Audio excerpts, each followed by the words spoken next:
In the 19th century, women swallowed arsenic. Not by accident, not in desperation. They ate it on purpose. Little white wafers sold openly, advertised as perfectly harmless, because arsenic gave them the look they craved. The look of someone dying of tuberculosis. Because in Victorian England, dying was beautiful. Welcome to the Sanatorium. Tonight we explore one of the strangest chapters in the history of beauty, a time when the symptoms of a deadly disease became the height of fashion, a time when pale skin, flushed cheeks and an impossibly thin waist weren't just desirable, they were aspirational, a time when looking like you were dying was the best way to look alive. If you're new here, this channel explores how tuberculosis, the disease that killed 1 in 4 people in the 19th century, shaped everything from literature to architecture, from music to the clothes we wear. If that sounds like your kind of history, consider subscribing. Now, settle in, find a comfortable position, let your breathing slow. We have a long journey ahead, through ballrooms and dressing rooms, through fashion plates and poison cabinets, through an era that dressed for death. Let's begin. London, an evening in 1845. The ballroom of a great house blazes with candlelight, hundreds of flames reflected in mirrors, in crystal, in the polished floor. The orchestra plays a waltz, and across the room, arranged on gilded chairs, wait the debutantes. Look at them. Their skin is impossibly pale. Not the healthy glow of exercise, but the translucent pallor of a hothouse flower. Their waists are impossibly narrow, 18 inches, perhaps less, compressed by corsets so tight that breathing comes in shallow gasps.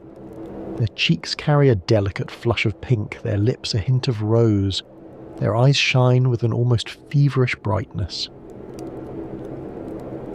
They are beautiful. Every man in the room agrees. Every dowager mother approves. This is the ideal, the template of femininity that a generation of young women aspires to match. And the template is killing them. Not metaphorically, not slowly, over decades. The corsets damage their internal organs. The cosmetics they use contain lead and arsenic.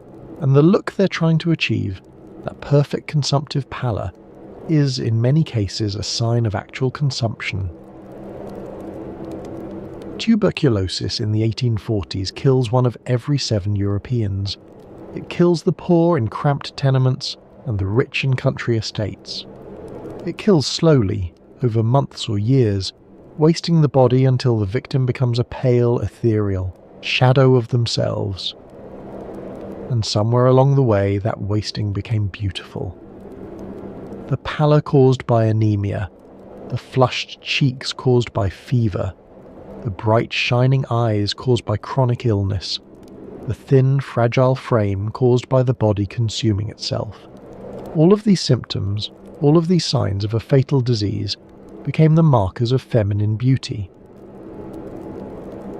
Tonight, we trace how a plague became a fashion, how the look of death became the look of desire, how tuberculosis shaped not just bodies, but beauty itself.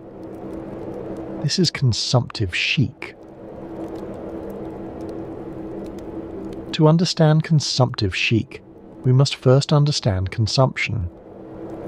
Tuberculosis, known throughout most of history as consumption, or the White Plague or Ptosis, is one of humanity's oldest companions. Archaeological evidence suggests it has been killing us for at least 9,000 years. In the 19th century, it reached what may have been its historical peak. The Industrial Revolution had packed millions of people into cramped, poorly ventilated cities. Factories, tenements, workhouses, anywhere that people breathed each other's air became a breeding ground for the bacteria. By the 1880s, tuberculosis was responsible for 1 of every 7 deaths in Europe and America. In some cities, the rate was even higher. But consumption did not strike at random, or so it seemed. It appeared to choose its victims, and its choices fascinated the romantic imagination. The disease killed poets and musicians, novelists and artists. John Keats, dead at 25, Percy Bysshe Shelley's first wife Harriet, and later his own son, Emily Bronte, dead at 30, Anne Bronte, dead at 29, Chopin, dead at 39, Elizabeth Barrett Browning, fragile and bedridden for years, Edgar Allan Poe's young wife Virginia, dead at 24. The list went on and on. The disease seemed to prefer the creative, the sensitive, the spiritually refined. This was, of course, an illusion. Tuberculosis killed labourers and servants in far greater numbers than it killed poets, but the labourers died anonymously, while the poets left behind immortal works. And so a mythology grew up around consumption, a mythology that saw the disease not as random bacterial infection, but as a kind of spiritual ordeal. The consumptive was dying, yes, but they were dying beautifully.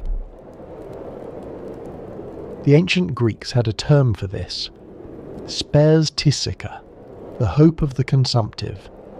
They observed that tuberculosis patients often experienced an unusual optimism, an earnest hope of recovery even as the disease ravaged their bodies.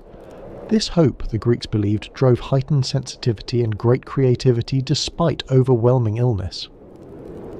The Romantics embraced this idea wholeheartedly. They saw in consumption not merely a disease but a kind of divine selection, a mark of artistic destiny. The symptoms of tuberculosis, in their advanced stages, created a striking appearance. The victim grew thin as the body wasted away, but this thinness was ethereal rather than starved, suggesting spiritual refinement rather than material want. The skin grew pale as anemia set in, but this pallor was translucent, almost luminous, like fine porcelain. The chronic low-grade fever of the disease produced a persistent flush in the cheeks, a rosy glow that mimicked the blush of emotion. The same fever caused the eyes to shine with unusual brightness. The lips too remained red, even as the rest of the face grew pale. And then there was the temperament. Contemporary observers believed that consumption produced a heightened state of consciousness. The dying were said to become more creative, more passionate, more spiritually aware. This was probably a combination of confirmation bias and the stimulating effect of fever, but it became part of the mythology. Lord Byron, the most famous poet of his age, the definition of romantic celebrity, captured the attitude perfectly. "I should like, I think, to die of consumption," he said, "because then the women would all say, 'See that poor Byron, how interesting he looks in dying.'" Byron was joking, probably, but he wasn't wrong about the cultural moment. In early 19th century Europe, consumption was interesting. It was romantic. It was, in its terrible way, beautiful. No death better illustrated the romantic mythology of consumption than that of John Keats. In September 1820, Keats left England for Rome. He was 24 years old, and he knew he was dying. His brother Tom had died of tuberculosis 2 years earlier, and Keats, trained as a surgeon, had recognised his own symptoms immediately when he first coughed blood onto his pillow in February 1820. "I know the colour of that blood," he told his friend Charles Brown. "It is arterial blood. That drop of blood is my death warrant." He travelled with his friend Joseph Seven, a young painter who had volunteered to accompany him to a warmer climate in hopes of recovery. They took lodgings at 26 Piazza di Spagna in Rome, in a small room overlooking the Spanish Steps. There, over the next 3 months, Seven watched his friend die. Seven's letters from that period are devastating documents. By January 1821, Keats's condition was hopeless. His stomach and lungs were compromised.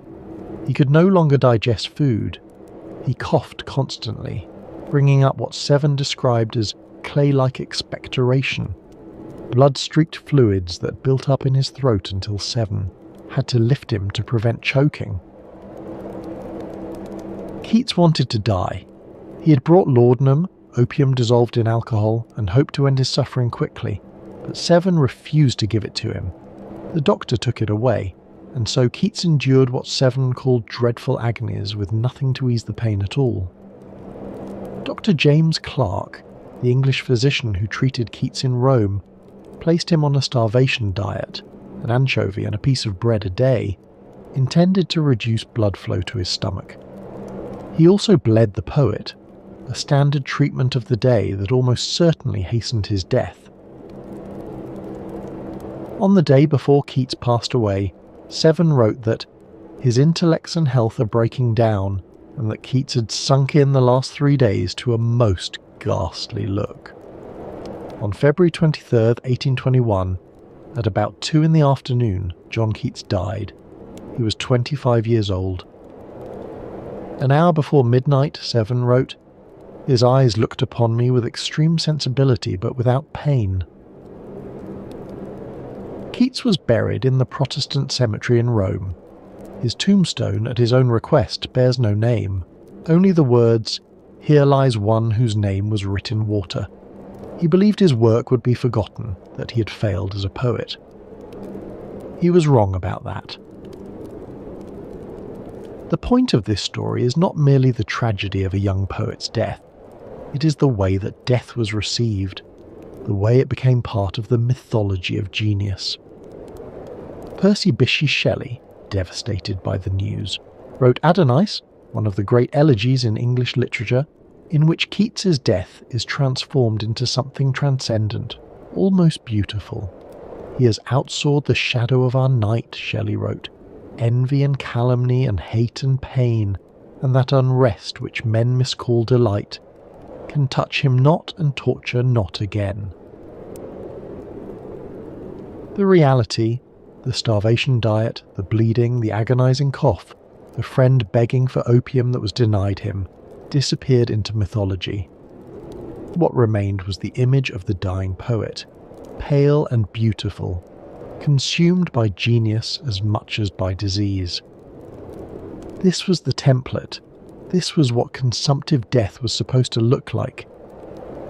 And if dying was beautiful, then looking like you were dying must be beautiful too. This is where fashion enters the story. The beauty standards of any era reflect that era's anxieties and aspirations. In a time when death was everywhere, when consumption could claim anyone, at any time, regardless of wealth or status, the culture developed a strange relationship with mortality. It aestheticized it. It made it beautiful. And in doing so, it transformed the symptoms of a plague into the markers of ideal femininity. The women in the fashion plates of the 1840s do not look healthy. They look wasted. They look fragile. They look to a modern eye like they might collapse at any moment. Their waists are impossibly narrow. Their skin is impossibly pale. Their expressions carry a melancholy that borders on morbidity. This was not an accident. This was the consumptive ideal translated into commercial imagery. And women, particularly upper-class women, who had the time and resources to pursue fashion, did everything in their power to achieve it. The consumptive body became the ideal body. This was not entirely new. European beauty standards had long favoured pale skin and delicate frames over tanned skin and muscular builds. Pallor was the mark of the aristocrat who didn't labour in the fields. Thinness was the mark of the lady who didn't perform manual work. But consumption intensified and refined these preferences. The ideal woman was no longer merely pale, she was translucent. She was no longer merely thin, she was waifish, fragile, seemingly weightless. She was no longer merely delicate, she was visibly, almost ostentatiously, weak. Contemporary fashion plates, the magazine illustrations that showed women how to dress, depicted figures that would be impossible for a healthy person to achieve. Waists measured 18 inches or less. Arms were thin as reeds. The chest was hollow, the collarbones prominent. These were not merely idealized bodies. They were bodies in the grip of disease. And the fashion industry rose to meet the demand. The corset was the engine of consumptive fashion. Corsets, in some form, had been worn for centuries, but the corsets of the mid-19th century were something new. Precision instruments of bodily control, engineered to compress the female form into the consumptive ideal. In 1793, the German physician Samuel Thomas von Soemmerring had published a treatise called On the Effects of the Corset, warning that these garments constituted a serious health hazard by compressing the ribs and internal organs. His warnings went largely unheeded. Fashion, it seemed, was more powerful than medicine. By the 1840s and 1850s, tight lacing had become both an art and a cult. These were not the relatively flexible stays of earlier eras. They were heavily boned, with whalebone, later with steel, and designed to be pulled tighter and tighter over time. A properly fashionable woman might have her waist compressed by 6, 8, even 10 inches from its natural circumference. The effect was dramatic. A tiny waist emphasizing the relative width of skirts and shoulders, creating the appearance of fragile, almost insect-like proportion. The health consequences were severe. Tight lacing compressed the ribcage, limiting lung capacity. Medical journals of the era documented cases of collapsed lungs, bruised and fractured ribs. It displaced internal organs, the stomach, the liver, the intestines, pushing them down and distorting their function. It weakened core muscles by doing their work for them. It restricted blood flow to the lower body. The medical establishment recognized these dangers. The Lancet published numerous articles on the subject. Death from tight lacing in 1890, effects of tight lacing in 1892, civilization and the corset in 1909. Doctors identified a condition they called chlorosis, a complex of symptoms including fatigue, shortness of breath, digestive problems, and a distinctive greenish pallor, and attributed it directly to corset wearing. Chlorosis was sometimes called the green sickness. It primarily affected young women. It almost entirely disappeared in the 1920s, when women stopped wearing tightly laced corsets. Chlorosis deserves a closer look because it reveals how deeply consumptive beauty had penetrated Victorian medicine itself. The disease was first described in 1554 by German physician Johannes Langer, who called it the disease of virgins. By the 19th century, it had become one of the most commonly diagnosed conditions affecting young women. Doctors described patients with bodily weakness, dietary disorders, heart palpitations, fainting spells, pallor, and an absence of menstruation. The skin, they claimed, took on a greenish hue, hence the name green sickness. The treatment was curious. Physicians prescribed iron tonics, cod liver oil, and, yes, arsenic. They also prescribed marriage, because chlorosis was believed to be a disease of virgins, cured by the consummation of matrimony and the bearing of children. Modern historians have examined chlorosis with considerable skepticism. Some scholars argue that the disease was largely a cultural construction, a medicalized version of the consumptive ideal. Young women learned to have the disease from family, friends, the popular press, and their doctors themselves. Physicians expected to see chlorosis in adolescent girls, and so they did. The symptoms of chlorosis overlapped remarkably with the effects of tight lacing, malnutrition, and iron deficiency anemia. The standard treatment, iron tonics, inadvertently addressed the anemia, which masked the underlying misdiagnosis. Women who were effectively starving themselves to achieve the consumptive ideal were diagnosed with a mysterious disease, and given treatments that partially counteracted the damage they were doing to themselves. In 1898, Catherine van Tussenbroek, the first female Dutch gynecologist, pointed to the social factors at the root of the disease. She argued that chlorosis reflected the lack of perspective for young girls in Victorian society. The disease, she suggested, was not really about blood or iron. It was about the impossible position of young women, trapped between the demands of fashion and the demands of survival. The disappearance of chlorosis in the 1920s was not merely due to improved diagnostics. It coincided with changes in the social position of women. The right to vote, increased access to education, greater independence. As women's horizons expanded, the green sickness simply vanished. The disease had been real, in a sense. Young women really did faint and lose their appetites and turn pale, but the framework that made sense of those symptoms, the narrative that said, this is chlorosis, a disease of virgins cured by marriage, that framework was cultural. It was a story the Victorians told themselves about young women's bodies, and it was a story built on the consumptive ideal. And yet women kept wearing them, not because they were unaware of the dangers, but because the alternative, appearing unfashionable, appearing healthy, appearing robust, was socially unacceptable. Some women became so dependent on their corsets that they could not hold themselves upright without them. Their back muscles had atrophied from lack of use.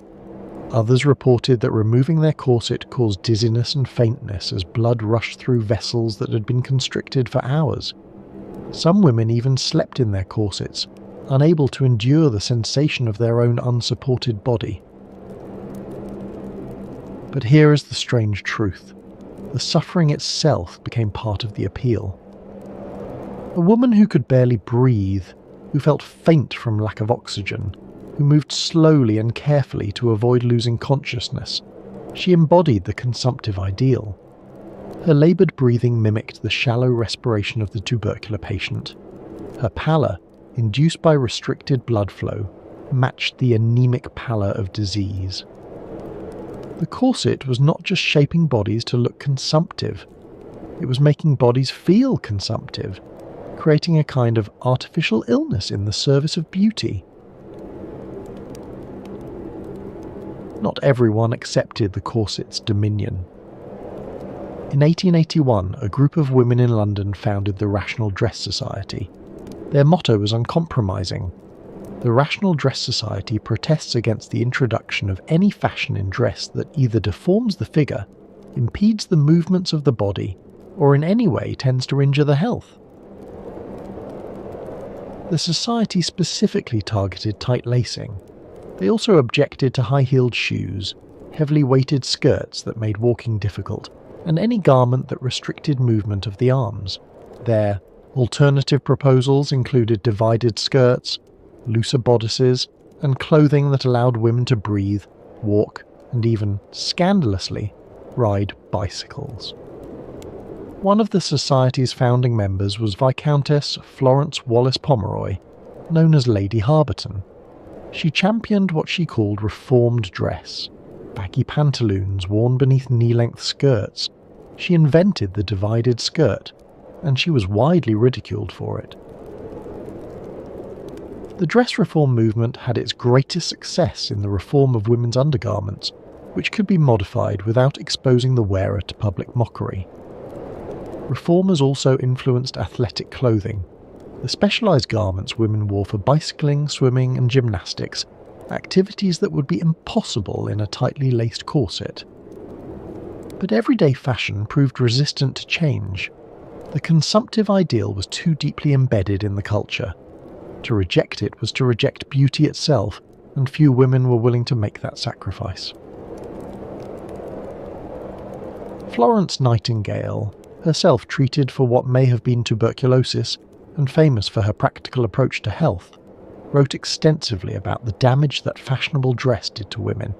Yet even she, when photographed for official portraits, wore conventional dress with a corseted waist. The pressure to conform was overwhelming. If the corset shaped the body, cosmetics shaped the face. The consumptive complexion was very specific. Pale skin with flushed cheeks and red lips. This combination, pallor plus flush, was the distinctive signature of tuberculosis fever, and women who didn't have tuberculosis wanted it anyway. The challenge was that respectable women weren't supposed to use obvious cosmetics. Makeup was associated with actresses and prostitutes, women of dubious morality who needed to attract attention. A proper lady was supposed to be naturally beautiful.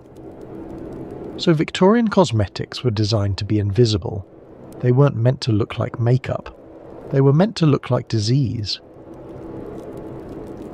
Women whitened their skin using a variety of methods, many of them dangerous. The most traditional was ceruse, white lead paint, the same substance that Queen Elizabeth I had famously worn in the 16th century. Ceruse gave the skin a smooth, porcelain appearance. It also caused lead poisoning, with symptoms including hair loss, rotting teeth, skin lesions, and eventually death. Others used zinc oxide or rice powder, which were less toxic but also less effective. Some washed their faces with ammonia solutions, which bleached the skin over time but caused chemical burns. Some drank vinegar, believing it would lighten their complexion from within. And then there was arsenic. Rose's arsenic complexion wafers and similar products like Dr. James P. Campbell's safe arsenic complexion wafers were sold openly throughout the Victorian era. They were little white tablets containing small amounts of arsenic trioxide, small enough not to kill immediately, but enough to produce visible effects on the skin. The advertisements promised a deliciously clear complexion. They claimed the wafers were absolutely harmless, perfectly safe, used by thousands. This was, of course, a lie. But the lie had a kernel of truth that made it believable. In 1851, a Swiss physician named Johann Jakob von Tschudi published a remarkable account of the peasants of Styria, a mountainous region of what is now Austria. These peasants, he reported, regularly ate arsenic, and not only survived but thrived. The Styrian arsenic eaters, known as toxicophagi, had been consuming the poison for centuries. They obtained it from local mines and springs. They began with tiny amounts, a piece the size of a lentil, and gradually increased their doses over time. Some reportedly consumed what would normally be lethal quantities with no apparent ill effects. The reasons they gave were twofold. First, they believed arsenic improved their appearance, giving them clear skin and robust figures. Second, they claimed it helped them breathe more easily in the thin mountain air. The medical world was fascinated. Scottish physician Craig MacLagan travelled to Styria in 1864 to investigate. He watched two arsenic eaters consume doses that should have killed them. Neither showed any ill effects the following day. How was this possible? The answer seems to be a combination of factors. The arsenic the Styrians consumed was in a relatively coarse form that was poorly absorbed by the digestive system. Their bodies developed some degree of tolerance through gradual exposure, and their gut microbiomes may have evolved mechanisms to detoxify the poison. But the cosmetics industry didn't care about the science. They cared about the marketing. Reports of the clear and blooming complexions of Styrian peasant women became selling points for arsenic beauty products across Europe and America. If Austrian peasants could eat arsenic and glow with health, surely refined English ladies could do the same. They couldn't. The arsenic wafers sold in pharmacies were not the same as the arsenic consumed in Styria. The doses were different, the delivery method was different, and the consumers had none of the gradual tolerance that the Styrians had built up over generations. Long-term arsenic consumption caused hair loss, it caused kidney damage, it caused nerve damage, producing numbness and tingling in the extremities. It caused distinctive skin growths called arsenical keratoses. Users developed a tolerance, requiring ever-increasing doses to achieve the same effect. Those who survived long enough developed a greenish pallor, not the translucent white they sought, but the unmistakable colour of arsenic poisoning. And yet women kept buying them. The desire for consumptive beauty was strong enough to justify the risk. Some women died. We don't know how many. Victorian death certificates rarely listed arsenic poisoning from cosmetics as a cause of death. The shame would have been too great. But the medical literature of the era contains enough case studies to suggest that arsenic wafer deaths were not uncommon. The consumptive look required more than pale skin and flushed cheeks. It required bright, luminous eyes, the feverish shine that marked the tubercular patient. For this, Victorian women turned to belladonna. Belladonna, from the Italian for beautiful lady, is another name for deadly nightshade, one of the most poisonous plants in the Western world. Its berries can kill a child who eats them. Its name, according to legend, comes from its use by Italian women to dilate their pupils, making their eyes appear larger and more alluring. Victorian women continued this tradition. Belladonna drops, applied directly to the eyes, caused the pupils to expand dramatically. The effect mimicked the wide-eyed look of fever, or of emotional arousal. It made the eyes seem darker, deeper, more mysterious. It also caused blurred vision. It caused increased heart rate and blood pressure. It caused sensitivity to light so severe that many users could not go outdoors during the day. With prolonged use, it caused permanent damage to the iris muscles. Some users went blind. And still they used it, because bright eyes were beautiful, because consumption was beautiful, because the look of dying was the look of life. The clothing of the era completed the consumptive picture. Dresses were designed to emphasize the fragility of the wearer. Necklines dropped off the shoulders, exposing the collarbones and the pale expanse of the chest, areas where the wasting of consumption was most visible. Sleeves were wide and drooping, suggesting weakness rather than strength. Fabrics were thin and light, muslin, silk, fine cotton, even in cold weather. The effect was ethereal. A fashionable woman looked as if a strong wind might carry her away, and this was precisely the point. She was supposed to look too delicate for the rough business of life. She was supposed to look like she might faint at any moment, like she needed constant care and protection. The fainting couch became a standard piece of Victorian furniture, or rather, what we now call a fainting couch did. The Victorians themselves called them daybeds, but whatever the name, they served a practical purpose, providing a place for corseted, malnourished, arsenic-poisoned women to collapse when their bodies could no longer sustain the demands placed upon them. Some critics of the era made the connection between fashion and illness explicit. The woman of fashion displays her skeleton at her assemblies and crushes herself to death in the ballroom, wrote one observer. Another noted that fashionable woman and consumptive woman have become almost synonymous terms. The irony was not lost on everyone, but knowing that fashion was killing women did not stop women from following fashion. The social costs of nonconformity were simply too high. Perhaps no one embodied the consumptive ideal more completely than Marie du Plessis.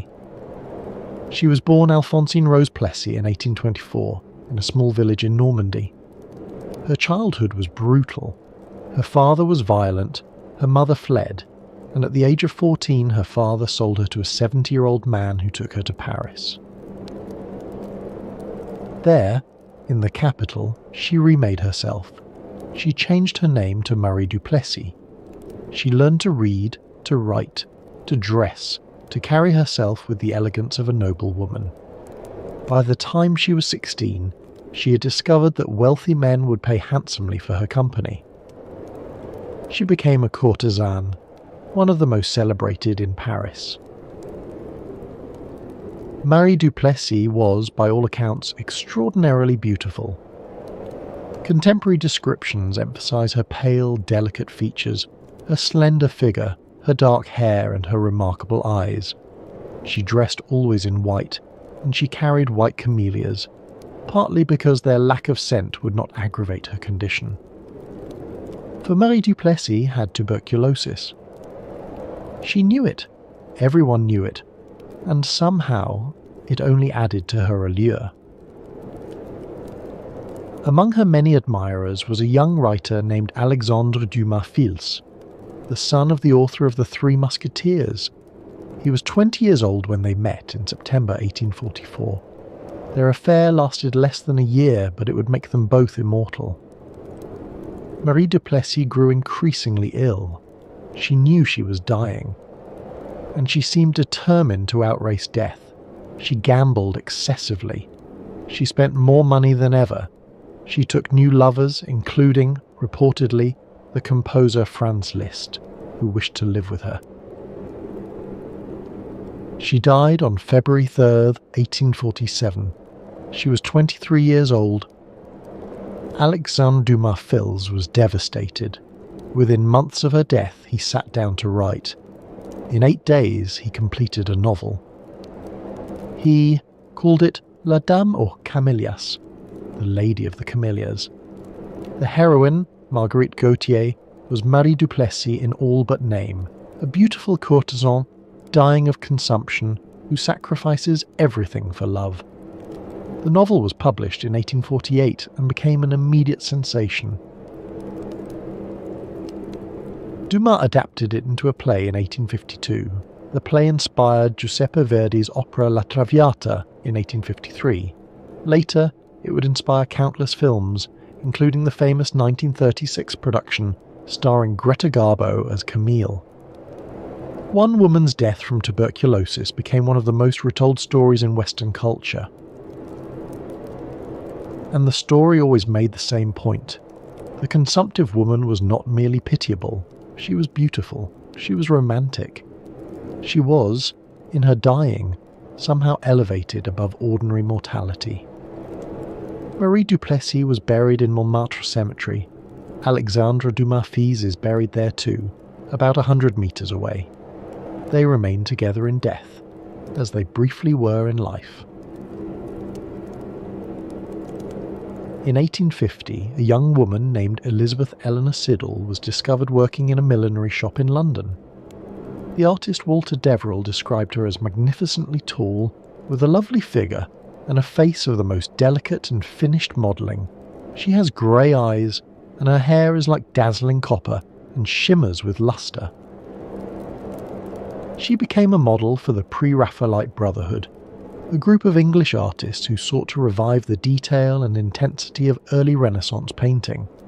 She was Ophelia drowning in the famous Millet painting, floating in a river with flowers scattered around her. She was the Virgin Mary, Beatrice, countless romantic heroines. She was also, by most accounts, consumptive. Whether Elizabeth Siddal actually had tuberculosis has been debated by historians. Some suggest she had an intestinal disorder. Others point to her addiction to laudanum, opium dissolved in alcohol, which she took to relieve chronic pain. The author Bill Bryson has suggested she may have suffered from arsenic poisoning, noting that she was a devoted swallower of Fowler's solution, an arsenic-based complexion improver. Whatever the precise cause, she was perpetually ill, and this illness became central to her appeal. Dante Gabriel Rossetti, the leader of the Pre-Raphaelites, made her his muse and then his wife. He painted her obsessively, as Beatrice, as various saints and angels, as the embodiment of ethereal beauty. Her pale skin, her thin frame, her perpetually melancholy expression were exactly what the consumptive ideal demanded. In 1862, Elizabeth Siddal died of a laudanum overdose. She was 32 years old. Her husband found her unconscious in their bed. 4 doctors could not save her. The coroner ruled it accidental. But there are suggestions that Rossetti found a suicide note, which his friend Ford Madox Brown told him to burn. Overcome with grief and guilt, Rossetti placed a handwritten book of his unpublished poems in her coffin. 7 years later, he had her exhumed to retrieve them. His most famous painting of her, Beata Beatrix, was completed after her death. It shows her in a trance-like state, her head tilted back, her eyes closed, her face otherworldly in its pallor. A dove carries an opium poppy in its beak, a reference to the drug that killed her. The painting is usually described as beautiful. It is also a monument to the consumptive ideal, to the belief that there is something transcendent, something artistic, in the death of a beautiful woman. The consumptive ideal did not merely shape fashion and art, it shaped the stories the Victorians told themselves. Literature of the era is filled with consumptive heroines, pale, fragile women who die beautifully while those around them weep. These characters served multiple purposes. They allowed authors to explore mortality, they provided opportunities for pathos and sentiment, and they embodied the feminine ideal of the age. Charlotte Bronte knew consumption intimately. She had lost her older sisters, Maria and Elizabeth, to the disease in childhood. Her brother Branwell would die of it in 1848, and within months of Branwell's death, tuberculosis would claim both Emily and Anne. This family tragedy runs through Charlotte's fiction. In Jane Eyre, published in 1847, the character of Helen Burns, the saintly schoolgirl who befriends Jane at Lowood, dies of consumption. Helen faces death with perfect serenity, her faith unshaken, her character unblemished. She is too good for the world, and consumption carries her gently away. What Charlotte never told her readers was that Helen Burns was real. She was based on Maria Bronte, Charlotte's own sister, who died of tuberculosis at the age of 11. The fictional death that moved so many Victorian readers was a memorial to an actual child, actually dead, her suffering transformed into something that could be admired on the page. Emily Bronte, in Wuthering Heights, takes a darker approach. Tuberculosis stalks the novel, claiming Frances Hindley and threatening others. The disease is not romanticised in Wuthering Heights. It is present as a grim reality, part of the harsh world Emily depicts. But even Emily could not escape the consumptive aesthetic entirely. Catherine Earnshaw, in her final illness, becomes increasingly pale and ethereal, her beauty intensified by her suffering. Emily herself would die of consumption just a year after Wuthering Heights was published. She refused to see a doctor. She refused to take medicine. Charlotte watched helplessly as her sister declined, writing anguished letters about Emily's hard, short conflict with the disease.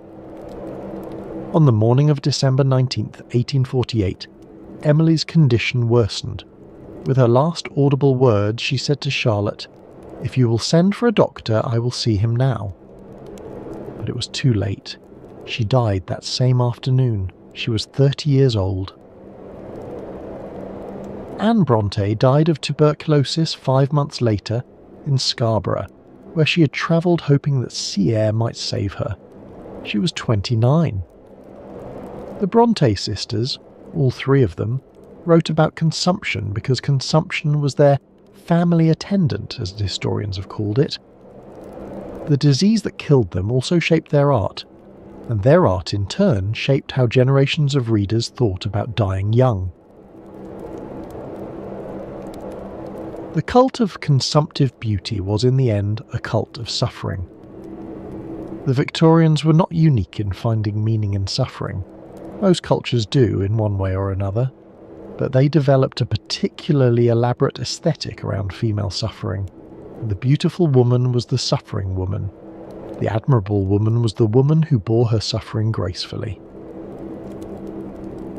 Consumption fit this template perfectly.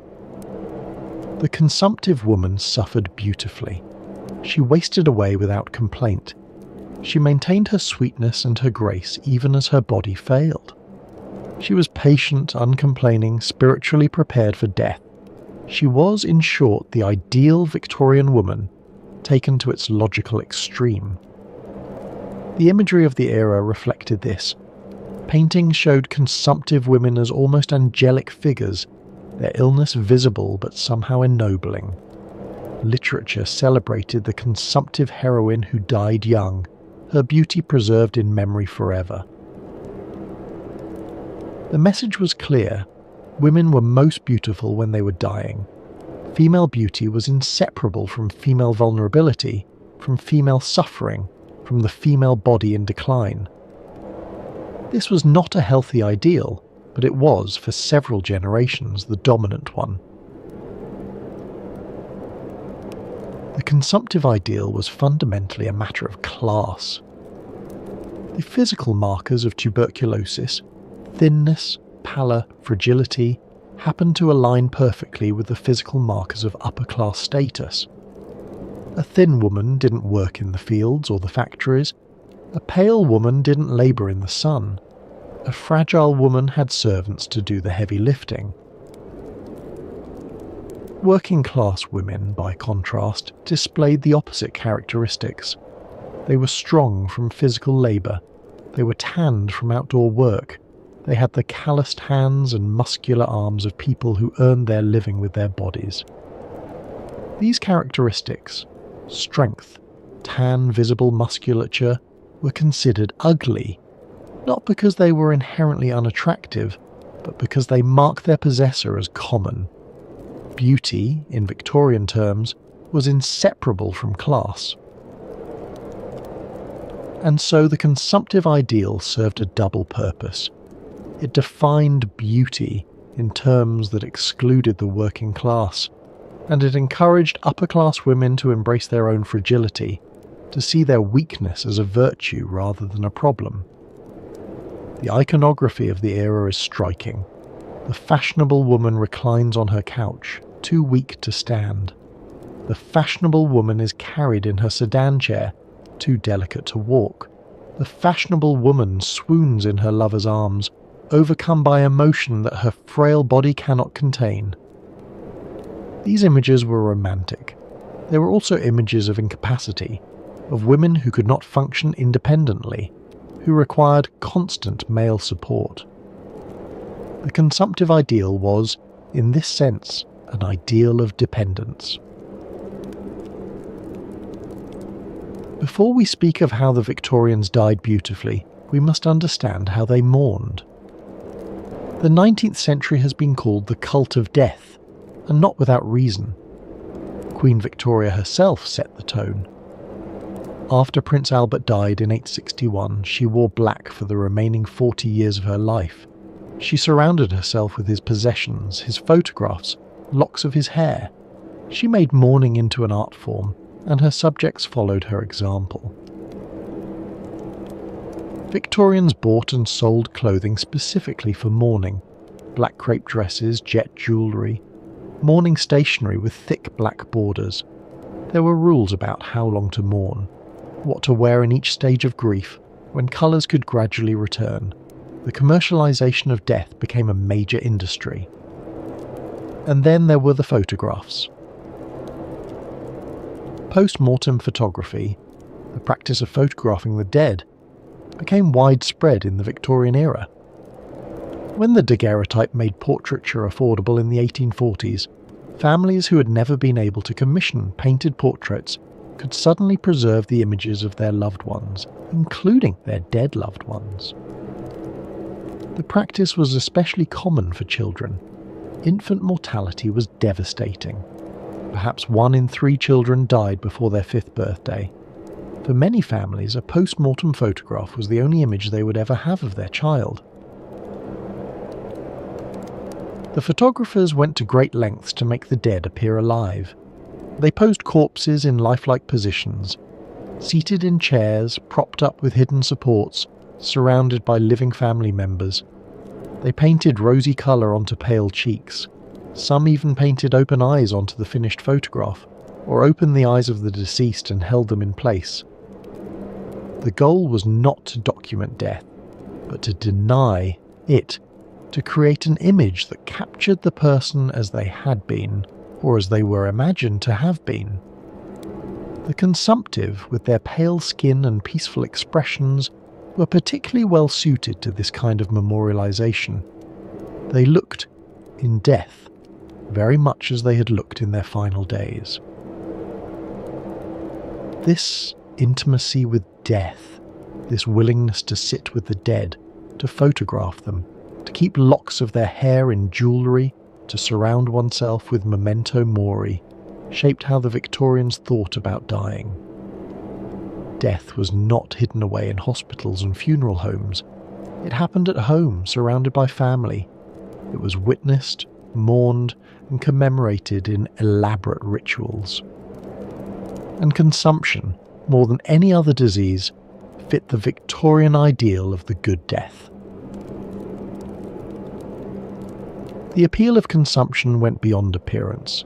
It extended to death itself.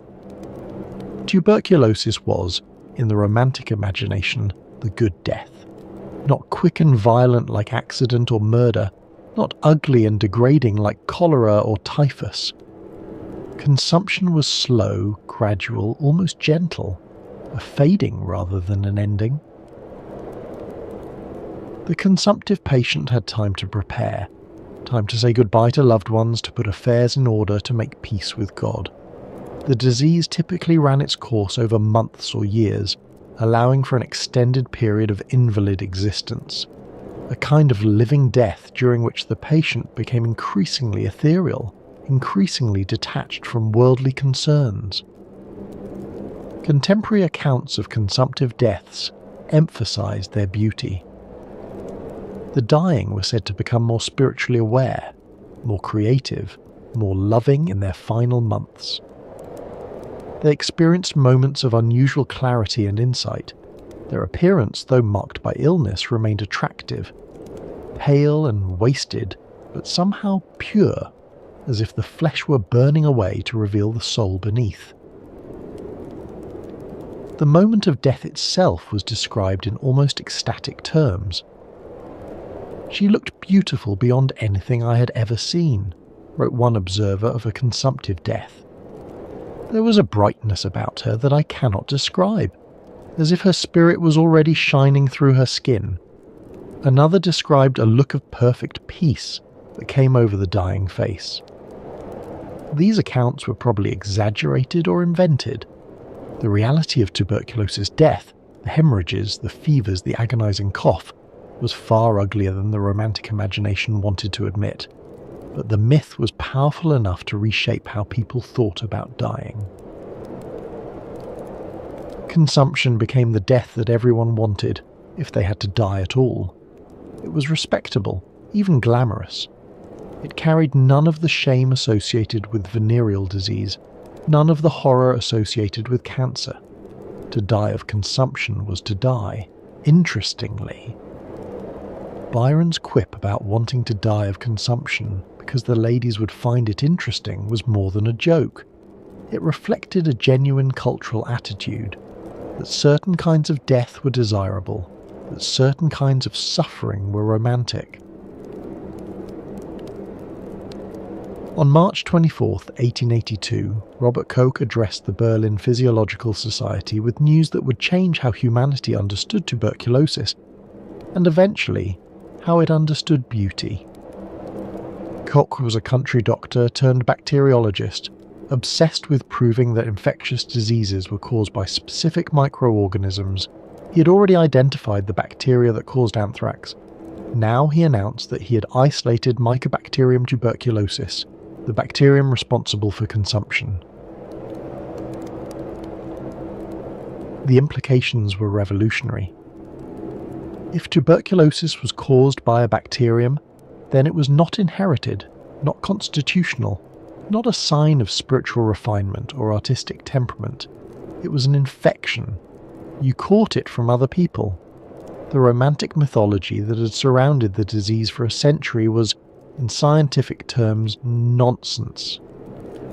And crucially, if tuberculosis was contagious, then consumptives were not ethereal spirits touched by beauty. They were sources of infection. They were dangerous. Koch would go on to win the Nobel Prize in Physiology or Medicine in 1905 for his tuberculosis research. March 24th is still commemorated as World Tuberculosis Day, but the immediate effect of his discovery was to begin dismantling the romantic mythology that had made consumption beautiful. The cultural shift did not happen overnight. Mythologies die hard, especially when they serve powerful social functions. But gradually, over the decades following Koch's discovery, the romantic attitude toward consumption gave way to something more fearful. The consumptive was no longer admired. They were avoided. The consumptive sick room was no longer a sacred space. It was a site of contagion that needed to be sanitized. Public health campaigns emphasized the dangers of tuberculosis. Spitting, a major vector of transmission, as was banned in public spaces. Cities installed spittoons and posted signs warning of the dangers of expectorating on sidewalks. Consumptives were increasingly isolated in sanatoriums, away from the general population. The intimate deathbed scenes celebrated by romantic literature became medical hazards. And the beauty standards began to shift. If pallor was the mark of disease, then health required colour. If thinness was the mark of wasting, then health required flesh. If the corseted, fragile, fainting woman was the tuberculosis ideal, then the new ideal would be different. Not immediately, not completely. Beauty standards don't change overnight, but the seeds were planted in the 1880s and 1890s. By the early 20th century, the consumptive look had lost much of its appeal. Koch's discovery led to the rise of a new institution, the sanatorium. If tuberculosis was contagious, then consumptives needed to be isolated. If fresh air and rest helped recovery, then special facilities were needed to provide them. Beginning in the 1850s, sanatoriums began appearing across Europe and America, medical retreats where tuberculosis patients could take the cure. The first was established in 1854 by Hermann Bremer, a German doctor who believed he had cured himself of tuberculosis during an expedition to the Himalayas. He founded a treatment facility at Gerbersdorf in the mountains of Silesia, where patients breathed cold mountain air and rested for months at a time. But it was in Switzerland, in a small Alpine town called Davos, that the sanatorium culture reached its fullest expression. Davos sits high in the Swiss Alps, at nearly 5,000 feet. In the 1860s, a physician named Alexander Spengler began promoting it as a treatment destination for tuberculosis. The theory was that the thin mountain air, the sunshine and the cold would somehow heal damaged lungs. Within decades, Davos had transformed from a remote farming village into an international health resort.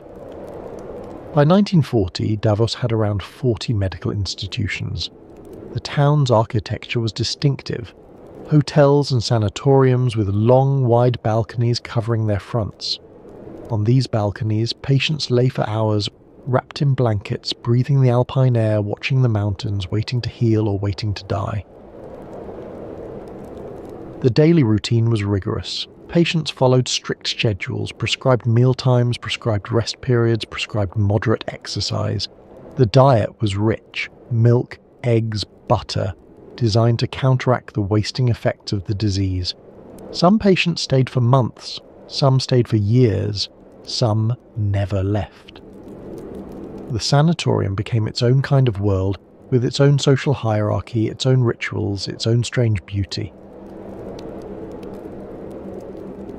In 1912, the German writer Thomas Mann visited his wife Katja at a sanatorium in Davos. She was there being treated for a lung infection. Mann spent 3 weeks at her bedside, breathing the alpine air, observing the peculiar atmosphere of the place. He caught a cold during his visit. A local doctor examined him and discovered what he called a moist spot on Mann's lung. The doctor suggested he stay for 3 months to take the cure as a precaution. Mann declined, but he remembered. Over the next 12 years, he transformed his experience into one of the great novels of the 20th century, Der Zauberberg, The Magic Mountain. The novel follows Hans Castorp, a young German engineer who visits his cousin at a sanatorium in the Swiss Alps. He plans to stay for 3 weeks. He stays for 7 years. The sanatorium in Mann's novel is a place where time moves differently, where the outside world fades into irrelevance, where patients become absorbed in the seductions of disease, introspection, and death. The tuberculosis patients form a self-described half-lung club, united by their illness, defined by their proximity to death. Mann described the atmosphere as a mixture of death and amusement. The sanatorium was elegant, luxurious even. Patients dressed for dinner, they had love affairs, they debated philosophy and politics, all while the disease slowly consumed them. The Magic Mountain is not a celebration of consumptive chic. It is a critique of it, a diagnosis of European society as morally decadent. Davos becomes a symbol, Mann said, of concentrated physical decay. But the novel also captures something true about the sanatorium era, the strange beauty that people found in their own illness, the way that proximity to death intensified experience, the seductiveness of a world where nothing was expected of you except to rest and, perhaps, to recover. The sanatorium was the last gasp of consumptive chic, romantic mythology, adapted for the age of scientific medicine. One of the curious consequences of Koch's discovery was a revolution in attitudes towards sunlight. Victorian beauty standards had prized pallor above almost everything else. Pale skin was the mark of the lady who didn't labour outdoors. It was also, as we've seen, one of the markers of tuberculosis. To be pale was to be both wealthy and romantically consumptive. But in the late 19th century, doctors began prescribing sunlight as a treatment for tuberculosis. In 1893, Danish physician Niels Ryberg Finsen discovered that light had therapeutic properties. He noticed that his own chronic illness improved with sun exposure. He developed an ultraviolet treatment for lupus vulgaris, a form of skin tuberculosis, that met with remarkable success. In 1903, he won the Nobel Prize for his work. The treatment had 2 branches: heliotherapy, using natural sunlight, and phototherapy, using artificial light. In 1903, Swiss physician Auguste Rollier opened a tuberculosis clinic at Liesen, in the Swiss Alps, that used sunbathing as a primary treatment. Patients lay on terraces for hours, building up their sun exposure gradually, turning brown under the mountain sun. And it worked, to some extent. Sunlight does have antibacterial properties. More importantly, sun. Exposure increases vitamin D production, which supports immune function. Tuberculosis patients who lay in the sun often improved. The implications for beauty were significant. If sunlight cured tuberculosis, then tanned skin was healthy skin. If pale skin was the mark of the consumptive, then perhaps it should be avoided. The equation between pallor and beauty, which had held for centuries, began to weaken. The transformation of tanning from mark of labour to mark of leisure was not instant, but it was thorough. Part of the change was economic. The Industrial Revolution had moved the working class indoors. Factory workers, not field workers, now formed the majority of the labour force. They were pale from lack of sunlight, exhausted from long hours in poorly ventilated spaces. The association between pallor and labour had weakened. Meanwhile, the wealthy were discovering leisure. They had time and money to travel, to the French Riviera, to Mediterranean beaches, to places where the sun shone and the air was clean. A tan became a sign that you could afford a vacation. By the 1920s, the shift was complete. The transformation is often credited to Coco Chanel. In 1923, the story goes, she returned from a Mediterranean cruise on the Duke of Westminster's yacht with an accidental suntan. Photographs of her disembarking at Cannes, her skin glowing brown, circulated widely. If Chanel, the most fashionable woman in the world, was tanned, then surely tanning was fashionable. How much Chanel actually influenced the trend is debatable. But by 1928, the tide had clearly turned. Magazines that had once urged women to protect their skin from the sun now featured articles on how to get the best tan. In 1927, French designer Jean Patou launched the first commercial suntan oil. In 1929, Chanel herself declared, "The 1929 girl must be tanned." The consumptive ideal of pallor had lasted for over a century. It ended in less than a decade. If the preference for pallor faded in the 20th century, the preference for thinness proved more durable. The consumptive ideal had celebrated extreme thinness. The wasted body of the dying patient translated into the corseted waist of the fashionable woman. And while corsets eventually gave way to other garments, the ideal of the thin female body persisted. The flappers of the 1920s were thin, deliberately boyish, with flattened chests and narrow hips. Some women bound their breasts with bandages to achieve the flat-chested silhouette that fashion demanded. The curves of the Victorian era were suddenly unfashionable. Thinness was modern. The models of the 1960s were thin. Twiggy, the most famous model of the decade, was famously underweight, her angular frame the opposite of the curves that had briefly been fashionable in the 1950s. Born Leslie Hornby, she adopted the nickname Twiggy because of her stick-thin limbs. At the height of her fame, she weighed 91 pounds. She was 16 years old. Twiggy's look was described as childlike, waif-like, ethereal. The language was almost identical to the language used to describe consumptive beauty a century earlier. The template had barely changed. The models of the 1980s were taller but still thin. The supermodels of the early 1990s were athletic but lean, and beneath the surface, eating disorders reached epidemic proportions. The clinical diagnoses, anorexia nervosa, bulimia nervosa, became household terms. Karen Carpenter, one of the most successful pop stars of the 1970s, died in 1983 from heart failure caused by anorexia. She was 32 years old. Her death brought eating disorders into public conversation for the first time.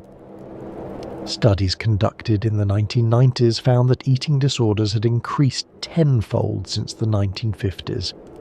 Young women were starving themselves, purging, exercising compulsively, all in pursuit of an ideal that had its roots in the consumptive aesthetic of the 19th century. The mechanisms had changed. Women no longer ate arsenic wafers or wore corsets so tight they damaged their organs. But the underlying message was the same. The natural female body was too large, too fleshy, too alive.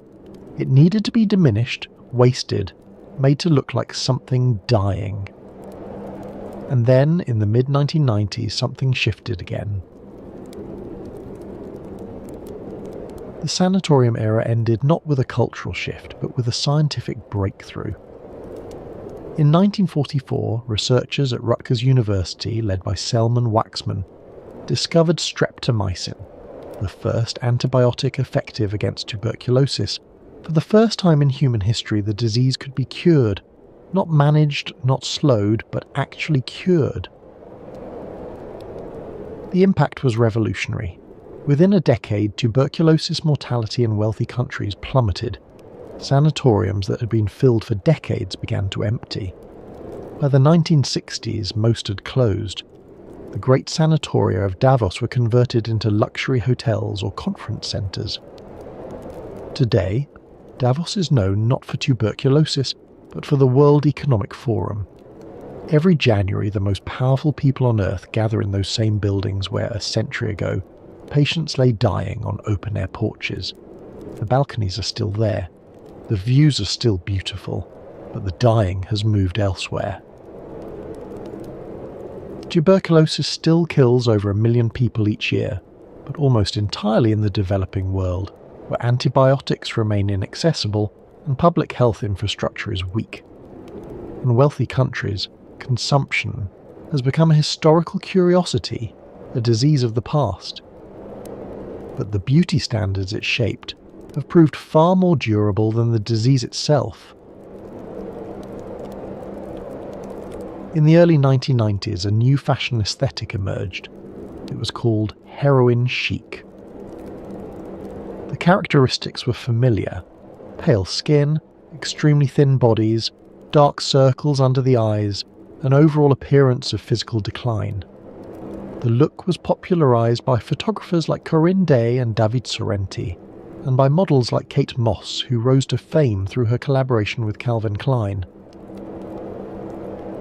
The name heroin chic was not metaphorical. The look was explicitly associated with heroin use.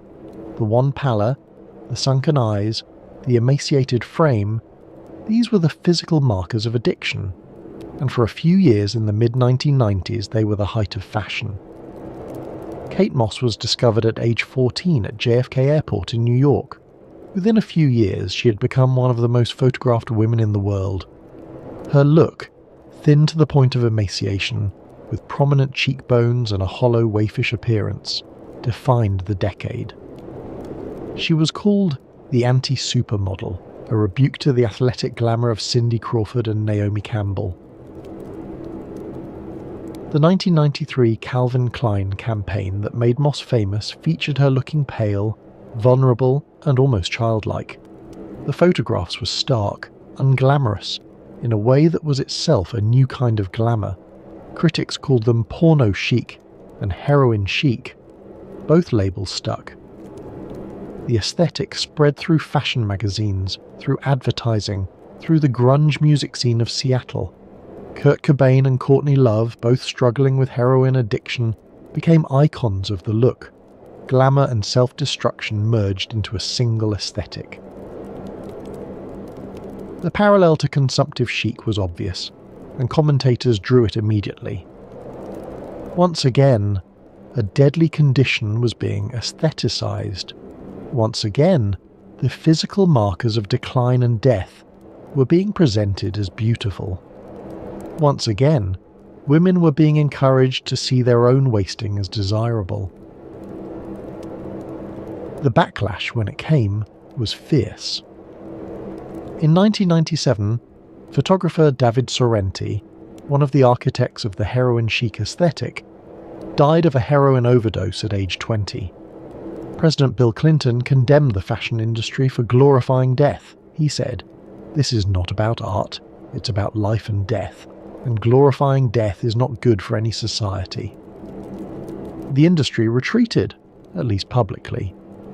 Heroin chic as an explicit aesthetic faded, but the underlying preference for extreme thinness persisted. What does it mean that we keep returning to the aesthetics of death? Consumptive chic and heroin chic are the most explicit examples, but they are not the only ones. Throughout history, beauty standards have repeatedly incorporated elements of illness, vulnerability, and decline.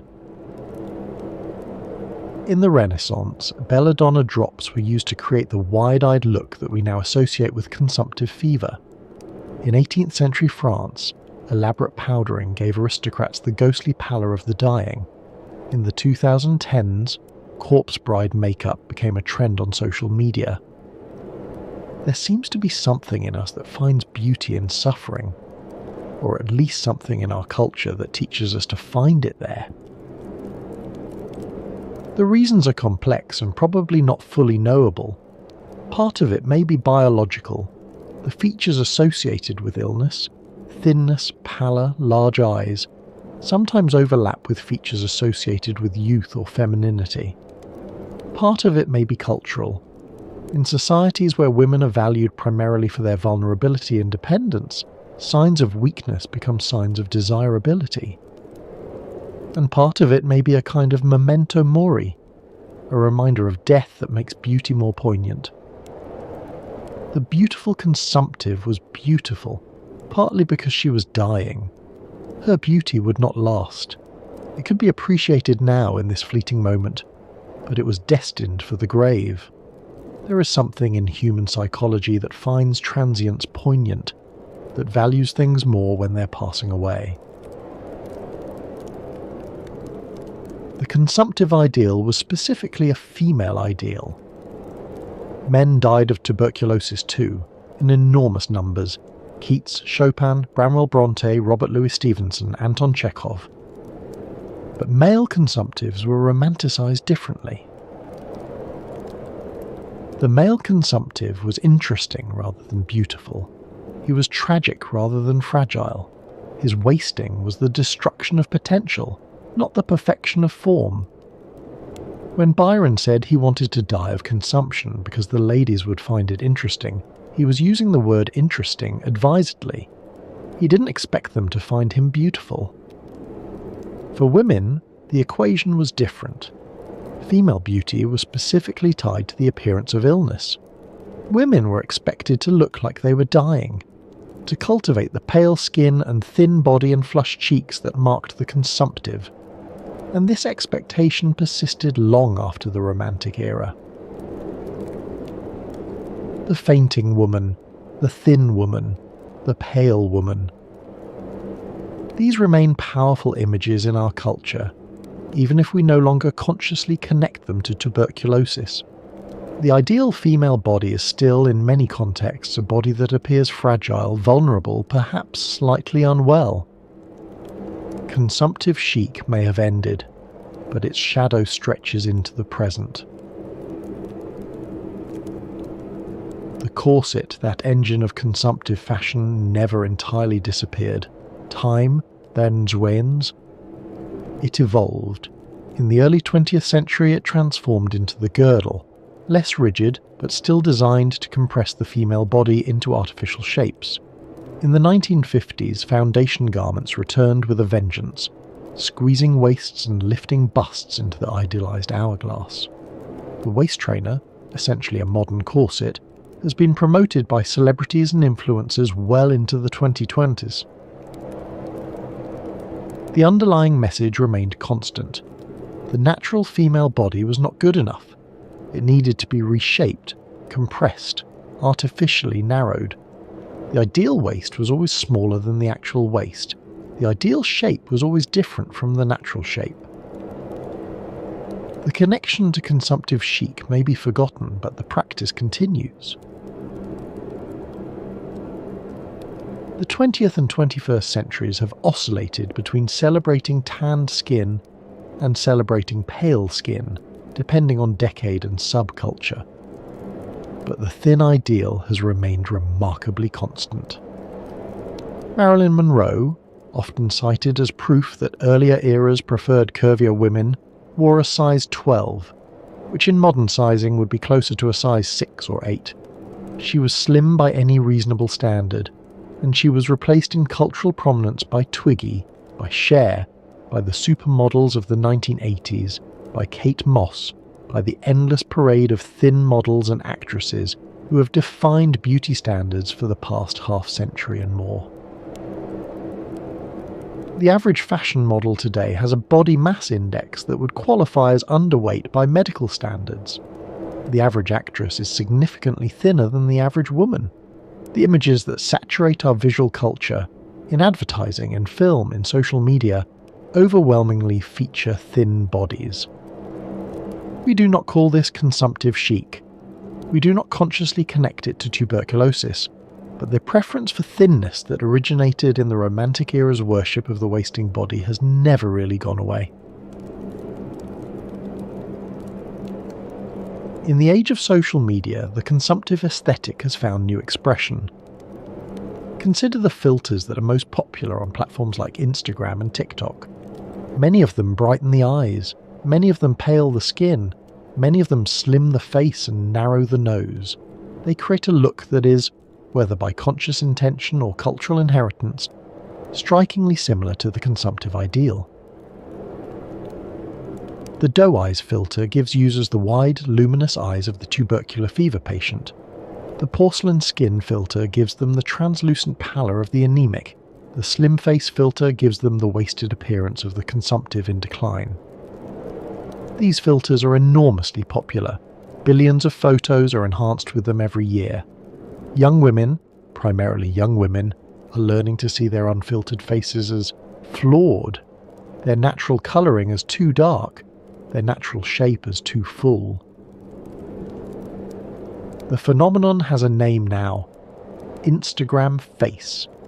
It describes the standardised look that emerges from heavy filter use. The same narrow nose, the same large eyes, the same porcelain skin, across millions of different faces. Individual features are smoothed away. What remains is a template. The template looks remarkably like a Victorian fashion plate. Psychologists have documented the impact. Young people who spend more time on social media report higher rates of body dissatisfaction, anxiety, and depression. The constant exposure to filtered, idealized images creates what researchers call social comparison, the tendency to evaluate oneself against others and to come up short. But this is not merely a problem of individual psychology, it is a problem of cultural inheritance.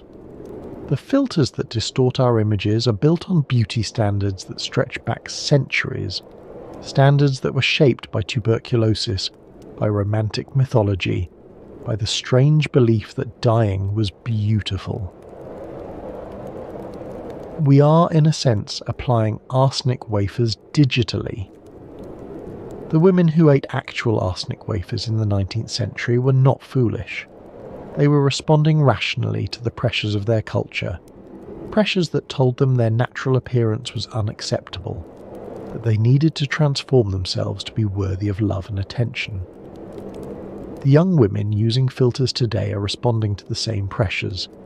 The delivery system has changed. The underlying demand has not. On some corners of the internet, the connection to illness has become explicit again. The sick girl aesthetic, or sad girl aesthetic, has emerged as a recognised style. It features, among other things, pale skin, prominent dark circles, thin bodies, a general appearance of illness or fatigue.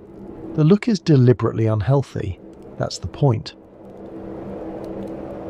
On platforms like Tumblr and TikTok, images circulate that could have been lifted directly from 19th century fashion plates. Young women pose in white nightgowns, their collarbones prominent, their eyes shadowed. They describe themselves as delicate, fragile, ethereal. The hashtags include words like waif and consumptive. Some of these posts are ironic, some are expressions of genuine distress. Young people struggling with chronic illness, depression or eating disorders, finding community in shared aesthetics of suffering. The line between celebration and critique is often unclear. But whatever the intent, the effect is the same. Images of illness are presented as beautiful. Suffering is aestheticized. The consumptive ideal, which seemed to have died with the tuberculosis, Sanatoriums has returned in digital form. The proponents of this aesthetic are not unaware of its problems. Many discuss it ironically, or as a form of solidarity among people who actually struggle with chronic illness. Some frame it as reclamation, taking ownership of an identity that society has stigmatized. But the underlying message, that there is something beautiful about looking sick, echoes directly from the 19th century. Lord Byron would recognise it immediately. There are darker corners still. The pro-ana movement, short for pro-anorexia, emerged in the early 2000s on message boards and blogs. Its adherents treated anorexia not as a disease to be cured, but as a lifestyle to be embraced. They shared tips for extreme weight loss, posted thin-spiration images of emaciated bodies, and encouraged each other to reject treatment. The aesthetic language of pro-ana communities drew explicitly on the consumptive ideal. Members aspired to look ethereal, delicate, like a ghost. They posted images of Victorian fashion, of Ophelia drowning, pale women in white dresses. The connection to tuberculosis was sometimes explicit. One popular quote attributed beauty to the look of consumption. Social media platforms have spent years trying to suppress pro-ana content. Instagram bans certain hashtags. TikTok removes videos that promote eating disorders. But the communities persist, adapting to new platforms and new vocabularies. The young women in these communities are not stupid. They are not ignorant of the dangers. They know, intellectually, that what they are doing is harmful, but they are caught in a cultural trap, a trap that was set in the 19th century and has never been fully sprung. They have inherited a beauty standard that equates thinness with worthiness, pallor with refinement, fragility with femininity. They have been told in 1,000 subtle and not-so-subtle ways that their natural bodies are unacceptable, and they have responded by trying to become something else, something ethereal, something consumptive, something dying. This is what consumptive chic looks like in the 21st century. It's worth pausing to consider what consumptive chic cost us. Generations of women poisoned themselves with arsenic and lead in pursuit of an impossible standard. Generations of women compressed their bodies into corsets until they could barely breathe. Generations of women starved themselves, fainted from lack of oxygen, risked their health, and sometimes their lives to look like they were dying. And for what? For an aesthetic that was, at its core, an aesthetic of powerlessness. The consumptive. Woman was beautiful because she was weak. She was desirable because she was dependent. Her very appeal was built on her incapacity, her inability to walk far, to breathe deeply, to exist without constant support. This was not a coincidence. The consumptive ideal emerged at a time when women's public roles were severely restricted, when women's economic independence was almost impossible, when women's value was measured primarily by their attractiveness to men and their ability to bear children. The beauty standard reflected the social order, and it reinforced it. A woman who was too weak to work was a woman who had to be supported. A woman who might faint at any moment was a woman who needed constant supervision. A woman who cultivated the appearance of illness was a woman who accepted her role as decorative object rather than active subject. Consumptive chic was, in this sense, a prison that women built for themselves, or rather a prison that they were taught to build, and then taught to call beautiful. And yet the prison persists, in modified form. We no longer require women to wear corsets. We no longer sell arsenic wafers in pharmacies. We no longer celebrate the consumptive death as the epitome of feminine beauty. But we still prefer thin women. We still photograph women to look pale and delicate. We still, in many contexts, value female fragility over female strength. The specific aesthetic of consumption has faded, but the underlying preferences have proved remarkably durable. Fashion models are still expected to be extremely thin enough that many of them exhibit signs of disordered eating. Actresses are still expected to maintain weights far below what is healthy. Young women are still bombarded with images that tell them their natural bodies are not good enough. And the message of those images is, at root, the message of consumptive chic, that female beauty requires suffering, that looking good means not being well, that the ideal woman is the woman whose body is in some kind of decline. What would it mean to reject this inheritance? Not to reject all beauty standards, which may be impossible, but to reject beauty standards that celebrate illness, to value health over pallor, to value strength over fragility, to see the natural variety of female bodies as beautiful rather than flawed. This is in fact what many movements have tried to do. The body positivity movement has worked to expand the definition of beauty beyond thinness. The health at every size movement has challenged the equation of thinness with health. Athletes and fitness enthusiasts have promoted muscular female bodies as beautiful. These are all, in a sense, rejections of the consumptive inheritance. The results have been mixed. The cultural preference for thinness remains powerful. The images in advertising and media remain dominated by thin, often pale bodies. The filters on our phones still slim and pale the faces they transform. But awareness is growing. The connection between beauty standards and harm is increasingly recognised, and the specific history of consumptive chic, of arsenic wafers and tuberculosis corsets, offers a stark reminder of how far beauty standards can stray from health and happiness. We ate poison to look like we were dying. We might want to choose differently now. There have always been those who pushed back. The Rational Dress Society in 1881, the dress reform advocates, the doctors who warned against tight lacing and arsenic, the feminists who argued that beauty standards were tools of oppression. In the 20th century, the resistance grew stronger. The women's suffrage movement challenged the idea that women should be decorative. The women's liberation movement of the 1960s and 1970s attacked beauty standards as patriarchal constraints.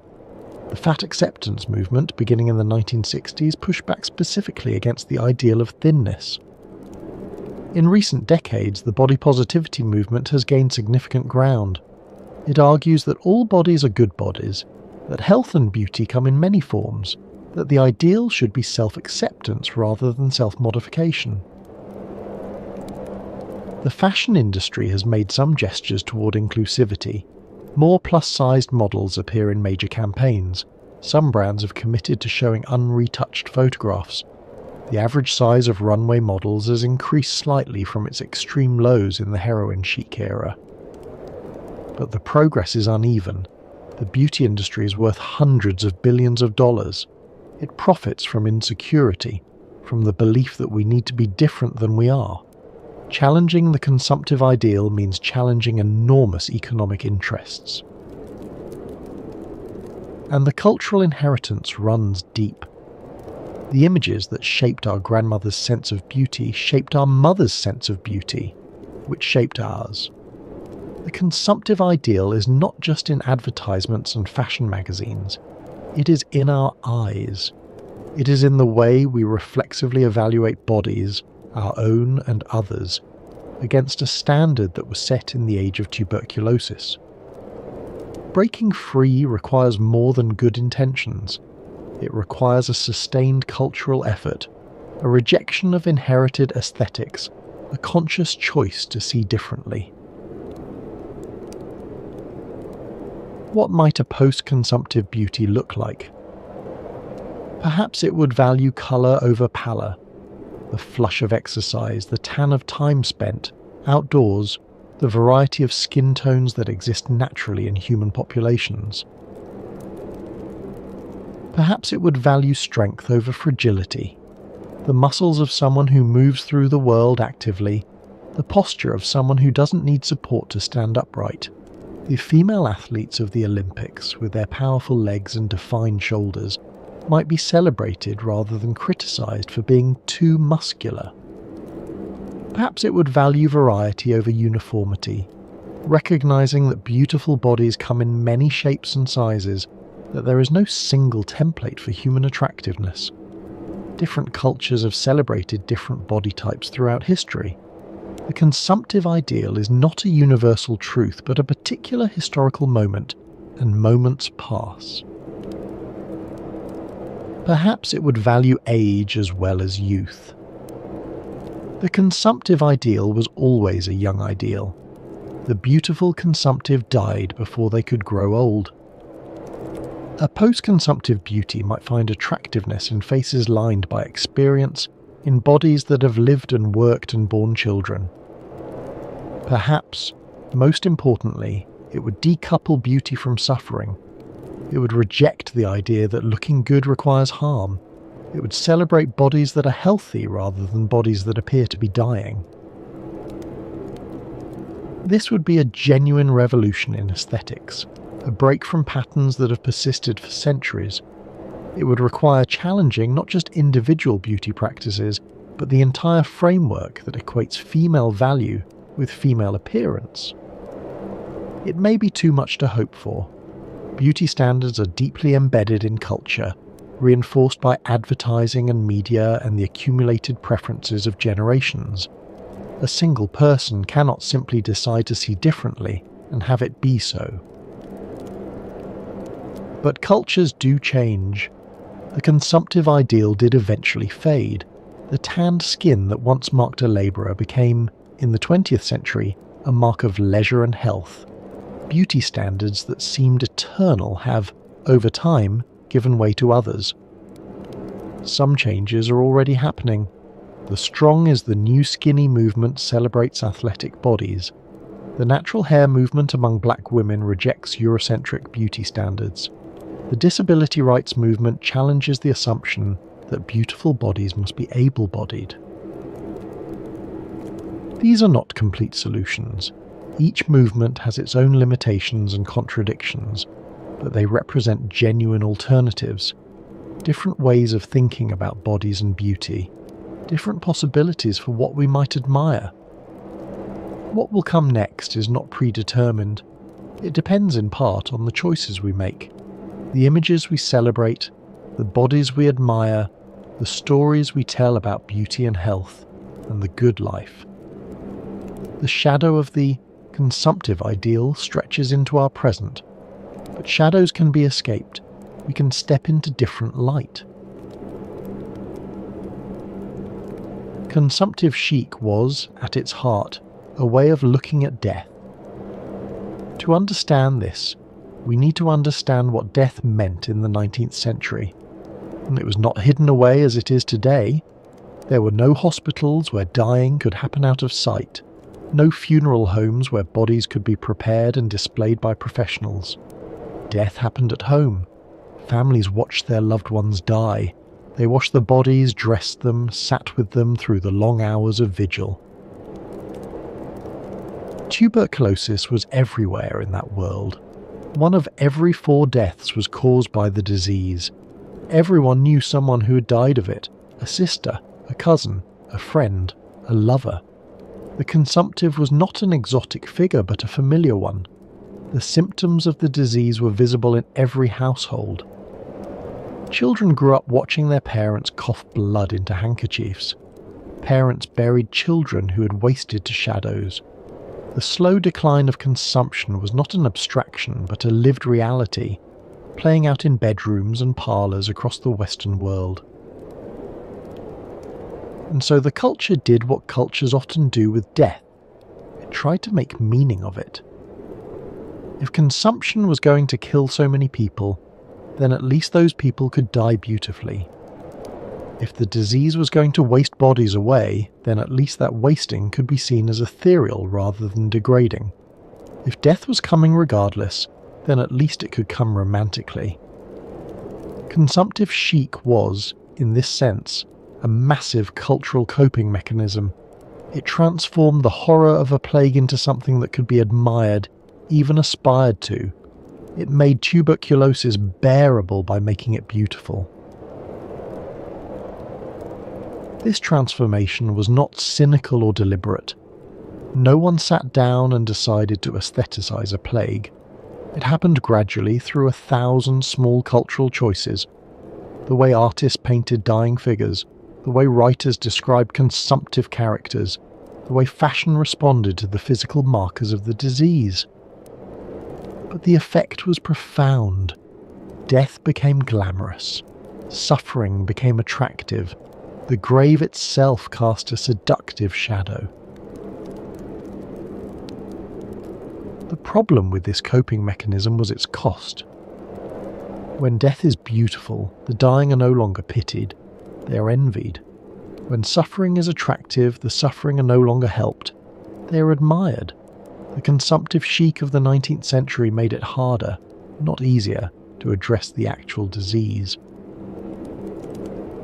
If consumption was a spiritual ordeal that refined the soul, then perhaps it shouldn't be prevented. If consumptives were more creative and passionate than healthy people, then perhaps the disease served a purpose. If the consumptive death was beautiful, then perhaps it was a blessing rather than a tragedy. These attitudes were never universal.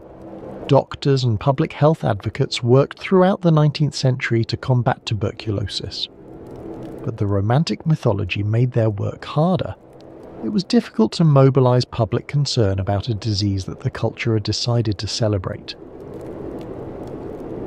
When Koch proved that tuberculosis was contagious, the mythology began to crumble. But it had done its damage. For a century, the most deadly disease in the Western world had been wrapped in an aesthetic that made it seem almost desirable. We might wonder what other horrors we have learned to find beautiful. Perhaps the most disturbing aspect of consumptive chic is how much of it survives.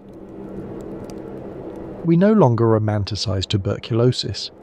The disease still kills over 1 million people each year, mostly in the developing world, but in wealthy countries it has been largely controlled.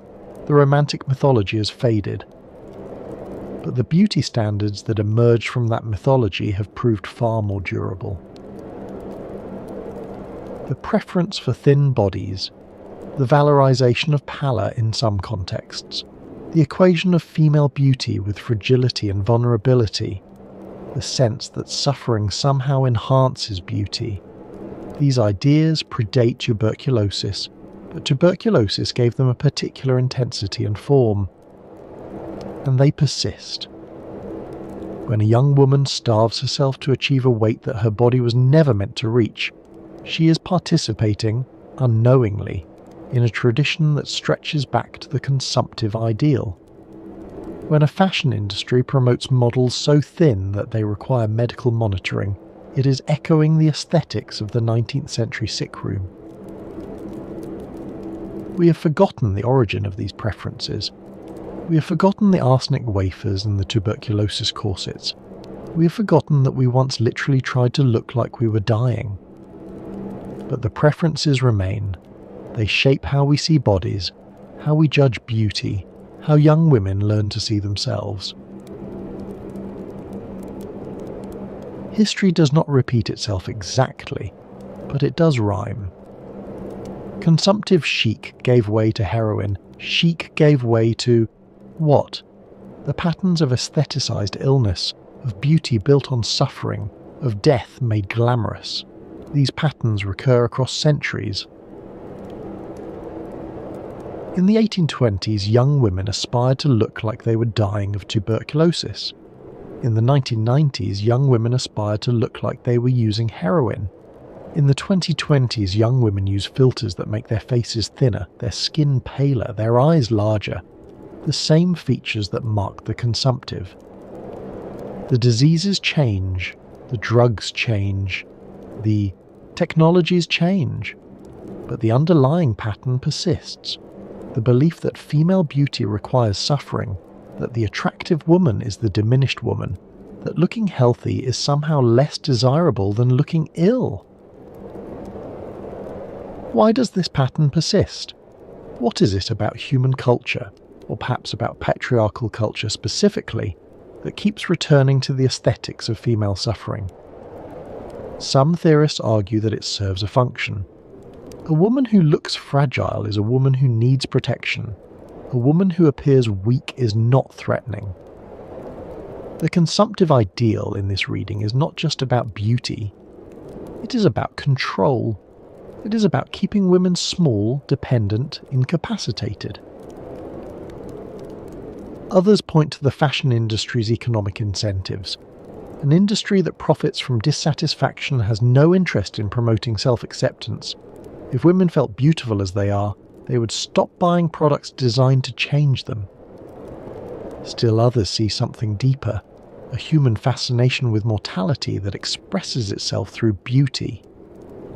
We find the dying beautiful, because we know we are dying. The consumptive woman is a mirror. She shows us our own impermanence dressed in silk and lace. Whatever the explanation, the pattern is clear, and patterns can be broken. To break the pattern requires something more than awareness. It requires a conscious choice to value health over appearance, to celebrate vitality rather than fragility, to find beauty and strength as much as delicacy. It requires, in a sense, choosing life over the aesthetics of death. This is not easy.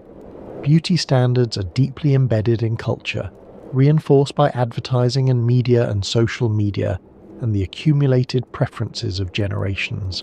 A single person cannot simply decide to see differently and have it be so. But cultures do change. The consumptive ideal did eventually fade. The tanned skin that once marked a labourer became, in the 20th century, a mark of leisure and health. Beauty standards that seemed eternal have, over time, given way to others. The question is not whether beauty standards will change. They always do. The question is whether we'll guide that change consciously, towards standards that celebrate life rather than death. What will come next is not predetermined. It depends in part on the choices we make, the images we celebrate, the bodies we admire, the stories we tell about beauty and health and the good life. The shadow of the consumptive ideal stretches into our present, but shadows can be escaped. We can step into different light. Each of us carries the weight of aesthetic inheritance. We did not choose our beauty standards, any more than we chose our language or our religion. They were given to us, in the images we saw as children, in the comments adults made about bodies, in the heroes and heroines of the stories we were told. When we look in the mirror and feel dissatisfied with what we see, that dissatisfaction has a history. It is not natural or inevitable. It was constructed over centuries by artists and advertisers, by doctors and fashion designers, by romantic poets who found beauty in death, and Victorian mothers who fed their daughters arsenic. This does not make the feeling any less real. Cultural inheritance shapes us as profoundly as genetic inheritance. The consumptive ideal is in our bones, in the way we automatically evaluate faces and bodies against standards we did not consciously choose. But knowing the history can help. It can create distance between ourselves and our reflexive judgments. It can allow us to see our beauty standards not as truths but as artifacts, products of a particular time and place, shaped by a disease that killed millions and the mythology that grew up around it. We can look at a Victorian fashion plate and recognise it as an image of illness. We can look at a modern filter and see its ancestry in arsenic wafers and belladonna drops. And we can ask ourselves, is this what I want to inherit? Is this what I want to pass on? What does it mean to find beauty in death? The Romantics would say it reflects our deepest nature, our awareness of mortality, our longing for transcendence, our need to make meaning of the suffering that surrounds us. Perhaps they were right. Perhaps there is something in us that will always find the dying beautiful, the fragile compelling, the transient precious precisely because it is passing away. The cherry blossoms in Japan are celebrated for their brief beauty, the petals that fall after only a few days, the transience that makes them precious. There is something profound in finding beauty in impermanence. The consumptive ideal tapped into this. The beautiful woman fading away, more precious for her fragility, more poignant for her approaching death. But there is a difference between appreciating transience and demanding it. There is a difference between finding beauty in what is passing and requiring that beauty pass. The cherry blossoms fall of their own accord. The consumptive woman was encouraged to hasten her own decline. We can acknowledge the human impulse to find meaning in mortality without translating that impulse into a beauty standard. We can appreciate the poignancy of vulnerability without demanding that women be vulnerable. We can recognize the transience of all things without asking anyone to die for our aesthetic pleasure. Time siest us tous. The consumptive ideal was not inevitable. It was a choice made by artists and writers, by fashion designers and advertisers, by millions of individuals who decided what they found beautiful and what they did not. We can make different choices. We can choose to see health as beautiful. We can choose to admire strength as much as fragility. We can choose to celebrate bodies that are thriving rather than bodies that appear to be dying. We can look at a woman with colour in her cheeks and muscles in her arms and see not a violation of the aesthetic but a different kind of beauty, the beauty of vitality, of life fully lived. The women who swallowed arsenic wafers were not foolish. They were responding to the pressures of their culture, pressures that told them their natural bodies were not good enough, that they needed to look like they were dying to be beautiful. We no longer swallow arsenic, but the pressures remain. The question is what we will do about them. We can continue to inherit blindly, passing on beauty standards shaped by tuberculosis to children who have never seen the disease. Or we can break the chain of inheritance, consciously, deliberately, with full awareness of what we are doing. The first step is seeing the history in our beauty standards, seeing the arsenic in our filters, seeing the consumptive in the mirror. The second step is choosing to value health over illness, choosing to celebrate life over the aesthetics of death. It is not easy. It may not even be fully possible. We are all products of our culture, and the consumptive ideal has had 2 centuries to embed itself in our eyes and our expectations. But the attempt matters, the awareness matters, the choice to try matters. And so we return to where we began. A ballroom in Victorian London, women in their corseted gowns, their pale skin glowing in the candlelight, the beauty standard of an age, a standard built on disease, on suffering, on the slow wasting of tuberculosis. Imagine yourself in that room. The candles flicker, the orchestra plays, young women line the walls, each of them trying to embody an impossible ideal, the ideal of the dying. Some of them have swallowed arsenic that morning. Some can barely breathe beneath their corsets. Some have dropped belladonna in their eyes and now struggle to see across the room. All of them are caught in a system that demands they look ill to look beautiful. They did not know what they were emulating.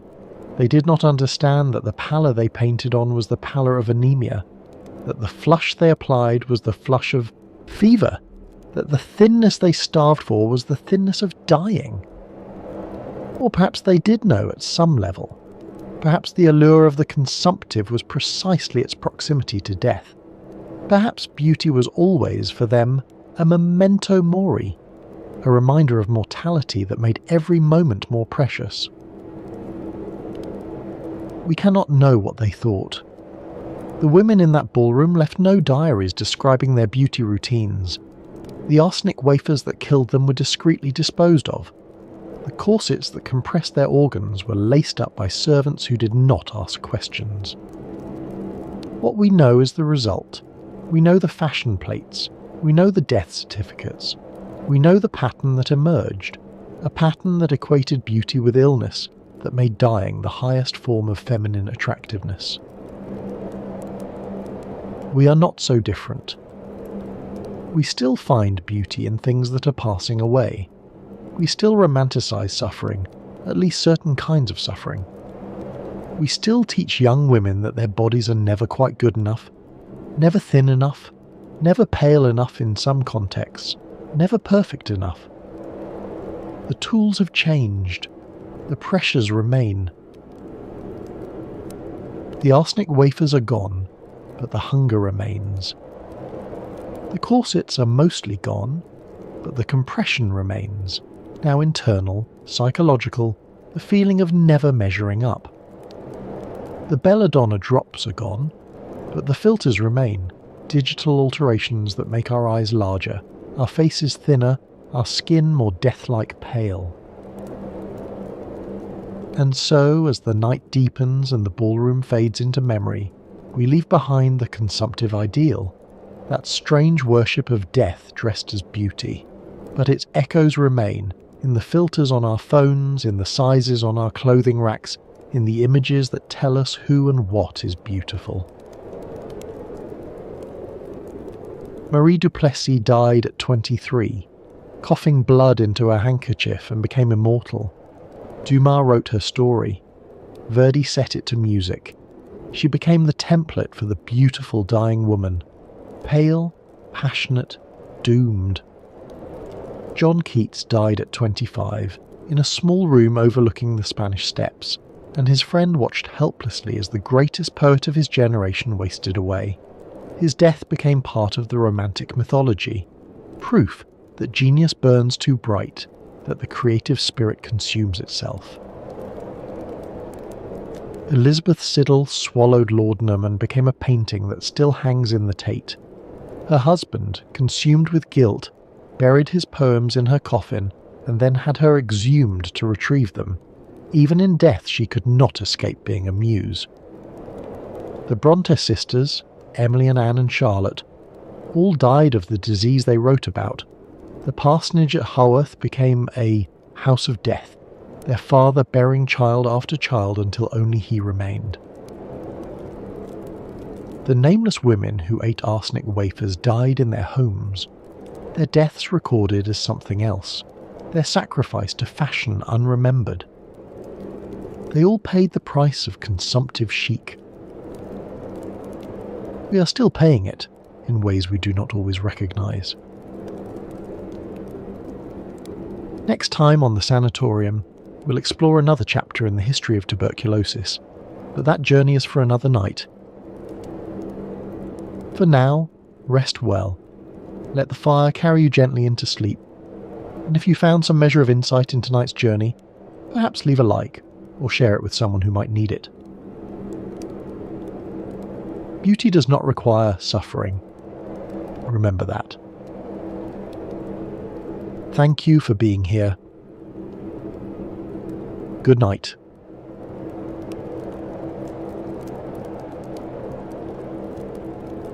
In 2014, a secret group of scientists gathered in a Warsaw church under cover of night. They came to examine a human heart, one that had been preserved in cognac for 165 years, the heart of Frédéric Chopin. When they finally opened the crystal urn, they found what medical science had suspected for more than a century and a half, the lesions of tuberculosis.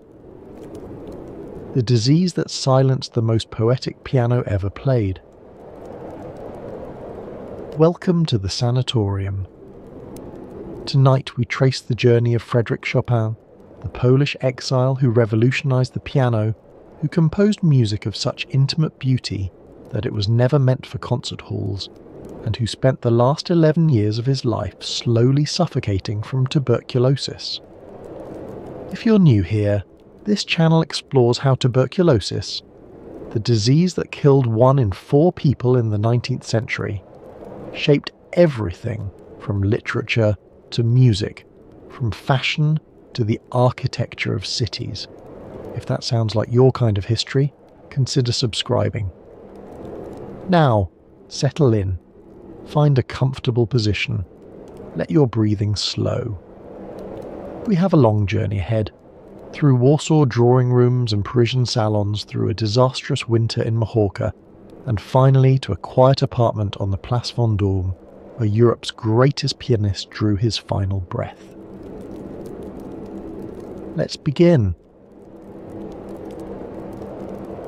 Paris, a winter evening in 1842. The salon is small by aristocratic standards, perhaps 30 guests arranged on silk-upholstered chairs. The women wear their hair parted in the centre, swept back, their gowns high-waisted in the Empire style, now giving way to fuller sleeves and tighter bodices. The men stand at the edges, their evening coats dark against the cream walls. At the centre of the room, barely visible behind the curved lid of a Pleyel piano, sits a man so slight, so pale, that he might be mistaken for a consumptive's ghost. He's 32 years old, though he appears older, worn somehow, as if life has been slowly erasing him. His fingers touch the keys, and the room holds its breath. This is Frédéric Chopin, and what he plays is unlike anything else in the musical world of his time. The great virtuosos of the era, Franz Liszt, Sigismund Thalberg, they perform in concert halls. They dazzle crowds of thousands with cascading arpeggios and thundering chords. They are athletes of the keyboard. Chopin is something else entirely. He plays as if the music were breathing. The melody rises and falls like the chest of someone dreaming, the notes suspended in candlelight, intimate as a whispered confession. There are no pyrotechnics here, no displays of superhuman dexterity, only poetry. And poetry is what Chopin needs, because his body cannot sustain anything more. In his entire life, Frédéric Chopin will give only about 30 public concerts, 30 performances for a career spanning 20 years. In an era when professional pianists might perform 100 concerts in a single year, this is an almost incomprehensible restraint. But Chopin does not restrain himself by choice. His lungs cannot endure the demands of concert performance, the travel, the exertion, the sheer physical toll of projecting music across a vast hall, the intimate salon where he can play softly, where he can breathe between phrases, where the audience comes close enough to see his hands. This is not aesthetic preference, it is medical necessity. The disease that makes him too weak for concert halls will also make him immortal, because music written for intimate spaces, for quiet evenings, for the edge of sleep, that music will outlive the thundering virtuosos by centuries. Tonight we explore how tuberculosis shaped the sound of the piano itself. To understand Chopin, we must first understand the Poland that made him, and the Poland that he could never return to. Friedrich Franciszek Chopin was born on the 1st of March 1810 in the village of Żelazowa Wola, about 50 kilometers west of Warsaw. His mother, Justyna Krzyżanowska, was Polish. His father, Nicholas, was French, an emigrant from Lorraine, who had arrived in Poland in 1787, at the age of 16, and never left. The Poland of Chopin's birth was not truly Poland at all. It was the Duchy of Warsaw, a puppet state created by Napoleon, and even this fiction would dissolve within a few years. By 1815, when Chopin was 5 years old, Poland had been carved up between Russia, Prussia and Austria. The country existed only in memory and in music. 6 months after Chopin's birth, the family moved to Warsaw, where his father had secured a position teaching French at the Warsaw Lyceum, housed in the Saxon Palace. The boy grew up in rooms within the palace grounds, surrounded by the children of the Polish aristocracy, speaking French at home and Polish in the streets. He was a prodigy in the truest sense. By the age of 4, he was playing the piano. By 7, he had composed 2 polonaises. By 8, he was giving private concerts for Warsaw's elite, a child in a velvet suit, seated at a piano far too large for him, producing sounds that made grown men weep. His first formal music tutor was Wojciech Żywny, a Czech-born pianist who recognised immediately that the boy was extraordinary. Żywny trained him in the classical tradition, Bach, Mozart, but there was something in the child's playing that could not be taught, a quality of intimacy, of inner listening, as if the music existed first inside him, and the piano was merely the instrument of revelation. Żywny was an old-fashioned musician, trained in the 18th century style. He believed in the supremacy of Bach, in the importance of counterpoint, in the discipline of correct technique. He instilled in young Frederick a foundation that would serve him throughout his life, even as the student quickly surpassed the teacher. By the time Chopin was 11, Żywny admitted that he had nothing more to teach the boy. The child had absorbed everything his teacher knew, and had begun to develop in directions that Żywny could not follow, but the foundation remained. Throughout his career, Chopin revered Bach above all other composers. He warmed up by playing the well-tempered clavier. He recommended Bach to his students as the ultimate teacher. At the Warsaw Lyceum, Chopin was a good student, popular among his classmates. He had a gift for mimicry and caricature, a sharp wit and an easy charm. But music consumed him. By the time he entered the Warsaw Conservatory in 1826, at 16, he was already one of the finest pianists in Eastern Europe. During summer holidays, the teenage Chopin visited the countryside, attending peasant weddings and harvest festivals. He listened to the village musicians with their fiddles and bagpipes. He noted down the texts of folk songs. He absorbed the rhythms of the mazurka and the polonaise, the dances that would later become his signature. The mazurka, a folk dance from the Mazovia region where Chopin was born, had a distinctive triple meter with an accent on the 2nd or 3rd beat. It was rough, vital music, played on instruments that would never be welcome in a Warsaw salon. But Chopin heard something in it that sophisticated musicians had missed. He heard poetry. The polonaise was more ceremonial, a processional dance associated with the Polish nobility, with national pride, with the grandeur of a Poland that no longer existed as an independent nation. To play a polonaise was to make a political statement, however indirect. It was to assert that Poland still lived, if only in music. These folk influences shaped everything Chopin later composed: the rhythms of the village, the harmonies of the bagpipe, the ceremonial pride of the polonaise. They seeped into his nocturnes, his ballads, his preludes. Even his most sophisticated Parisian works carry traces of the Polish countryside.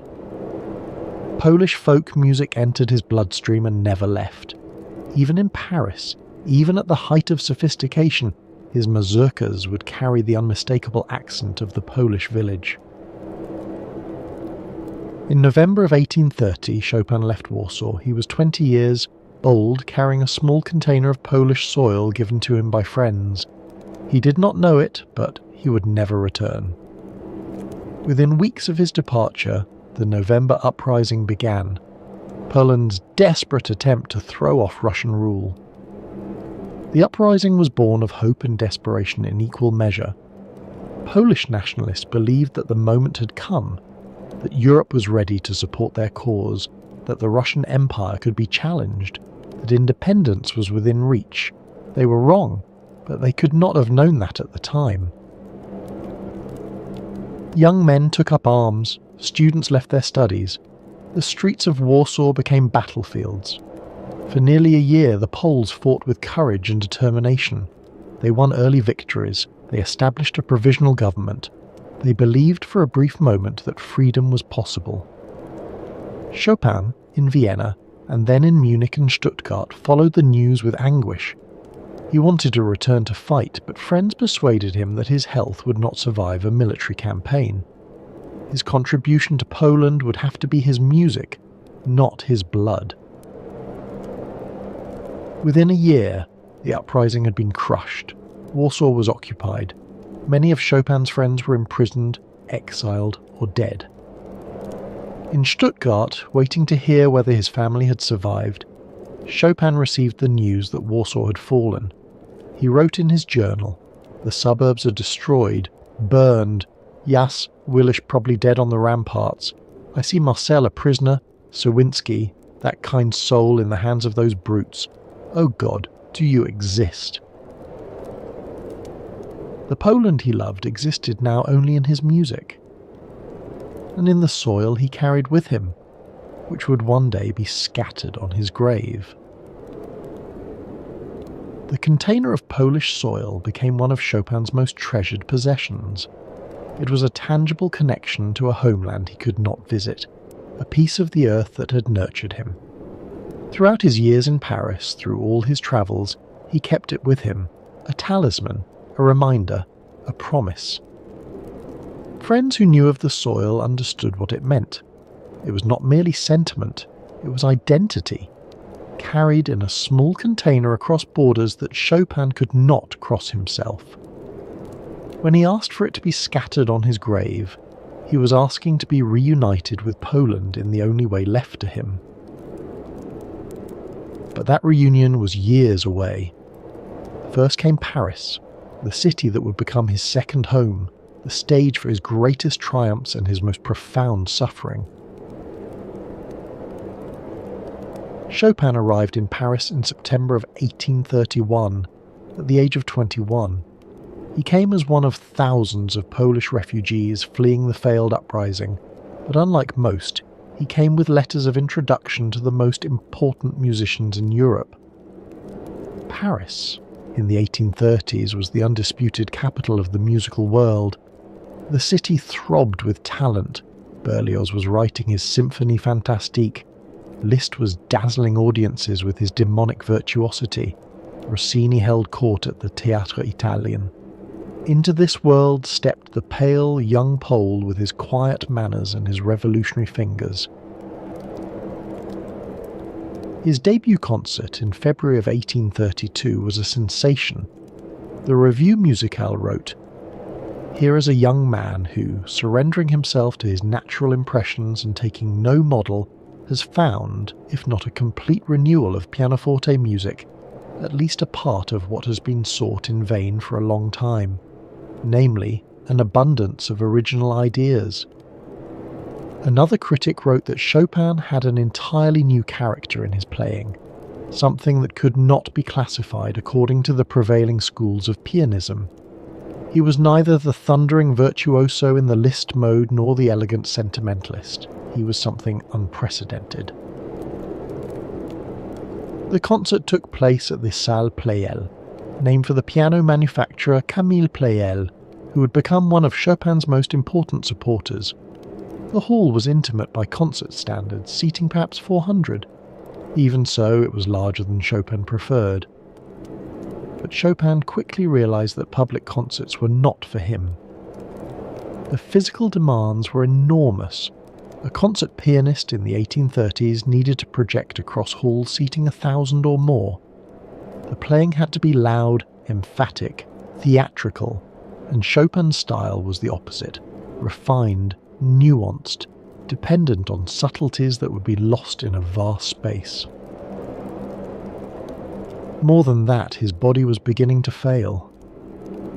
The symptoms had started earlier, perhaps as early as his adolescence. Chronic coughs, fatigue, susceptibility to every passing cold. In Paris, the symptoms worsened. The damp winters, the coal smoke, the endless social demands, they wore him down. So Chopin made a strategic choice that would define his career. He would perform primarily in salons.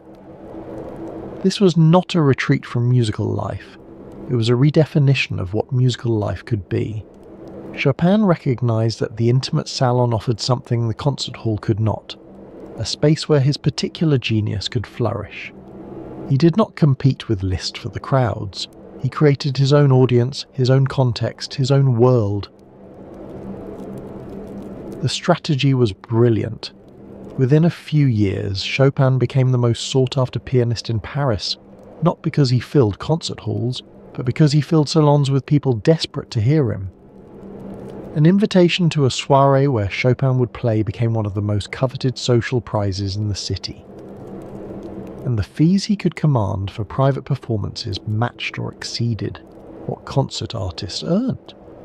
The wealthy aristocrats who hosted him were willing to pay handsomely for the privilege of his presence.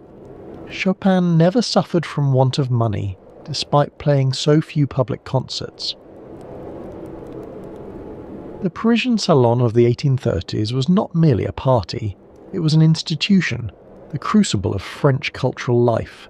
In the drawing rooms of aristocratic hostesses, poets met painters, politicians met philosophers, and musicians performed for audiences who listened with an attention that the concert hall could not match. For Chopin, the salon was ideal. 30 guests, 40 at most. Candles rather than gas lamps. A Pleyel piano, lighter in touch than the English instruments, positioned so that he could play softly and still be heard. The audience close enough to see his hands to catch every nuance. Contemporary accounts describe his playing as extraordinary. One had to come close to him to catch the pianissimo, wrote one listener. His fortissimo was still a mezzo forte. Another described a quality of tone that seemed to float above the keyboard, never quite striking the keys but caressing them. His rubato, the elastic stretching and contracting of tempo, was unlike anything else in the repertoire. Rubato, from the Italian for stolen, refers to the practice of slightly accelerating or slowing the tempo for expressive purposes. All romantic pianists employed rubato, but Chopin's approach was distinctive. He would often keep the left hand strictly in time while allowing the right hand to float freely, creating a sense of melody that hovers above the accompaniment like a voice above its backing. The left hand, Chopin told his students, is the conductor. It must never waver.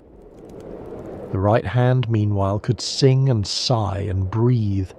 This independence between the hands, this sense of two voices in conversation rather than one mechanism operating, was central to Chopin's sound.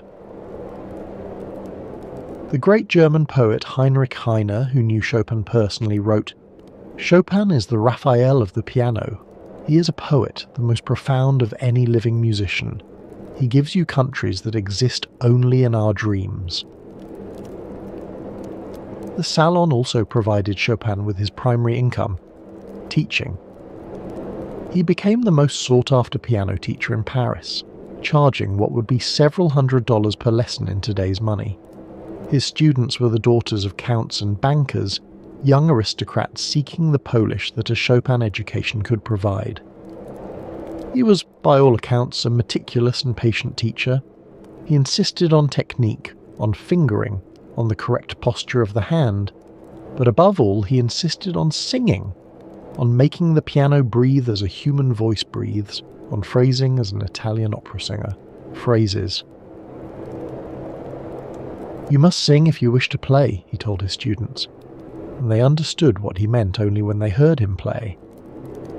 The music seemed to come from somewhere beyond technique, beyond the black and white keys. It came from the same place that poetry comes from, some depth of feeling that ordinary language cannot reach. His teaching schedule was punishing, sometimes 5 or 6 lessons a day, walking or taking carriages across Paris from one aristocratic household to another. The income was excellent, but the toll on his fragile health was considerable. By afternoon, he was often exhausted, and yet the lessons continued. His students remembered specific details of his instruction. He demanded a particular position of the hand, curved but relaxed, the fingers striking the keys at a slight angle. He insisted on suppleness of the wrist. He abhorred unnecessary movement, theatrical gestures, anything that interfered with the pure transmission of sound. Simplicity is the final achievement, Chopin told one student. After one has played a vast quantity of notes and more notes, it is simplicity that emerges as the crowning reward of art. This philosophy, that complexity should serve expression, not display, ran counter to the prevailing virtuoso culture. The great performers of the day competed to play faster, louder, more astonishingly. Chopin taught his students to play more beautifully. Among his students were some of the finest pianists of the next generation. Karol Mikuli, who would later publish an important edition of Chopin's works, studied with him for years. Princess Marcelina Czartoryska became one of the most celebrated performers of Chopin's music. They carried his teachings forward, creating a chain of transmission that extended into the 20th century. In Paris, Chopin found himself at the center of the greatest concentration of artistic genius in 19th century Europe. He knew Franz Liszt, his temperamental opposite, Liszt the showman, Liszt the theatrical virtuoso, Liszt who played to thousands where Chopin played to dozens. They admired each other, though their friendship was complicated. Liszt sometimes performed Chopin's music in concert, but he added his own embellishments, his own theatrical touches which Chopin found vulgar. The contrast between the two men was striking.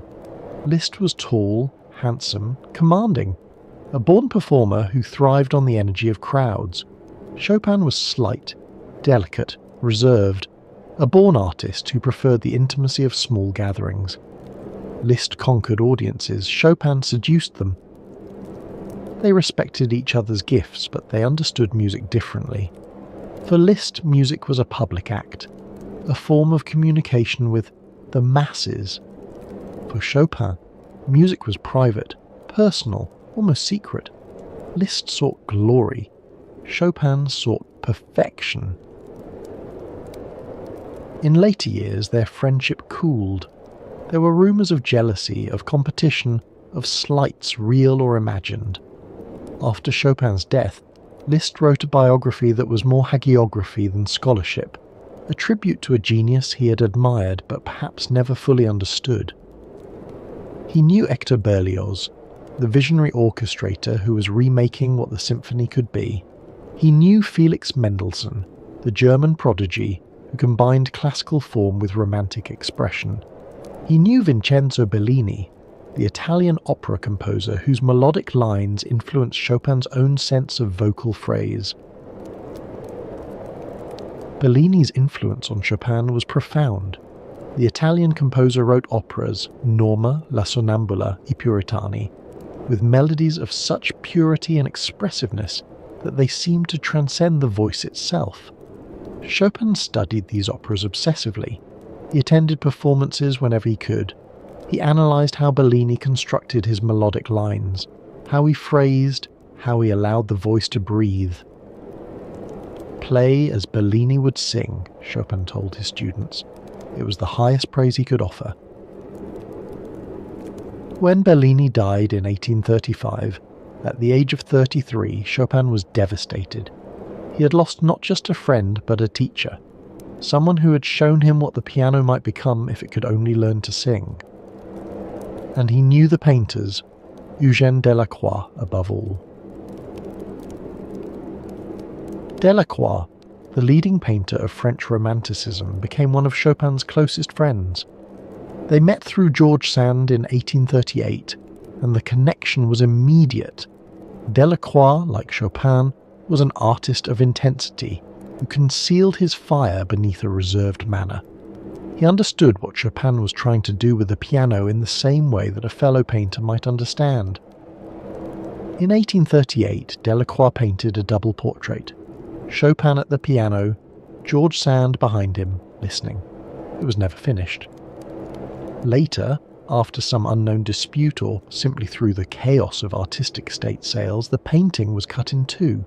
Today, Chopin and Sand hang in separate museums, forever separated, a metaphor more apt than anyone could have planned.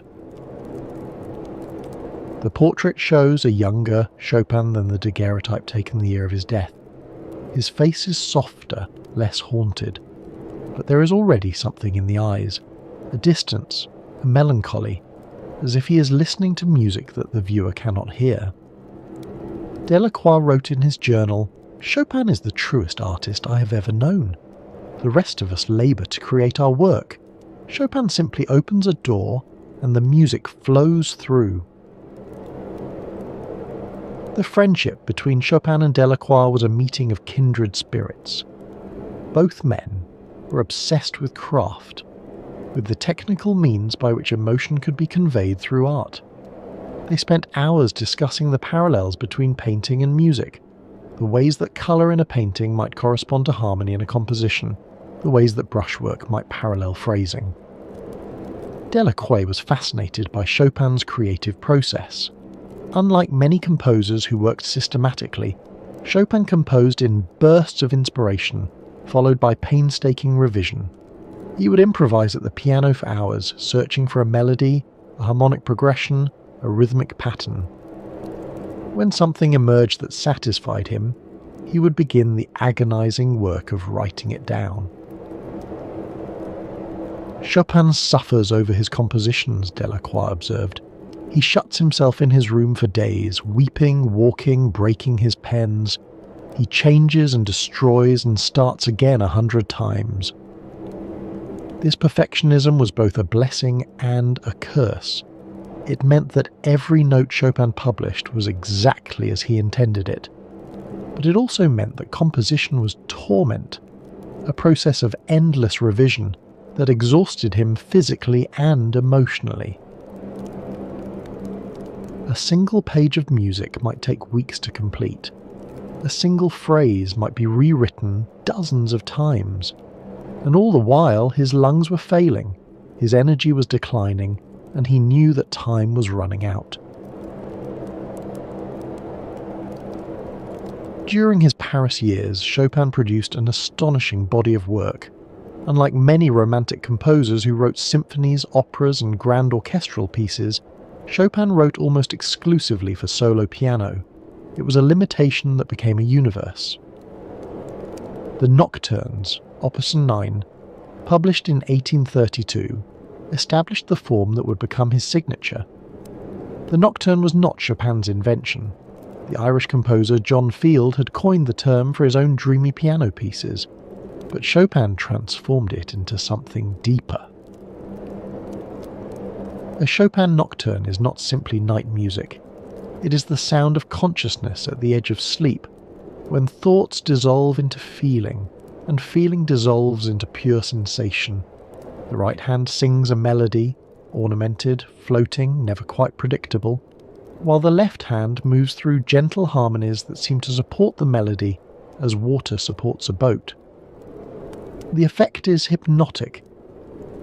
Contemporary listeners described falling into a kind of trance, a suspension of ordinary awareness. The music seemed to speak directly to some part of the mind that existed below language. John Field, the Irish composer who invented the nocturne as a genre, wrote pieces of considerable charm, but Chopin transformed the form entirely. Where Field's nocturnes were pleasant, Chopin's were profound. Where Field offered decoration, Chopin offered depth. The difference lay in harmony, in structure, in the quality of melodic invention. Chopin's nocturnes could move from tenderness to passion to despair within a few pages. They could explore emotional territories that Field never imagined. They could break your heart. The Nocturne in C-sharp minor, Tiet 27 number 1, begins with a melody of almost unbearable sadness. A lament, a confession, a cry in the night. It builds to a passionate middle section, then returns to the opening material transformed. The listener who follows this journey arrives somewhere different from where they began. This is what Chopin added to the nocturne: narrative, drama, emotional development. He took a pleasant salon form and made it capable of tragedy. The nocturnes were meant for the night hours, for that liminal time when the mind relaxes, when defences drop, when we are most open to emotion. They were written for candlelight, for quiet rooms, for intimate company.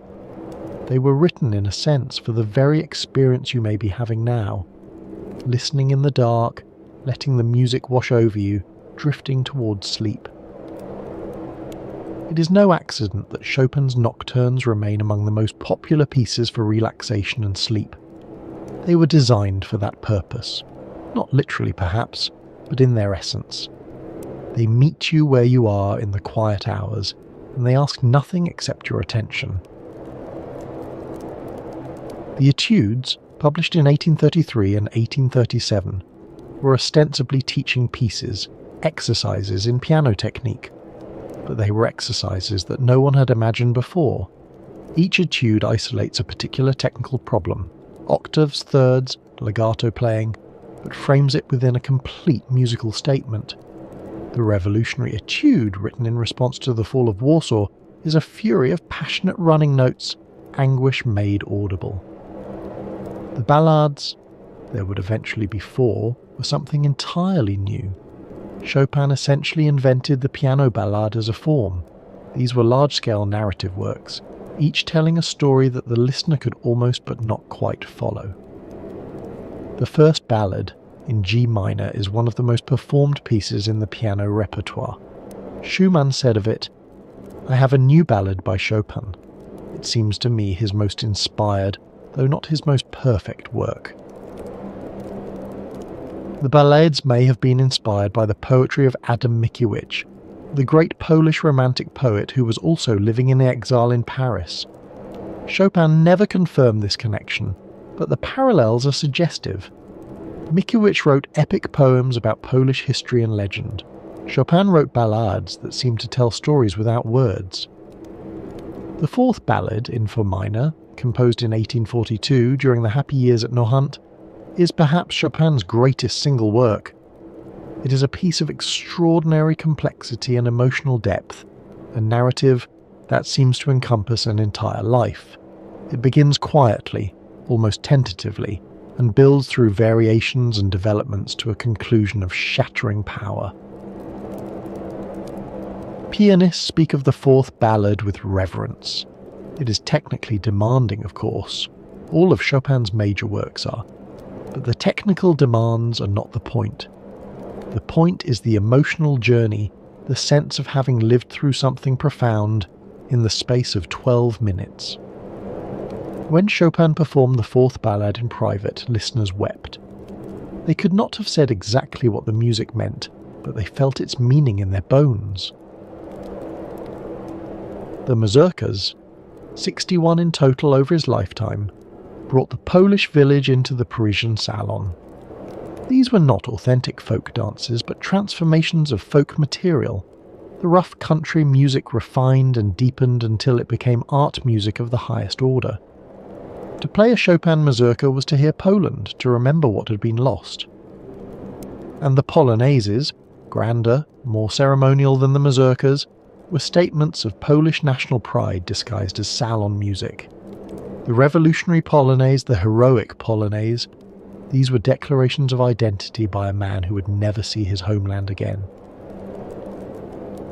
The waltzes, more than 20 of them, were perhaps the most immediately popular of Chopin's works. They were dance music nominally, but dances that no one could actually dance to. The tempos were too flexible, the harmonies too complex, the structures too free.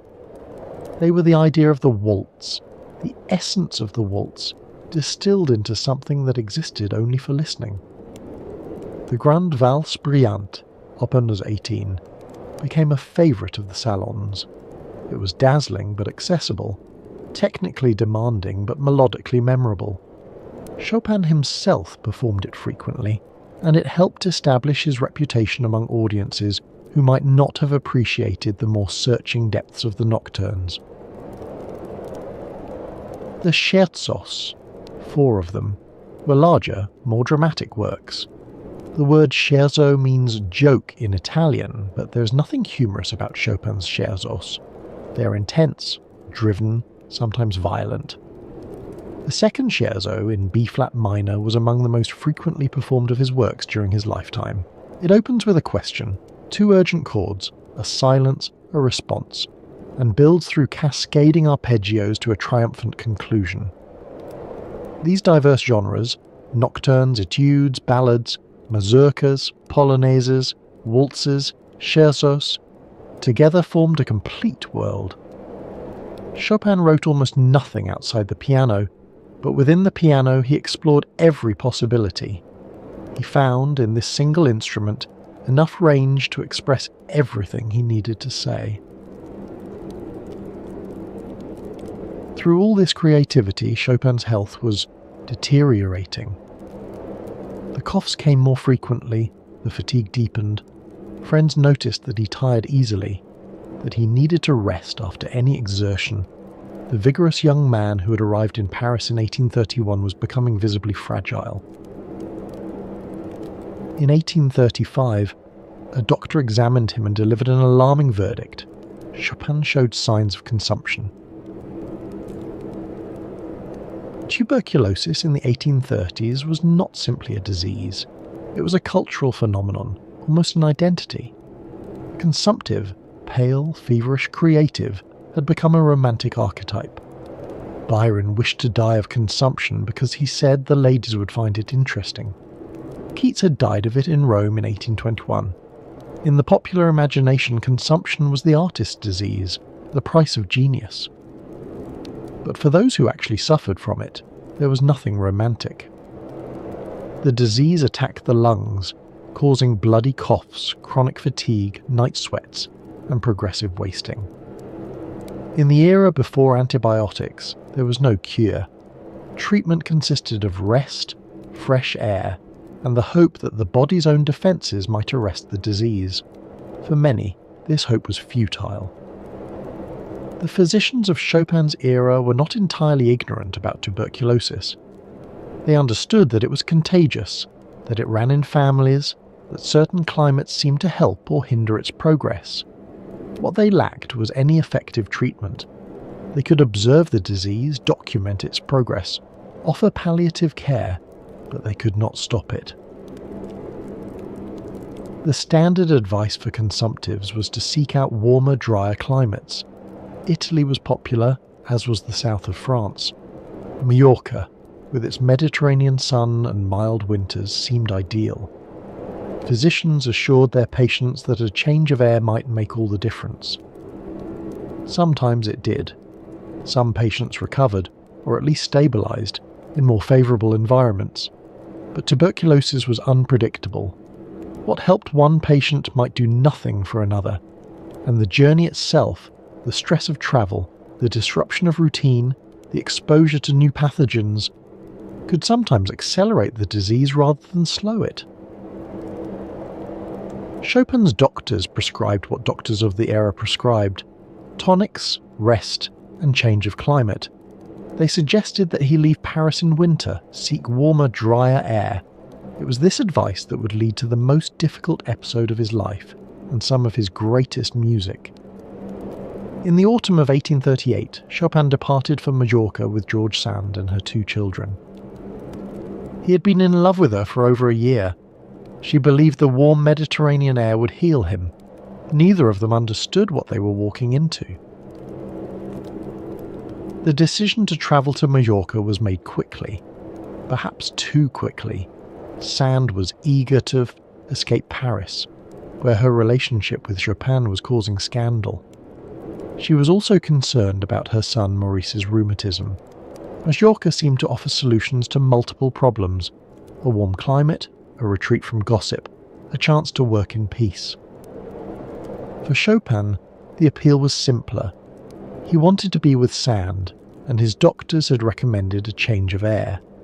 He did not particularly want to leave Paris with its salons and its concerts and its familiar routines, but love made him willing to try. They gathered their belongings, made their arrangements, and set off into the unknown. It was a journey that would test everything: their love, their patience, their faith in each other. And it would produce some of the most extraordinary music ever written. Amandine Lucille Aurore Dupin, who wrote under the pen name George Sand, was one of the most famous women in Europe.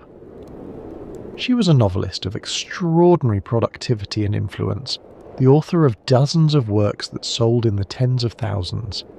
She was notorious for wearing men's clothes, for smoking cigars, for taking lovers of both sexes. In an era that confined women to domestic roles, she had made herself a public figure, a working writer who supported herself and her children by her pen.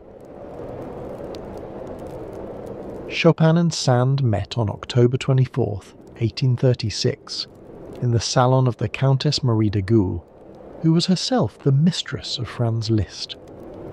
According to some accounts, Chopin was initially repulsed.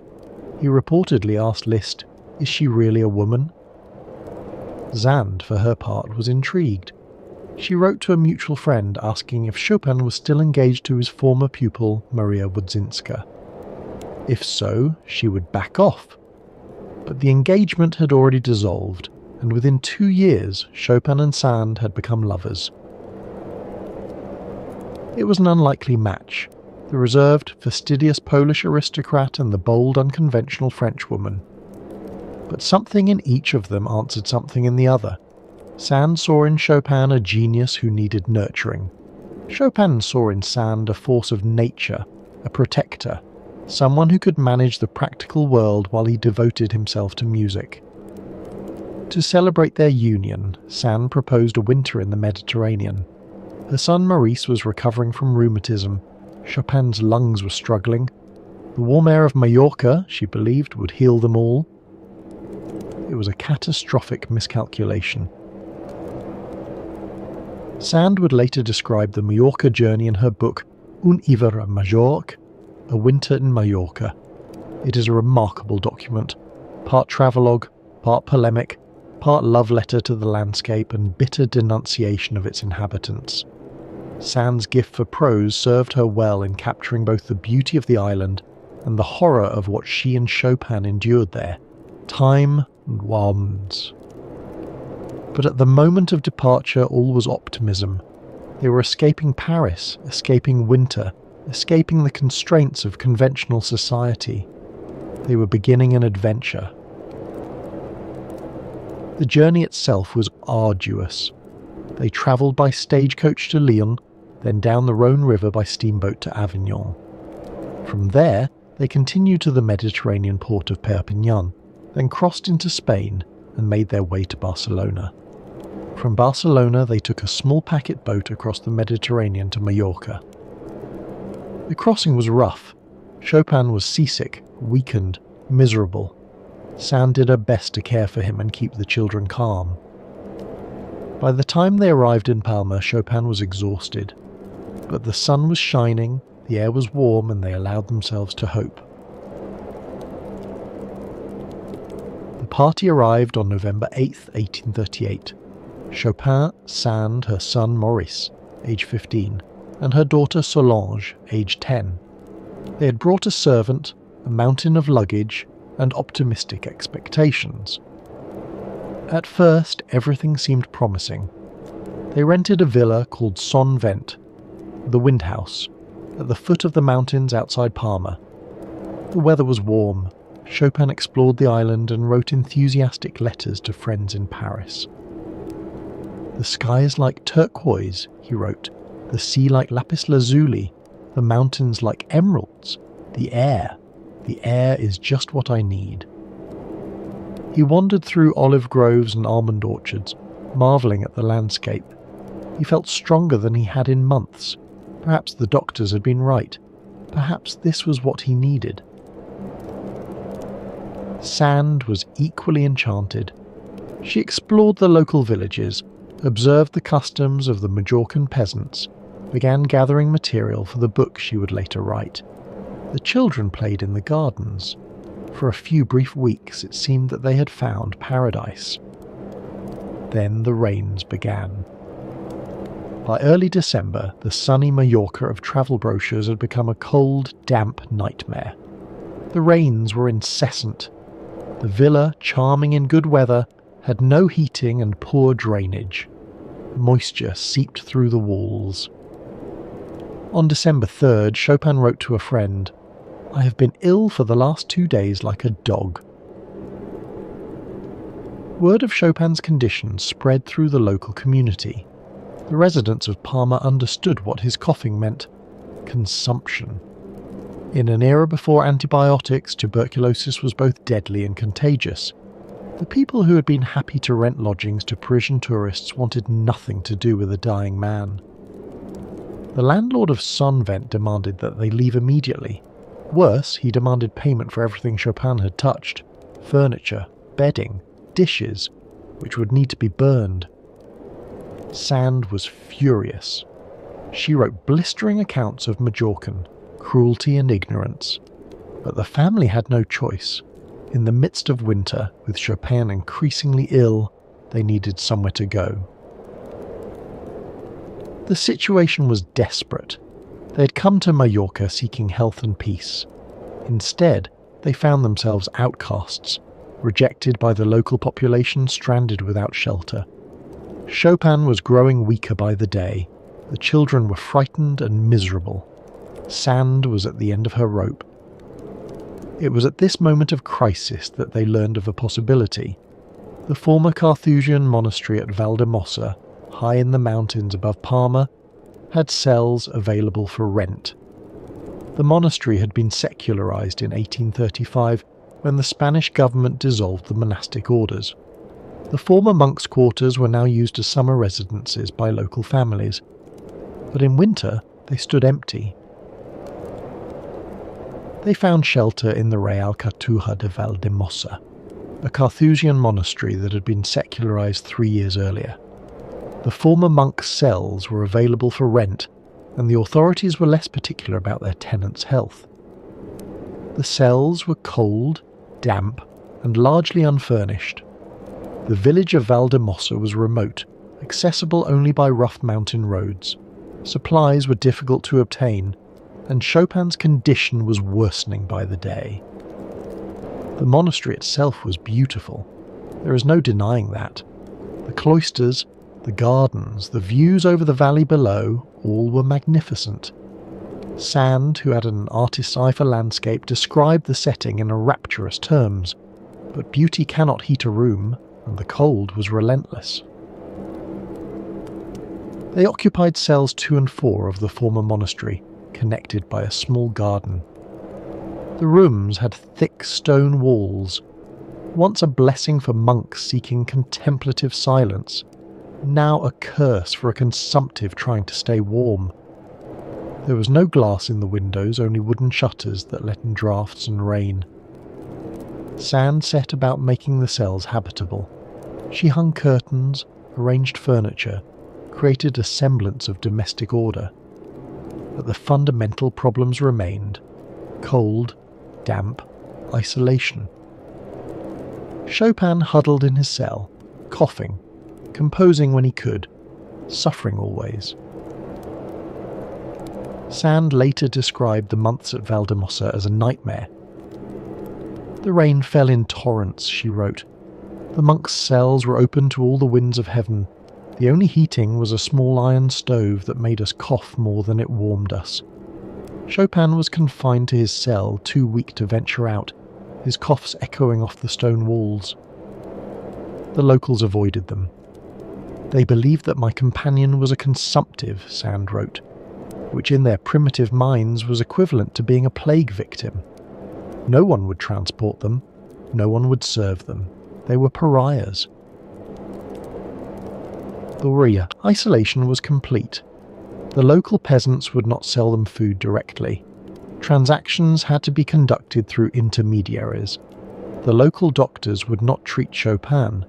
They feared contamination. Even the donkeys that might have carried supplies up the mountain were withheld, their owners afraid that the animals might be infected. Sand, who had travelled the world, who had known the salons of Paris and the courts of Europe, found herself reduced to the most primitive conditions.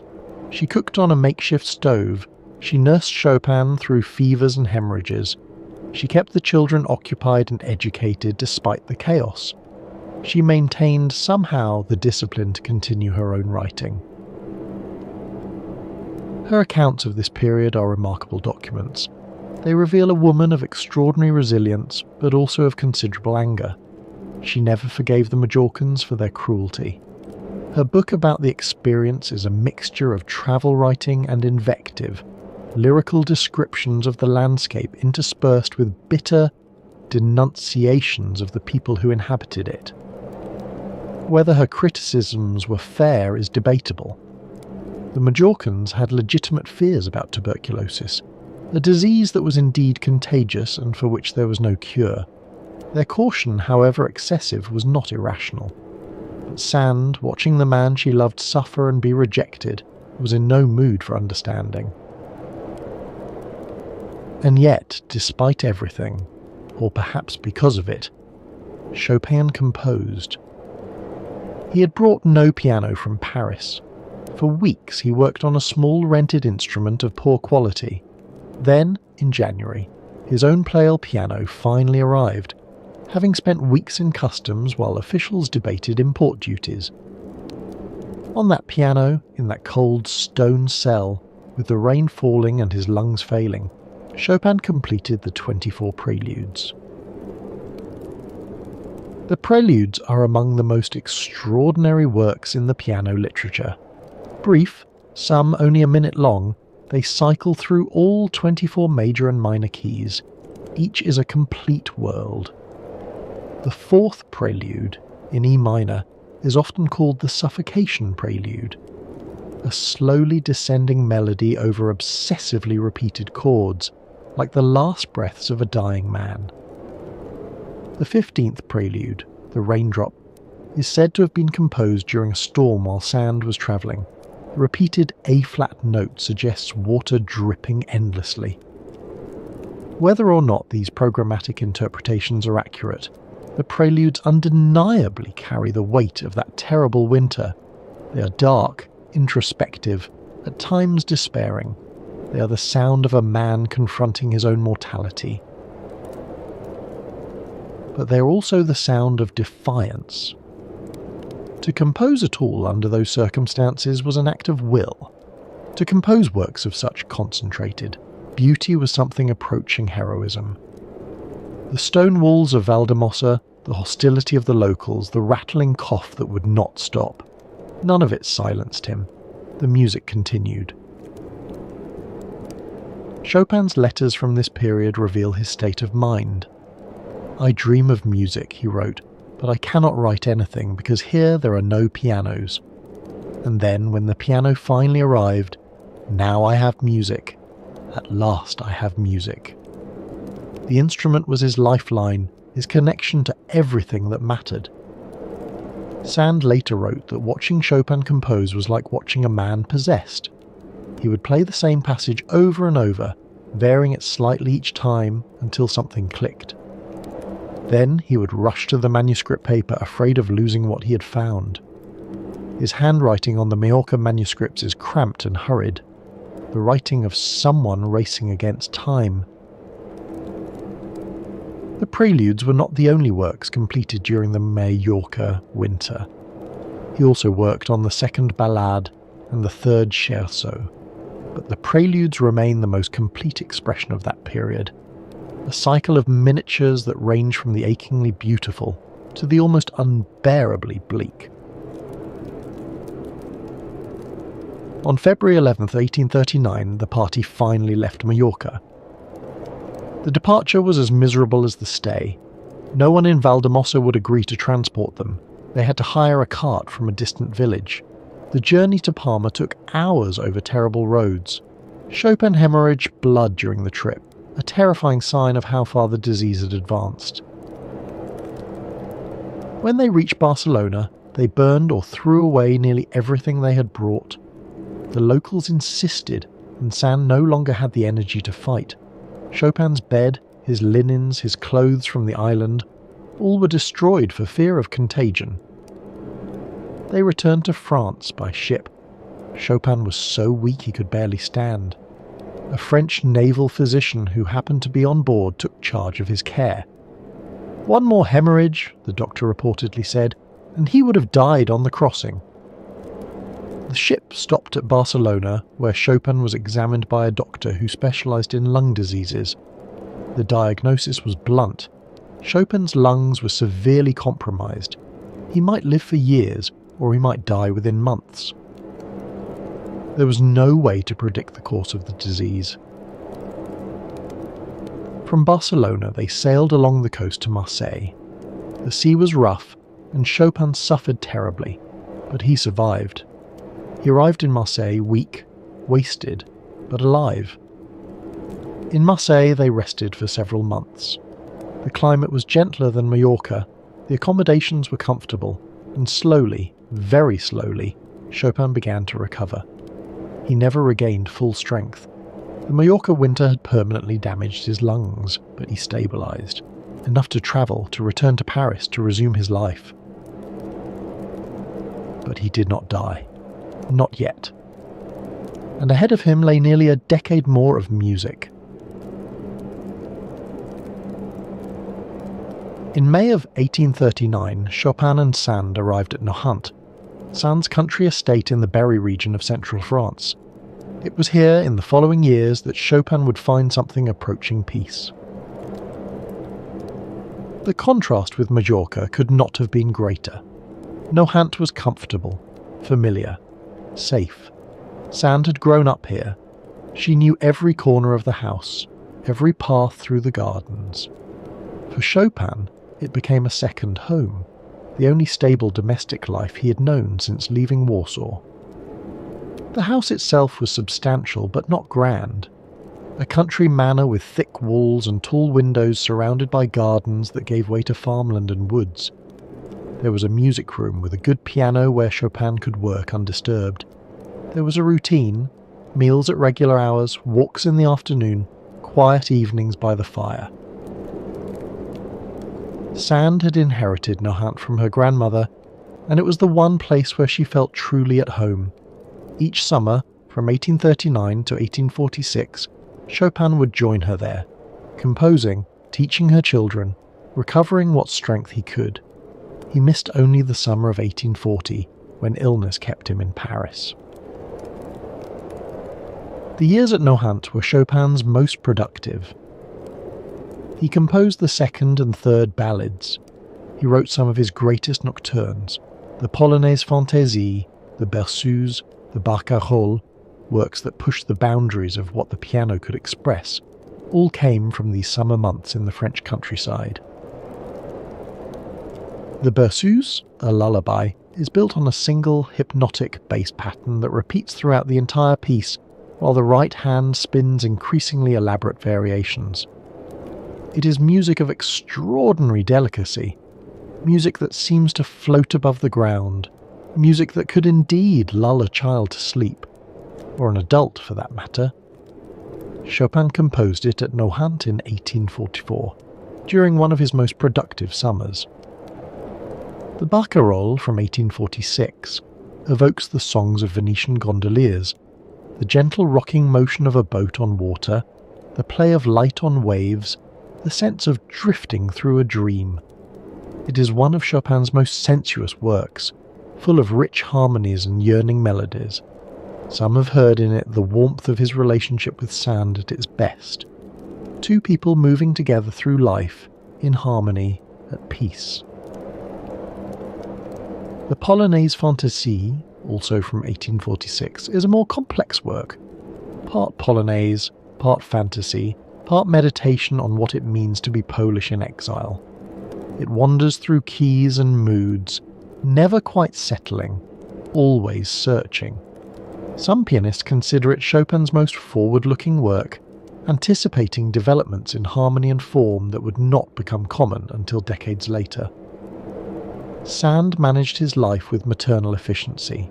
She arranged his schedule, protected him from unwanted visitors, made sure he rested. She called him her third child, a description that reveals both the tenderness and the imbalance of their relationship. For his part, Chopin taught Sand's children piano, played cards with the household and worked. Always he worked. The music poured out of him even as his body failed. The household at Nohant was lively. Sand's children, Maurice and Solange, were growing up. Friends came to visit for weeks at a time. There were theatrical performances, amateur dramatics in which the household participated. Chopin sometimes played the piano for these entertainments, providing incidental music for the plays they staged. But his days followed a pattern. He rose late, his health did not permit early rising, and spent the mornings at the piano. He would work until lunch, then rest, then perhaps walk in the gardens if he felt strong enough. In the evenings he might play for the assembled company, improvising on themes suggested by the guests, demonstrating his latest compositions. Visitors to Nohant left accounts of these musical evenings. They described Chopin playing in the candlelight, his face pale, his hands moving with uncanny precision over the keys. They described the silence that fell over the room, the sense that something sacred was happening. Even casual listeners understood that they were in the presence of genius.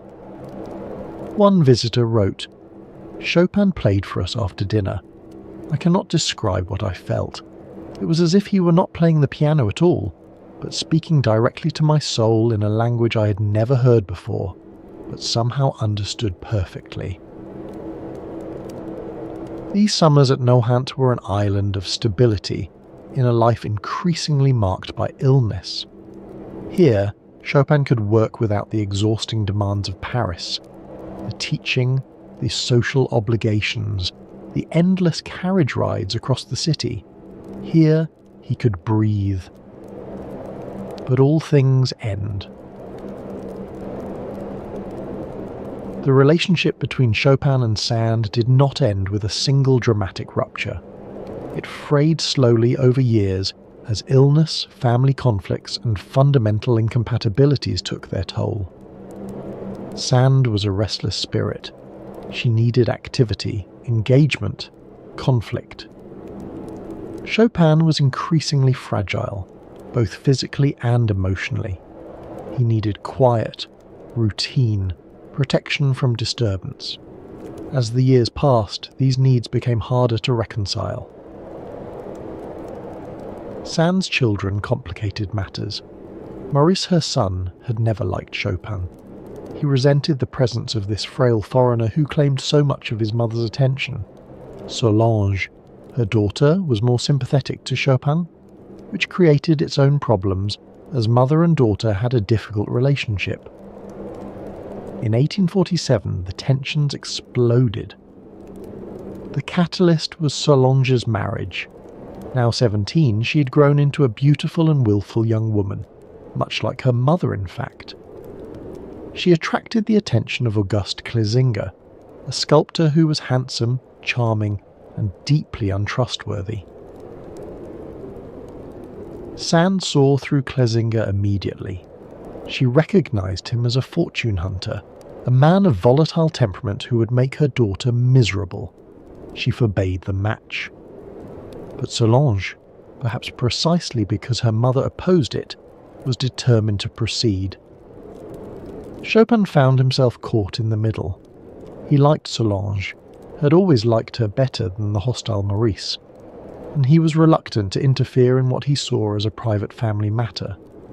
When Sand demanded that he condemn Clezinger, he declined. It was a fateful decision. Solange announced her engagement to Auguste Clezinger, a sculptor of talent and terrible character. Sand opposed the match. Chopin quietly supported Solange's choice. When the marriage happened anyway and quickly descended into scandal, Clezinger demanded money. There were physical altercations at Nohant. The newlyweds were essentially exiled. Sand blamed Chopin for having sided with her daughter. She believed that Chopin was in love with Solange. There is no evidence that this was true, but Sand's jealousy was ferocious. She wrote to Chopin demanding that if he wished to remain in her life, he must never mention Solange's name again. Chopin could not accept this condition. He had watched Solange grow from a child into a young woman. He had taught her piano, played games with her, been a quiet presence in her life for nearly a decade. Whatever Sand believed about his feelings, he could not simply pretend that Solange did not exist. The demand was impossible. The final exchange of letters was painful. Sand accused Chopin of betrayal, of disloyalty, of putting her daughter before her. Chopin responded with wounded dignity, insisting that he had done nothing wrong. Neither would yield. The relationship that had sustained him for 9 years was over. On July 28, 1847, Sand wrote her final letter to him. "Goodbye, my friend." The brevity of the farewell was devastating. After everything they had shared, the years at Nohant, the terrible winter in Mallorca, the music he had composed in her presence, it came down to 3 words. "Goodbye, my friend." Not lover, not beloved, friend. They had been together for 9 years. They would see each other only once more, a chance encounter in March of 1848 in the stairway of a friend's house. They exchanged a few words. Sand asked about his health. Chopin replied that he was well. He was not well. He was dying.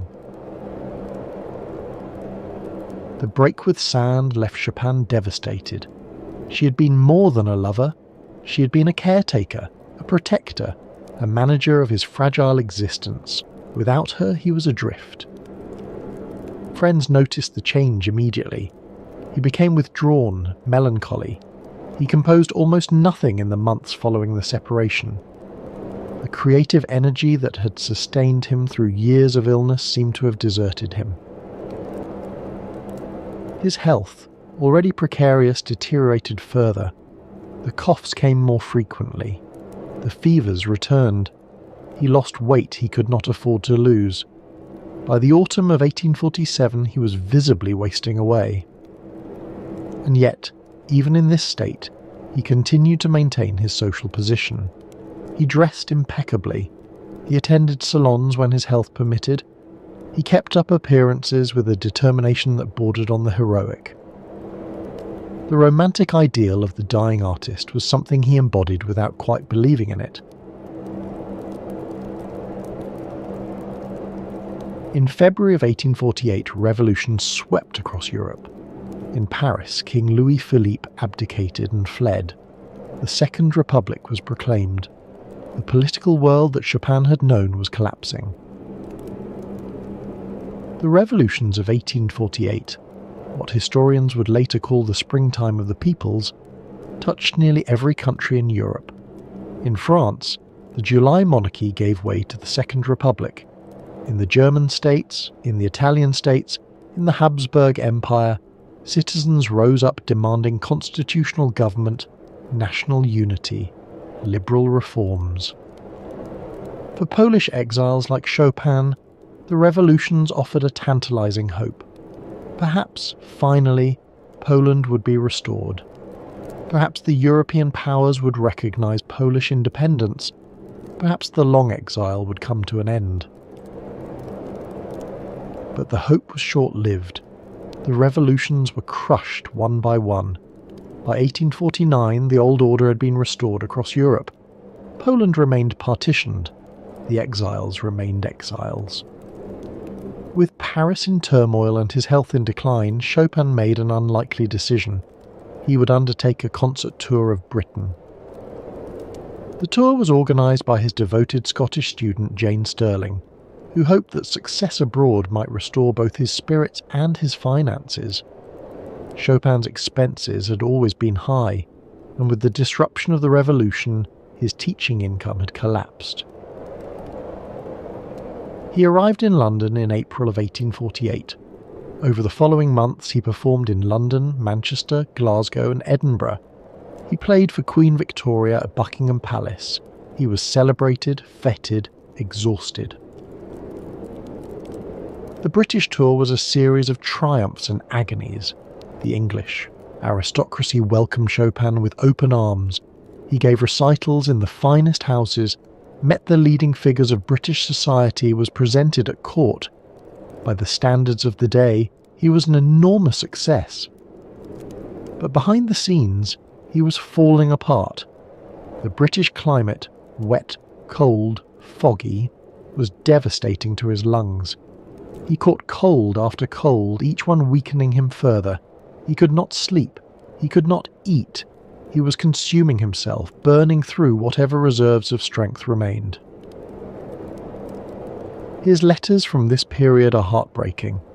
To his family in Warsaw he tried to maintain an optimistic tone, but to close friends he was honest about his condition.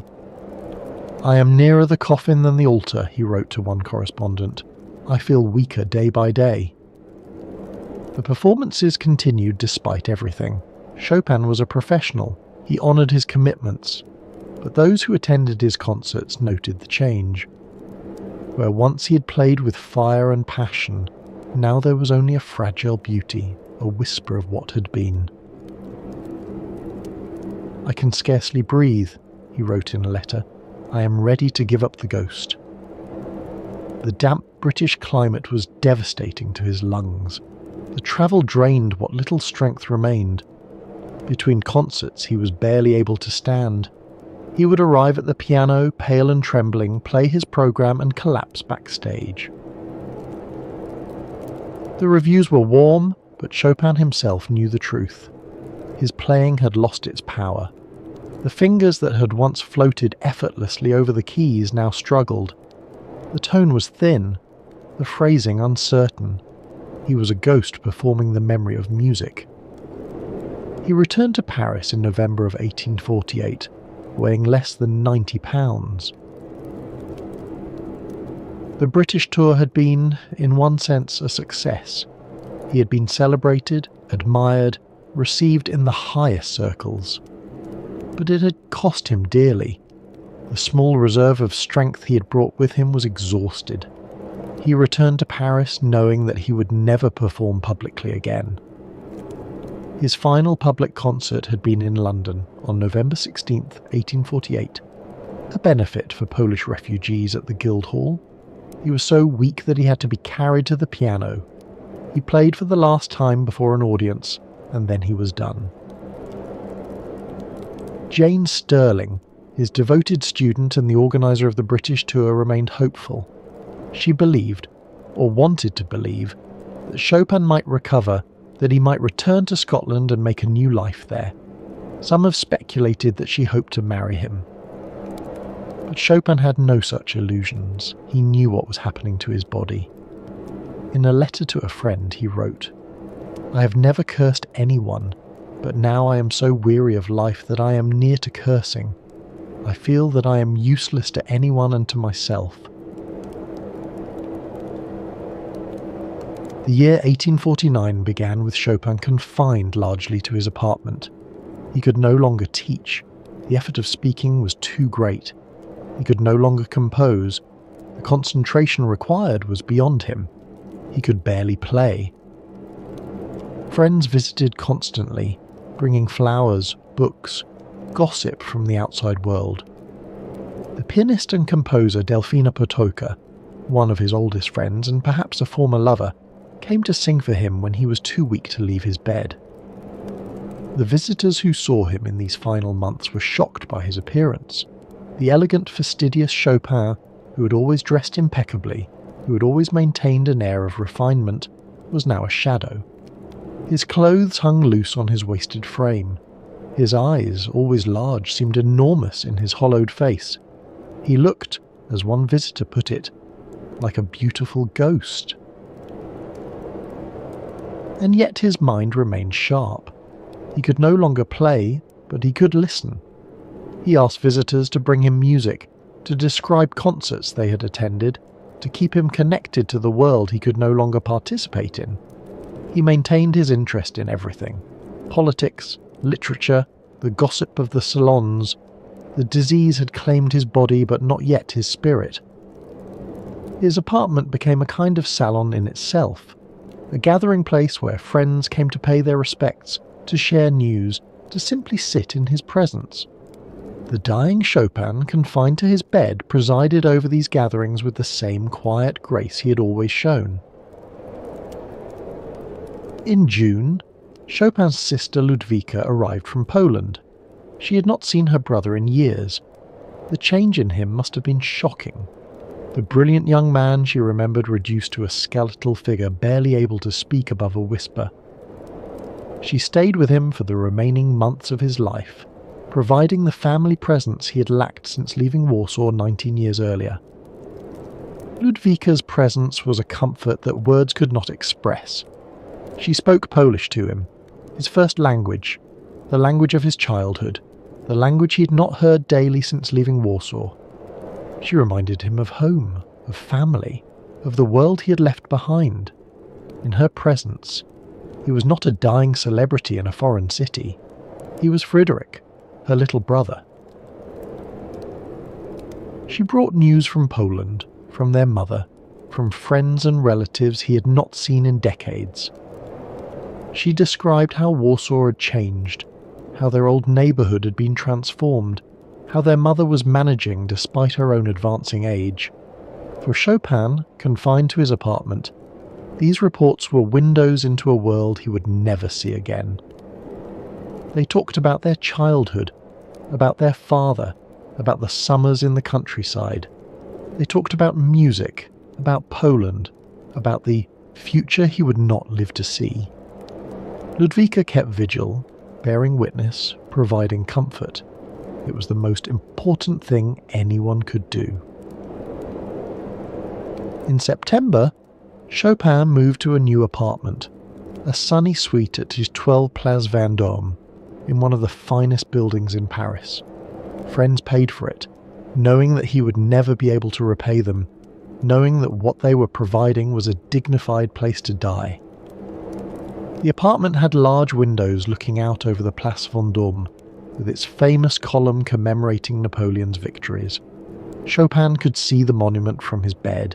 He could hear the sounds of the city he had loved for 18 years. By October, he could no longer leave the bed at all. The doctors came and went. There was nothing they could do.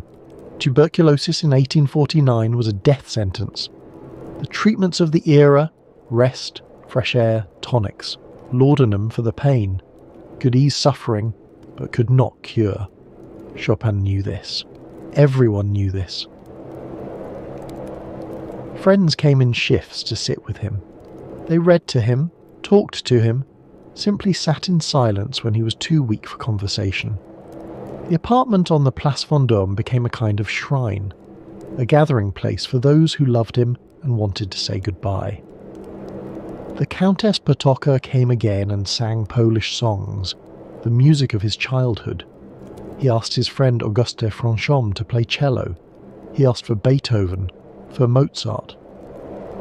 On October 15th, his condition sharply worsened. A priest was called to administer last rites. Chopin received the sacrament calmly, confessing his sins, accepting the blessing.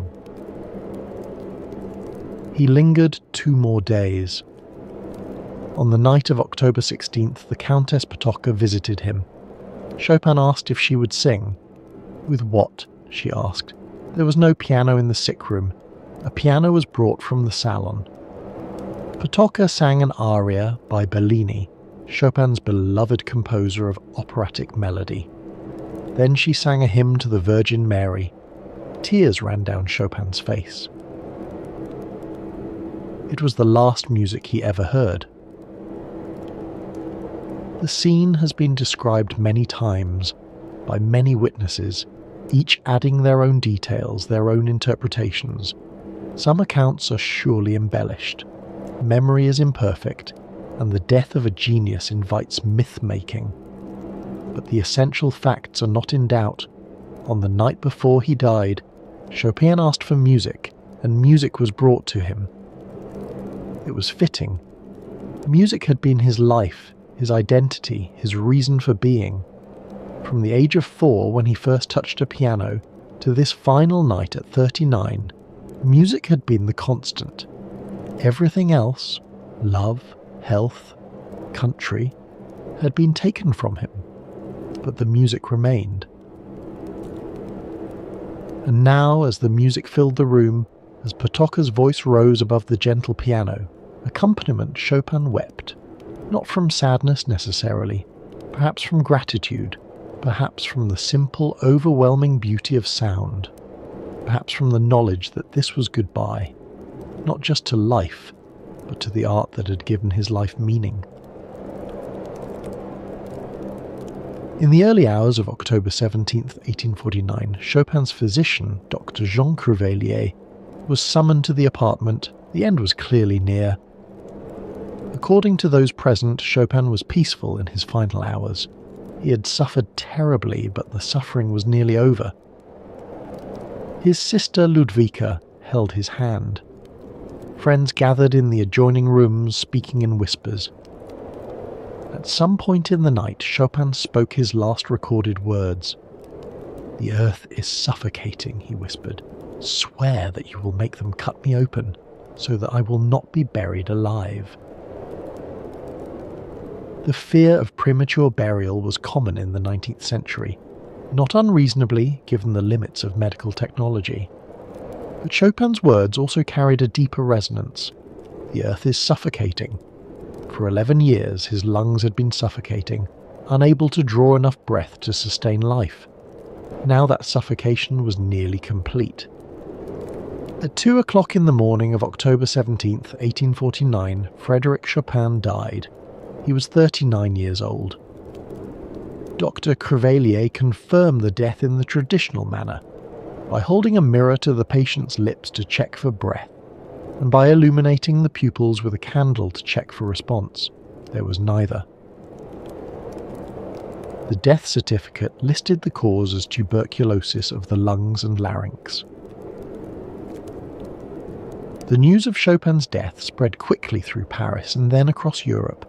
Newspapers printed obituaries, friends wrote letters of condolence. The musical world mourned one of its brightest lights.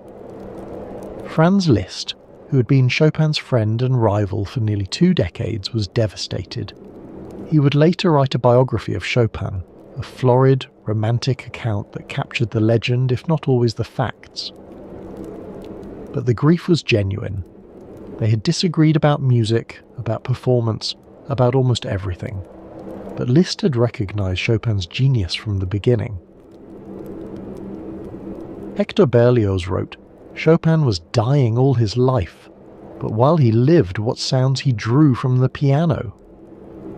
Delacroix, who had been closer to Chopin than perhaps any other artist, wrote in his journal, "What a loss! What miserable rogues fill the marketplace while that beautiful soul is extinguished."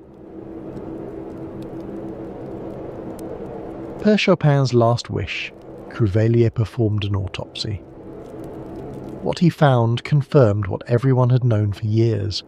Chopin's lungs were devastated by tuberculosis. The left lung was nearly destroyed, the right was severely compromised. It was remarkable that he had survived as long as he had.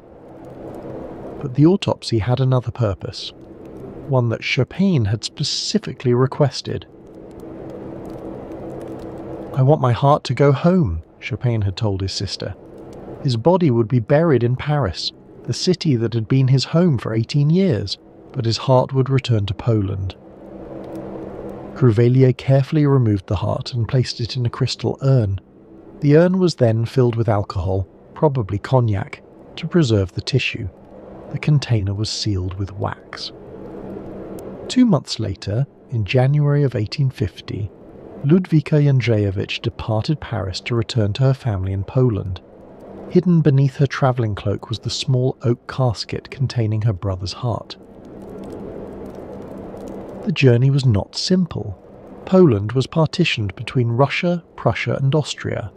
Border crossings were complicated, suspicious.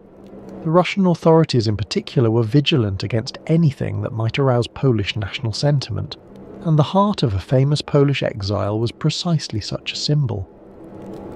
But Ludwika succeeded. Past Austrian customs, past Russian border agents, she smuggled her brother's heart into Poland. For the next 3 decades, the heart was kept privately, its location known only to the family. Finally, in 1882, it was immured in a pillar of the Holy Cross Church in Warsaw, the church where Chopin had attended Mass as a child, where his father had served on the parish council. For decades under Russian rule, the heart was the only public monument to Chopin that the authorities would allow. It became a focus of covert nationalist devotion, a symbol of the Poland that survived only in memory and music. Chopin's funeral took place on October 30th, 1849, at the Church of the Madeleine in Paris. 3,000 people attended. The Church of the Madeleine was one of the grandest in Paris, a neoclassical temple with Corinthian columns, modelled on ancient Roman architecture. It was the church of high society, the place where the elite came to worship. For Chopin, who had spent his life among the aristocracy, it was the fitting final venue. The wait for the funeral, 13 days after his death, was not unusual for the era. Time was needed to organise a service of this scale, to assemble the musicians, to notify friends and acquaintances across Europe. But there was another reason for the delay.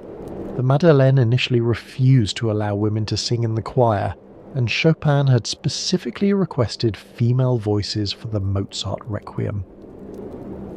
After much negotiation, the church relented. Women would sing hidden behind a black curtain so that they could not be seen by the congregation. It was a compromise that satisfied no one fully, but it allowed the service to proceed.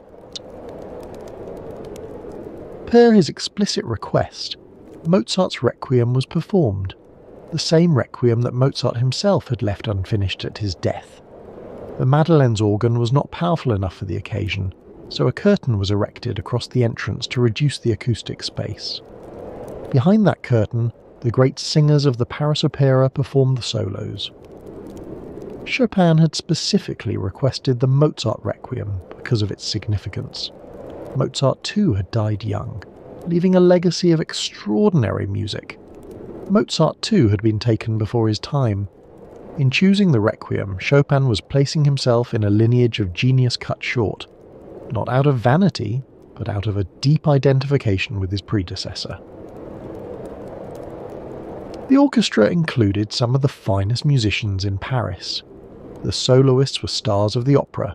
The mourners included the most distinguished figures in French cultural life. It was a funeral befitting a man who had transformed the piano into a vehicle for poetry. Also performed were 2 of Chopin's own preludes, the 4th and 6th from Opus 28, orchestrated for the occasion. His music would be heard at his own funeral. The poetry of the piano would speak one last time on his behalf.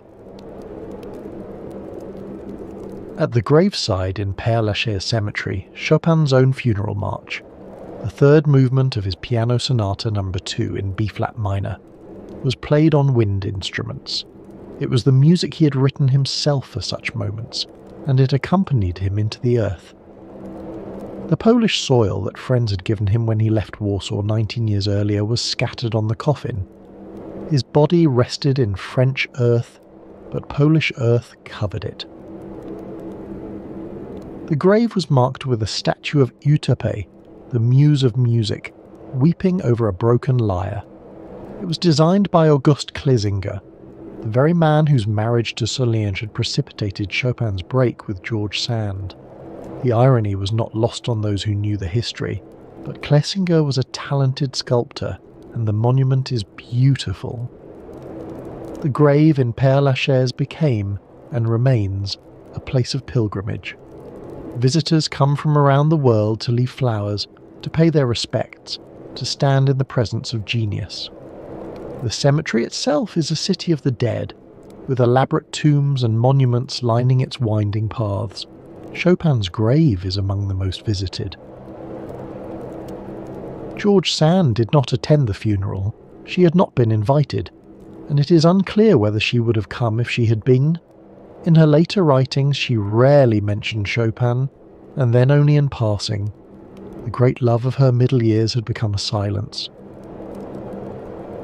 Some have speculated about her feelings in those days after Chopin's death.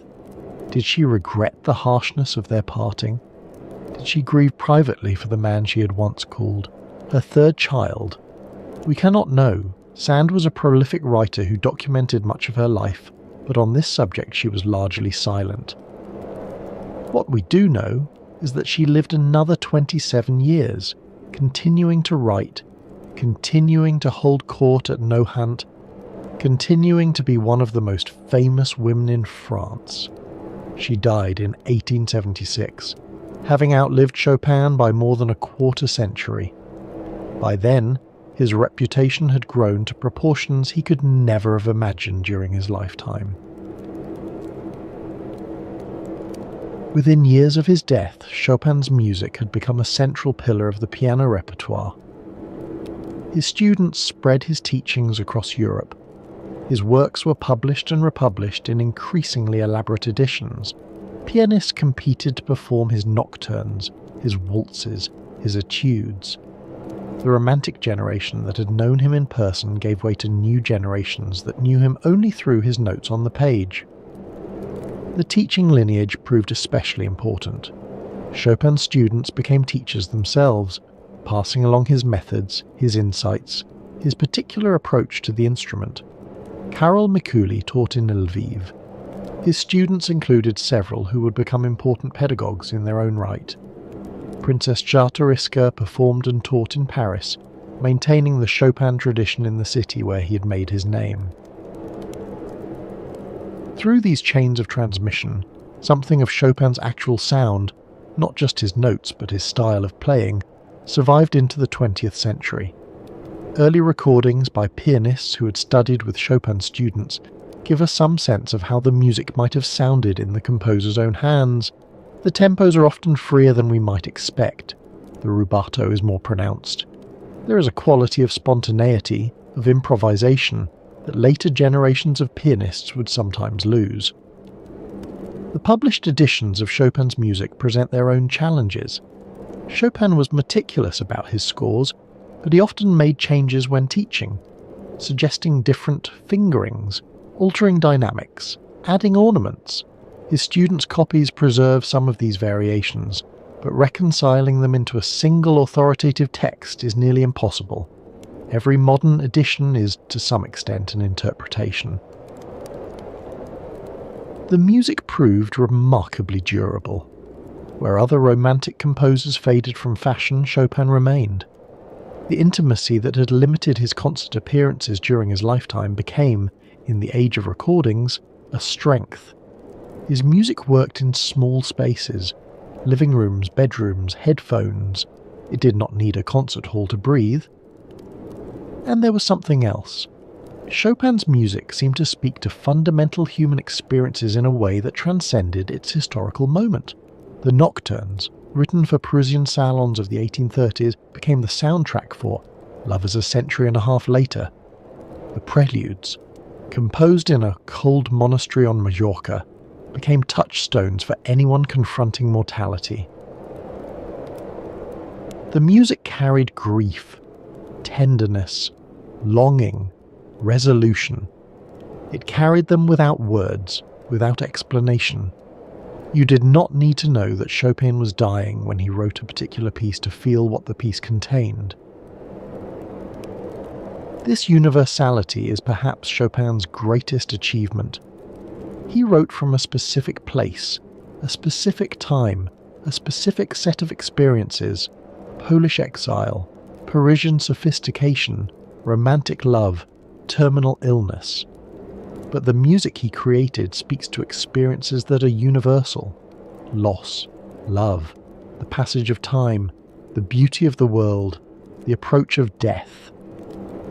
We listen to the nocturnes and we hear our own losses, our own loves, our own mortality. The music becomes a mirror, reflecting back to us what we bring to it. This is why Chopin's music remains powerful nearly 2 centuries after his death. It is not museum music, preserved but lifeless. It is living music, speaking to each generation in terms that generation can understand. Consider how the music has been used in the 2 centuries since Chopin's death. It has been played at weddings and funerals, in concert halls and living rooms, in films and television shows. It has been used to sell products and to accompany meditation. It has been arranged for orchestra, for guitar, for synthesizer. It has been sampled and remixed and reimagined. Through all these transformations, the essential quality of the music remains. The melodies are still haunting. The harmonies are still moving. The emotional content, whatever we choose to call it, still speaks to listeners. Chopin's music has proved remarkably adaptable, remarkably resilient, remarkably alive. The specific circumstances of Chopin's life, the exile, the illness, the love affair with George Sand, these provide context, depth, understanding. But they are not necessary. The music works even for listeners who know nothing of the biography. It works because it speaks to something deeper than biography, something more fundamental than history. The heart in the Holy Cross Church became, over time, a shrine. When Poland finally regained independence in 1918, the heart became a symbol of national continuity. Proof that Poland had survived partition, that its culture had endured, that its greatest composer had never truly left. The newly independent Poland embraced Chopin as a national hero. His music was played at official ceremonies. His image appeared on currency and postage stamps. The anniversary of his birth became a national holiday. The Chopin competition, the International Chopin Piano Competition, was established in 1927, bringing pianists from around the world to Warsaw to compete in performing his music. The competition became one of the most prestigious events in the classical music world. Winners included Martha Argerich, Maurizio Pollini, Christian Zimmermann, some of the greatest pianists of the 20th century. To win the Chopin competition was to join an elite company, to be recognized as one of the finest interpreters of the composer's music. And at the center of all this activity, the competitions, the concerts, the pilgrimages, was the heart in the Holy Cross Church. The physical Chopin, or what remained of him, anchored the cultural Chopin. The heart was proof that he was real, that he had lived and suffered and died, that he was not merely a legend but a man. Then came the Second World War. In August of 1944, the Warsaw Uprising began. Polish resistance fighters attempted to liberate the city from Nazi occupation. The fighting was brutal. Building by building, street by street, the Germans destroyed the city. The Holy Cross Church was caught in the combat. It was damaged, then occupied by Nazi forces, who used its tower as a defensive position. A German priest serving with the occupying forces, his name was Schulze, understood what was at stake. He requested permission from his superiors to remove Chopin's heart for safekeeping. Remarkably, permission was granted. The story of the heart's rescue is itself remarkable. In the midst of one of the most brutal urban battles of the war, with Warsaw being systematically destroyed, a German chaplain took the time to protect the heart of a Polish composer. It was an act of cultural preservation that transcended the terrible logic of the war. Schulze took the heart and kept it safe through the final months of the conflict. When the war ended and Warsaw lay in ruins, 80% of the city had been destroyed. The heart was one of the few treasures that had survived intact. The reconstruction of Warsaw after the war was itself a massive undertaking. The old town was rebuilt stone by stone, using historical paintings and photographs as guides. The Holy Cross Church was restored to its pre-war appearance, and in 1951, in a ceremony attended by government officials and cultural leaders, Chopin's heart was returned to its pillar. The heart had survived partition, World War and communist rule. It had witnessed the destruction of the city and its rebirth. It remained, as it had always been, a symbol of Polish cultural resilience, proof that some things cannot be destroyed by bombs or bullets. The inscription on the pillar comes from the Gospel of Matthew. For where your treasure is, there will your heart be also. The heart became more than a relic. It became a symbol of Polish identity, of cultural survival, of the nation's refusal to be extinguished by partition and occupation. When Poland was not allowed to exist as a country, Chopin's heart kept the idea of Poland alive. Pilgrims came to the Holy Cross Church to pay their respects. Polish exiles around the world knew that a piece of their greatest composer had returned home. The heart was a promise that Poland would endure, that its culture would survive, that one day the nation would be reborn. Through decades of foreign rule, through the upheavals of the 20th century, the heart remained. It was a fixed point, a constant, a reminder that some things cannot be destroyed. For more than a century and a half, Chopin's heart rested undisturbed in its crystal urn. But there were concerns. The seal might have degraded, the cognac might have evaporated, the heart might be decaying, turning to dust in its hidden chamber. Some historians and scientists urged that the urn be opened and examined.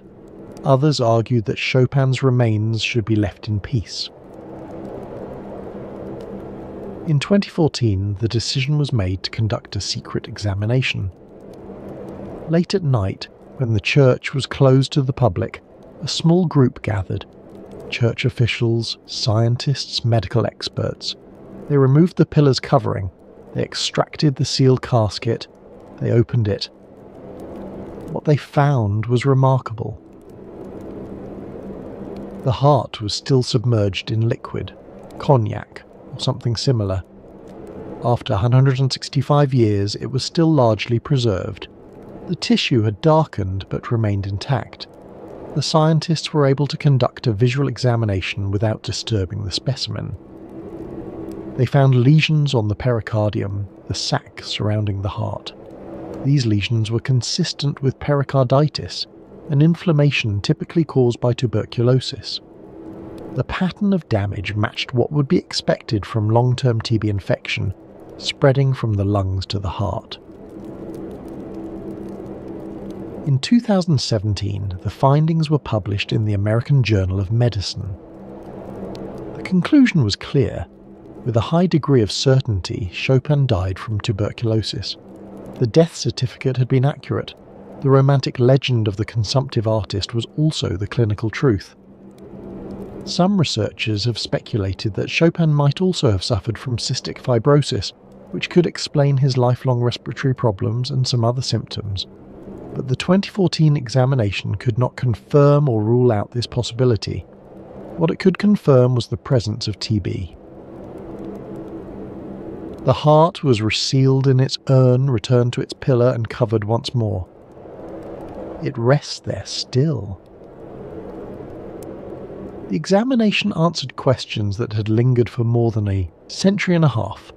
It confirmed what the death certificate had stated, what the doctors of 1849 had believed, but it also raised new questions about the nature of Chopin's illness, about whether he might have suffered from additional conditions, about the exact mechanisms by which tuberculosis had destroyed his lungs and finally stopped his heart. Some researchers have suggested that Chopin might also have had cystic fibrosis, a genetic condition that causes chronic lung infections and digestive problems. His lifelong respiratory issues, his thin frame, his difficulty gaining weight, all could be consistent with CF. But the 2014 examination could neither confirm nor rule out this possibility. The heart, however well preserved, could not answer every question. What we know for certain is that tuberculosis was present. The lesions on the pericardium tell that story clearly. Whatever else might have contributed to Chopin's suffering, TB was undeniably part of it. The heart, having given up its secrets, was sealed once more. The scientists photographed their findings, wrote their reports, and returned the relic to its resting place. The ceremony was quiet, respectful, brief. By dawn, the heart was back in its pillar, waiting for the next century of pilgrims. The examination had lasted only a few hours, but it had bridged nearly 2 centuries. Modern science had reached across time to touch the heart of a romantic composer, and what it found was exactly what the doctors of 1849 had believed. Chopin died of tuberculosis. It would be too simple to say that tuberculosis made Chopin the composer he became. He was a genius before the disease struck, and he would have been a genius regardless. The early works, composed before he knew he was ill, or before the illness had made itself impossible to ignore, were already masterpieces. The Piano Concerto No. 1 in E minor, written when he was 20, is brilliant and assured. The Etudes of Opera 10, composed around the same time, are revolutionary. The genius was there from the beginning. What tuberculosis provided was context. It gave him a reason to turn inward, to reject the spectacular virtuosity of the concert hall, to seek an intimacy that his lungs would have demanded anyway. It gave him a deadline, a sense of urgency, a knowledge that every composition might be his last. But illness shaped how that genius expressed itself. The preference for salons over concert halls was not merely aesthetic, it was physical necessity. Chopin could not sustain the demands of large-scale public performance.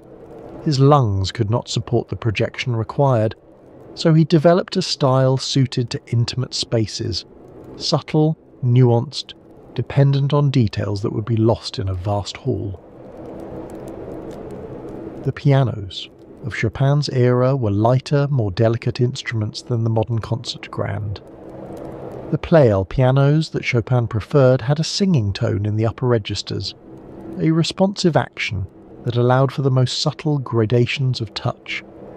They were ideally suited to the intimate salon, where their relatively modest volume was not a limitation but a virtue. Chopin's relationship with the Pleyel company was more than commercial. Camille Pleyel became a friend, a patron, a provider. The company gave Chopin pianos to use, arranged for instruments to be shipped to wherever he was travelling, supported his career in countless ways. In return, Chopin's endorsement helped make Pleyel the most prestigious piano manufacturer in France. This style, born of limitation, became the foundation of a new kind of piano music. Before Chopin, the piano was an instrument of power and display. Virtuosos like Liszt played to overwhelm, to dazzle, to demonstrate superhuman technical ability. Chopin showed that the piano could also whisper, suggest, imply. He showed that the softest passages could carry the deepest emotions. The nocturnes, in particular, embodied this approach. They were music for the edge of sleep, for the quiet hours when the mind turns inward. They asked the listener to come close, to lean in, to meet the music on its own terms. This is music that does not demand attention. It invites attention. And this invitation, this gentle, persistent offer of beauty, has kept listeners coming back for nearly 2 centuries. Some listeners have tried to hear tuberculosis directly in Chopin's music. They point to the breathing quality of his melodies, the way phrases rise and fall like the chest of someone struggling for air. They point to the repeated notes in pieces like the Raindrop Prelude. Obsessive, insistent, like a pulse or a dripping cough. They point to the long sighing descents in the late nocturnes, the sound, perhaps, of someone accepting the inevitable.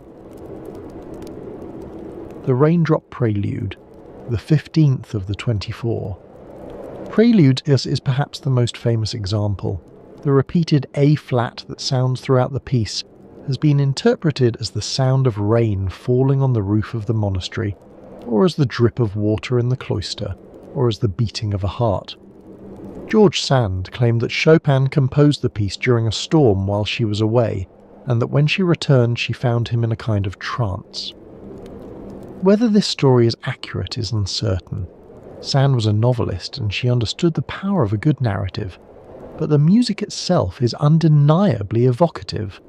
The repeated note creates a sense of obsession, of something that cannot be escaped. The melody that floats above it is peaceful, resigned, beautiful. It is music of acceptance, of rain, of time, of mortality. These interpretations are speculative. We cannot know what Chopin consciously intended.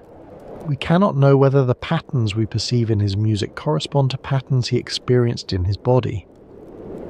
But it is undeniable that his music carries an extraordinary weight of feeling, and it is at least plausible that living with a fatal disease, knowing, for 11 years, that each composition might be his last, intensified the emotional depth of what he created. The certainty of death focuses the mind wonderfully, as Samuel Johnson observed, and Chopin had that certainty from at least his mid-20s until his death at 39. Every nocturne he composed as a dying man. Every prelude, every ballade, every mazurka, all of them are the work of someone who knew that time was running out. Perhaps this is why the music feels so urgent, so necessary, so deeply felt. It is not the idle entertainment of someone with endless years ahead. It is the testimony of a man racing against his own mortality. Consider the late nocturnes, particularly the nocturne in E major, Tone 62 number 2, one of his final works. It is music of extraordinary serenity, of acceptance, of peace. The melody floats above gently moving harmonies, unhurried, contemplative. There is no struggle here, no protest against fate, only beauty. The late works have a quality that the earlier works lack, not because they are better, necessarily, but because they are different. There is a wisdom in them, a patience, a willingness to let the music breathe. The young Chopin composed with brilliance and passion. The dying Chopin composed with depth and resignation. Both are beautiful, but there is something in the late works that only time and suffering could have taught him. The nocturne in E major opens with a simple melody that seems almost to float above the piano, unsupported by the usual accompaniment patterns. It breathes, it sighs, it meanders without hurrying. There is nothing to prove here, nothing to demonstrate, only the pure expression of feeling. Some pianists say that the late nocturnes are the hardest to play, not technically but emotionally. They require a maturity, a stillness that cannot be faked. A young pianist can play the notes, but the music eludes them. It takes a lifetime to understand what Chopin was saying in those final works. To compose such music while dying, to find tranquility in the midst of suffering, requires something more than talent. It requires a particular kind of wisdom, a particular relationship with mortality. Chopin had 11 years to make his peace with death. Perhaps, by the end, he had done so. What Chopin created was an art of intimacy. Time were ones. In an age that celebrated the grand, the spectacular, the overwhelming, vast symphonies, enormous operas, virtuoso display, Chopin insisted on the small, the quiet, the personal. His music was for the parlour, not the concert hall. It was for the friend, not the crowd. This intimacy has proved remarkably durable. Symphonies require orchestras, operas require stage machinery, but a Chopin nocturne requires only a piano and a listener. The music scales to any space. It works in a concert hall, certainly, but it works equally well in a bedroom through headphones in the small hours of the night when you cannot sleep. It is music that meets you where you are. This adaptability is part of Chopin's genius. He composed for a specific audience, the sophisticated listeners of Parisian salons, but the music he created transcends that original context. It works in contexts he could never have imagined, in concert halls with modern amplification, through recordings played on gramophones and later on digital devices, through headphones on airplanes and in hospitals and in the bedrooms of people who have never heard the name Pleyel. The salon for which Chopin composed no longer exists. The aristocratic world that supported him is gone, but the music remains, finding new audiences in each generation, adapting to new technologies, new listening environments, new cultural contexts. The technology of music reproduction has changed dramatically since Chopin's death. He composed for live performance, for a single listener or small group, for a specific moment in time. He could never have imagined recordings, radio, streaming, headphones. He could never have imagined his music reaching millions of listeners simultaneously, or being available at the touch of a button. And yet the music has adapted remarkably well to these new technologies. The intimacy that was a feature of salon performance translates beautifully to headphones. The subtlety that would be lost in a large concert hall is preserved in high-quality recordings. The breathing quality of his melodies seems almost designed for private listening, for the experience of having music speak directly to you, without mediation. Perhaps Chopin, who valued intimacy above all, would have appreciated this. Perhaps he would have been delighted to know that his music could reach listeners in their bedrooms, in their headphones, in the quiet hours of the night.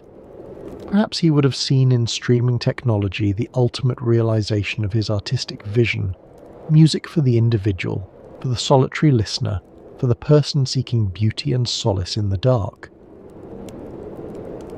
And this, perhaps, is why Chopin's music has become so central to the experience of relaxation, of contemplation, of sleep. The nocturnes in particular, those night pieces, with their floating melodies and gentle harmonies, seem designed for the threshold of consciousness. They do not demand active listening. They invite you to drift, to let go, to sink into a state between waking and dreaming. This was not, of course, what Chopin intended. He composed for alert listeners in candlelit salons, not for sleepy listeners with wireless earbuds. But the qualities that made his music work in the salon, the subtlety, the intimacy, the absence of bombast, also make it work at bedtime. Beauty, it seems, is adaptable. Chopin lived his entire adult life in exile. He left Poland at 20 and never returned. The country he loved existed during his lifetime only as an idea, a memory, a hope, a political aspiration that would not be realized until nearly 70 years after his death. And yet his music is saturated with Poland. The mazurkas carry the rhythms of the Polish village.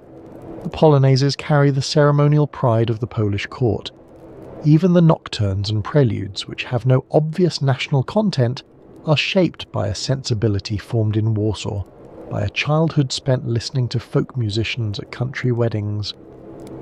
Chopin could not go home, so he made home portable. He carried Poland with him in his music, in the container of Polish soil that he kept throughout his life, in the heart that his sister smuggled back across hostile borders. There is something universal in this exile experience. We all carry places within us, childhood homes, beloved cities, landscapes that shaped our sense of beauty, and we all experience in some form the impossibility of return. Time exiles us from our own pasts. The places we remember no longer exist. We no longer exist as the people who knew them. Chopin's music speaks to this universal exile. The nostalgia in his melodies is not only for Poland, It is for everything we cannot go back to, everything we carry forward only in memory. This is why the music resonates so powerfully across cultures. A Japanese pianist playing a mazurka is not pretending to be Polish. She's connecting to something in the music that speaks to her own experience of longing, her own sense of distance from things she has lost. A Brazilian teenager listening to a nocturne through headphones is not thinking about 19th century Paris. He is feeling something in the music that mirrors his own inner landscape. The mazurkas, in particular, are saturated with this longing. They carry the rhythms of the Polish village, the accented second beat, the modal harmonies, the drone bass that evokes the folk musicians of the countryside. But they are not folk music. They are the memory of folk music, filtered through the consciousness of an exile who can never return. Each mazurka is a small world complete in itself. Some are bright and danceable, others are dark and introspective. Some seem to celebrate the joy of the village festival, others mourn what has been lost. Together they form a portrait of a homeland that exists only in imagination, a Poland of the mind preserved in sound. When we listen to the mazurkas, we hear Chopin remembering. We hear the ache of distance, the impossibility of return. And something in us recognizes this ache, because we have felt it too, for places, for people, for versions of ourselves that no longer exist. Tuberculosis was the defining disease of the Romantic era. It killed Keats at 25, Shelley's wife Mary at 53, Emily Bronte at 30. It shaped the imagination of an entire culture. The consumptive, pale, feverish, creative, dying young became an archetype of artistic genius. The association between tuberculosis and creativity was so strong that some romantic writers actually envied the disease. Lord Byron reportedly said that he would like to die of consumption, because then the ladies would say, "See that poor Byron, how interesting he looks in dying." The comment was meant as a joke, but it captured something real about the cultural moment. Consumption seemed to refine its victims, to burn away the gross physical body and reveal the spirit within. The pallor, the flushed cheeks, the brightness of the eyes. These symptoms of disease became markers of sensitivity, of artistic temperament, of genius. The consumptive artist was not merely sick. He was touched by something transcendent.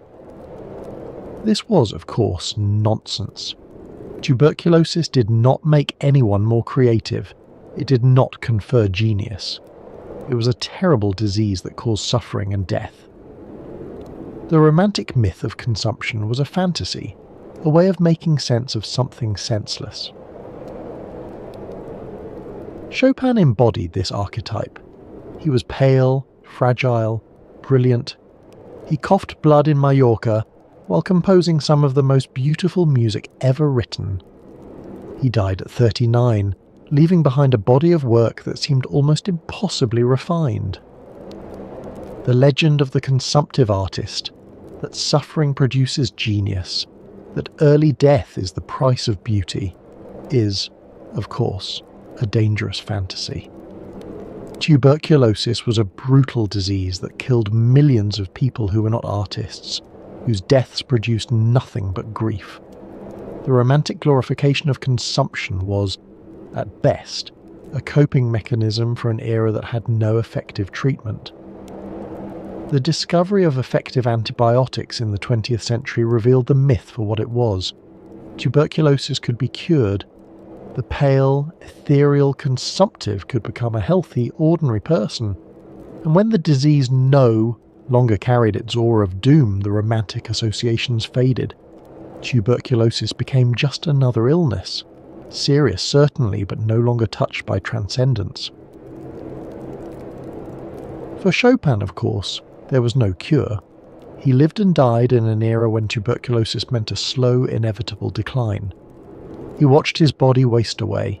He experienced the exhaustion, the hemorrhages, the progressive loss of function, he knew for more than a decade that he was going to die.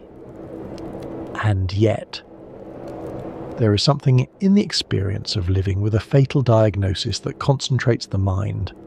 There is something in the certainty of limited time that clarifies priorities. Chopin knew from at least his mid-20s that he would not live long.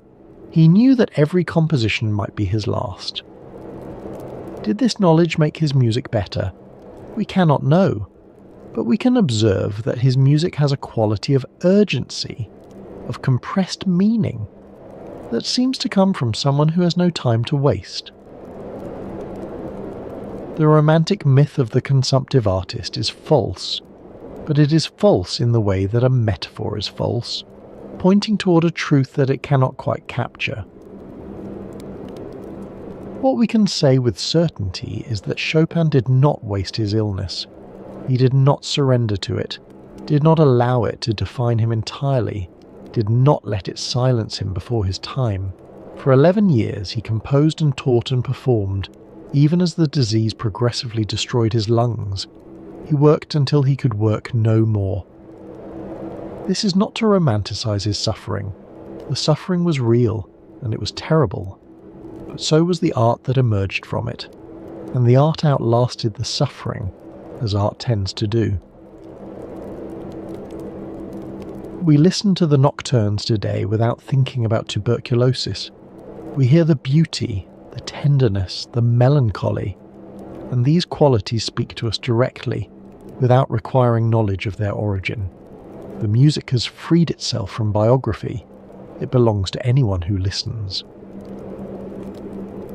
This liberation from biography is itself a kind of triumph. Chopin's music is not merely about tuberculosis or exile or unrequited love. It is about being human. It speaks to experiences that we all share, regardless of our circumstances. The specifics of his life gave him something to say, but what he said transcends those specifics. A listener who knows nothing of Chopin's biography can be moved by a nocturne. A listener who knows everything about his biography can be moved in a different way. Both responses are valid. Both are what Chopin would have wanted. He composed not for scholars or biographers, but for listeners, for anyone willing to sit quietly and let the music speak. And yet knowing the context can deepen our appreciation. When we understand that these sounds came from a man whose lungs were failing, whose every breath was precious, whose creative time was running out, we hear something more. We hear courage, we hear defiance, we hear the human spirit refusing to be silenced. Here is one way to understand Chopin's music, as the sound of breathing. The melodies rise and fall like the chest of someone drawing breath. The phrases have the length of human exhalation. The rubato, that elastic stretching and contracting of tempo that was Chopin's signature, mimics the irregular rhythms of respiration. This breathing quality was partially a matter of influence. Chopin learned from the Italian opera singers of his time, particularly Bellini, whose melodic lines were designed for the human voice. He translated this vocal quality to the piano, making the instruments sing as voices sing. But it was also perhaps a matter of necessity. A man whose lungs are failing is acutely aware of breath. He knows what it feels like when the air will not come, when the chest tightens, when each respiration requires conscious effort. This awareness might naturally shape the music he creates. When we listen to Chopin, we are listening to music that breathes, and in following that breath, and letting our own respiration synchronize with the rise and fall of his phrases, we enter a kind of meditation. We become aware of our own lungs, our own rhythm, our own fragile hold on life. This is one reason the music works so well for relaxation and sleep. It slows us down. It brings us into our bodies. It reminds us that we, too, are breathing, and that this breathing, which we take for granted, is itself a kind of miracle. There is a meditation practice that involves focusing on the breath. simply observing the inhale and exhale without trying to control it, without judging it, simply being present to this fundamental rhythm of life. Chopin's music invites a similar kind of attention. It asks us to be present to the rise and fall of melody, to the pulse of harmony, to the gentle breathing of musical phrase. For Chopin, breathing was never to be taken for granted. Every breath was a struggle, a reminder of the disease that was slowly destroying him. Perhaps this is why breath is so present in his music, not as a technical device, but as a fundamental element, as essential as the notes themselves. When Chopin instructed his students to play as one breathes, he was not speaking metaphorically. He was describing his own experience of music, music that rose and fell with the chest, that paused when the lungs needed rest, that flowed with the rhythm of respiration. He was teaching them to embody the music, to make it physical, to connect it to the most fundamental process of being alive. The music breathes because he could not take breathing for granted, and when we listen, we are reminded of what he knew so intimately, that breath is life, and life is fragile, and every moment of breathing is a gift. Of Frédéric Chopin, what remains? The music, obviously, more than 200 compositions, almost all for solo piano, that form a central pillar of the repertoire. Every pianist learns Chopin, every concert hall performs him. The nocturnes, the preludes, the etudes, the ballads. These are not historical curiosities. They are living presences, performed and recorded and streamed constantly around the world. The influence remains too, the countless composers and pianists who have been shaped by his example. Debussy, who continued Chopin's exploration of piano sonority. Rachmaninoff, who shared his gift for melody. Scriabin, who pushed Chopin's harmonic innovations into new territory. The entire tradition of piano music since the mid-19th century bears his stamp. The recordings remain, thousands of them by hundreds of pianists, each offering a different interpretation of his scores. Rubinstein's aristocratic elegance, Horowitz's volcanic intensity, Pollini's crystalline clarity, Zimmermann's searching introspection.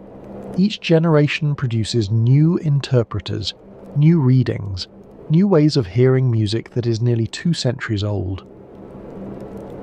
The manuscripts remain, his handwritten scores, preserved in archives and libraries, bearing the evidence of his creative struggle. The crossed-out passages, the revisions, the second thoughts, the physical artifacts of a genius at work. The body, buried in Père Lachaise Cemetery in Paris, in a grave marked by a statue of Euterpe, the muse of music. Pilgrims come to leave flowers, to pay respects, to stand in the presence of what remains of the physical man. And the heart. The heart in its crystal urn, in its pillar in the Holy Cross Church in Warsaw. The journey of the heart is itself a story of love and devotion. Ludwika carried it across borders, through checkpoints, past customs officials. She risked her own safety to fulfill her brother's last wish. She understood that this was not merely a piece of tissue in a jar. It was Poland's claim on Chopin, the piece of him that would finally come home. When she delivered the heart to the Holy Cross Church, she was completing a promise made in a Parisian apartment as her brother lay dying. She was reuniting Chopin with the homeland he had loved and lost. She was giving him back to Poland in the only way she could. Chopin wanted his heart to go home. Poland was not free in his lifetime, but his heart has been there for more than 170 years, through partitions and world wars, through occupation and liberation, through communism and its collapse. His heart has witnessed the nation being reborn. There is something almost unbearably moving in this, the exile who could never return, returning after death. The heart that kept beating for Poland long after it stopped beating in his chest. And there is something moving too in the 2014 examination, the scientist opening the urn in the middle of the night, confirming what the death certificate had said 165 years earlier: tuberculosis, the disease that shaped his music, that limited his performances, that killed him at 39. The heart remembers. Even preserved in cognac, it bears the marks of what the body endured. Every year, thousands of visitors come to the Holy Cross Church in Warsaw. They stand before the pillar, read the inscription, pay their respects. Many are pianists who have spent years learning Chopin's music. Many are Poles for whom Chopin represents something essential about their national identity. Many are simply lovers of beauty who have been moved by the nocturnes and want to connect somehow with the man who made them. They come from every country, every culture. They come speaking dozens of languages, but they share this. They have heard Chopin's music, and they have been changed by it. They have experienced something that words cannot quite capture, and they want to stand in the presence of the heart that made that music possible. The pillar is modest, not a grand monument but a simple marker. The inscription is brief, and yet this is one of the most visited sites in Warsaw, a place of pilgrimage for music lovers around the world. They stand before the pillar and think about what is inside. A heart preserved in cognac, bearing the marks of tuberculosis, carrying the memory of a genius who died too young. They think about the music that Hart helped to create. They think about the exile who wanted so desperately to come home. Chopin wanted his heart to go home, and home has welcomed it. After nearly 2 centuries, he rests where he belongs, not in body, but in the part of himself that mattered most. And so we return to where we began. A heart in a crystal urn, scientists gathering in the night, the confirmation of what everyone had suspected, that the poet of the piano died as romantic poets were supposed to die, consumed by the disease that gave consumption its name. But Chopin's story is not finally about disease. It is about what can be created within limitation. It is about making intimate art in an age of spectacle. It is about carrying home within you when you cannot go home. It is about loving something, music, country, another person, even when that love offers no guarantees. The music he left behind is not music of despair. It is melancholy, yes, it is touched by loss, but it is also beautiful, and beauty is always an affirmation. To make something beautiful is to say, this matters, this deserves to exist, this is worth the effort of creation. There is a kind of hope in Chopin's music, not hope for recovery, not hope for a miracle, but hope that beauty endures, hope that what we create outlasts us, hope that our suffering is not wasted if it can be transformed into something that brings consolation to others. Every nocturne is an act of hope. Every prelude is an assertion that art matters. Every mazurka is a refusal to surrender to despair. The music says, I am dying, but I am still here. I am suffering, but I am still creating. I am in exile, but my heart knows where it belongs. Chopin spent 11 years dying of tuberculosis. He spent those same 11 years creating some of the most beautiful music ever written for the piano. The two facts are inseparable. The dying and the creating were the same life. We cannot know what Chopin would have composed if he had lived longer. We cannot know whether the late style, the increasing complexity of the Polonaise Fantaisie, the searching harmonies of the final mazurkas, would have continued to develop. We cannot know what masterpieces were lost when his hands could no longer play. But perhaps that is not the right question. Perhaps the question is not what we lost, but what we have. And what we have is extraordinary. A body of work that has brought joy and solace to countless millions, that continues to be played and loved nearly 2 centuries after its creation, that speaks to something deep and universal in the human experience. The nocturnes, the preludes, the etudes, the ballades, the mazurkas, the polonaises, these are not museum pieces, they are living presences. They are played tonight somewhere in the world. They will be played tomorrow night, and the night after, and the night after that. They have become part of the fabric of human culture. At this moment, as you listen to these words, someone somewhere is playing a Chopin nocturne. A student in a practice room, working through the fingering. A professional preparing for a concert. An amateur at home, playing for the pleasure of it. A child learning what the piano can do. Somewhere in the world, at every moment, Chopin's music is being made. This is a kind of immortality, not the preservation of a body or a heart, but the endless recreation of sounds he imagined nearly 2 centuries ago. Every time someone plays a nocturne, Chopin lives again. Every time someone listens, he speaks again. The music is not a memorial, it is a presence.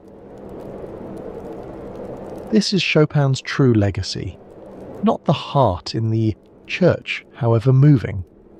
Not the myths and legends that have grown up around him, but the music itself, the sounds he left behind, the beauty he created, the gift he gave to the future.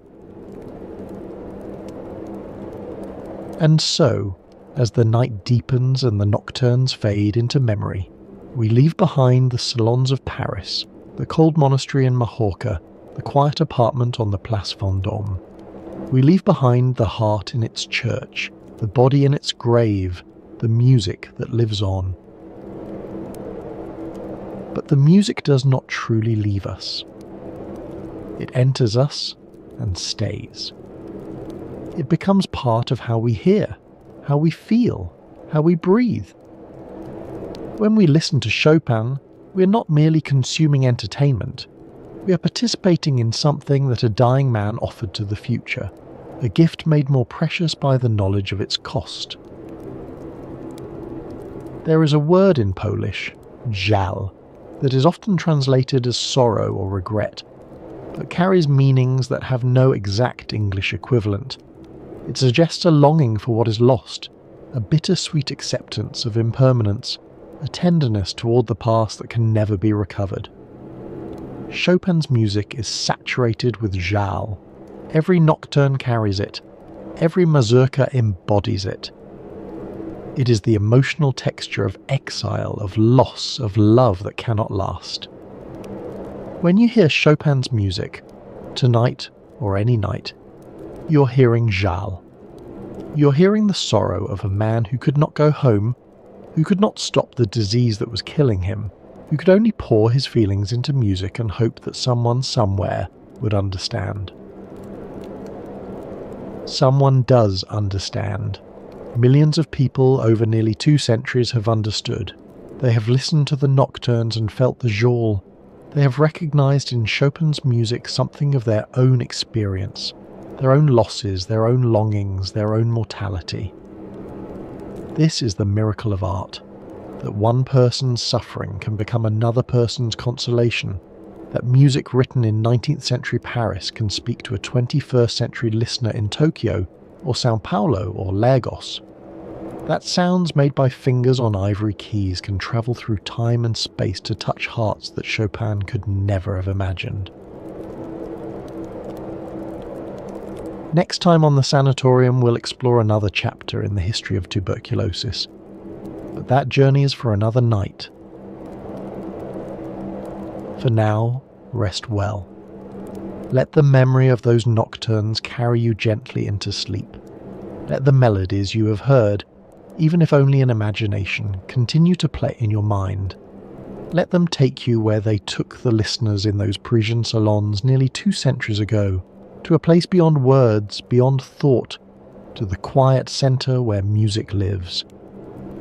Chopin composed for people like you, people who are ready to listen, ready to feel, ready to be moved. He composed for the night hours, for the threshold of sleep, for the moments when the day's noise fades and something deeper becomes audible. He composed for now.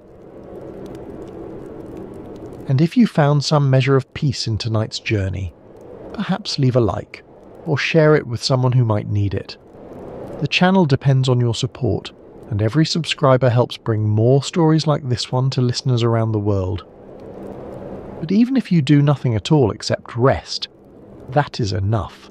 That is what Chopin would have wanted. The music was always meant to give comfort, to bring peace, to ease the burden of being human. If it has done that for you tonight, then it has done its work. The earth is suffocating, Chopin said in his final hours, but the music breathes on. It breathes in concert halls and bedrooms, in headphones and speakers, in the fingers of pianists and the ears of listeners. It breathes wherever someone takes the time to listen. It breathes because we keep it breathing, because we return to it again and again, seeking what it offers. It breathes because we need it to breathe. Thank you for being here. Thank you for listening. Thank you for keeping the music alive. Thank you for allowing Chopin to speak to you across nearly 2 centuries of silence. Good night. Sleep well.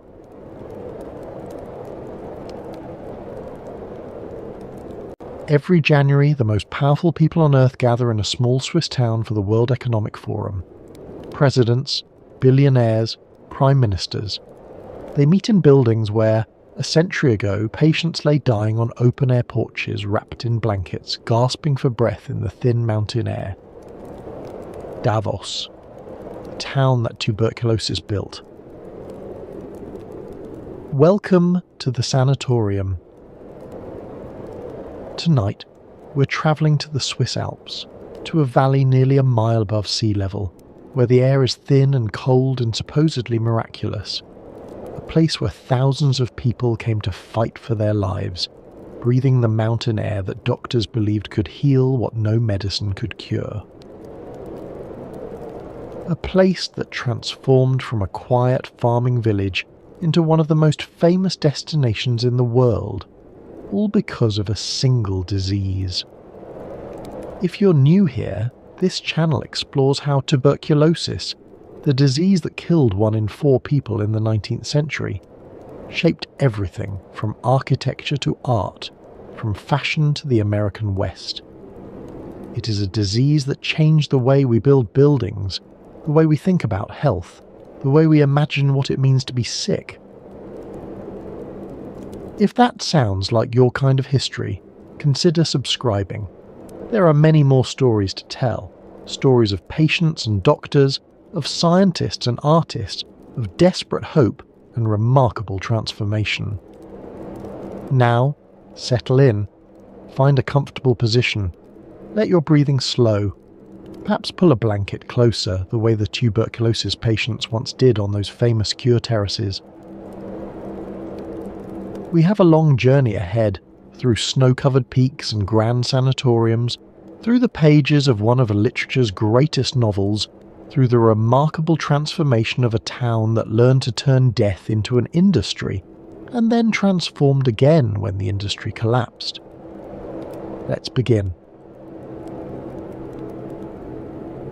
Imagine, if you will, a valley in the Swiss Alps. It is the year 1853, and you have travelled for days to reach this place. From Zurich, you took what roads existed, climbing through forests and across streams, always upward, always toward the peaks that seemed to float above the world like islands in the sky. The final leg of your journey was on foot, or perhaps by mule, climbing steep paths that wind through forests of pine and spruce. The trees grow smaller as you ascend, stunted by the altitude. The meadows give way to rock and snow, and all the while, the air grows thinner with every step. Your breath comes harder, your heart beats faster, labouring to supply oxygen to your body in this rarefied atmosphere. But something else happens too, something you notice almost without realising it. Time, twos. The air tastes different here, cleaner somehow, sharper, cold as spring water even in summer. There is a clarity to it, a purity that you have never experienced in the crowded cities of the lowlands. Each breath seems to fill your lungs more completely than any breath you have taken before.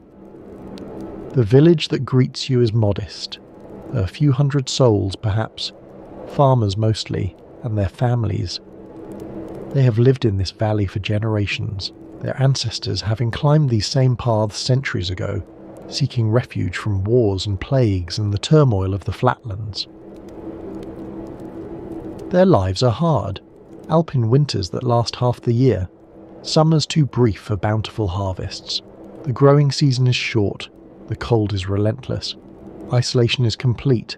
In winter the passes are blocked by snow and the village is cut off from the world below. The wooden chalets cluster together as if for warmth, their roofs steeply pitched to shed the heavy snow that can accumulate to depths measured in meters. Smoke rises from chimneys, wood fires burning to keep the cold at bay. This is Davos, and in 1853, no one outside these mountains has any reason to have heard of it. It is not on any major trade routes. It produces nothing of particular value to the outside world.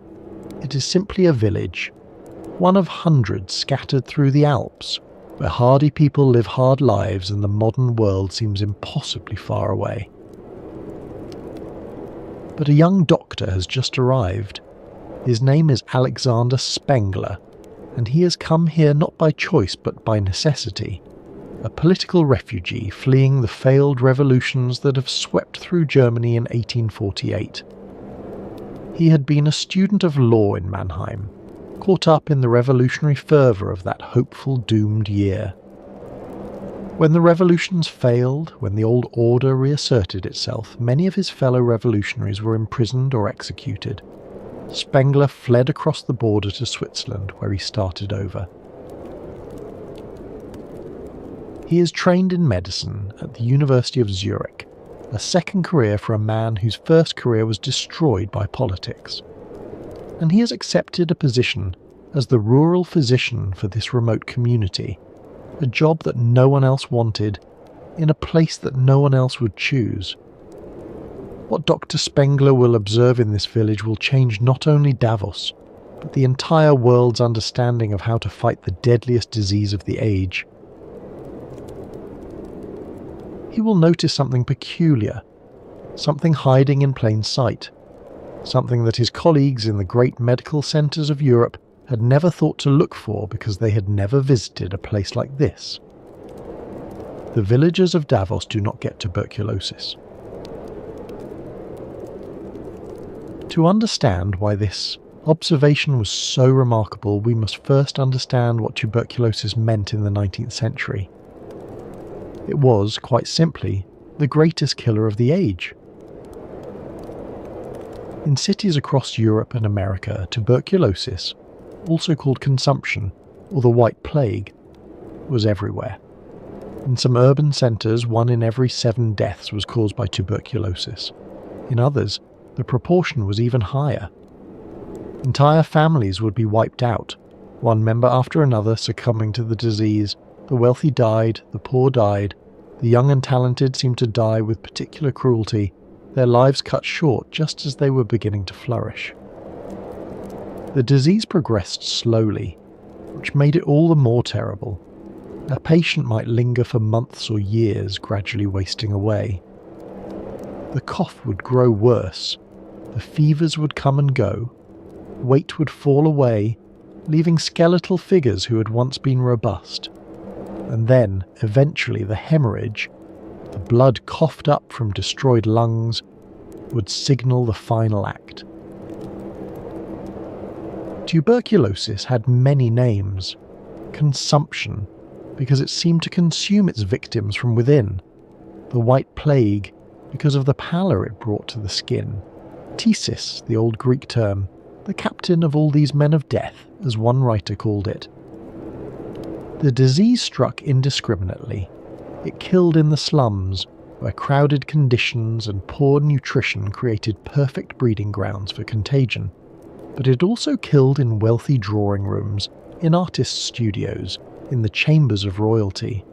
John Keats died of tuberculosis at 25, Frédéric Chopin at 39, the Bronte sisters, Franz Kafka. The list of writers and artists and musicians claimed by the disease reads like a who's who of 19th century culture. The cause of tuberculosis was unknown. Some believed it was hereditary, a weakness in the blood that passed from parent to child. If your mother had died of consumption, the thinking went, you carried that weakness within you. Others thought it was caused by unhealthy passions, by artistic temperament, by the stresses of modern life. There was even a romantic mythology around the disease. Consumption was associated with sensitivity, with creativity, with a burning inner fire that consumed the body even as it fueled artistic genius. Pale skin and flushed cheeks, symptoms of the disease, became fashionable. Young women powdered their faces white and rouged their cheeks in imitation of the consumptive look. The idea that tuberculosis might be contagious, that it might be caused by something as mundane as a germ, would not be proven until 1882, when Robert Koch would announce his discovery of the tuberculosis bacillus. Even then, many doctors resisted the idea. They had built their practices and their theories around heredity and constitution. They did not want to believe that their patients were spreading the disease with every cough. Without knowing the cause, doctors had little to offer their patients. Rest was recommended, good food, fresh air. But in the crowded, polluted cities of the Industrial Revolution, fresh air was in short supply. The factory smoke hung over the tenements. Whole families crowded into single rooms. Windows were kept closed against the cold. The conditions that allowed tuberculosis to spread were everywhere. And so Dr. Alexander Spengler arrived in Davos, a refugee who had traded the revolutionary fervour of Mannheim for the quiet isolation of an alpine village. He had studied medicine at the University of Zurich, but his original training had been in law. It was only after the failed revolution of 1848, when many who had participated were imprisoned or exiled, that he turned to medicine as a new career. Perhaps this background in law helped him. Lawyers are trained to notice patterns, to gather evidence, to build cases from observation. And almost immediately after arriving in Davos, Dr. Spengler noticed something that his colleagues in the lowlands would have found astonishing. The villagers were healthy. Not just healthy, remarkably, robustly healthy. Despite their hard lives, despite the harsh winters, despite the limited diet and primitive conditions, tuberculosis was virtually unknown among them. Dr. Spengler, who had seen the disease claim so many lives in the lowlands, found himself treating farmers for broken bones and childhood fevers and the ordinary complaints of rural life. He asked the villagers about their family histories. He examined their chests. He listened for the telltale sounds of lungs compromised by disease. He found nothing. But tuberculosis, never. The contrast was stark. In the cities he had left behind, tuberculosis was everywhere. In Zurich, in Mannheim, in every crowded urban centre, the disease claimed its victims by the thousands. But here, in this remote valley, in this village so isolated that news from the lowlands might take weeks to arrive, nothing. This observation would consume Dr. Spengler's thinking for years. Why should this remote alpine valley be spared the scourge that was decimating the cities below? What was different about Davos? He considered various theories. Perhaps it was genetic. Perhaps the people of Davos had some hereditary resistance to the disease. But when he traced family histories, he found no evidence of this. Some villagers had moved to Davos from the lowlands. They seemed equally protected. Perhaps it was diet. The villagers ate well, at least by their own standards.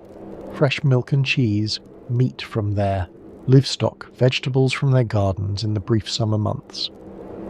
But this diet was not so different from what people ate in healthy rural areas of the lowlands, where tuberculosis still struck.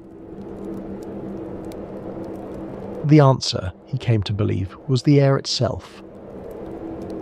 At an altitude of more than 1,500 metres, or nearly a mile above sea level, the air in Davos was unlike anything in the lowlands. It was dry. It was cold. It was, Spengler theorised, somehow purifying.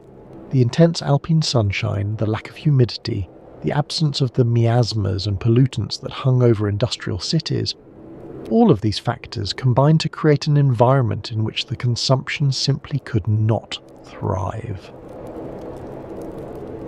The theory made a certain intuitive sense. Everyone knew that tuberculosis flourished in crowded, poorly ventilated spaces. Everyone knew that fresh air seemed to help patients feel better, at least temporarily.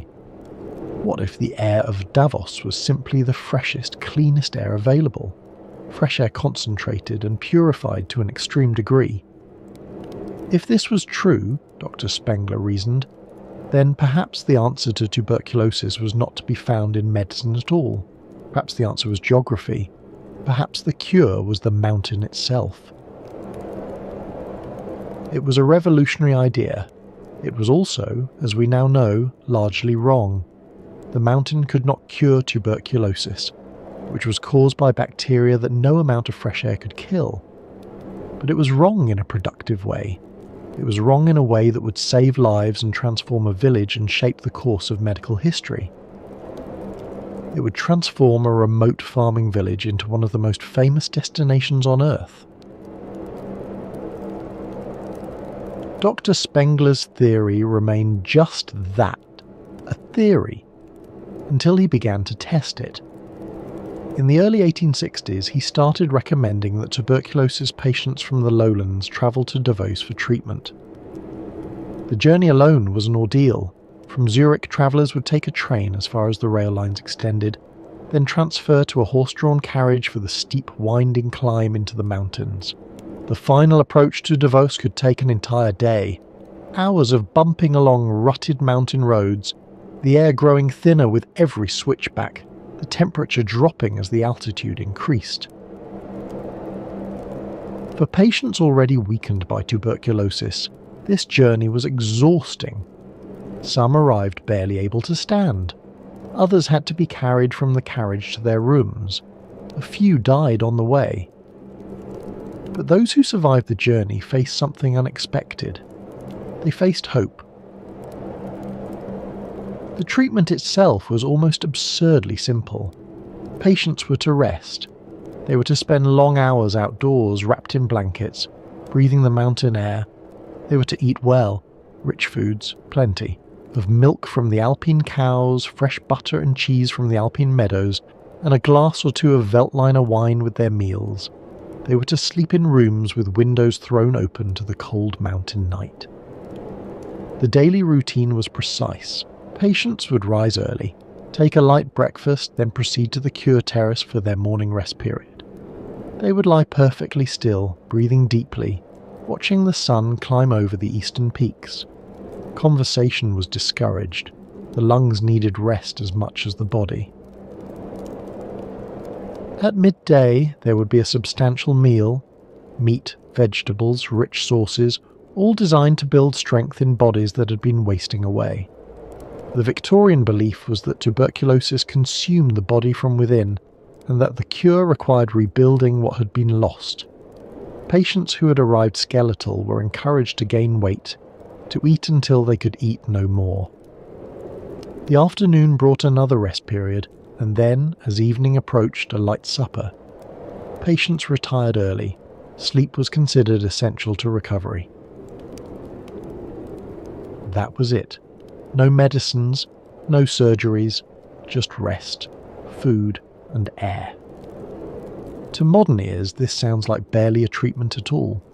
But we must remember that in the 1860s there was no effective treatment for tuberculosis. Patients were dying by the tens of thousands, and doctors had nothing to offer them but platitudes and morphine to ease their final hours. Dr. Spengler's patients, by contrast, sometimes got better. Not all of them, not even most of them perhaps, but some patients who arrived in Davos expecting to die found themselves over months of rest and mountain air slowly regaining their strength. Their fevers subsided, their coughs lessened, the blood that had flecked their handkerchiefs grew less frequent, then stopped altogether. Word began to spread. Slowly at first, through medical journals and professional correspondence, then faster as doctors told their patients, and patients told their families, and the network of information expanded outward from this alpine valley. There was a doctor in the Alps, they said, a German refugee. He had discovered something remarkable. His patients were improving, some were even recovering, actually recovering from tuberculosis, the disease that everyone knew was incurable. In 1860, the first guest house specifically for tuberculosis patients opened in Davos.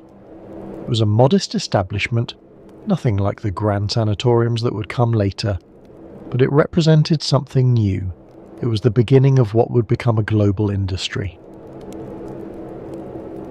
Patients began to arrive from the lowlands. They came by carriage and on foot, making the long climb into the mountains, hoping that the air that had protected the villagers might also protect them.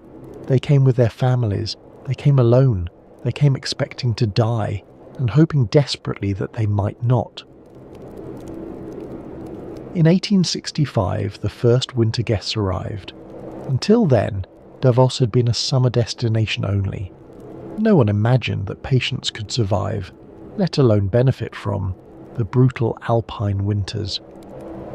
The conventional wisdom held that cold air was dangerous for consumptives, that they should be kept warm, sheltered from drafts, protected from the elements. But Dr. Friedrich Unger and Hugo Richter from Germany came in February of that year, determined to test the opposite theory. They underwent treatment on a bed made from a hay sledge covered with boards, essentially sleeping outdoors on a modified farm implement surrounded by snow. Imagine the scene. 2 men, already weakened by disease, lying motionless on wooden platforms as the temperature dropped below freezing, their breath visible in the air, frost forming on their blankets, the stars wheeling overhead, impossibly bright in the thin atmosphere. It must have seemed like madness. But they did not die. They improved. The news that tuberculosis patients could be treated in winter, that the cold alpine air might actually be more beneficial than the milder seasons, was revolutionary. It contradicted everything the medical establishment believed about respiratory disease. The logic, as Dr. Spengler and his followers understood it, went something like this. The tuberculosis bacillus thrived in warm, moist environments.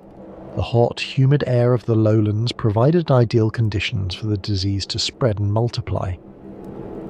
But the cold, dry air of the alpine winter was hostile to the bacteria. By exposing patients to this environment, the body's natural defences were given a fighting chance. We know now that this explanation was incomplete. The true advantage of the alpine cure lay partly in the isolation it provided. Tuberculosis patients, gathered in sanatoriums far from crowded cities, were less likely to spread the disease to others and less likely to be reinfected themselves. The rest and good nutrition allowed some patients' immune systems to successfully contain the infection, walling it off in calcified nodules that could remain dormant for decades. But in the 1860s, no one knew about bacteria or immune responses. What they knew was that some patients who came to Davos in winter got better. That was enough. It meant that Davos was not just a summer retreat but a year-round destination, and it meant that the stream of patients seeking the cure would never have to stop. Dr. Spengler was a physician, not a businessman. But he was about to meet someone who was. Willem Jan Holspoor was a Dutchman, born in 1834 in Zutphen in the Netherlands, the son of a cotton manufacturer who also served as mayor. Holspoor had travelled to Davos for the same reason so many others did, His wife was sick. She had tuberculosis, and the mountain cure represented her best hope for survival. Holzbohr's wife did not survive. Many patients came to Davos to die. The mountain air offered hope, not certainty. But something unexpected happened to Holzbohr himself. Rather than return to the Netherlands after his wife's death, he stayed. He saw something in this small alpine village that others had missed. He saw opportunity. Where others saw only snow and sick people, Holzbohr saw the makings of an industry. Tuberculosis was everywhere. The wealthy were desperate for any treatment that offered hope. And Davos had something unique, a reputation, building year by year as a place where the dying sometimes lived. In 1868, Holzbohr and Dr. Spengler joined forces. Together they founded the Kranstalt Spengler-Holzbohr, the Spengler-Holzbohr Sanatorium. It was one of the first purpose-built facilities for tuberculosis treatment in the Alps, and it would become the model for dozens more to come. The sanatorium was not just a medical facility, it was a complete environment for living with illness. There were dining rooms where patients could take their meals together, maintaining the social rituals of civilized life, even as they battled for survival. There were reading rooms and music rooms, spaces for conversation, and quiet contemplation. There were gardens where patients could stroll during the warmer months, and heated interior corridors for the depths of winter. And of course there were the cure terraces, long balconies where rows of reclining chairs faced the mountains, where patients would lie for hours at a time, wrapped in blankets, breathing the air that was supposed to save them. But Holzbohr's vision extended far beyond a single sanatorium. He was a businessman, not a physician, and he thought in terms of systems and infrastructure. He understood that for Davos to truly flourish as a health resort, it needed more than good air and dedicated doctors. It needed hotels, it needed banks, it needed shops and restaurants and all the amenities that wealthy invalids would expect. Above all, it needed a way to get there. In 1888, Holzbohr proposed something that many considered impossible: a railway line from Landquart in the lowlands up to Davos. The terrain was forbidding: steep mountain passes, deep valleys, rivers that flooded in spring. A standard gauge railway, the kind that connected the great cities of Europe, was out of the question. But a narrow gauge line might work. On the 29th of June, 1888, a groundbreaking ceremony was held. Local dignitaries gathered. Speeches were made about progress and prosperity. Few could have imagined what the railway would bring. The construction took 2 years. Workers blasted through rock, bridged gorges, and laid track through some of the most challenging terrain in Europe. The narrow-gauge locomotives would have to climb gradients that would defeat ordinary trains, navigating curves so tight that the front and rear of the train could sometimes see each other. And in 1890, the first train pulled into Davos. The railway changed everything. A journey that once took days could now be completed in hours. Patients who might have died on the road could arrive fresh enough to begin their treatment immediately. Families could visit their ailing relatives. Supplies could flow in, news could flow out. Holzbohr would rename his company the Rhätische Bahn, the Rhaetian Railway, reflecting his ambition to extend the network throughout the region. He founded the Bank of Davos to finance further development. He established an electrical power company to bring modern conveniences to the growing town. The railway exists to this day. Tourists and business travellers take it without thinking about its origins, about the sick and dying people whose need to reach the mountain justified its existence. The transformation of Davos was astonishing. Within a generation, the village went from a few hundred farmers scratching a living from the alpine land to a boomtown of hotels, sanatoriums and villas. Grand buildings rose where cattle had once grazed. Restaurants and shops catered to an international clientele. By the early 1900s, the town was recording 700,000 overnight stays per year. 700,000 in a place that, 50 years earlier, had been so remote that most Swiss people had never heard of it. All because of tuberculosis. All because of the air. As the sanatoriums multiplied, a distinctive architecture began to emerge, one that would eventually influence building design far beyond the Swiss Alps. The logic was simple. If mountain air was the cure, then patients needed maximum exposure to that air. Buildings were designed not as protective barriers against the elements, but as frameworks for delivering the healing atmosphere directly to the sick. This was a radical departure from traditional architectural thinking. For centuries, buildings had been conceived as shelters, as barriers between the fragile human body and the hostile forces of nature. Walls were thick, windows were small. The interior was a refuge from the outside world. But the sanatorium architects turned this logic on its head. For tuberculosis patients, the outside world was not hostile, it was healing. The enemy was not the cold mountain air, but the stuffy, overheated interiors of conventional buildings. The goal of architecture was not to exclude the environment, but to embrace it. The most distinctive feature was the cure terrace. Broad balconies or porches where patients could recline for hours at a time, wrapped in blankets, breathing the cold mountain air.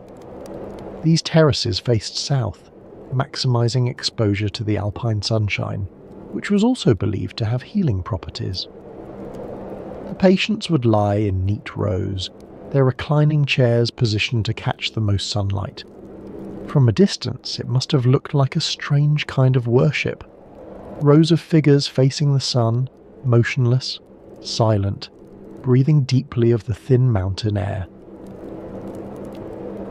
Inside the sanatoriums, large windows flooded the rooms with light.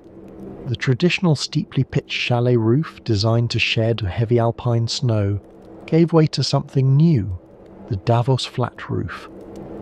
These flat roofs, slightly angled toward the centre to drain snowmelt through internal gutters, created additional space for rooftop terraces. The flat roof was a technical challenge in the alpine climate. Snow could accumulate to tremendous depths. Traditional roofs solved this problem by shedding snow before it could cause damage. The flat roof required a different solution.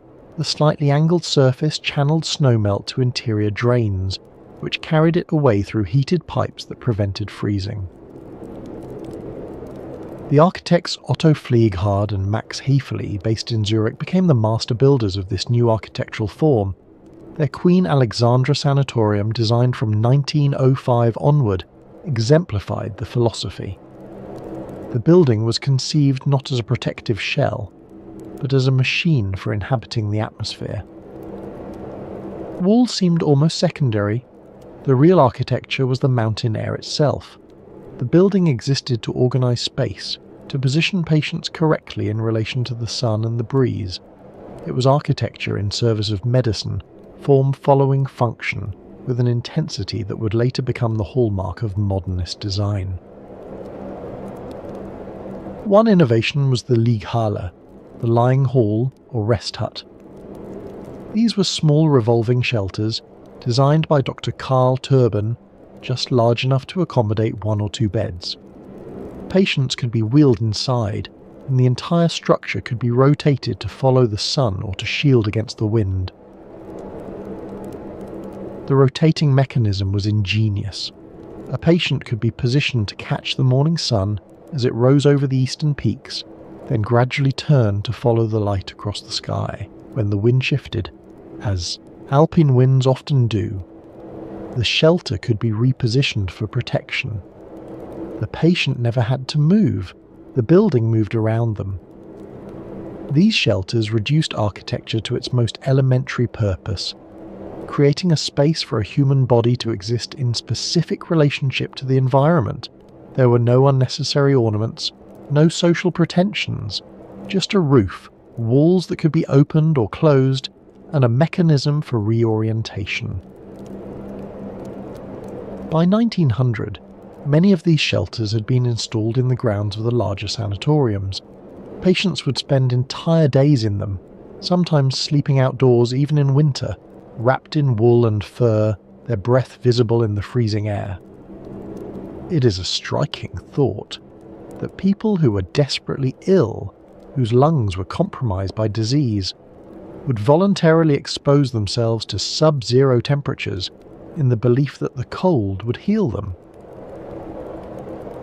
The physicians documented everything. Temperature readings were taken multiple times daily, not just of the patient's bodies but of the air itself. Humidity was measured, wind direction was noted, the angle of the sun was calculated, everything was recorded in meticulous case files, as if by accumulating enough data the secret of the cure might finally be revealed. Patients learned to speak a specialised vocabulary. They discussed their morning temperatures and afternoon readings. They compared coughs and noted hemorrhages. They knew the names of the different winds and could predict weather changes by the way their symptoms responded. But we must remember that there were no alternatives, no antibiotics, no effective medicines of any kind. The mountain air was all they had. And so they lay on their cure terraces, these desperate people, breathing the cold air, watching the sun move across the sky, measuring their temperatures, recording their symptoms. They built lives in the shadow of death. They formed communities of the sick. They created an entire culture of illness, with its own rituals and its own vocabulary, and its own strange mixture of hope and resignation. Some recovered, many did not, but the sanatorium gave them structure, gave them purpose, gave them something to do while they waited to learn their fate. It gave them, in a word, hope, and hope, even when unfounded, has value. Dr. Alexander Spengler died in 1901, having lived nearly half a century in the village he had helped transform. He arrived as a refugee with nothing. He departed as a pioneer, his name synonymous with the Alpine cure. He had seen the population of Davos multiply many times over. He had seen the first guest houses give way to grand sanatoriums. He had seen the railway arrive, bringing patients by the thousands. He had seen his theory that mountain air could cure tuberculosis, accepted as medical orthodoxy across Europe. Whether he ever doubted that theory, we do not know. Whether he ever wondered if the patients who recovered might have recovered anyway, or if the patients who died might have been saved by some treatment not yet discovered, these questions are lost to history. What remains is the legacy. A town transformed, an industry created, an idea that shaped medicine for nearly a century. But the Spengler name would continue to shape Davos long after his death. His son, Dr. Carl Spengler, inherited both his father's medical practice and his devotion to the Alpine town. Carl Spengler had grown up in the sanatorium world. He had watched the sick arrive by train, had seen them wheeled onto cure terraces, had observed the slow rituals of the mountain cure. He knew better than most what tuberculosis meant, the fear and the hope, the long waiting, the uncertain outcomes. He was also an enthusiastic supporter of the local ice hockey club HC Davos, which was founded in 1921. Ice hockey had come to Davos along with the international community of sanatorium patients. Young men who were well enough to exercise but not well enough to return home had taken up the sport during their long convalescence. And in 1923, Carl Spengler had an idea that would create one of the most enduring sports traditions in the world. The First World War had ended just 5 years earlier, and Europe remained bitterly divided. Nations that had been enemies still viewed each other with suspicion. The wounds of the war, The millions dead, the empires collapsed, the old order destroyed, were still raw. Carl Spengler believed that sport could help bridge these divides.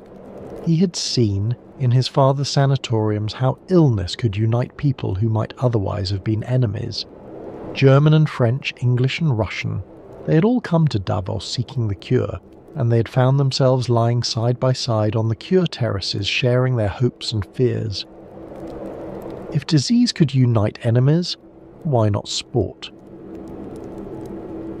He donated a trophy, a challenge cup, and invited ice hockey teams from across Europe to compete in Davos during the Christmas holiday. His explicit intention, stated in the original charter, was to give the once hostile nations an opportunity to rediscover mutual understanding and trust through fair and friendly competition, and to extend a hand of camaraderie. It was an idealistic vision, perhaps naive, but it worked. Teams came from countries that had been at war with each other just years before. They competed fiercely on the ice, but they met peacefully off it. The tournament became a symbol of reconciliation.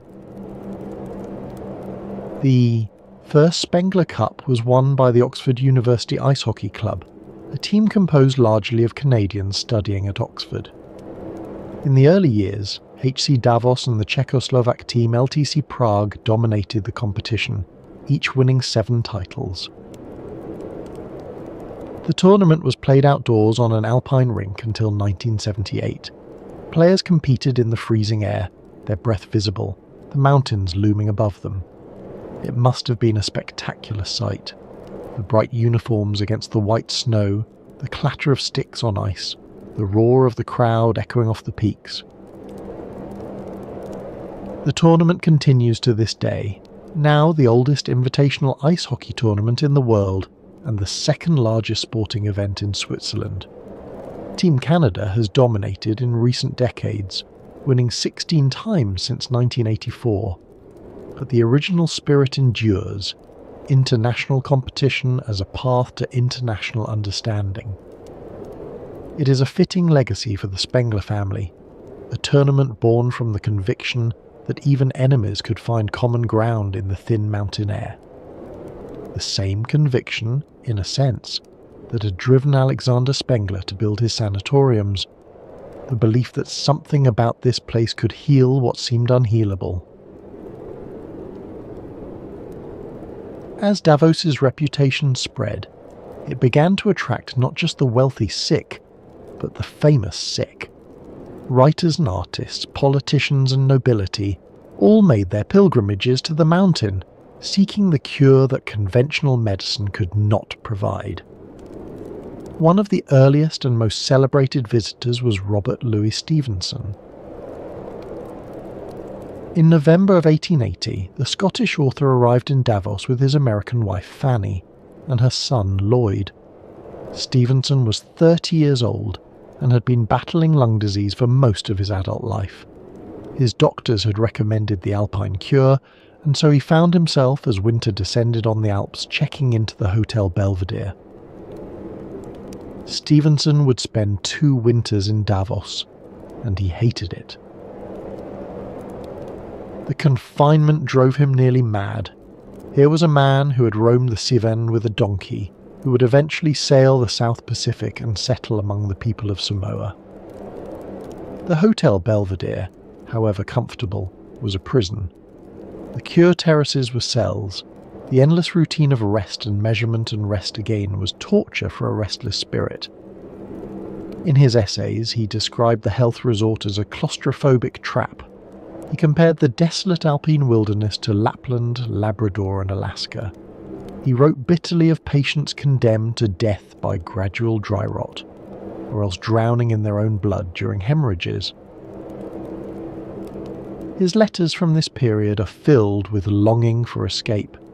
He dreams of warmer climates, of adventure, of anywhere but this beautiful, suffocating valley.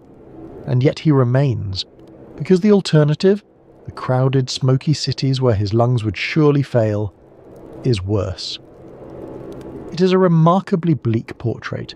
especially from an author known for tales of adventure and romance. But Stevenson understood something that the promotional literature of the sanatoriums tried to obscure. Many patients came to Davos not to be cured, but to die.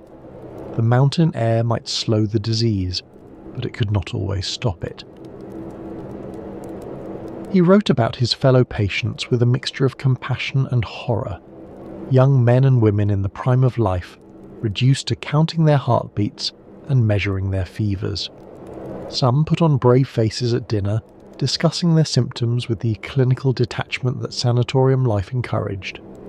Others withdrew into private despair. And some inevitably died. Stevenson watched them carried away, their rooms quickly cleaned and prepared for the next occupant. The cycle continued without pause. Despite his misery, Stevenson remained productive.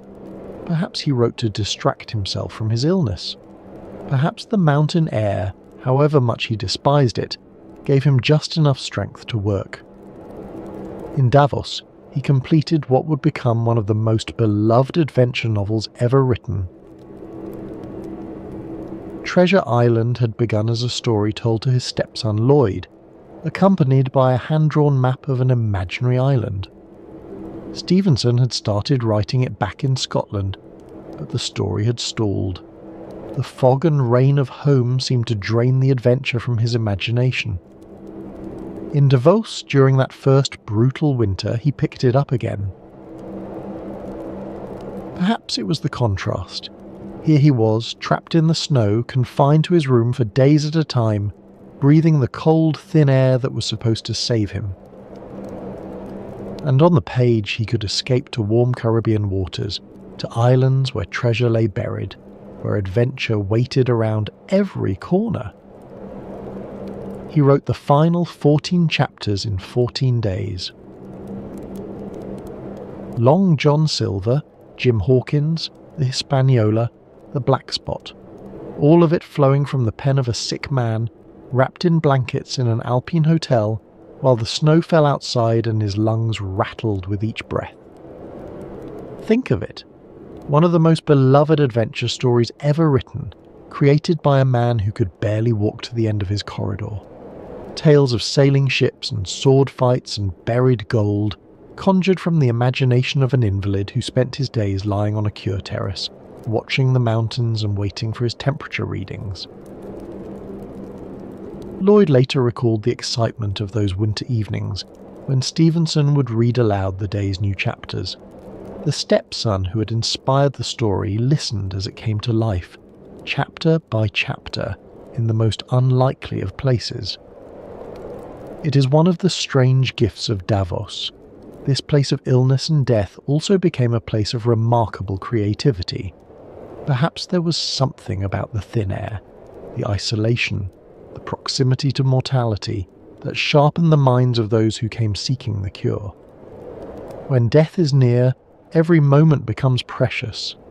Every word carries weight. Stevenson did not find a cure in Davos. The mountain air, however thin and pure, could not heal whatever was destroying his lungs. He would eventually leave Switzerland, driven out by the very isolation he had come to endure. He travelled to the milder climates of France and England, seeking relief, seeking change, seeking anything that might help. But the disease, or what everyone believed was the disease, followed him. Finally, he made a radical decision. He would travel as far from the cold, the damp, the civilization of Europe as he could possibly go. In 1888, he and his family set sail for the South Pacific. It was an astonishing journey for a man who had been told repeatedly that he was dying. He sailed from island to island, living on boats and in tropical huts, surrounded by peoples whose lives were utterly different from anything he had known in Scotland or Switzerland. He settled eventually in Samoa, on the island of Upolu, where he built an estate called Vailima. The Samoans called him Tusitala, the teller of tales. He wrote prolifically, producing novels and stories and essays until the very end. He died in 1894 at the age of 44, not from lung disease but from a cerebral hemorrhage. He was dictating a letter when he suddenly complained of a pain in his head, asked, "What's that?" and lost consciousness. He died within hours. Modern medical historians have suggested that Stevenson may not have had tuberculosis at all, that his symptoms were more consistent with bronchiectasis or sarcoidosis. But in the 1880s, any persistent lung disease was likely to be diagnosed as consumption. Whether the misdiagnosis saved his life by sending him to the tropics, or whether he would have lived longer had he stayed in Davos, we will never know. What we know is that he spent 2 miserable winters in the Alps, hating every moment of it, writing some of his greatest work to distract himself from his confinement, and then fled to the farthest place on earth. 13 years after Stevenson's departure, another famous British author arrived in Davos. His name was Arthur Conan Doyle, and unlike Stevenson, he had come not for his own health, but for his wife's. Conan Doyle was already famous by then. Sherlock Holmes had made him wealthy and celebrated, even though he sometimes resented the detective who overshadowed his more serious literary work. He was 34 years old, at the height of his creative powers, with a comfortable life in London, and then his wife fell ill. Louisa Hawkins, called Tui by her family, had been diagnosed with tuberculosis. The doctors gave her only months to live. Conan Doyle, trained as a physician before becoming a writer, understood what the diagnosis meant. He had seen patients waste away from consumption. He knew the statistics. Desperate to save her, he learned that the Swiss mountain climate offered hope for consumption patients. Davos was the most famous of the alpine resorts, the place where the mountain cure had been pioneered, where sanatoriums had been treating patients for 3 decades. And so in 1893, the creator of Sherlock Holmes gathered his wife and their 2 young children and travelled to Davos. They rented a house in the town where Louisa could take the cure while the children played in the snow. They would remain for 4 years. The mountain air did help Louisa. She did not die within months as the doctors had predicted. Whether this was because of the cure, or because the original prognosis had been too pessimistic, or simply because tuberculosis was unpredictable, impossible to say. What matters is that she survived. She survived with periods of relative health and periods of decline. She survived to see her children grow older, to see her husband become ever more famous, to enjoy years that the doctors had told her she would not have. She lived until 1906, 13 years after her diagnosis, dying at last of the disease that had shadowed her for so long. Those 13 years were a gift.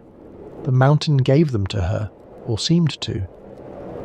But for Arthur Conan Doyle, those years in Davos were not simply a time of anxious waiting by his wife's bedside.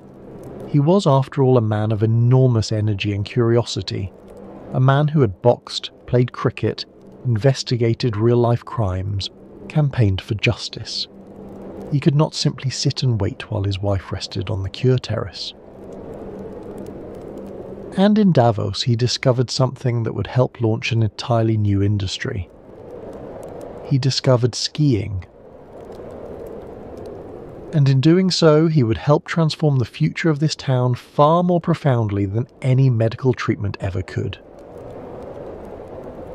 Conan Doyle was not a man to sit idle. While his wife rested on the cure terraces, he grew restless. The mountains beckoned. The endless snow-covered slopes seemed to demand exploration. He had first encountered skis during a visit to Norway several years earlier. The Norwegians used them for transportation, a practical way to move, through deep snow in the long winter months. He had only observed the sport then, but the image had stayed with him. Now, in Davos, surrounded by snow-covered mountains that rivaled anything in Scandinavia, he realized that the same techniques might work here.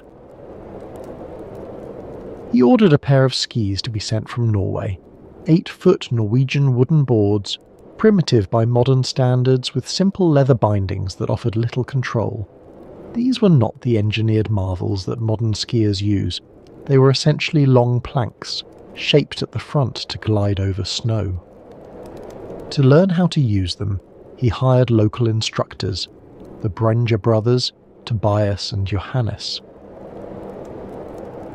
The Brøndje brothers had been skiing in the mountains around Davos for over a year, but they had taken to practicing at night, to avoid the ridicule of the locals who thought the whole enterprise was absurd. Sliding down mountains on wooden planks, it seemed the height of foolishness. The farmers of Davos had lived with these mountains for generations. They knew how to survive the winter without strapping boards to their feet. Conan Doyle did not share this prejudice. To him, the mountains were not obstacles to be endured but challenges to be conquered. He learned to ski, falling and rising again, until he could navigate the slopes with reasonable confidence. The falls were frequent and sometimes spectacular. Conan Doyle was a large man, powerfully built, and when he lost control on those primitive wooden skis, he went down hard. He later wrote humorously about his many tumbles, the snow packed into every crevice of his clothing, these slow and laborious climbs back up to try again. And then he convinced the Brøndje brothers to attempt something more ambitious.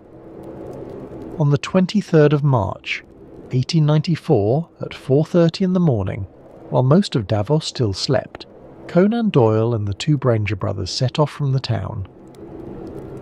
The early start was necessary. They needed to complete the most difficult climbing before the sun softened the snow. They carried their skis on their backs, strapped over their shoulders, as they ascended on snowshoes through the silent pre-dawn darkness. The climb was exhausting. Hours of trudging upward, the altitude making every step harder than the last. Conan Doyle, despite his robust constitution, felt his lungs burning in the thin air. The Brøndje brothers, more accustomed to the mountains, set the pace. At last they reached the top of the Mayenfelder Furka, a peak 8,000 feet above sea level. The Alps stretched out around them, an endless sea of white peaks catching the morning light. Below, invisible in the valleys, the world went about its business, unaware of the three men standing at the edge of something new. They switched from snowshoes to skis. The bindings were primitive, simple leather straps that held the boot to the ski. There was no modern release mechanism. If you fell badly, your ankle broke before the binding gave way. And then they descended. Down through the snow and ice and thin mountain air, they glided toward the town of Arosa on the other side. The descent was thrilling and terrifying in equal measure. The long wooden skis gathered speed on the steep slopes. There was no way to brake except by falling deliberately or turning sharply. It was the Mayenfelder Furka crossing, one of the first documented ski descents in Switzerland. Conan Doyle wrote about the experience for the Strand magazine, the same publication that serialized his Sherlock Holmes stories. His article, titled An Alpine Pass on Ski, introduced the English-speaking world to the strange new sport. He described the sensation of gliding over snow, the freedom of movement, the exhilaration of the descent. The time will come, Conan Doyle predicted, when hundreds of Englishmen will come to Switzerland for a skiing season. He vastly underestimated. Today, millions come. The Swiss Alps are one of the great ski destinations of the world, generating billions of dollars annually. The tourism infrastructure that supports this industry, the hotels, the restaurants, the mountain railways, the ski lifts, can trace its origins in part to that dawn crossing in 1894. In Davos, there is a bronze plaque dedicated to Conan Doyle. It honours him as the man who crossed the Mayenfelder Furka from Davos to Arosa on skis thereby bringing this new sport and the attractions of the Swiss Alps in winter to the world. The plaque does not mention his wife. It does not mention tuberculosis. It does not mention the sanatoriums that brought him to Davos in the first place. It speaks only of sport, of adventure, of the future, not the desperate past that brought him to that moment. It is one of the quieter ironies of history. The man who followed his dying wife to a tuberculosis sanatorium helped invent modern ski tourism. The town that was built for the sick would eventually thrive on the healthy. Conan Doyle could not have known this, of course. When he strapped on those skis and climbed the mountain, he was simply looking for something to do, some way to fill the long hours while his wife rested on the Cure Terrace. He was not thinking about the future of alpine tourism. He was thinking about survival, his own and hers. And yet his adventure helped create a future that would outlive the sanatoriums by many decades. The ski resorts that now cover the Alps, the billions of dollars in winter, tourism, the millions of people who come each year to experience the mountains, all of it owes something to that dawn crossing in 1894. The sanatoriums are gone, the patients are forgotten, but the mountains remain, and people still come, not to be cured, but to play. In the spring of 1912, a German novelist named Thomas Mann received troubling news from Davos. His wife Katia had gone to the Alps for treatment of a respiratory condition. The diagnosis was not tuberculosis, or at least not confirmed tuberculosis, but her doctors were concerned enough to recommend the mountain cure. She was staying at the Sanatorium, the forest sanatorium, which had opened just the year before. The sanatorium was run by Dr. Friedrich Jessen, and it offered the standard cure: rest, mountain air, and rich food. Katia came from an artistic and intellectual family. Her father was a renowned mathematician, her twin brother a physicist. She had given up her own academic pursuits to marry man and raise their children. Now she lay on a Cure terrace in the Alps, separated from her family, uncertain when she would return. Man, 47 years old and already a celebrated author, decided to visit his wife. He planned to stay for 3 weeks, just long enough to ensure she was comfortable and to see for himself the famous Davos cure. He had just completed work on a novella called Death in Venice, a dark, atmospheric tale of an aging writer's obsession with beauty and mortality. The story had been difficult to write, emotionally draining. Perhaps he was still thinking about those themes when he boarded the train for Switzerland. The journey itself was significant. Man travelled from Munich through increasingly dramatic scenery, the train climbing into the Alps, the air growing thinner and clearer. By the time he arrived in Davos, he had already begun to feel the strangeness of the place. What he found in Davos would consume his imagination for the next 12 years. Man spent his 3 weeks sitting on the balcony beside Katia, breathing the alpine air, watching the strange rituals of sanatorium life. He was a keen observer. His earlier novels had demonstrated his gift for capturing social nuance, and the sanatorium offered a wealth of material. He observed the patients wrapped in blankets on their cure terraces, their faces turned to the sun like flowers following the light. He listened to the polite dinner conversation, discussions of temperature readings and sputum tests conducted with an air of almost absurd normality, as if tracking the progress of a fatal disease were no different from discussing the weather. The dining room fascinated him. Here were people who knew they might be dying, gathered in elegant surroundings, eating rich food, maintaining all the forms of civilized society. They discussed politics and art. They flirted. They formed alliances and rivalries. Death was the elephant in the room that everyone pretended not to see, or rather, that everyone saw so constantly that they had learned to look through it. Mann would later describe this atmosphere as a mixture of death and amusement. It was the perfect phrase. The sanatorium was both a hospital and a hotel, both a place of desperate medical treatment and a social gathering place for the European upper classes. And then something unexpected happened. Mann developed a cold. He consulted a local doctor, perhaps out of hypochondria, perhaps out of genuine concern, perhaps simply out of curiosity about the diagnostic rituals he had been observing. The doctor examined him and immediately discovered what he called a moist spot on Mann's lung. Would Herr Mann care to stay for 3 months, just as a precaution, to take the cure? Mann was 47 years old, a successful novelist, with a family and obligations waiting in Munich. The suggestion that he might himself become a sanatorium patient, that he might join the ranks of blanket-wrapped figures on the cure terraces, must have been unsettling. He refused. He returned to Munich, leaving his wife behind in the sanatorium, but he carried with him the germ of something more lasting than any respiratory infection. He carried a novel. Mann originally conceived the work as a short, humorous tale, a pendant to Death in Venice, exploring similar themes of time and mortality in a lighter key. Where Death in Venice was dark and tragic, the new story would be ironic and observational.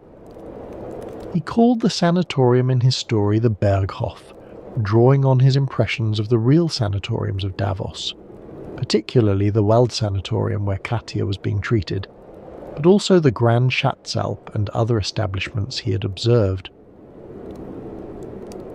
But the story refused to stay small. As Mann wrote, he found himself drawn deeper and deeper into the world he was creating.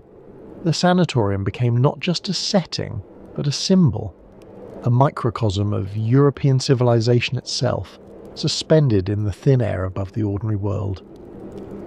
Year after year, Mann continued to add to it. What had begun as a novella grew into a sprawling philosophical epic. The First World War interrupted the writing. Mann set aside his sanatorium novel to focus on political essays, grappling with the catastrophe that had engulfed Europe.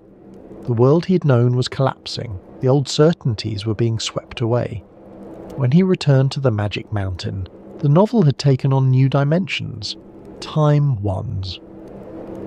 The collapse of the German Empire followed, then the rise of the Weimar Republic, with its fragile democracy and simmering resentments.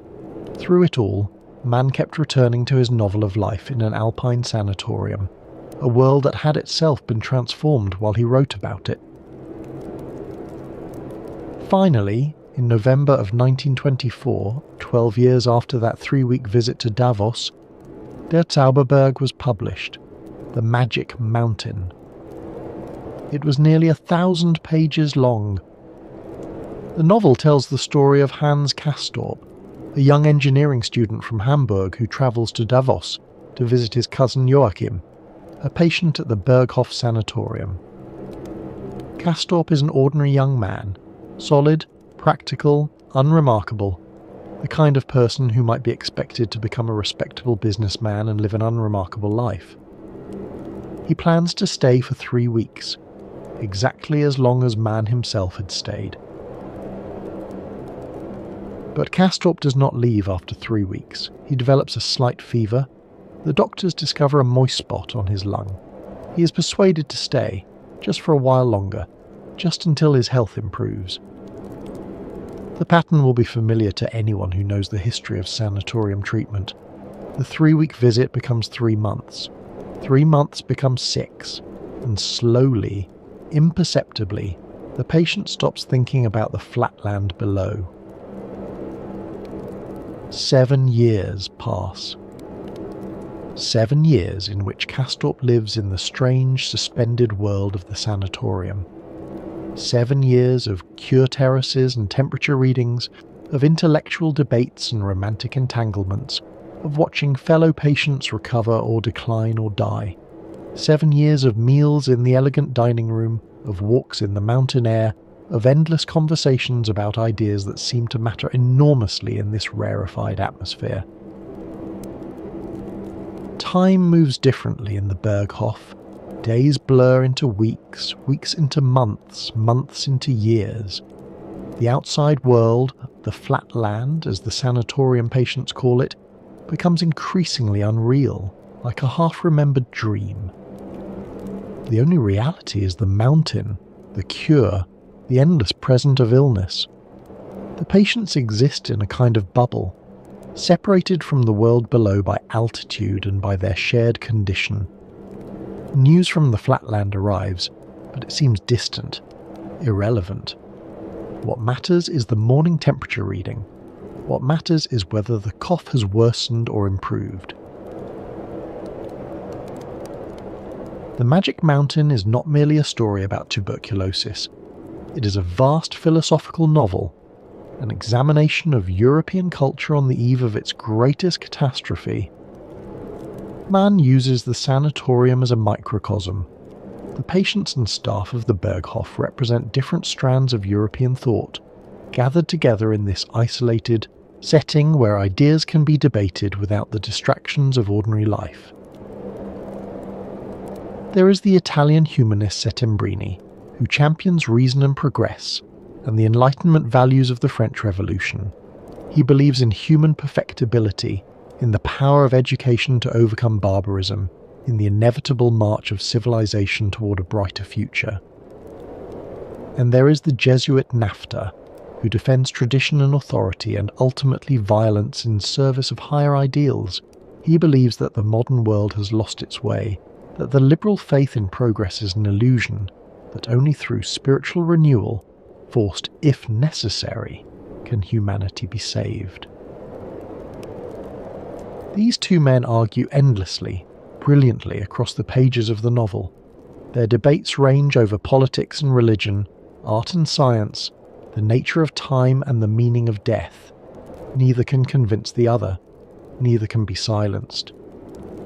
Castorp listens to their arguments, never quite committing to either side. He is the new European man, educated, prosperous, uncertain. He finds himself drawn first to one position, then to the other. He cannot choose between the competing visions because he cannot see a way to reconcile them. This is, of course, the condition of Europe itself in the early 20th century. The old certainties were crumbling. New ideologies were rising. The question of what the modern world should believe, what it should value, what it should fight for, had no clear answer.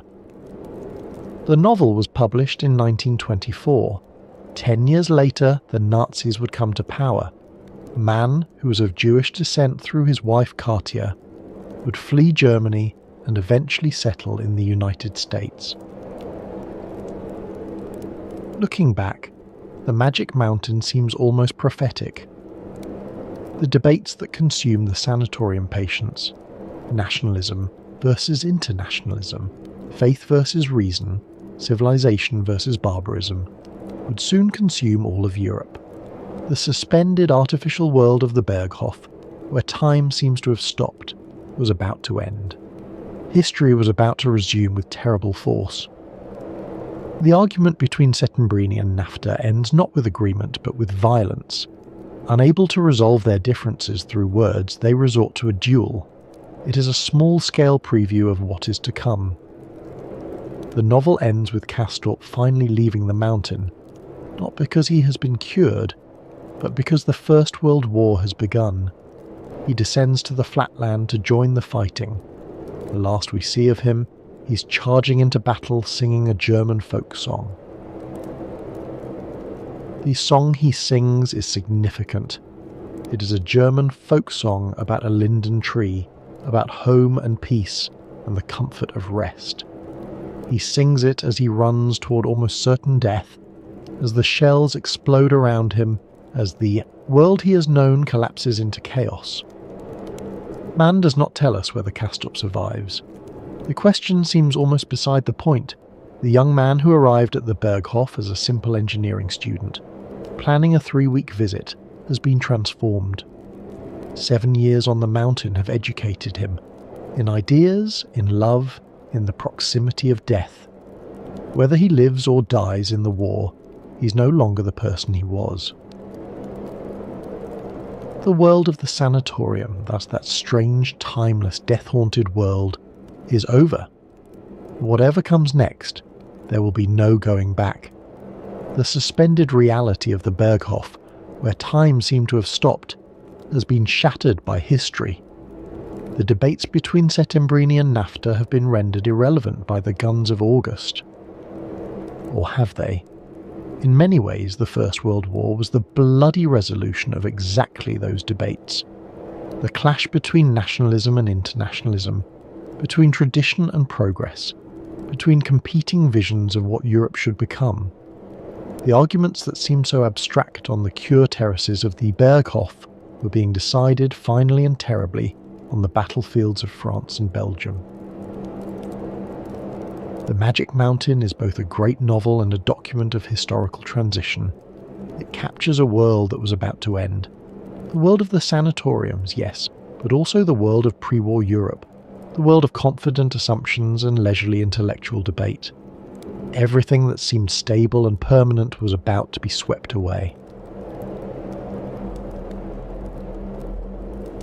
5 years after The Magic Mountain was published, Thomas Mann received the Nobel Prize in Literature. The novel he had conceived as a short, humorous tale had become one of the landmarks of 20th century fiction. Nearly 1,000 pages long, packed with philosophical debates and medical details and psychological insight, it was everything a popular novel was not supposed to be. And yet it found readers. It found passionate readers, readers who returned to it again and again, who saw in its pages something that spoke to their own experience. And Davos, the real town that had inspired the fictional Berghof, was now famous not only as a health resort but as a literary destination. Visitors came to see the sanatoriums that Mann had described. They walked the paths he had walked. They breathed the same thin mountain air. They looked up at the Schatzalp gleaming on its mountainside and imagined the Berghof. They dined in restaurants that might have served Hans Castorp. They rode the same funicular railway. Literary tourism became part of the Davos economy. The sanatoriums had been closing, but the literary pilgrims kept coming. They wanted to experience what Mann had experienced. They wanted to feel, if only for a moment, what it was like to live in that suspended world, above the ordinary. But the novel's lasting power comes from its treatment of the sanatorium as metaphor. The Berghof is not just a place where sick people go to be cured. It is a world apart, a place where the normal rules of time and society are suspended, where the proximity to death changes everything. Consider how time works in the novel. The first 3 weeks of Castorp's stay are described in immense detail. Every conversation, every meal, every medical examination. Then months pass in a few pages. Years vanish in a sentence. Mann deliberately plays with the reader's sense of duration, making us feel the strange time dilation that sanatorium patients experienced. In the Berghof, time loses its meaning because the patients have stepped outside of history. They are no longer participants in the rush of modern life. They are observers, watchers, people who have been placed on pause while the world continues below. In the sanatorium, small gestures acquire enormous significance. A flush of fever, a glance across the dining room, a cough in the night. Life becomes simultaneously more intense and more absurd. The patients know they may be dying, and yet they continue with their petty rivalries and their elaborate social rituals. Castorp falls in love, obsessively, inappropriately, with a Russian woman named Klavdia Shosha. He barely speaks to her for months. His love is expressed through glances, through the way he positions himself to see her enter the dining room, through the fever that rises whenever she's near. In the ordinary world, this infatuation would seem absurd. In the sanatorium, where every emotion is heightened by mortality, it becomes the central drama of his existence. This is what Mann captured so brilliantly, the strange mixture of death and amusement that he had observed during those 3 weeks in Davos. The way that even in extremity, even in the shadow of mortality, human beings continue to be human, foolish, vain, hopeful, alive.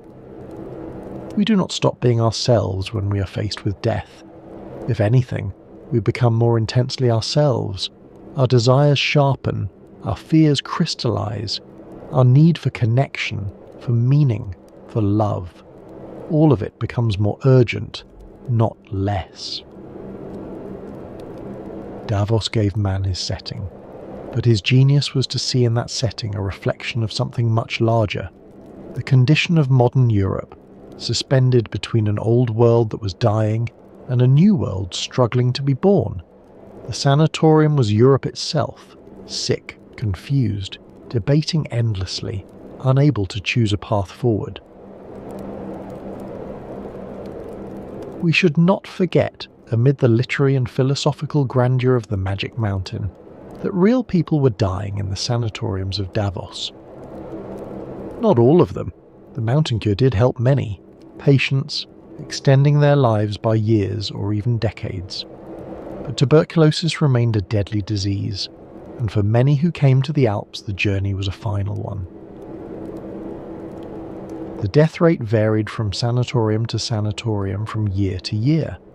The statistics were carefully kept, though not always honestly reported.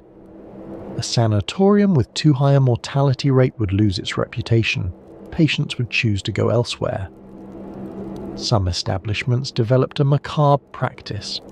When a patient was clearly dying, they would be encouraged to leave, to go home, or to a less prestigious facility. This kept the death statistics low. It also meant that families sometimes received their dying relatives back, transported down from the mountain to expire in the lowlands, their final hours spent not in the alpine air, but in the crowded cities they had travelled so far to escape. The sanatoriums tried to maintain an atmosphere of normality.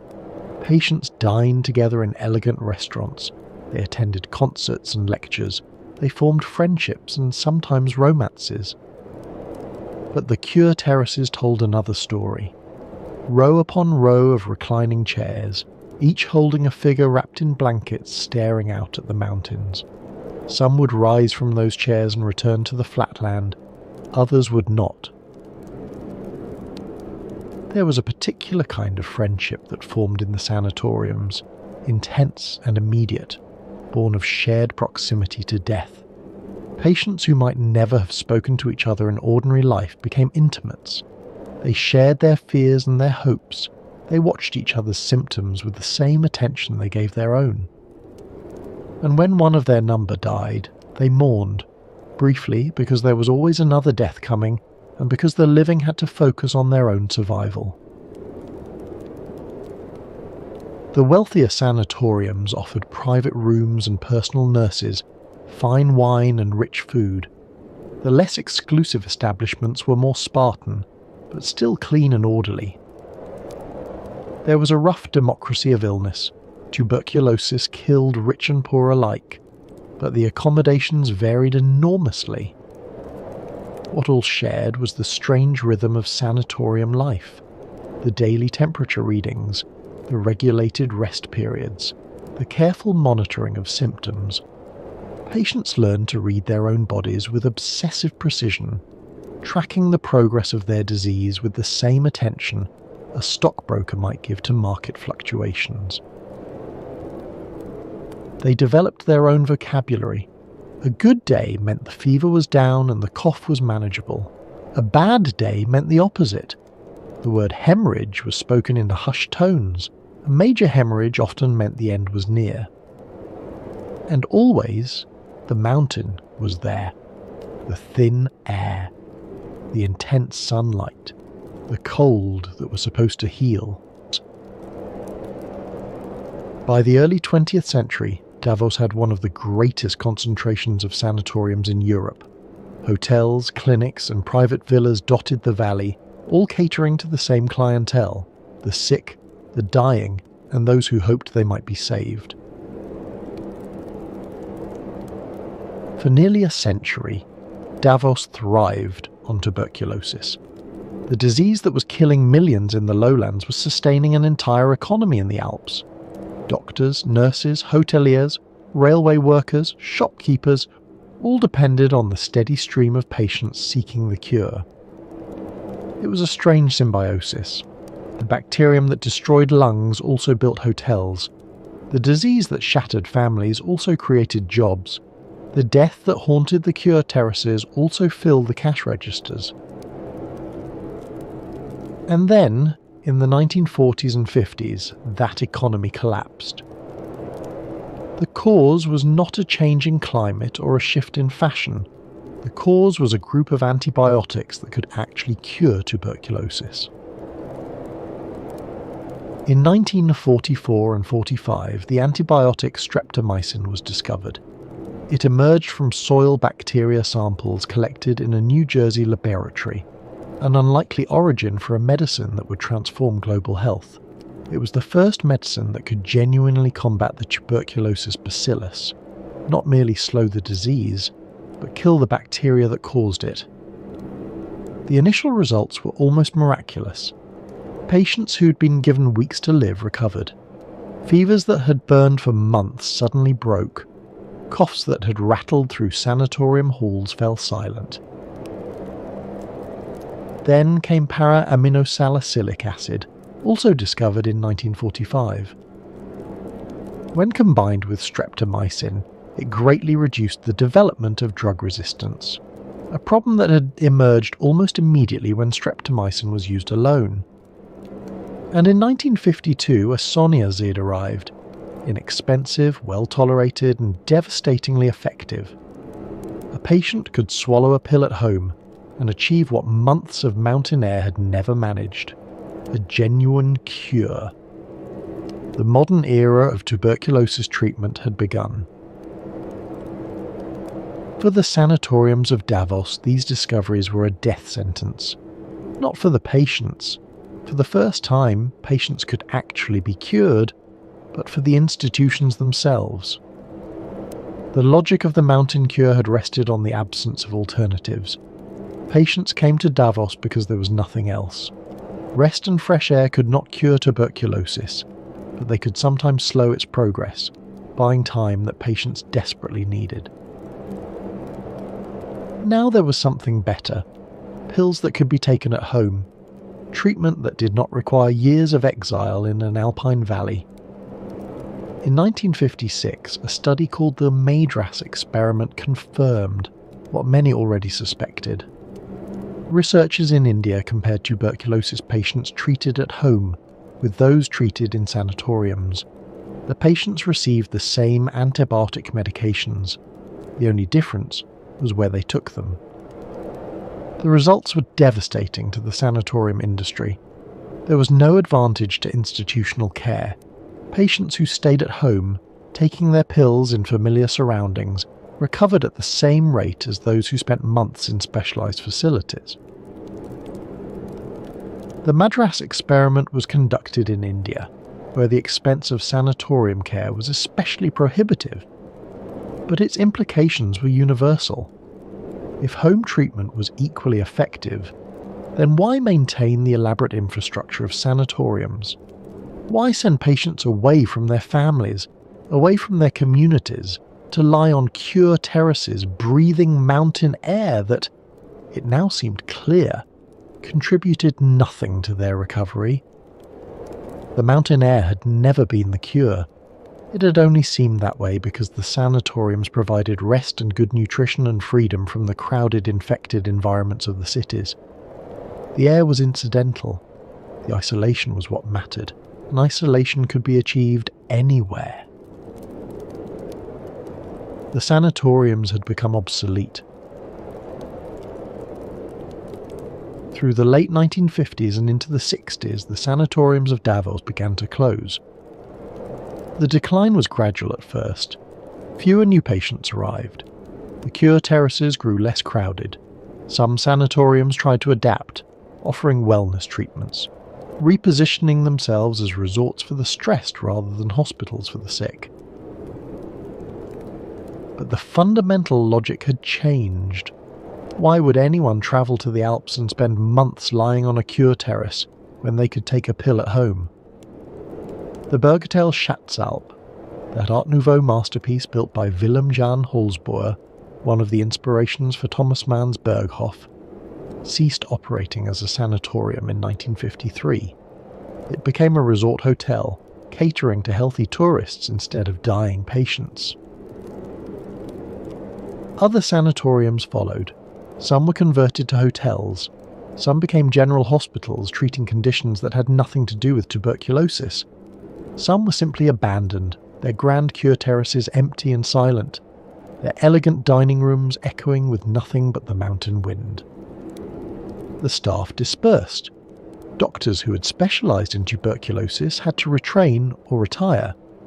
Nurses who had spent their careers caring for consumptive patients found themselves without employment. The support industries, the dairies that provided fresh milk, the farms that supplied rich food, the shops that sold warm blankets and books for invalids, lost their customers. By the late 1960s, the sanatorium era was essentially over. By 1972, most specialised tuberculosis treatment facilities across Europe and America had closed. For Davos, the collapse of the sanatorium industry might have been catastrophic. The entire economy had been built around tuberculosis. Hotels, railways, shops, services, all had catered to the needs of the sick and their families. What would happen when the sick no longer came? But Davos had something else. It had the mountains themselves, and it had the infrastructure of us, the railways, the hotels, the international reputation that the sanatorium era had built. The transition from health resort to ski resort was almost seamless. The same trains that had brought tuberculosis patients from the lowlands now brought skiers. The same hotels that had housed the dying now hosted the vigorously healthy. The same mountains that had promised miraculous cures now promised exhilarating recreation. The cure terraces were enclosed and converted to restaurants, serving fondue and glühwein to guests who had no idea that people had once lain dying in those very spaces. The Lehrhallen were dismantled. The temperature charts and sputum samples were replaced by ski passes and trail maps. In a single generation, Davos reinvented itself. The town that tuberculosis had built would survive tuberculosis's defeat. But the transformation was not complete. One more reinvention lay ahead. In 1971, a German economist named Klaus Schwab organised a conference. Schwab was born in 1938 in Ravensburg, Germany, too young to have fought in the war, but old enough to have grown up in its shadow. He had become a professor at the University of Geneva, and he had invited 450 business leaders from across Europe to discuss competing in a global marketplace. He needed a venue, somewhere atmospheric, somewhere memorable, somewhere that would encourage the participants to relax and engage with one another outside the formal sessions. The city hotel would be too sterile, too ordinary. He wanted something that would create a sense of special occasion. He chose Davos. The choice was not random. Davos offered more than just mountain scenery. It offered a connection to culture, to Thomas Mann and the Magic Mountain, to a certain idea of European intellectual life. The sanatoriums might have closed, but the literary and historical associations remained. It offered, in Schwab's words, an opportunity to create a magic meeting place. There was a deliberate echo in that phrase. Mann's novel was about a place set apart from the ordinary world, where the normal rules of time and society were suspended, where people could engage with ideas that seemed impossible to address in the rushed and crowded flatland below. Schwab envisioned something similar, a space where business and political leaders could step back from their daily concerns and think about the larger questions. The conference was a success. Schwab renamed his organisation the European Management Forum. The annual January meeting in Davos became a fixture of the international business calendar. In 1987, the organisation was renamed again, the World Economic Forum.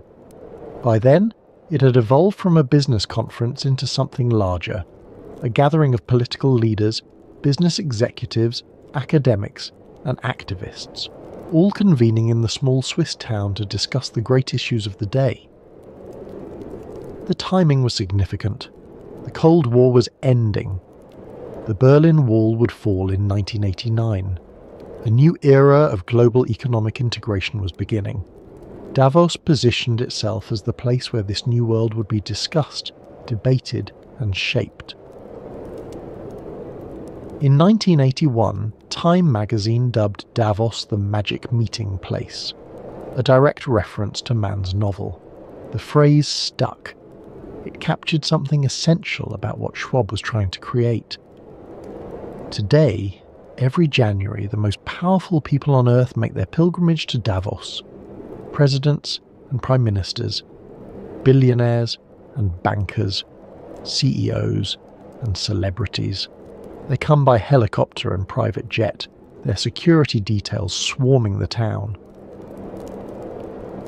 They meet in buildings that still bear the architectural signatures of the Sanatorium era, the flat roofs, the large windows, the terraces that once held rows of dying patients.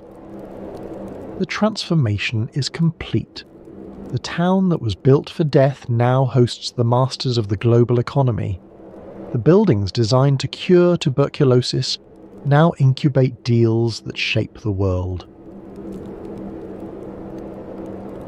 The sanatoriums are gone, but their influence remains, not just in Davos, but in the very foundations of modern architecture. The architects who designed the tuberculosis sanatoriums were solving a specific medical problem: how to maximize patients' exposure to light and air. But in solving that problem, they developed forms and techniques that would revolutionize building design. Consider the challenges they faced. Traditional buildings of the 19th century were designed to protect against the elements. Thick walls, small windows, steeply pitched roofs. They were fortresses against the weather. But for tuberculosis patients, this protection was precisely the problem. What they needed was exposure, not shelter. And so the sanatorium architects invented a new kind of building. The flat roof, the Davoser Flatscherdach, which allowed for rooftop terraces where patients could recline in the sun. The roof was slightly angled toward the centre, with internal gutters to drain snowmelt, solving the practical problem of alpine weather while creating new space for therapeutic use. The large windows that flooded interiors with light, not decorative flourishes, but medical necessities.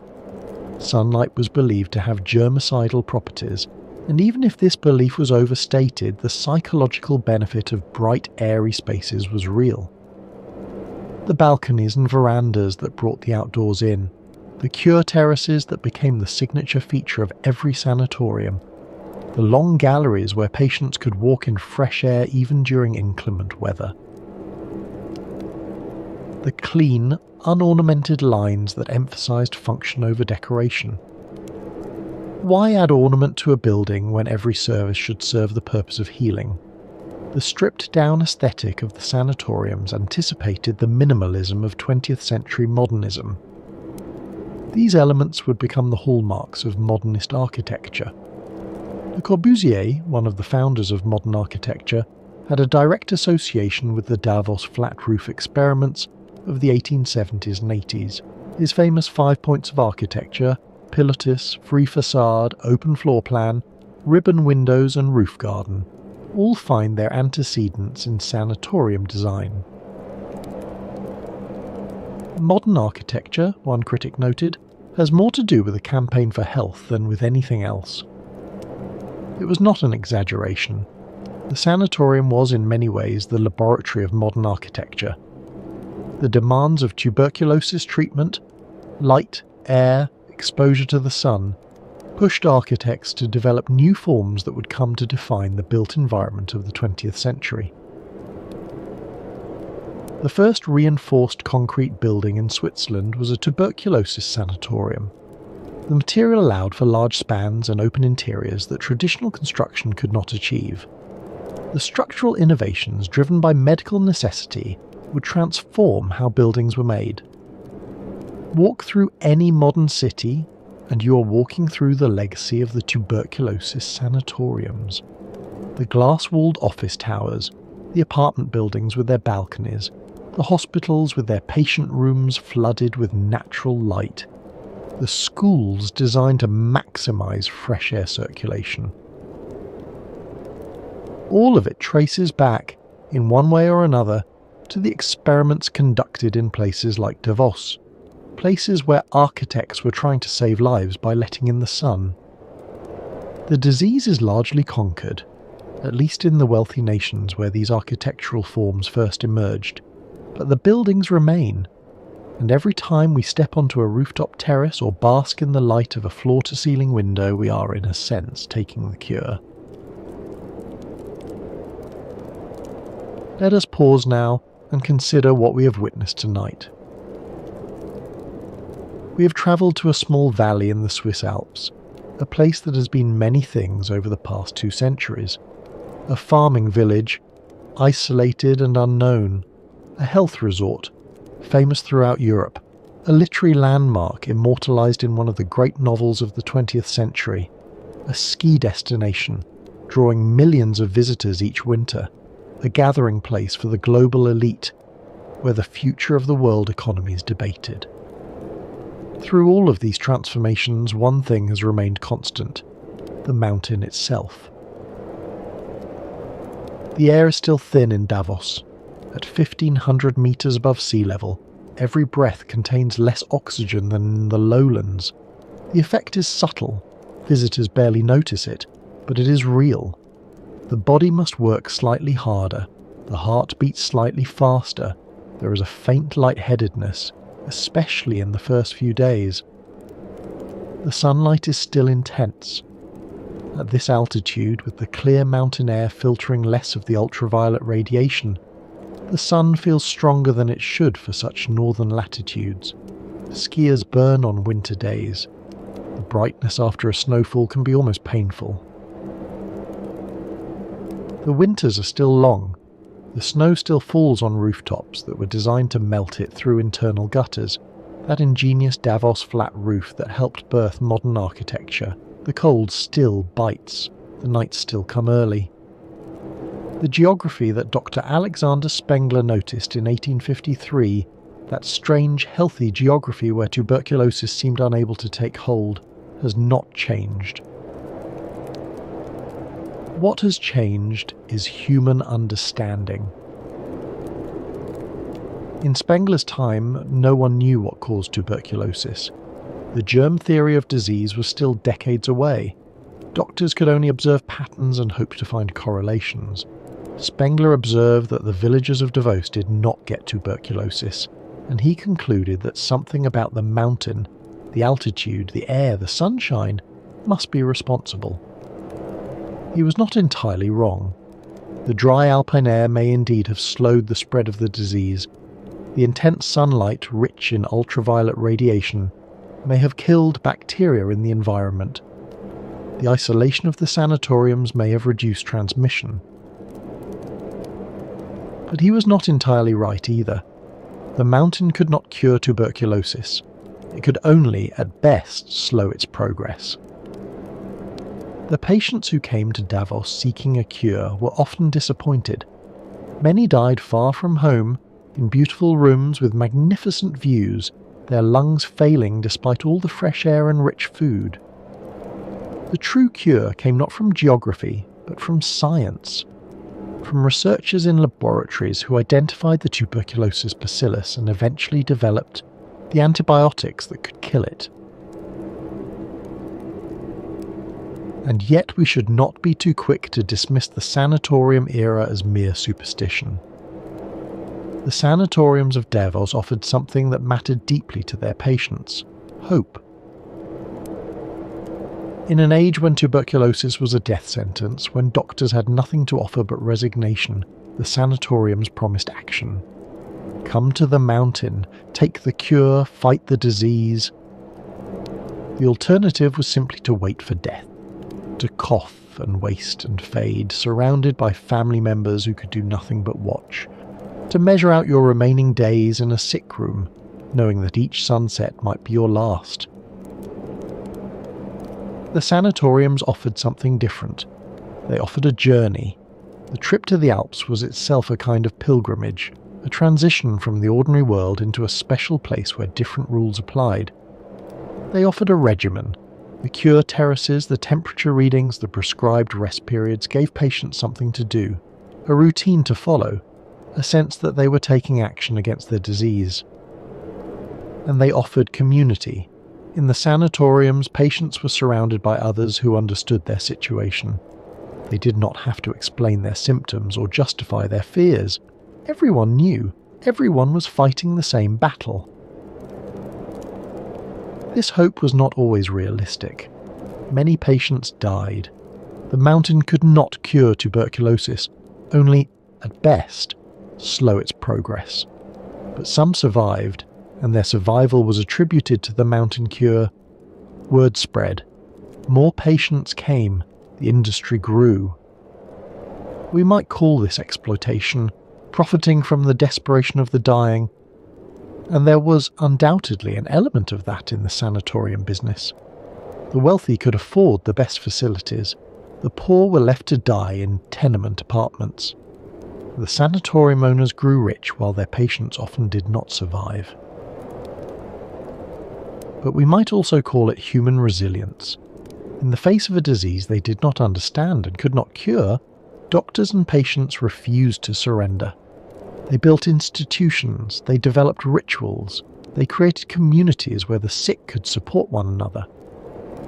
The sanatorium was not just a medical facility, it was a social structure, a way of organising the experience of illness, of giving shape and meaning to what would otherwise be mere suffering. Consider what it meant to be diagnosed with tuberculosis in the 19th century. There was no treatment, there was no cure. You might live for years, or you might die within months. All you could do was wait and wonder and slowly decline. The sanatorium transformed this experience. Instead of passive waiting, there was active treatment. Instead of isolation, there was community. Instead of meaningless suffering, there was a narrative, the journey to the mountain, the taking of the cure, the hope of recovery. Even if the treatment did not work, and often it did not, the experience itself had value. Patients felt they were doing something, they felt they were fighting. And when the end came, it came in a place of beauty, among people who understood, rather than in a cramped and smoky city flat. Thomas Mann understood this. His Magic Mountain is not primarily a story about medicine. It is a story about how human beings create worlds, how even in the shadow of death, we build societies, debate ideas, fall in love, pursue petty rivalries, and insist on living. There is something deeply human about the pilgrimage to Davos, both in the sanatorium era and today. The tuberculosis patients who travelled to the Alps in the 19th and early 20th centuries were seeking something beyond mere survival. They were seeking transformation. The journey itself was part of the cure. The long train ride, the climb into the mountains, the passage from the crowded, diseased lowlands into the clean, thin air above.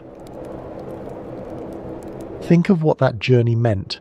You left behind your ordinary life, your home, your work, your friends. You said goodbye to family members who knew they might never see you again. You boarded a train that would carry you across borders, through landscapes increasingly dramatic, until at last you arrived at a place unlike anywhere you had been before. The altitude changed you, the air changed you, the removal from everyday concerns changed you. Whatever happened next, whether you recovered or declined, you were no longer the person you'd been in the flatland. Today's pilgrims to Davos are not sick in body, but they come seeking something similar, a chance to step outside their normal lives, to ascend to a special place where different rules apply, to engage with others in an atmosphere of heightened significance. The World Economic Forum is, in its way, a kind of secular sanatorium. The participants retreat from the flatland, from the ordinary world of business and politics, to spend a few days in an elevated environment where they can focus on the big questions. Like the tuberculosis patients of the past, they wrap themselves in rituals. They attend sessions, they network, they are seen at the right parties, they line up for photographs and exchange business cards and participate in panel discussions. The content of the discussions matters, but so does the fact of being there, of having made the pilgrimage to the mountain. To attend Davos is to signal membership in a certain club, to demonstrate that you matter enough to be invited, to participate in a ritual that validates your importance. This is not meant as criticism. Human beings have always made pilgrimages. We have always been drawn to places that seem to offer something beyond the ordinary. Healing, insight, transformation. The medieval pilgrims who walked to Santiago de Compostela, the Hindu devotees who bathe in the Ganges, the millions who visit Mecca each year, all are responding to the same deep human need. The form changes, the impulse remains. We climb mountains, literal and metaphorical, because we believe that something awaits us at the top. If we listen carefully, we can still hear the ghosts of Davos. They are everywhere, these ghosts. In the architecture itself, the cure terraces converted to restaurants, the flat roofs now holding solar panels instead of reclining invalids. In the streets that were laid out to accommodate horse-drawn carriages carrying the sick. In the railway that still climbs the same route it travelled in 1890, when the first train brought new hope to a valley of the dying. The coughing patients on the cure terraces, wrapped in blankets, watching the sun set over the mountains. They came from across Europe, from Germany and England, from Russia and France, from Austria and the Netherlands. They spoke different languages, held different beliefs, came from different social classes. But they were united by their illness, by their hope, by their presence on that mountain. The nurses in their starched white uniforms making their rounds, taking temperatures, recording symptoms, offering what comfort they could to those who were slowly slipping away, rejoicing quietly when a patient showed improvement, preparing grimly when the end was near. The doctors with their stethoscopes and their hopeful theories about altitude and air. They were trying their best, these men. They did not know about bacteria or antibiotics or immune systems. They only knew that some patients who came to the mountain improved, and that was more than could be said for any other treatment available. Robert Louis Stevenson, miserable in the Hotel Belvedere, writing Treasure Island to distract himself from his fears, creating adventure because he could not have it, conjuring warm seas and buried gold while the snow fell outside his window and his lungs ached with every breath.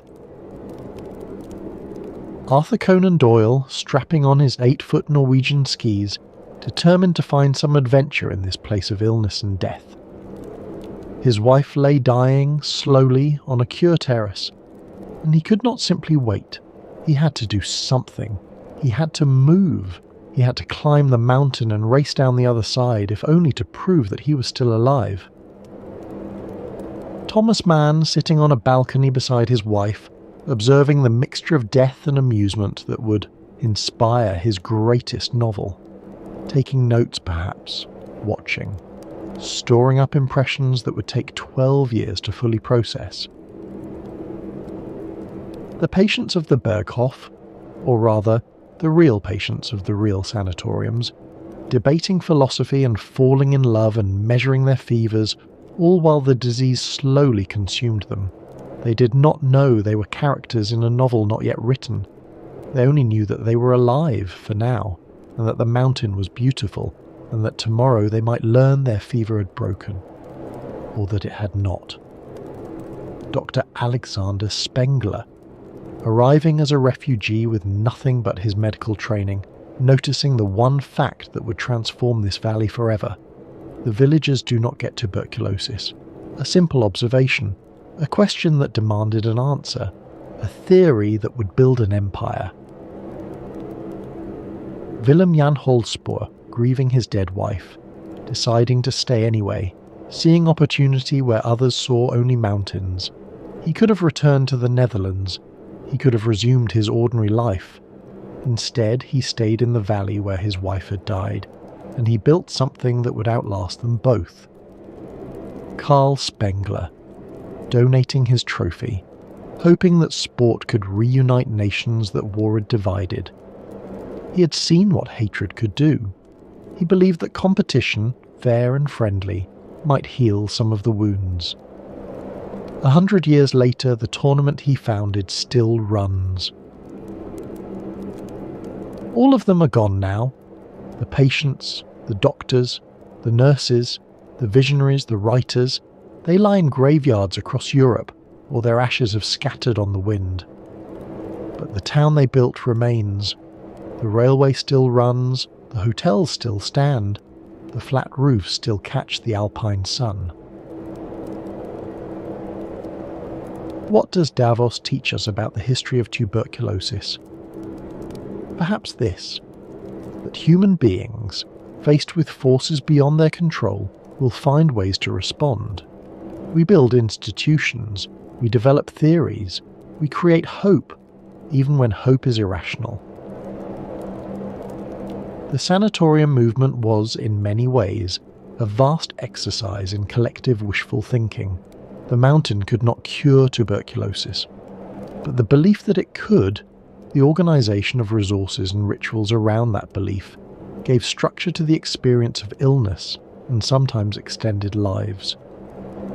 We might smile condescendingly at the naive faith of 19th century doctors in mountain air. They believed so earnestly in their cure. They built entire industries around it. They wrote papers and gave lectures and trained generations of physicians in the practice of altitude therapy. But we should also recognise that they were doing their best with the knowledge they had. They did not have microscopes powerful enough to see the tuberculosis bacillus until Robert Koch's discovery in 1882. They did not have any effective medication. They only had observation and inference and hope. And we should ask ourselves, what are we believing today that will seem equally naive to future generations? Every era has its blind spots. Every generation is certain of things that later generations will discover to be wrong. The physicians of Davos were wrong about the curative power of mountain air, or at least they were wrong about how and why it worked, but they were trying. They were responding to a crisis with the tools they had. Medicine advances, understanding deepens. What seemed like wisdom becomes superstition. What seemed impossible becomes routine. The antibiotics that destroyed the sanatorium industry would have seemed like magic to Dr. Spengler. He would not have believed that a simple pill could accomplish what his elaborate alpine cure could not. And yet some things do not change. The human desire for healing, the search for special places that promise transformation, the impulse to ascend, literally and metaphorically, above the ordinary. We still believe in the healing power of nature. We still retreat to mountains and beaches when we are stressed or ill. We still feel that something about elevated places, the thin air, the spectacular views, the removal from everyday concerns, can heal us in ways that city life cannot. Perhaps this belief is not entirely wrong. Perhaps the sanatorium doctors, for all their mistakes about bacteria and lungs, understood something true about human beings, that we are creatures of environment, that place matters, that the context of our lives shapes our health in ways that pure medicine cannot address. Davos endures because it answers that impulse. The specific content changes: tuberculosis cure, ski resort, global economic summit, but the underlying pattern remains. Humans climb the mountain, they seek what lies above. And sometimes they find it. The mountain waits. It has been waiting for millions of years. It will wait for millions more. The humans who climb its slopes, seeking cures, seeking adventure, seeking power, are brief visitors, passing through on their way to somewhere else. The mountain does not judge them. The mountain does not heal them. The mountain simply endures. But for those brief visitors, the experience of the mountain can be transformative. Whether they come as tuberculosis patients or as skiers or as participants in the World Economic Forum, they all share something. The sense of having stepped outside ordinary life, of having ascended to a place where different rules apply. That is the gift of Davos. That is what Dr. Spengler discovered. Even if he understood it imperfectly, the mountain offers a kind of perspective that the flatland cannot provide. From those heights, the problems of ordinary life seem smaller. The air is clearer. The view extends to the horizon. The sanatoriums understood this. The ski resorts understand this. The World Economic Forum understands this. They have all, in their different ways, capitalized on the human need to climb, to rise, to see from above. Tuberculosis brought people to Davos, but something more than tuberculosis kept them coming back. Let us return one final time to that moment in 1853. A young doctor arrives in a remote alpine village. He's a refugee, a man who has lost his country and his profession, and nearly everything he once thought certain. The political upheaval that swept through Germany has cast him out, and he is washed up in this high valley like driftwood on a distant shore. He carries only his medical training, and whatever hope remains. He does not know that he's about to change the world. He only knows that he needs work, and that this village needs a doctor. He looks around at the villagers, healthy, ruddy-faced farmers who work the harsh alpine land. Their lives are difficult. They struggle against the mountains, against the weather, against the isolation, but they are alive. They are strong. He thinks of the cities he has left behind, where 1 in 7 deaths is caused by tuberculosis, where families are wiped out generation after generation by a disease no one understands. He remembers patients he could not save. He remembers the coughing and the blood and the slow, terrible wasting. And he notices something. These villagers do not get tuberculosis. Why? It is such a simple question. Why are these people healthy when so many others are sick? What is different about this place? That question, asked in ignorance, would transform a village into a city.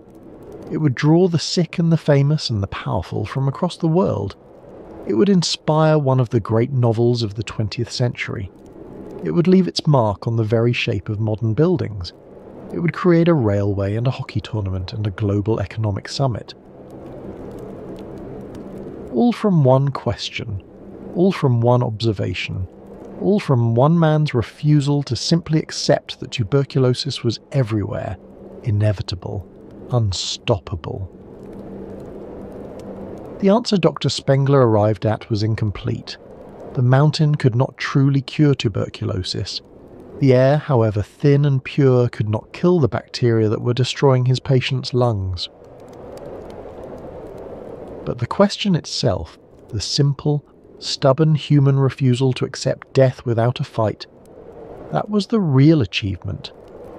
That impulse to ask why, to notice patterns, to seek explanations, to try something new, that is what built Davos.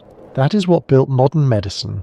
That is what continues to drive human progress against disease.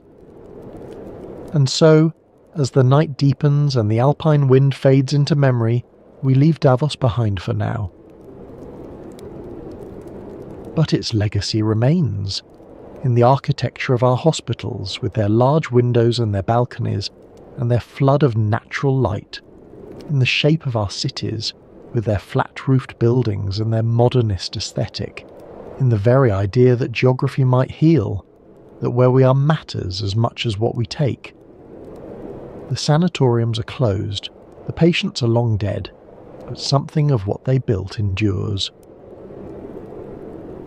The Rhaetian Railway still climbs into the mountains, following the same route that Willem Jan Holspoor laid out more than a century ago. Tourists take it without thinking about its origins, about the sick and dying people whose need to reach the mountain cure justified the enormous expense of construction. The Schatzalp still stands, now a hotel instead of a sanatorium, but the building is the same. The Art Nouveau details, the grand public spaces, the views that once consoled the dying, all remain. Guests sleep in rooms where patients once measured their fevers and waited to learn whether they would live or die. The flat roofs still catch the alpine sun. The cure terraces, now enclosed and converted to restaurants and bars, still face the same magnificent view that patients once contemplated as they fought for their lives. The architecture remains, even as the purpose it was designed to serve has vanished. And every January, when the world's most powerful people gather in Davos to discuss the future, they walk streets that were laid out for the dying. They meet in buildings that were designed to heal. They breathe the same thin air that was once considered miraculous. They probably do not think about the ghosts. They probably do not imagine the cure terraces, the temperature readings, the slow parade of patients who came seeking life and sometimes found death instead. They are focused on the future, not the past. But the past is there, encoded in every building, in every street, in the very shape of the town. Davos was built by tuberculosis. Without the disease, it would still be a farming village, unknown to the world. Everything that makes it what it is today, the hotels, the railway, the international reputation, can be traced back to Dr. Spengler's observation in 1853. The mountain does not care about human purposes. It simply is.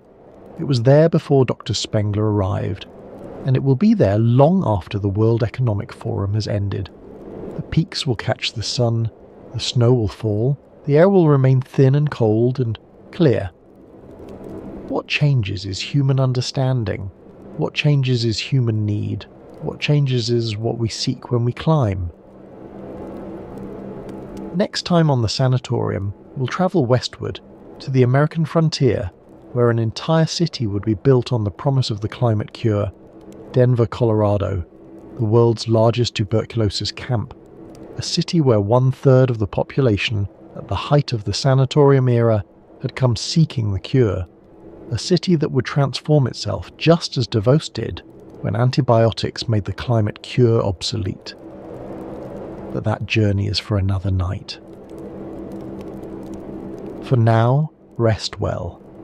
Let the distant memory of alpine wind carry you gently into sleep.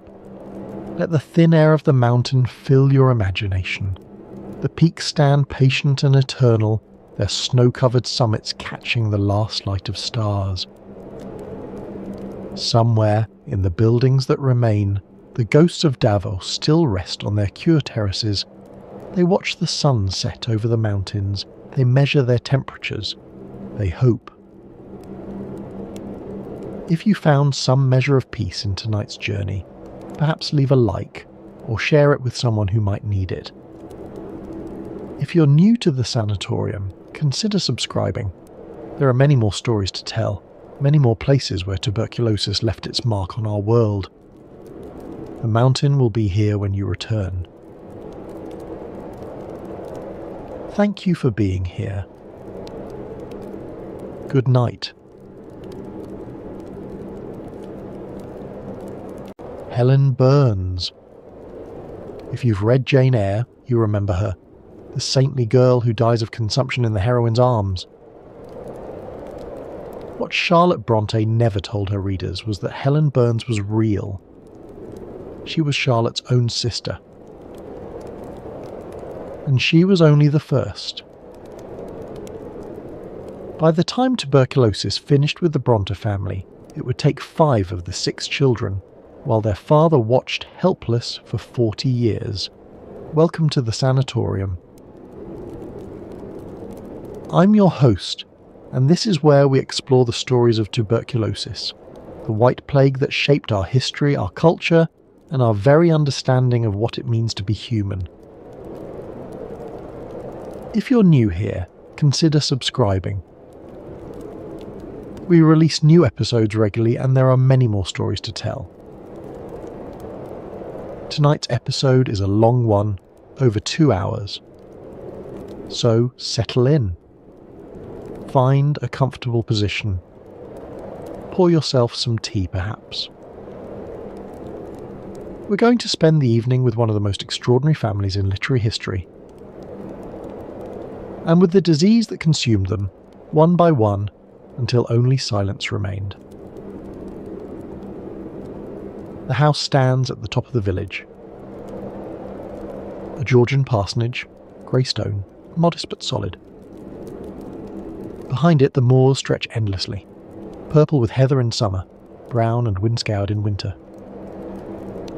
In the rooms downstairs the air is cold, even with the fire going. It's always cold. The year is 1848. September turning to October. In the dining room 3 women sit with their father. They are not old, these women. The eldest is 32, the youngest 28. But they have the watchful, weary eyes of people who have seen too much death. Upstairs, a man is dying. Their brother, 31 years old, and dying in the room where he was born. The cough. They all know the sound by now. The terrible wet cough that brings up blood. The fever that comes and goes. The wasting. They've been here before. 2 sisters died of this when they were children. Died young and far from home. Their mother died of something else, but she died in this house too. The parsonage has always been a place of death. But it has also been a place of fierce burning life. Of imagination. Of genius. These 3 women who sit together in the cold room have just, in the past year, published 3 of the most remarkable novels in the English language. Jane Eyre, Wuthering Heights, Agnes Grey. The literary world is still reeling from them. And now this. The brother dying upstairs, and after him. They don't speak of it, but they know. They've always known. Tuberculosis doesn't stop with one. This is the story of the Bronte family. 6 children, 5 deaths. Of extraordinary talent that bloomed in the shadow of disease. And of a father who would bury every single one of his children before he died himself, at the age of 84. To understand the Brontes, you have to understand Haworth. This small village in the West Riding of Yorkshire, perched on the edge of the moors. In the early 19th century it was an industrial town. Textile mills, poverty, overcrowding. The churchyard was so full of bodies that the ground level had risen above the church floor. Water from the graveyard seeped into the drinking supply. The average life expectancy was 25 years. This statistic deserves emphasis. 25 years. In Victorian Haworth, if you reached adulthood, you were already beating the odds. The main killer was not tuberculosis, though tuberculosis took its share. It was the water. The the contaminated, corpse-tainted water that seeped down from the graveyard into the wells. Typhoid fever, cholera, dysentery. The dead poisoned the living. Patrick Bronte would later campaign for better sanitation in Haworth. He understood, long before the germ theory of disease was established, that something in the water was killing his parishioners. But his efforts would come too late to save his own family. Into this place in 1820 came Patrick Bronte, an Irish clergyman, ambitious, educated, a published poet. He brought with him his wife Maria and their 6 children, all under the age of 7. Maria, the eldest, baptised in April 1814. Elizabeth, born 8th February 1815. Charlotte, born 24th April 1816. Branwell, born 26th June 1817. Emily, born 30th July 1818. And Anne, the baby, born 17th January 1820. Patrick Bronte was a complex man. Stern, often distant, deeply concerned with propriety. He had pulled himself up from rural Irish poverty through education and the church. He believed in learning, in discipline, in the power of literature. He also believed in fresh air and long walks on the moors, which he considered healthful. In this, at least, he was ahead of his time. His wife, Maria Branwell Bronte, was Cornish. Genteel, educated, fond of reading. She had married Patrick in 1812 and followed him north to this cold, unfamiliar country. By all accounts, she never quite adjusted to Yorkshire, to the damp, to the grey skies, to the wind that never stopped. Maria wrote letters home to Cornwall describing her new life. They were cheerful letters mostly. She loved her husband. She loved her growing brood of children. But there was a wistfulness beneath the words. A longing for the warmer country she had left behind. She would never see Cornwall again. The parsonage they moved into was substantial by village standards. 2 stories, several rooms, a garden. But it was cold and damp, built on a hillside where water gathered. The church and graveyard were just beyond the wall. The children's bedroom windows looked out over the tombstones. They grew up counting graves the way other children count sheep. For 1 year, the family was intact. 6 children, 2 parents, all together in the house at the top of the village. And then tuberculosis came. Or perhaps it didn't come. Perhaps it was already there. One of the cruelties of tuberculosis is its long latency. You can carry the bacteria for years without knowing, without symptoms. And then, triggered by stress, malnutrition, another illness, it activates. It blooms in your lungs like a terrible flower. By the standards of the time, what happened to the Brontes was not unusual. Families were decimated by tuberculosis. It was the single greatest killer of the 19th century, responsible for 1 in 4 deaths. But even by those standards, the Bronte toll was extraordinary. 5 of 6 children, all before the age of 40. All, almost certainly, from the same disease. Time just threes. This is not just a story about death, though. It's a story about what people create in the face of death. How genius and disease can exist in the same body, the same family, feeding on each other in ways we still don't fully understand. The Brontes wrote with an intensity that seemed to consume them. And perhaps it did. But what they left behind has outlasted the disease by nearly 2 centuries. There is a temptation when telling this story to make it romantic. To suggest that somehow tuberculosis was connected to genius. That the disease sharpened their minds, purified their art. The Victorians believed something like this. They called tuberculosis the romantic disease. They saw something beautiful in the pale skin, the bright eyes, the ethereal thinness of the consumptive. This is nonsense, of course. And dangerous nonsense at that. Tuberculosis was not romantic. It was slow suffocation, drowning in your own blood, fever and sweating and wasting away until there was nothing left. The Brontes did not write great novels because of tuberculosis. They wrote great novels despite it. The disease was not their muse, it was their executioner. Let's begin. Maria Bronte, the mother, began to feel unwell in January 1821.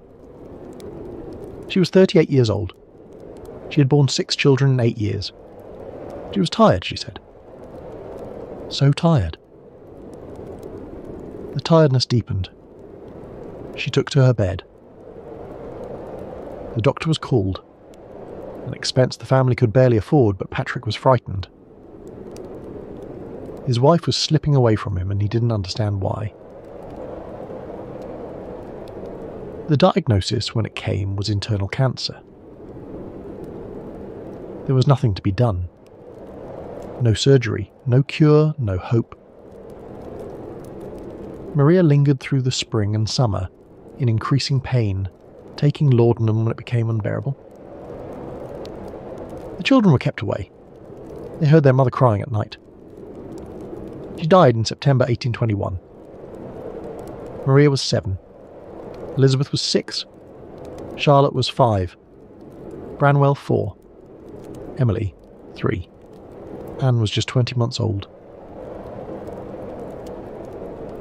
Patrick Bronte was devastated. By all accounts, he had loved his wife deeply. He shut himself in his room for days after the funeral. He wept. He prayed. And when he emerged, he was changed. More rigid. More distant. He ate his meals alone in his study. He saw his children in the mornings and evenings, but otherwise left their care to servants. His sister-in-law, Elizabeth Branwell, came from Cornwall to help with the children. She was a spinster, 50 years old, set in her ways. She took charge of the household with efficiency but little warmth. The children called her Aunt Branwell. They did not love her. So the 6 Bronte children grew up essentially alone. They had each other, and they had the moors, and they had books. Patrick, for all his distance, believed passionately in education. His children would read. They would learn. They would better themselves. He brought them newspapers, magazines, books from his own library. He discussed politics and current events with them over breakfast. He treated them, in this way, almost as adults. The 2 eldest girls, Maria and Elizabeth, were particularly precocious. Maria at 7 could read the newspapers and debate their contents. She was thoughtful, serious, deeply religious. Elizabeth was quieter but equally intelligent. Charlotte later remembered them both with a kind of awe. They seemed so much older than their years. So wise. Maria especially seemed marked for something great. She had a quality that Charlotte could only describe as saintliness. A patience beyond her years. A kindness that extended to everyone, even the servants who sometimes treated her roughly. Charlotte watched her elder sister and wondered what she would become. A teacher, perhaps. A writer. Something remarkable. But Maria would not grow up to be anything. Maria would die at 11, and all that potential would be snuffed out like a candle. Charlotte would spend the rest of her life imagining what Maria might have been. What she might have done. How different everything might have been if Maria had lived. In 1824, Patrick Bronte made a decision that would haunt him for the rest of his life. He enrolled Maria and Elizabeth in the clergy daughters' school at Cowan Bridge, about 40 miles from Hulworth. It was a charity school designed to educate the daughters of poor clergymen. The fees were low. The curriculum was serious. It seemed like an opportunity. In July 1824, Maria and Elizabeth were sent away. Maria was 10. Elizabeth was 9. In August, Charlotte joined them. She was 8 years old. In November, Emily arrived as well. She had just turned 6. 4 little girls, the eldest barely 10, sent away from home to a school run by strangers.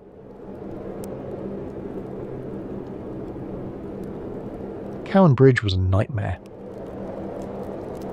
We know this not just from Charlotte's later fictionalisation of it in Jane Eyre, but from historical records and the testimony of other pupils. The school was underfunded, poorly heated, unsanitary. The food was often spoiled or badly cooked. Meals of burned porridge, rancid butter, meat gone off. The girls ate it because they were hungry and then they got sick. The building itself seemed designed to break the spirit. Long, cold corridors, bare stone walls, windows that let in more cold than light.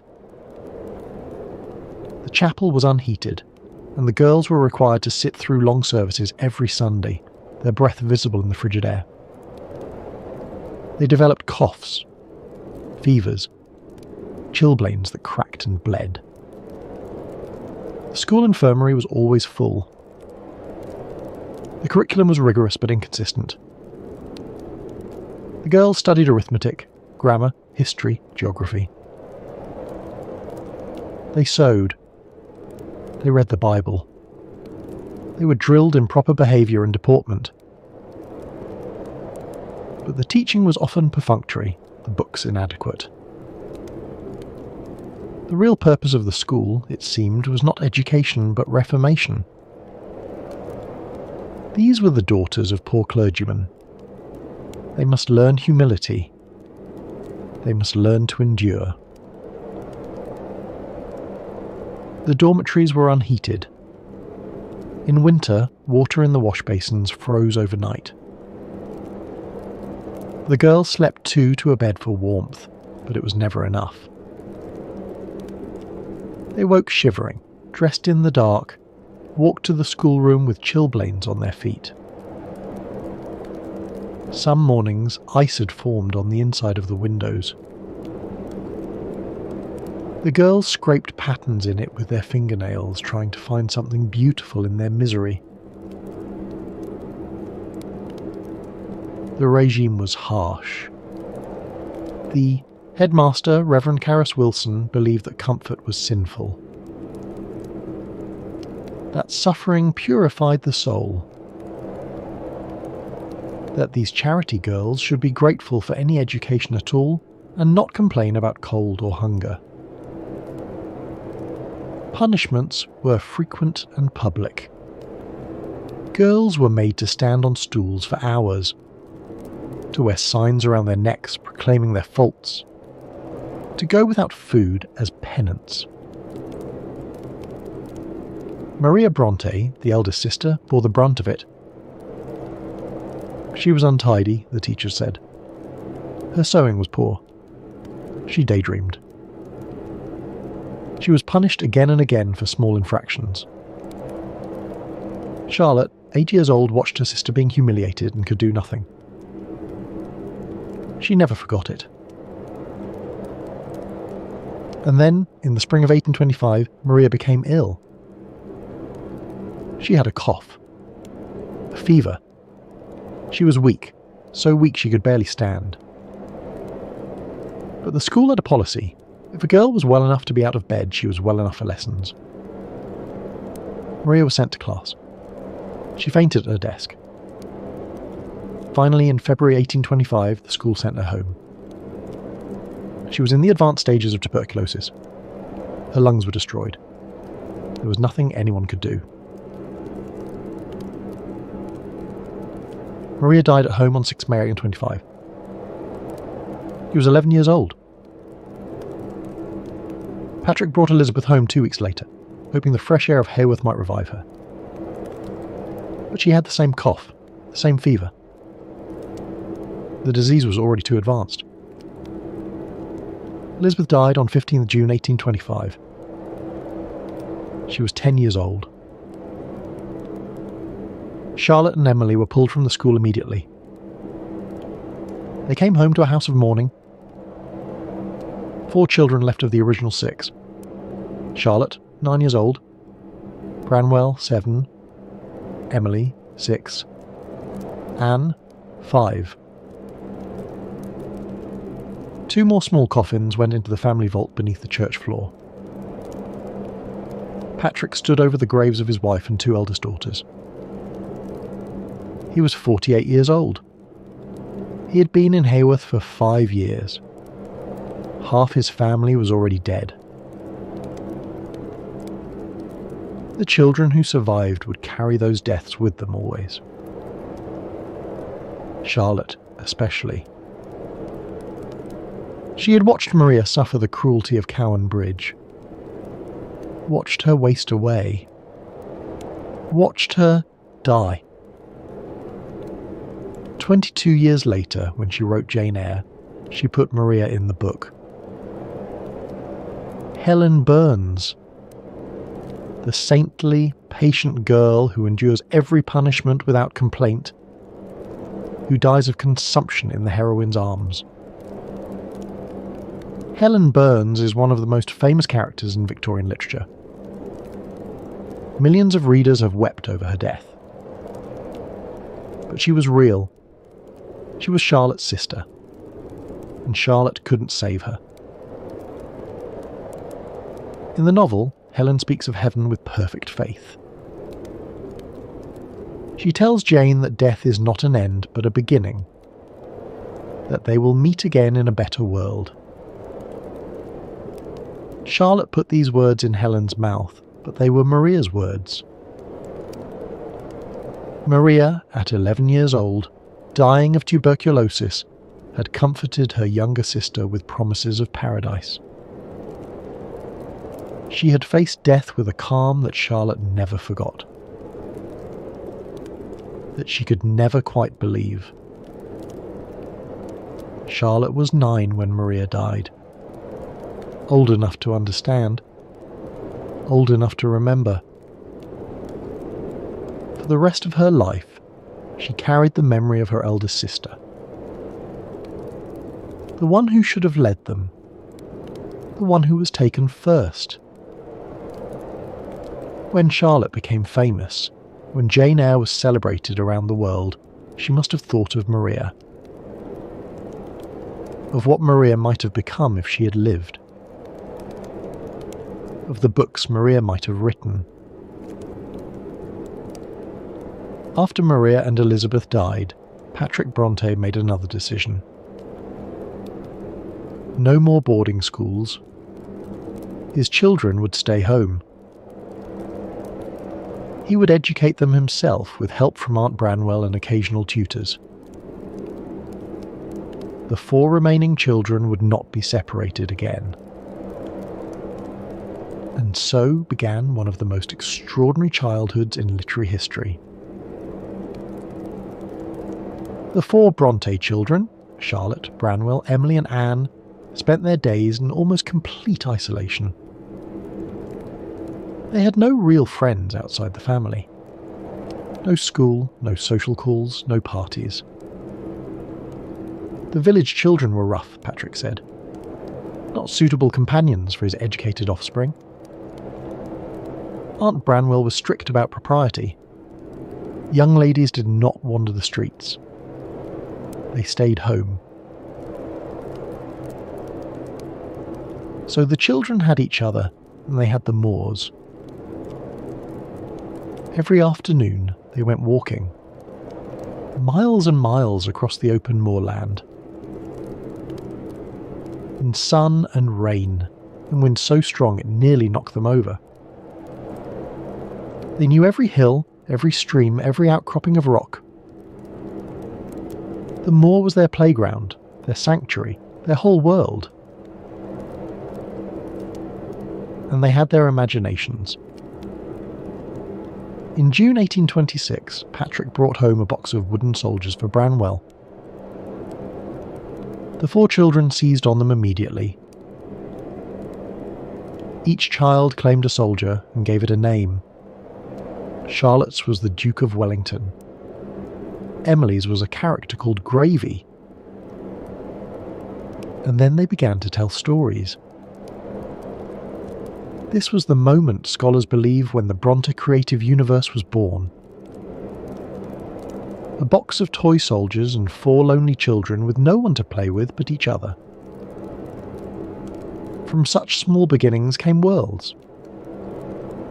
Entire continents of imagination. It is hard to overstate how important this moment was. These children, grieving, isolated, half-orphaned, turned inward. And what they found there would eventually change literature. At first the stories were simple games, adventures for the wooden soldiers, but they grew, they deepened, they became entire worlds. The children invented a place called Glasstown, an imaginary African colony. They drew maps. They wrote constitutions, newspapers, histories. They created characters with complex lives and relationships. And they wrote it all down. The manuscripts they produced are extraordinary. Tiny books, some no bigger than a matchbox, written in microscopic handwriting. The children stitched them together from scraps of paper and sugar sacks. The writing is so small you need a magnifying glass to read it. They made them small, scholars think, to mimic real printed books, or perhaps to hide them from adults. These were private worlds. Secret worlds. Today, these miniature manuscripts are among the most precious items in the Bronte Parsonage Museum. Scholars have spent years deciphering them. They contain entire novellas, poems, plays, maps of imaginary countries, family trees of fictional dynasties. The children created not just stories but entire civilizations,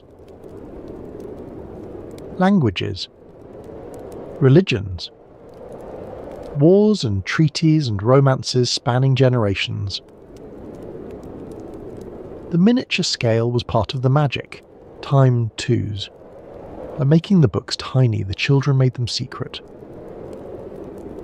They could slip them into pockets, hide them in drawers, carry their imaginary worlds with them wherever they went. These were not stories to be shared with adults. They were private conversations between siblings. A language only they could speak. Glasstown evolved over the years. Charlotte and Branwell developed it into an elaborate saga called Angria, full of passion, war, intrigue.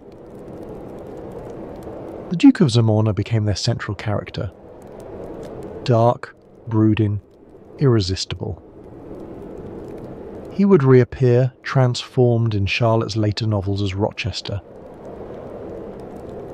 The siblings wrote endless stories of war, betrayal, and forbidden love. Angria was their apprenticeship.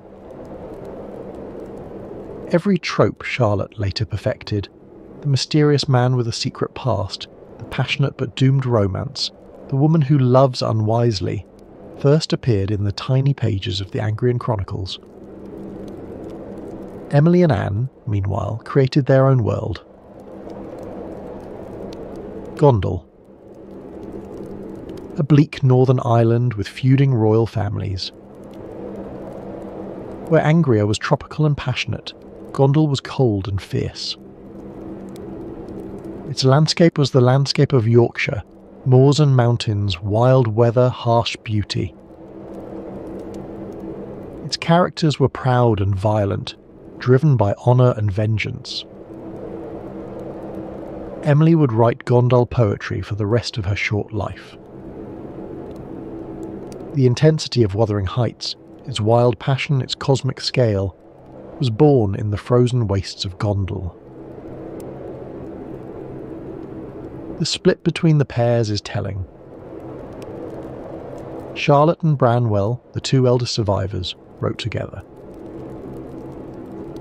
Emily and Anne, the two youngest, wrote together. The partnerships would last their whole lives. Even as adults, Emily and Anne continued the Gondal stories. They would be walking the moors and suddenly start talking about what Augusta Almeida was doing, or whether Julius Brenzida would survive the war. The imaginary world was as real to them as Holworth. This was their education in writing. Not formal instruction, but obsessive-compulsive practice. By the time Charlotte was 15, she had written more words than most people write in a lifetime. The same was true for the others. They lived half in the real world, half in worlds of their own creation. The line between the two was never quite clear. It was, in some ways, an idyllic childhood. Freedom, imagination, the wild beauty of the moors. But it was also profoundly strange. 4 children growing up in near total isolation, living more in fantasy than reality. No mother. A distant father. An aunt who cared for them but didn't love them. And always, the memory of the 2 dead sisters. The knowledge that death had already visited their family and might come again. Branwell was the only son, the golden boy. Patrick had great hopes for him. Branwell would be a scholar, a painter, a poet. He would make the family name famous. The sisters were clever, yes, but they were only girls. Their futures were limited. But Branwell had no limits. This was the tragedy of Victorian expectations. The son, given every advantage, every encouragement, every opportunity, would destroy himself with drink and opium.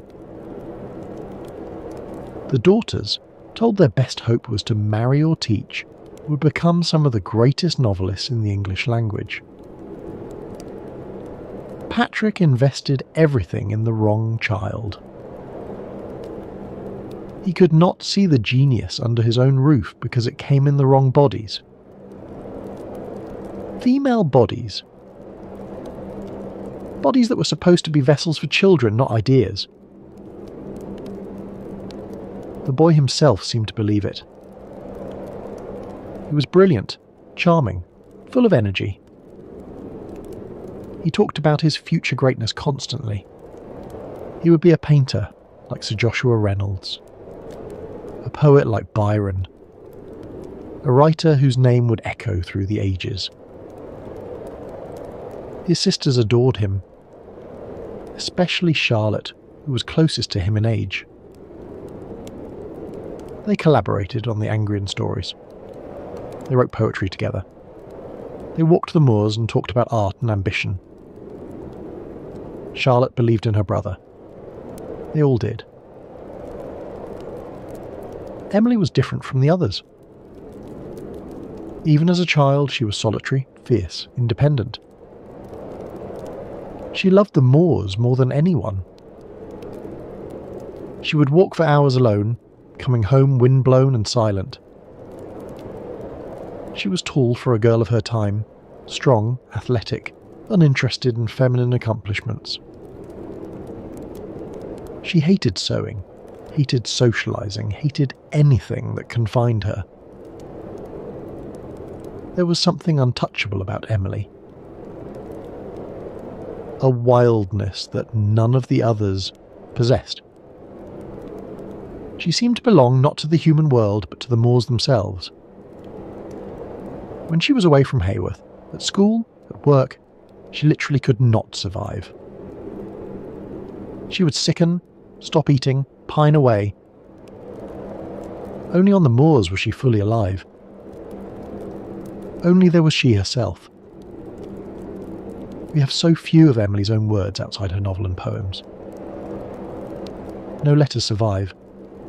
Her diary fragments are brief and enigmatic. She remains a mystery. A presence felt, but never fully understood. Perhaps she preferred it that way. Perhaps her privacy was the one thing she would never surrender. Anne was the baby. Sweet-natured, gentle, often overlooked. She was Emily's special companion. The two of them created Gondel together and continued writing about it into their 20s. Where Emily was fierce, Anne was quiet. Where Emily was wild, Anne was careful. But they understood each other perfectly. Anne suffered from a respiratory condition even as a child, possibly asthma, possibly early signs of the tuberculosis that would kill her. She was delicate where Emily was robust. She required care and gentleness. Emily provided both, with tenderness she showed no one else. When Anne was ill, Emily sat with her. When Anne was sad, Emily walked with her on the moors. They were inseparable. Charlotte was the leader. Small, barely 5 feet tall, but fierce and ambitious. She read voraciously. Novels, poetry, history, anything she could get her hands on. She drew and painted with meticulous care. She wrote endlessly, filling notebook after notebook with tiny cramped handwriting. She was plain, she knew. Small and plain and poor. But she had her mind, her imagination, her will. Charlotte's eyes were weak. She was severely nearsighted. To write, she had to hold the paper inches from her face. Perhaps this is why her handwriting was so small. Perhaps this is why she saw the world so intensely. What she could not see clearly, she imagined vividly. Her inner world was more vivid than the blurred reality outside it. She was also painfully aware of her limitations. In a world where a woman's worth was measured by beauty and marriageability, Charlotte knew she had neither. She channeled that awareness into her writing. Jane Eyre is a manifesto for plain women everywhere. A declaration that beauty is not the measure of a soul. That to be small and plain and poor is not to be worthless. The children grew older. Charlotte attended a school called Roe Head for a brief period in the 1830s, a better experience than Cowan Bridge, but still marked by homesickness. Emily tried school as well, but lasted only 3 months before the homesickness became unbearable. She physically pined for Haworth. She stopped eating, stopped sleeping. Charlotte brought her home before she died of it. Anne managed school better than her sisters, but she too preferred home. All of them did. The parsonage, for all its coldness and grief, was where they belonged. It was the only place they could breathe. But they could not stay children forever. By the late 1830s, they were young adults. Charlotte was in her 20s. They needed to earn their livings. And for poor, unmarried women of the middle class, there were exactly 2 options: governess or teacher. All 3 sisters tried both. And all 3 hated it. Being a governess meant living in someone else's house, caring for someone else's children. You were neither servant nor family member. You ate alone. You had no privacy, no freedom, no respect. The children were often spoiled and resentful. The parents treated you as a necessary inconvenience. The pay was terrible. Charlotte took a position with a family called the Sidgwicks in 1839. She lasted less than 3 months. The children were undisciplined, the mother critical, the work exhausting. Charlotte was miserable. She wrote desperate letters home. She felt like a slave, she said. Worse than a slave. Anne fared somewhat better. She spent 5 years as a governess with 2 different families. She was conscientious, patient, determined to do well. But she was lonely and often ill. And she saw, up close, the casual cruelty of the wealthy toward those in their power. She would write about it later in The Tenant of Wildfell Hall, one of the first novels to deal honestly with alcoholism and domestic abuse. Emily tried being a teacher at a school near Halifax. She lasted 6 months. She was desperately homesick, barely able to function. She came home thin and silent and haunted. After that, no one tried to send her away again.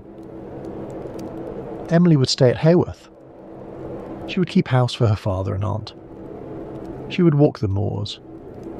She would write her poetry and her gondel stories. That was enough.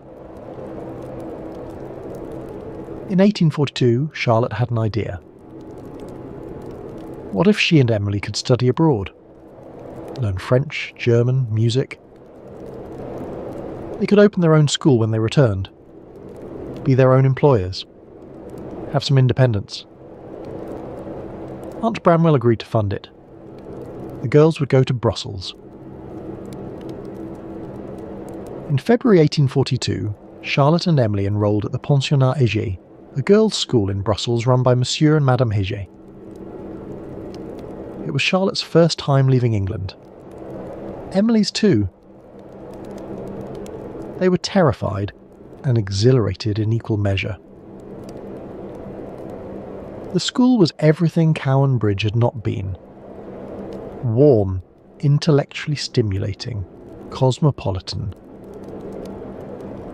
Monsieur Heger was a gifted teacher. He recognised Charlotte's talent immediately and pushed her to develop it. He gave her books, discussed literature with her, critiqued her writing. Charlotte, starved for intellectual companionship, bloomed under his attention. She also fell in love with him. Constantine Heger was married, with children. He was not particularly handsome. But he was brilliant, passionate about ideas, and he took Charlotte seriously as an intellect. For Charlotte, 26 years old, plain, poor, convinced she would never marry, this was intoxicating. Nothing happened, of course.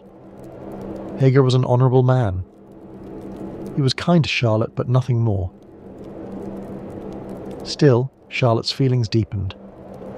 She tried to hide them. She mostly succeeded. But the longing was there, burning beneath her quiet exterior. In November 1842, Aunt Branwell died suddenly. Charlotte and Emily returned to Haworth for the funeral. Emily stayed home after that. She had no desire to return to Brussels. But Charlotte went back. She told herself it was to finish her studies. Time? One's? Really, it was to be near Hager. The second year in Brussels was miserable. Madame Hager, who had perhaps guessed Charlotte's feelings, grew cold. She kept Charlotte busy with menial tasks, kept her away from her husband. Charlotte was lonely, isolated, desperately unhappy. She stayed until January 1844, and then she came home for good. After she left, Charlotte wrote Hager letters. Passionate, desperate letters. She tried to make them sound casual, but the longing bled through every line. Hager did not respond. Or if he did, his responses were brief and discouraging. Eventually, Charlotte stopped writing. She had been rejected, and she knew it. She channeled the pain into her writing. Years later, in Villette, she would put Hager in her novel as Paul Emmanuel, the difficult, brilliant teacher whom the heroine loves hopelessly. It's one of the most psychologically acute portraits of unrequited love in literature. And it's drawn directly from Charlotte's own heart. By 1845, all three sisters were back at Haworth. The school plan had failed. They had advertised for pupils but received no responses. No one wanted to send their daughters to a remote parsonage in Yorkshire run by unknown governesses. The dream was over before it began. Charlotte was 29. Emily was 27. Anne was 25. Unmarried, unemployed, living with their aging father and their increasingly dissolute brother. Branwell's grand dreams had all come to nothing. He had failed as a painter, as a tutor, as everything he tried. He was drinking heavily. The golden boy was tarnished. The sisters might have lived and died in obscurity. Might have become nothing more than footnotes in the history of their famous parsonage. Three spinsters caring for an aging father in a remote village. It was the fate of thousands of Victorian women. Quiet lives. Invisible lives. Lives that left no mark on the world. But these particular spinsters had spent their childhoods creating worlds. They had written millions of words before they turned 20. They had taught themselves narrative technique through endless practice. They had developed voices that were uniquely their own. The years of isolation had not been wasted. They had been training. Except for one thing. They could write. And they were about to prove it. In the autumn of 1845, Charlotte made a discovery. She found a notebook of Emily's poems. She read them. And she was stunned. Emily's poetry was unlike anything Charlotte had read. Dark, mystical, intensely powerful. Poems about freedom and death, about the moors and the soul, about a fierce inner life that had nothing to do with the quiet, austere woman who kept house for their father. These were the poems of a genius. One poem in particular stopped Charlotte cold. "No coward soul is mine," it began. Emily wrote of a faith beyond conventional religion, of a God that animated all living things, of her own soul, undaunted by death or doubt. The poem was defiant, almost arrogant in its certainty. This was not the voice of a timid Yorkshire spinster. This was the voice of a prophet. Another poem described a prisoner in a dungeon, visited by a wild vision of freedom. The imagery was ecstatic, almost hallucinatory. Scholars still debate whether Emily experienced genuine mystical states. What is certain is that she had access to something most people never touch. Some deep well of consciousness. Charlotte showed them to Anne. Anne quietly revealed that she too had been writing poetry. Charlotte looked at her own work, years of poems tucked away in drawers, and suddenly she saw a possibility. Yes, they could publish. Together. A joint volume of poetry by three sisters. Emily was furious when Charlotte suggested it. Her poems were private, not meant for the world. She felt violated by Charlotte's discovery of them. But Charlotte was persuasive. Charlotte was always persuasive. And eventually Emily agreed. On one condition: they would publish under pseudonyms. Male pseudonyms. And so Currer, Ellis and Acton Bell were born. Currer for Charlotte, Ellis for Emily, Acton for Anne. Androgynous names. Names that could be male or female. The sisters used their own money, the small inheritance from Aunt Branwell, to pay for publication. The book came out in May 1846. It sold 2 copies. 2. In the entire first year of publication, exactly 2 people bought the poems by Currer, Ellis and Acton Bell. The reviews were few and lukewarm. The book disappeared without a trace. But the sisters were not discouraged. By the time the poems were published, they were already working on something else. Novels. All 3 of them, simultaneously, were writing novels. Charlotte was working on The Professor, based on her experiences in Brussels. Emily was writing Wuthering Heights, a dark tale of passion and revenge on the Yorkshire moors. Anne was writing Agnes Grey, a quiet, realistic portrait of a governess's life. They wrote at the dining room table, all together in the same room, late into the night. Walking in circles around the table, discussing plot points and character development. They critiqued each other's work. They read passages aloud. They encouraged each other when the work was hard. And upstairs they could hear Branwell, drunk, raving, sometimes weeping. Branwell Bronte's decline had been gradual and sudden. He had taken a position as a tutor with a wealthy family called the Robinsons. And there, he said, he'd fallen in love with his employer's wife. Mrs. Robinson, he claimed, loved him in return. They had an affair. They planned to marry after her husband died. How much of this was true is still debated.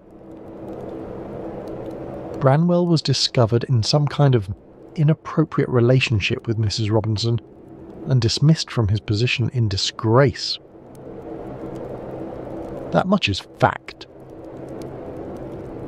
Whether it was truly an affair, or whether Branwell had made unwanted advances, or whether he simply fantasized the whole thing, we will never know. What is certain is that Branwell believed it was real. And when Mr. Robinson died, and Mrs. Robinson married someone else, someone rich and age-appropriate, Branwell was shattered. He came home to Holworth in the summer of 845 and never left again. He drank. He took laudanum. He ran up debts at every public house in the village. He raved about his lost love. He threatened suicide. He had fits of delirium, tremens. Patrick was heartbroken. His son, his brilliant son, had fallen so far. The sisters were angry, frustrated, exhausted. They loved Branwell, but he was destroying himself and making their lives miserable in the process. Charlotte wrote bitterly in her letters about her brother. She could not forgive him for wasting his gifts, for choosing drink and self-pity over work. The sisters were writing great novels in the dining room while Branwell sobbed in his bedroom. The contrast was stark, but there was love too beneath the anger. Charlotte had adored Branwell once. They had been creative partners, co-creators of Angria. She remembered the boy he had been, brilliant, funny, full of promise. To see him destroy himself was a special kind of torture. It was like watching her own childhood die. Emily said little about Branwell's condition, but she cared for him dutifully. She brought him food he would not eat. She cleaned up after his episodes. She listened to his ravings with patience she showed no one else. Perhaps she understood something the others did not. Perhaps she saw in Branwell's despair a mirror of her own fierce inner life. They were both extreme people in different ways. And yet, they must have known on some level what was coming. Branwell was not just drunk. He was sick. He had a cough. A persistent worsening cough. He was losing weight. He had night sweats. Tuberculosis. Family disease. It was back. But before the disease claimed anyone else, the sisters had a triumph. In the spring and summer of 1847, they sent their novels out to publishers. The professor was rejected repeatedly. Charlotte was disappointed but philosophical. She started work on a second novel. But Emily's Wuthering Heights and Anne's Agnes Grey were accepted by a small publisher named Thomas Courtly Newby. They would be published together as a 3-volume set. The books came out in December 1847. By that time, Charlotte's second novel was also out. She had written it in less than a year. A story of an orphan girl, plain and poor but fierce and passionate. A girl who becomes a governess and falls in love with her employer, the dark and difficult Mr. Rochester. The novel was called Jane Eyre. It was published on 19th October 1847. And it was an immediate sensation. The critics raved. Readers devoured it. Who was this Currer Bell? Where had he come from? The novel was passionate, unconventional, psychologically complex in a way Victorian novels rarely were.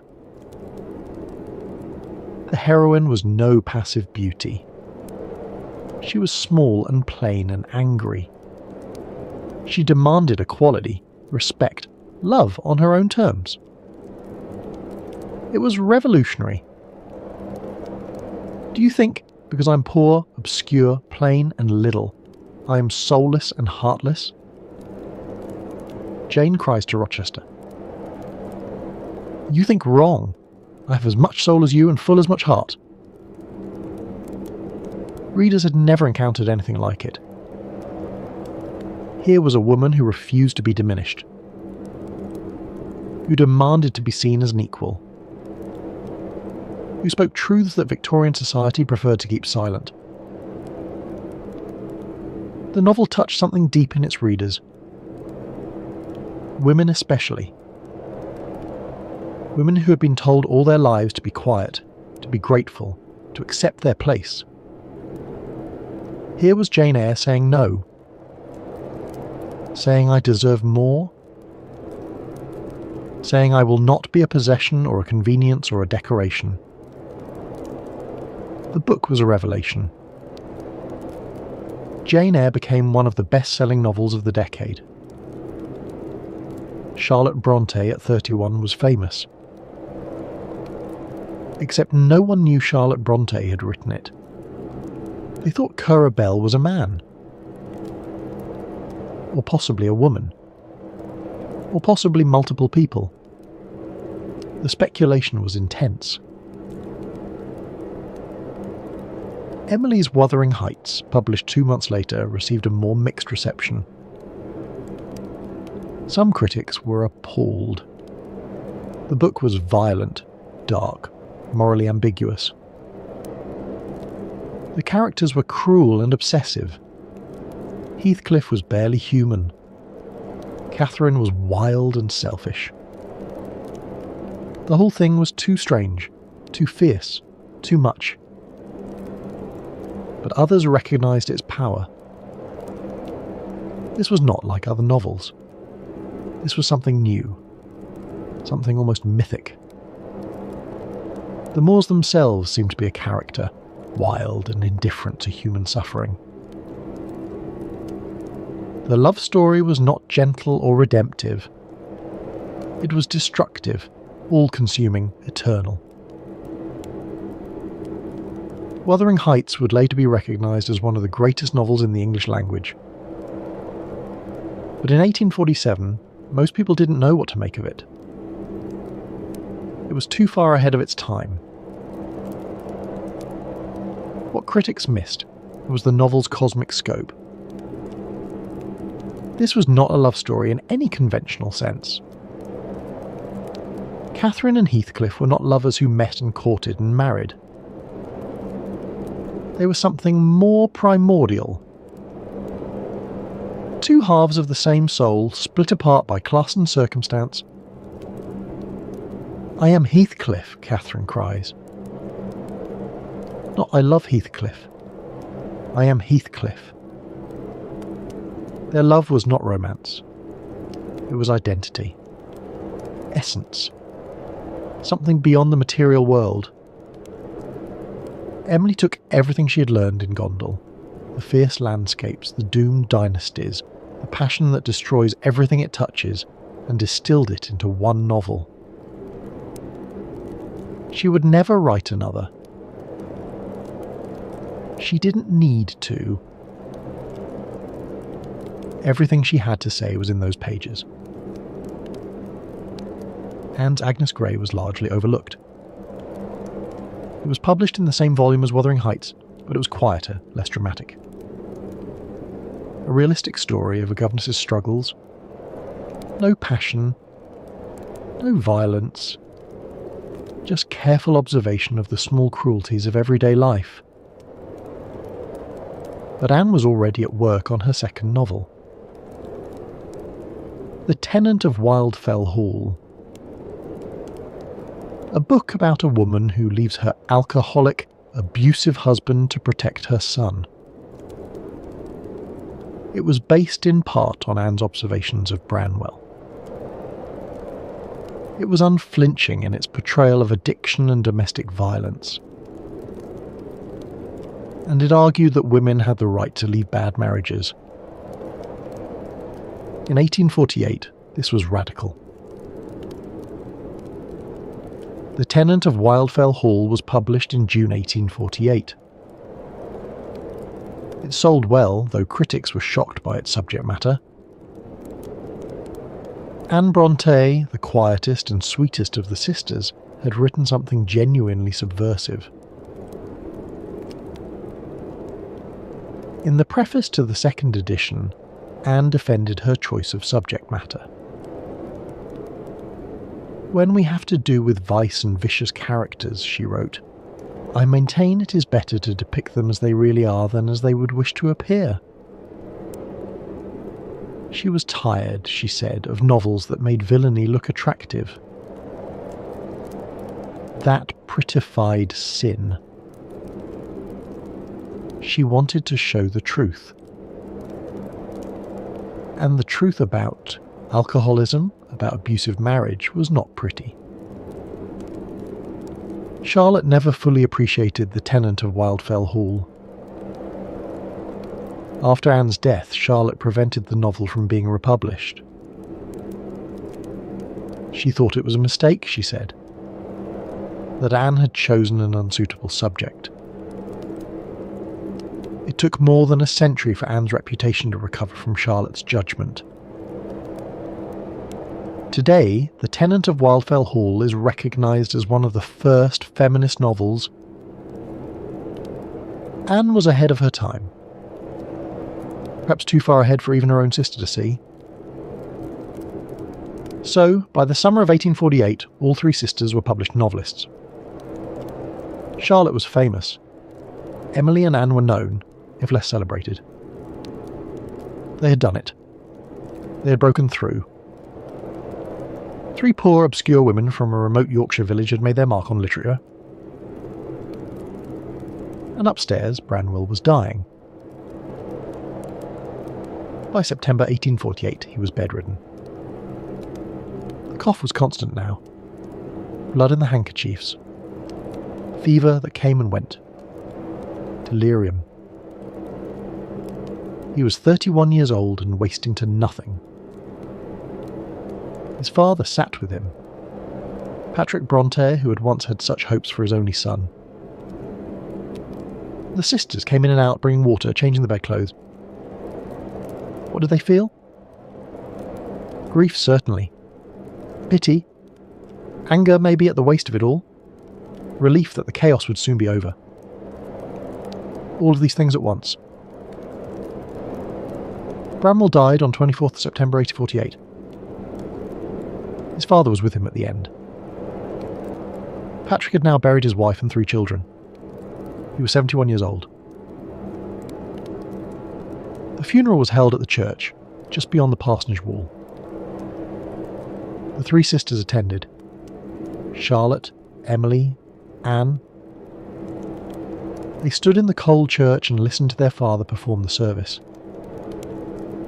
Another Bronte in the family vault. It was raining. The wind was fierce. Emily stood through the whole service without a shawl. She caught cold walking home. The cold turned into a cough. The cough worsened. Emily Bronte was 30 years old in the autumn of 1848. Tall, strong, capable. She had never been seriously ill in her life. She walked the moors in all weather. She was healthy. She would be fine. But the cough did not go away. And by October it was getting worse.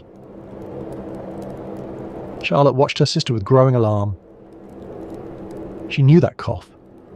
She had heard it from Maria, from Elizabeth, from Branwell just weeks ago. She knew what it meant. Emily refused to admit anything was wrong. She got up every morning at 7. She fed the dogs. She kneaded the bread. She went about her household tasks with grim determination. When Charlotte suggested she rest, Emily snapped at her. When Charlotte suggested calling the doctor, Emily refused outright. Emily Bronte did not believe in doctors. She called medicine quackery. She had seen what doctors did. The bleeding, the purging, the useless remedies that only made people suffer more. She would not submit to that. She would not be prodded and examined and dosed with poisons. If she was going to die, she would die on her own terms. In this, Emily was not entirely wrong. Victorian medicine had almost nothing to offer tuberculosis patients. The common treatments, bloodletting, mercury compounds, opium, did more harm than good. Some doctors prescribed sea air or mountain air. Others recommended complete bed rest. Still others insisted on vigorous exercise. No one knew what caused the disease. No one knew how to cure it. The bacteria that caused tuberculosis would not be discovered until 1882, 34 years after Emily's death. So Emily's refusal of medical help was not simply stubbornness. It was a kind of clear-eyed realism. The doctors could not save her. Nothing could save her. She would spend her remaining time on her own terms, doing the things she loved. Walking the moors, feeding her dogs, living as she had always lived. Until she couldn't anymore. But she was not ready to die yet. So she simply pretended she was not ill. She forced herself through each day. She would not stay in bed. She would not complain. She would not acknowledge weakness. Charlotte and Anne watched helplessly. They could see Emily fading. Time? Wands. Losing weight. Growing pale. The cough was constant now, racking her whole frame. She could barely catch her breath. But still she refused all help. In November, Charlotte wrote to her publisher. She could not write, she said. She could not think about novels or revisions or anything except her sister. Emily was very ill and would not see a doctor. Charlotte was terrified. Anne was terrified too. But Anne was also beginning to feel unwell herself. She had a cough. Not as bad as Emily's yet. But it was there. She said nothing. What good would it do? Emily was dying in front of them. Charlotte was barely holding herself together. Anne would not add to their burdens. December came. Cold, dark December. Emily was still forcing herself to rise, to work. But she was so weak now that she could barely stand. She leaned on furniture to cross a room. She paused for breath every few steps. Her eyes were huge in her wasted face. Charlotte begged her to rest, to see a doctor, to take something for the pain. Emily refused.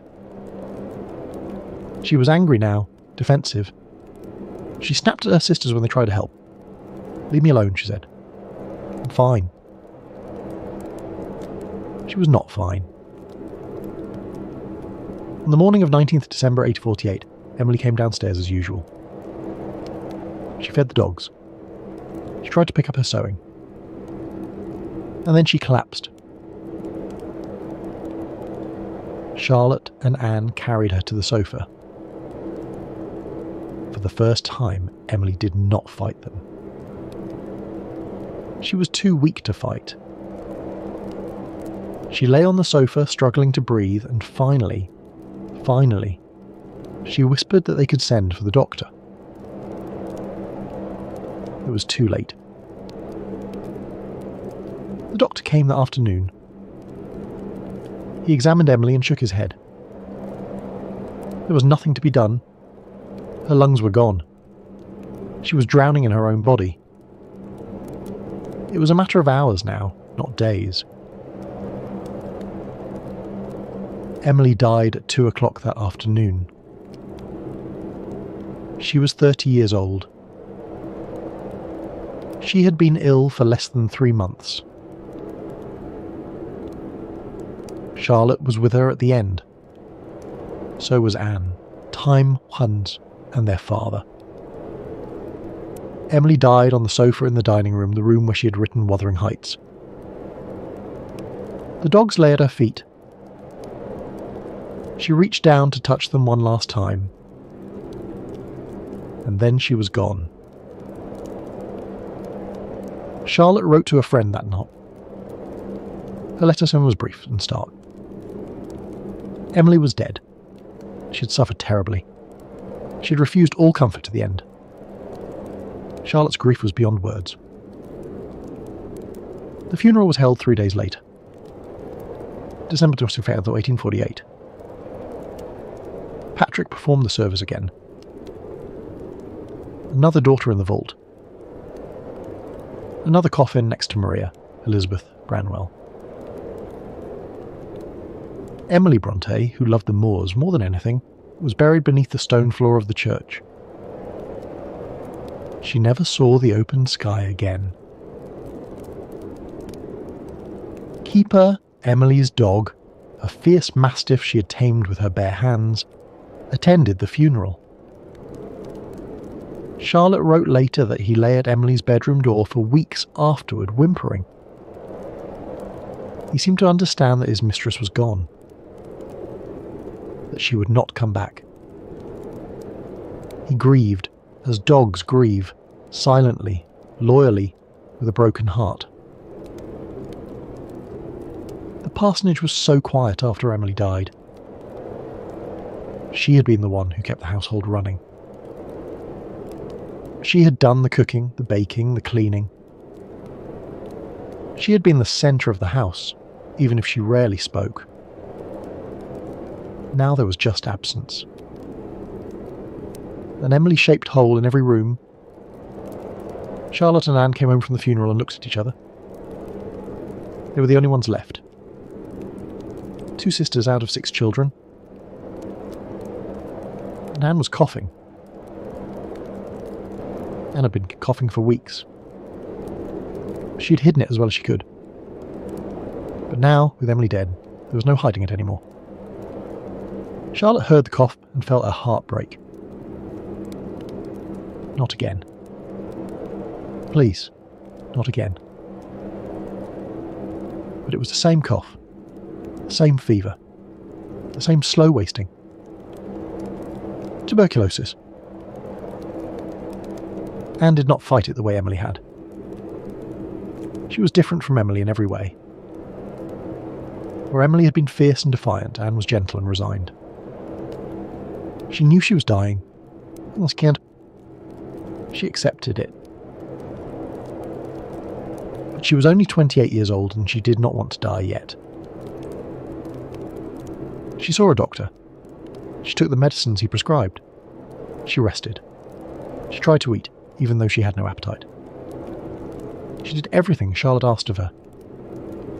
She wanted to live. She fought for life in her own quiet way. January passed. February. March. Anne grew weaker. Cough was constant. She could not sleep lying down anymore. She sat propped up in bed, struggling for breath. Charlotte sat with her through the long nights. They were alone now, the two of them. Branwell had died in September, Emily in December. It was now April, and Anne was dying. 6 months. 3 deaths in 6 months. Charlotte was 32 years old and felt ancient. She'd watched her mother die, the 2 elder sisters, her brother, Emily, and now Anne. How much grief could one person bear? Anne knew she was dying. She could feel it. But she had one wish. She wanted to see the sea. She had only seen the ocean once as a governess years ago. She had loved it. The vastness of it. The clean salt air. The sound of the waves. She wanted to see it one more time before she died. Charlotte thought this was madness. Anne was far too ill to travel. The journey would kill her. She should stay home, stay in bed, conserve her strength. But Anne was gentle, not weak. She insisted. She would go to the sea. She would breathe the sea air. She would die by the ocean if necessary. But she would not die in the parsonage. Not in that cold, dark house where everyone died. Not in Holworth. Charlotte gave in. She arranged for them to go to Scarborough, a seaside town on the east coast.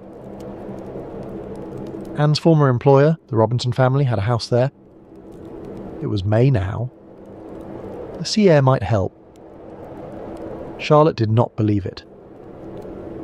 But she would give Anne this one thing. They left Haworth on 24th May 1849. Anne, Charlotte and their friend Ellen Nussey, who came along to help. Time? Sir, the journey was difficult. Anne had to stop frequently to rest. She could barely walk. Charlotte and Ellen supported her between them. But Anne was determined. She wanted to see the sea. They arrived in Scarborough on 25th May. Anne was exhausted, feverish, barely conscious. But the next morning Charlotte took her to the window. And there it was. The sea. Anne looked at it for a long time. The light on the water. The gulls. The sound of the waves. She smiled. She died 2 days later. On 28th May 1849. 3 days after arriving in Scarborough. Charlotte was with her. So was Ellen Nussey. Anne's last moments were peaceful, unlike Emily's fierce struggle. She asked to be moved to a chair by the window so she could see the sea one last time. She said a prayer. She thanked Charlotte for bringing her. And then she closed her eyes. Anne Bronte was 29 years old. She had published 2 novels. She had seen the ocean. She was ready. Charlotte wrote to her father that night. The letter was brief and stark. Anne was dead. She had died peacefully. Charlotte could not come home yet. She needed time. She stayed in Scarborough for a few more days, walking on the beach, staring at the sea. Trying to understand how she was supposed to go on. Charlotte arranged for Anne to be buried in Scarborough. She could not bear the thought of bringing another coffin back to Holworth. Could not bear another funeral in that church. Anne would stay here by the sea she loved. So Anne Bronte is the only one of the Bronte children not buried in the family vault. She lies in St Mary's Churchyard in Scarborough, overlooking the ocean. Alone. Charlotte came home to Holworth on 1st June 1849. She came home alone. The parsonage was silent. Her father was there, of course. 72 years old now. He had buried his wife and 5 children. Only Charlotte remained. She walked through the empty house. The dining room where they had all written their novels together, walking in circles around the table. The stairs where Emily had struggled up and down, refusing help. Branwell's room. Anne's room. All empty now. Charlotte was 33 years old. She was the last of her generation. The sole survivor. And she was utterly, completely alone. How do you go on when everyone you love is dead? Charlotte Bronte did not know. In the months after Anne's death, she barely functioned. She moved through the parsonage like a ghost. She could not write. She could not read. She could barely speak. Her father worried about her. Patrick Bronte, who had always been so distant, tried to comfort his last remaining child. But what comfort could he offer? He had lost 5 children. He understood grief, but understanding did not make it easier to bear. Charlotte's publisher wrote to her. Her friends wrote to her. They urged her to work, to write. Work, they said, would save her. It would give her something to live for. Charlotte did not want to be saved. She wanted her sisters back. She wanted to sit at the dining room table with Emily and Anne walking in circles, discussing their stories. She wanted to hear Emily's fierce opinions about plot structure, Anne's gentle suggestions about character. She wanted the life she had lost. But that life was gone. And slowly, painfully, Charlotte began to accept it. She had been working on a novel before the death began. Shirley. She'd started it when everyone was still alive, when there had been hope. Now she picked it up again. Writing Shirley nearly destroyed her. Every page was agony. She had based one of the characters on Emily. Shirley Keeldar, strong, independent, uncompromising. Emily in fiction. Writing her felt like bringing Emily back to life, and then having to let her go again every time she set down the pen. But Charlotte finished it. Shirley was published in October 1849, a year after Emily's death. The critics were lukewarm. It was not as passionate as Jane Eyre, not as immediate. But it sold well. Charlotte Bronte was an established novelist now. Currer Bell was famous. By this time, the secret of the Bell pseudonyms was out. Charlotte had been forced to reveal herself to her publisher in 1848, and word had gradually spread. People knew now that Currer Bell was Charlotte Bronte, that Ellis and Acton Bell had been her sisters, that all 3 were now dead except Charlotte. The revelation caused a sensation. 3 sisters from a remote Yorkshire parsonage had written Jane Eyre, Wuthering Heights, and The Tenant of Wildfell Hall. And 2 of them were already dead. It was romantic. Tragic.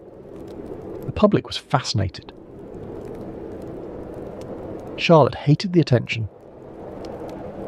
She was shy, private, uncomfortable with fame. But she was also lonely. So when her publisher invited her to London, she went.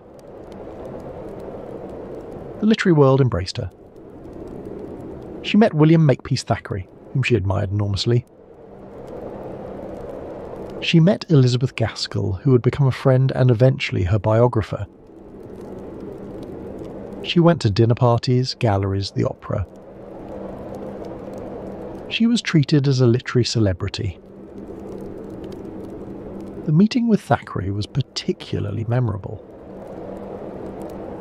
Charlotte had dedicated the 2nd edition of Jane Eyre to him. She considered him the greatest living novelist. When they finally met, Thackeray was charmed but somewhat overwhelmed. Charlotte was intense, serious, unwilling to engage in small talk. She wanted to discuss literature, truth, morality. Thackeray wanted to be witty and amusing. They talked past each other. Thackeray later wrote that Charlotte gave me the impression of being a very little and a very fierce woman. This was accurate. Charlotte was small and fierce. She had survived the death of almost everyone she loved. She had no patience for triviality. And she was miserable. Charlotte was small, plain, poorly dressed. She had a strong Irish accent from her father. She was painfully shy in company. She didn't know how to make small talk. At parties she sat silently in corners, overwhelmed and anxious. People stared at her. They whispered, "Is that really Currer Bell? She's so small. Time for ones and so plain."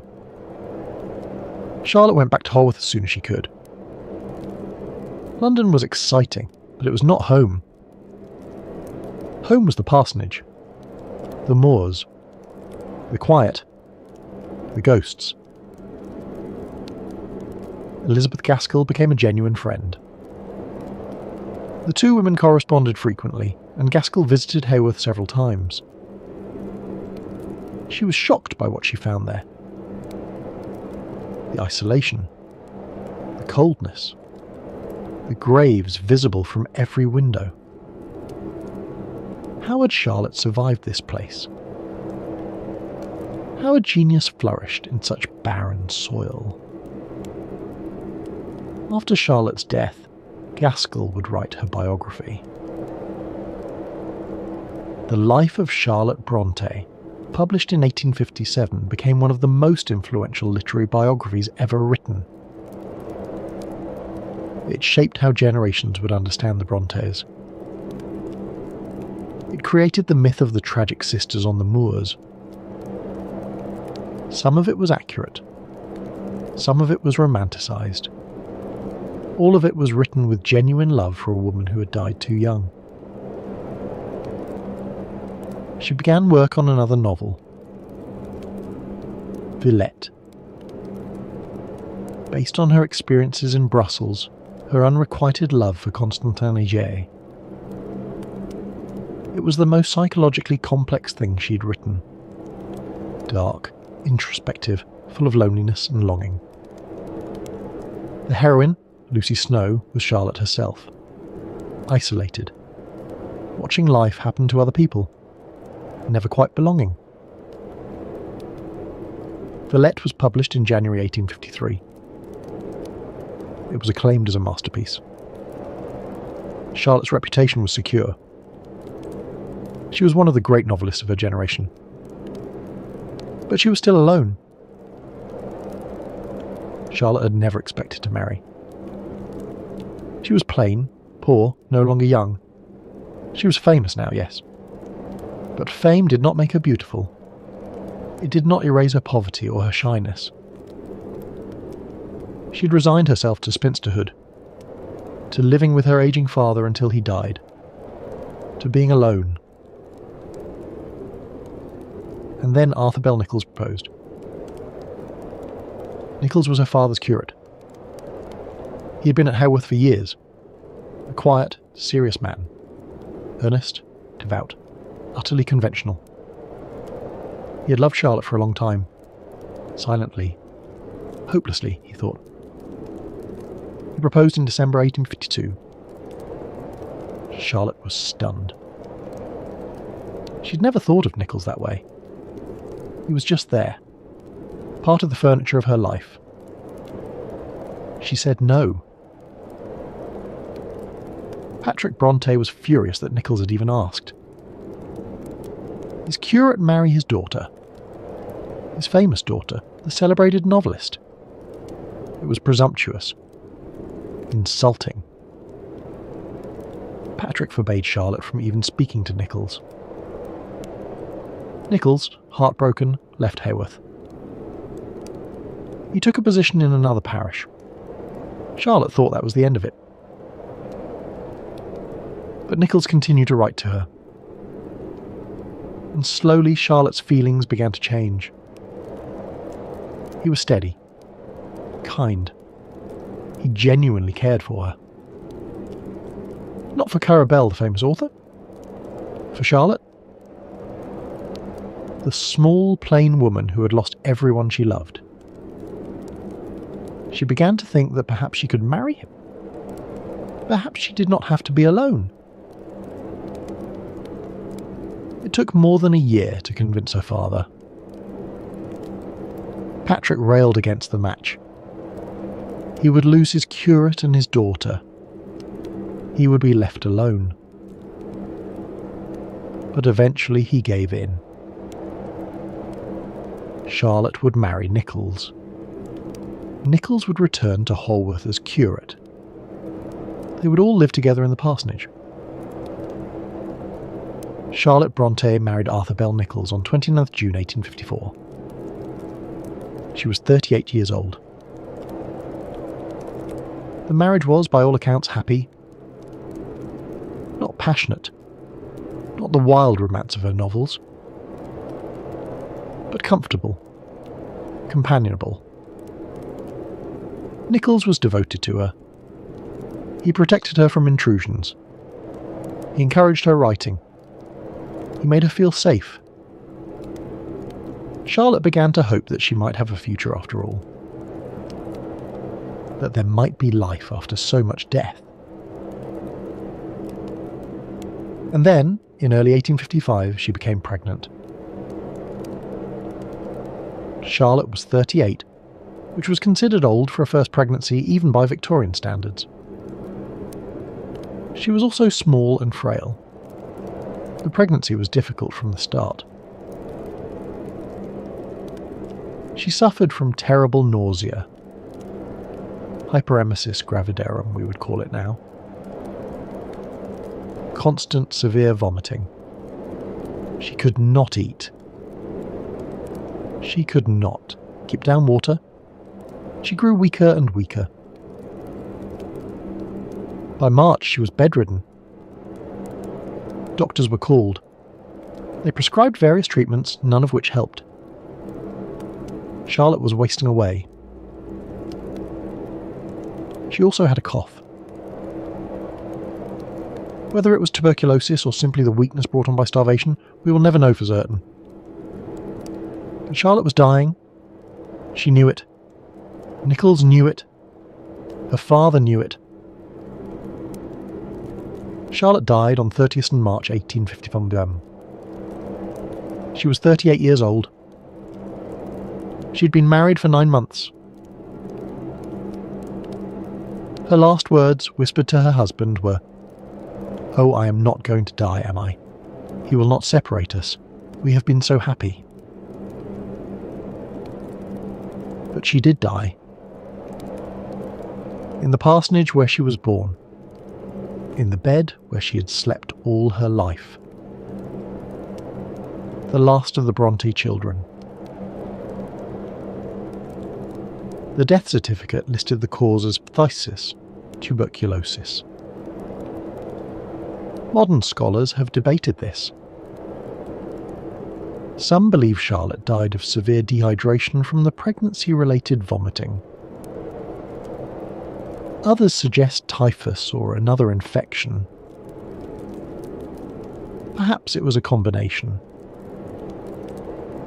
Perhaps the tuberculosis bacteria, dormant in her body for decades, reactivated when her immune system was compromised by the pregnancy. We will never know for certain. What we know is that Charlotte Brontë, who had watched her mother, her sisters, her brother all die in this house, died in it too. The parsonage that had been the cradle of so much genius became, finally, its grave. Patrick Brontë buried his last child on 4th April 1850. Another service in the church. Another coffin in the family vault. Charlotte joined her mother Maria Elizabeth Branwell and Emily beneath the stone floor. Only Anne was missing. Anne, far away in Scarborough, alone by the sea. Patrick was 78 years old. He had outlived his wife and all 6 of his children. He would live another 6 years. Alone in the parsonage except for his son-in-law Nichols, who stayed with him out of duty. Patrick went blind. He grew frail. But he did not die. He lived in a house full of ghosts. The dining room where his daughters had written their masterpieces. The stairs where Emily had dragged herself up and down.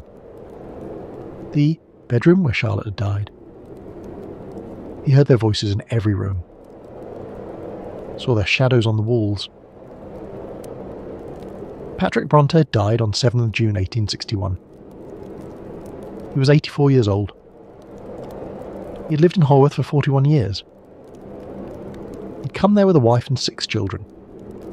He left it alone. After his death, Arthur Bell Nicholls returned to Ireland. He took with him the Bronte memorabilia, letters, manuscripts, personal effects. He remarried eventually. He lived to be 88. He rarely spoke of Charlotte in his later years. Some griefs are too deep for words. The parsonage passed to a new incumbent.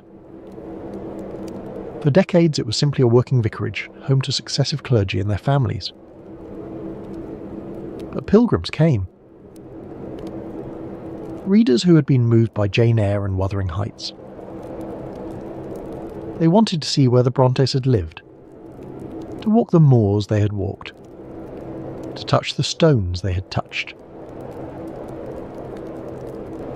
In 1928, the parsonage was purchased by the Bronte Society and turned into a museum. Today, it is one of the most visited literary sites in Britain. Hundreds of thousands of people come each year to stand in the dining room where the novels were written.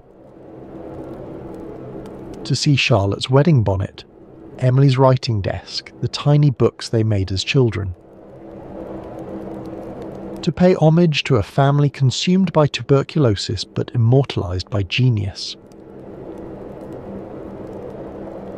The story of the Bronte family and tuberculosis is not just about death. It is about what people create in the face of death. All 3 sisters knew they were dying. They had seen it happen to Maria and Elizabeth, to Branwell, to each other. They knew the signs. Cough, the fever, the slow wasting. They knew there was no cure. That once the disease took hold, death was certain. And still they wrote. Emily wrote Wuthering Heights knowing she might not live to see it published. Anne wrote The Tenant of Wildfell Hall while caring for her dying brother and sister. Charlotte wrote Shirley in the months after watching Emily and Anne die. They wrote because they had to. Because the stories were in them and had to come out. Because writing was what they were born to do. Tuberculosis shaped their literature in profound ways. Illness and death are everywhere in their novels. Helen Burns dying of consumption in Jane Eyre. Catherine Earnshaw wasting away in Wuthering Heights. The sick children, the dying mothers, the characters who fade and vanish. Death is never far from the surface of these books. But there is also fierce life, passion, defiance, refusal to submit. Jane Eyre demanding equality and respect. Catherine Earnshaw declaring that she is Heathcliff. Helen Huntingdon leaving her husband to protect her son. These are not quiet, resigned heroines. They are fierce, angry, alive. The Brontes wrote as if their lives depended on it. Because in a sense they did. Writing was how they made sense of the world. How they processed grief. How they fought back against death. The tuberculosis bacteria might be destroying their bodies, but their minds were free. Their imaginations were infinite. No disease could touch that. And in the end, the books outlasted the disease. The bacteria that killed the Brontes are long gone. But Jane Eyre is still read. Wuthering Heights is still taught in schools. The Tenant of Wildfell Hall is still in print. The sisters created something that death could not destroy. This is, perhaps, the only victory over tuberculosis that was possible in the 19th century. Not a medical victory, not survival, but a kind of immortality. The Bronte sisters died young, but their work lives on. And as long as people read their books, they are not really gone. Let us pause now and consider what we have witnessed tonight. We have followed a family through 40 years of loss. From the mother's death in 1821 to the father's death in 1861. We have watched 6 children grow up in a cold parsonage on the edge of the moors. We have seen 2 of them die as children, taken by the disease they caught at a charity school. We have seen the survivors create imaginary worlds together, their only escape from isolation and grief. We have watched them try to make their way in the world. As governesses, as teachers, as students in Brussels. We have watched them fail and fail again. And then we have watched them succeed, spectacularly and possibly, as novelists. 3 sisters, writing together at the dining room table, producing masterpieces that would outlast them by centuries. And we have watched them die. One by one. Branwell first, destroyed by addiction and despair. Then Emily, fierce to the end, refusing all comfort. Then Anne, gentle Anne, who only wanted to see the sea one last time. And finally Charlotte, who survived the longest and grieved the hardest. Who found love at the end, only to have it taken from her. The Bronte family has become, in our cultural imagination, the quintessential consumptive literary family. When we think of tuberculosis and genius, we think of them. The remote parsonage on the moors, the brilliant doomed children, the books written in the shadow of death. It has become a kind of myth. Like all myths, it contains truth and distortion in equal measure. The truth is that the Bronte children did die young. That tuberculosis devastated their family in a way that is almost unimaginable today. That they lived with the constant presence of death and still created extraordinary art. This is real. This happened.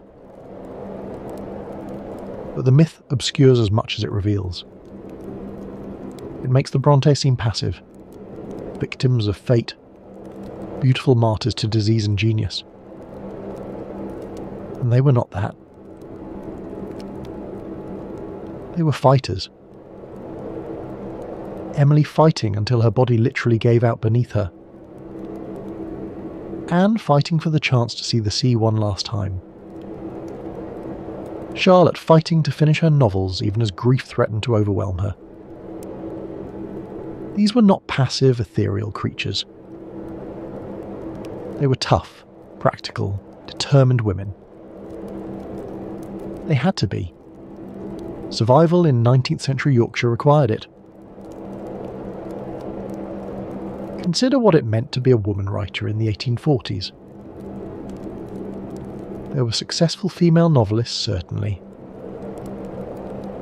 But they were often looked down upon. Women cannot write, the critics said. Their minds were too small.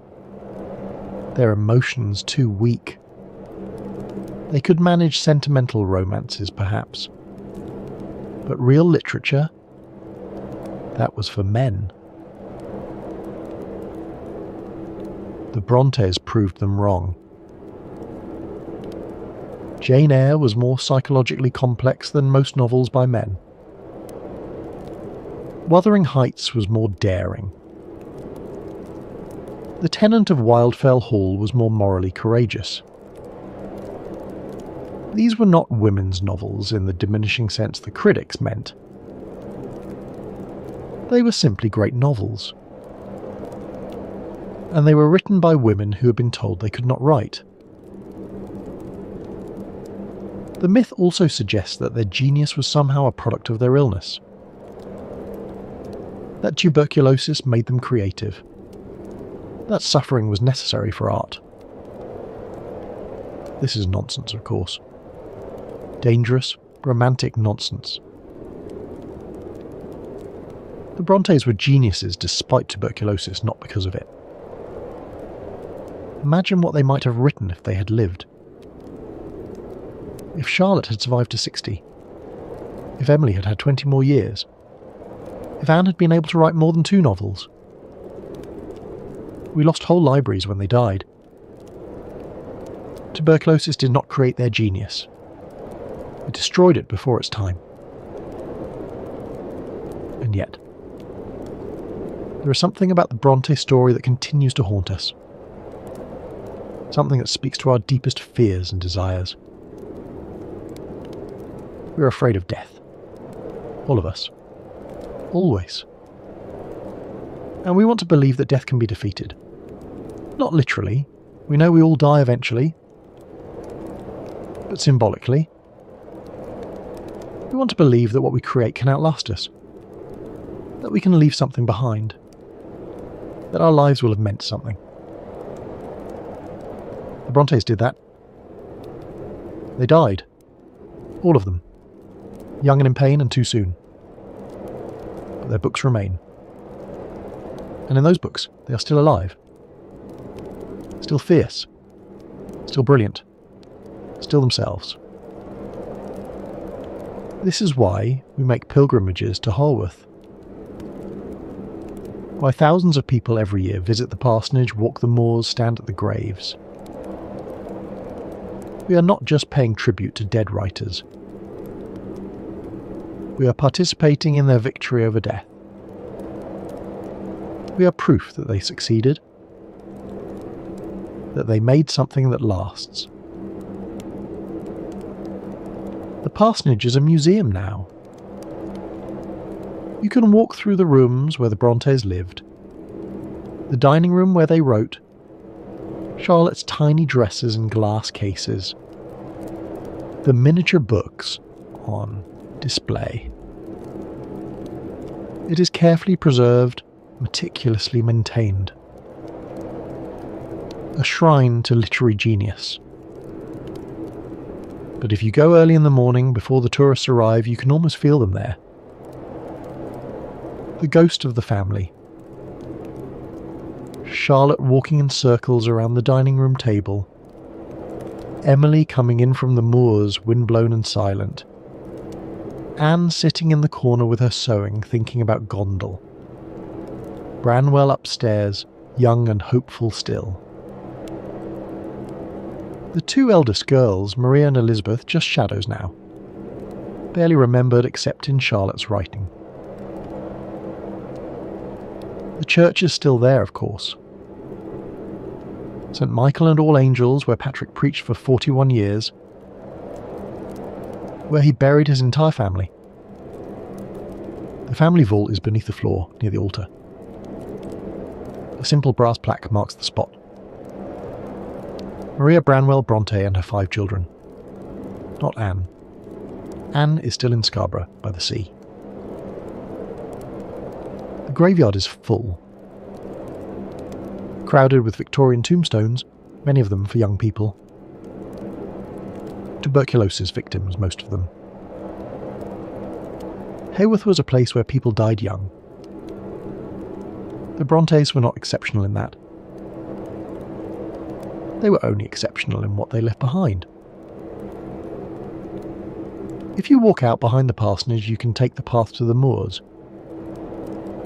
The Brontes walk this path every day. it is not much changed. The same hills, the same stone walls, the same wind. In summer, the heather blooms purple. In winter, the landscape is brown and bare and beautiful in its bleakness. You can walk for miles and see no one. Just the sky and the moor and the wind. This is what Emily loved. This wild, empty space. She put it in Wuthering Heights, not as setting, but as character. The moors in that novel are alive, indifferent, eternal. They were there before the Brontes. They are there still. They will be there when we are all gone. There is something comforting in that. The idea that some things endure. The moors, the books, the stories we tell about the people who wrote them. Tuberculosis could destroy the body. It could end a life. But it could not destroy the imagination. It could not silence the voice. It could not erase what had been written. We live in a time when tuberculosis is curable. When antibiotics can stop the disease in its tracks. When people who contract TB can expect to survive. This is an extraordinary gift of modern medicine. We should never take it for granted. The antibiotics that cure tuberculosis were not developed until the 1940s.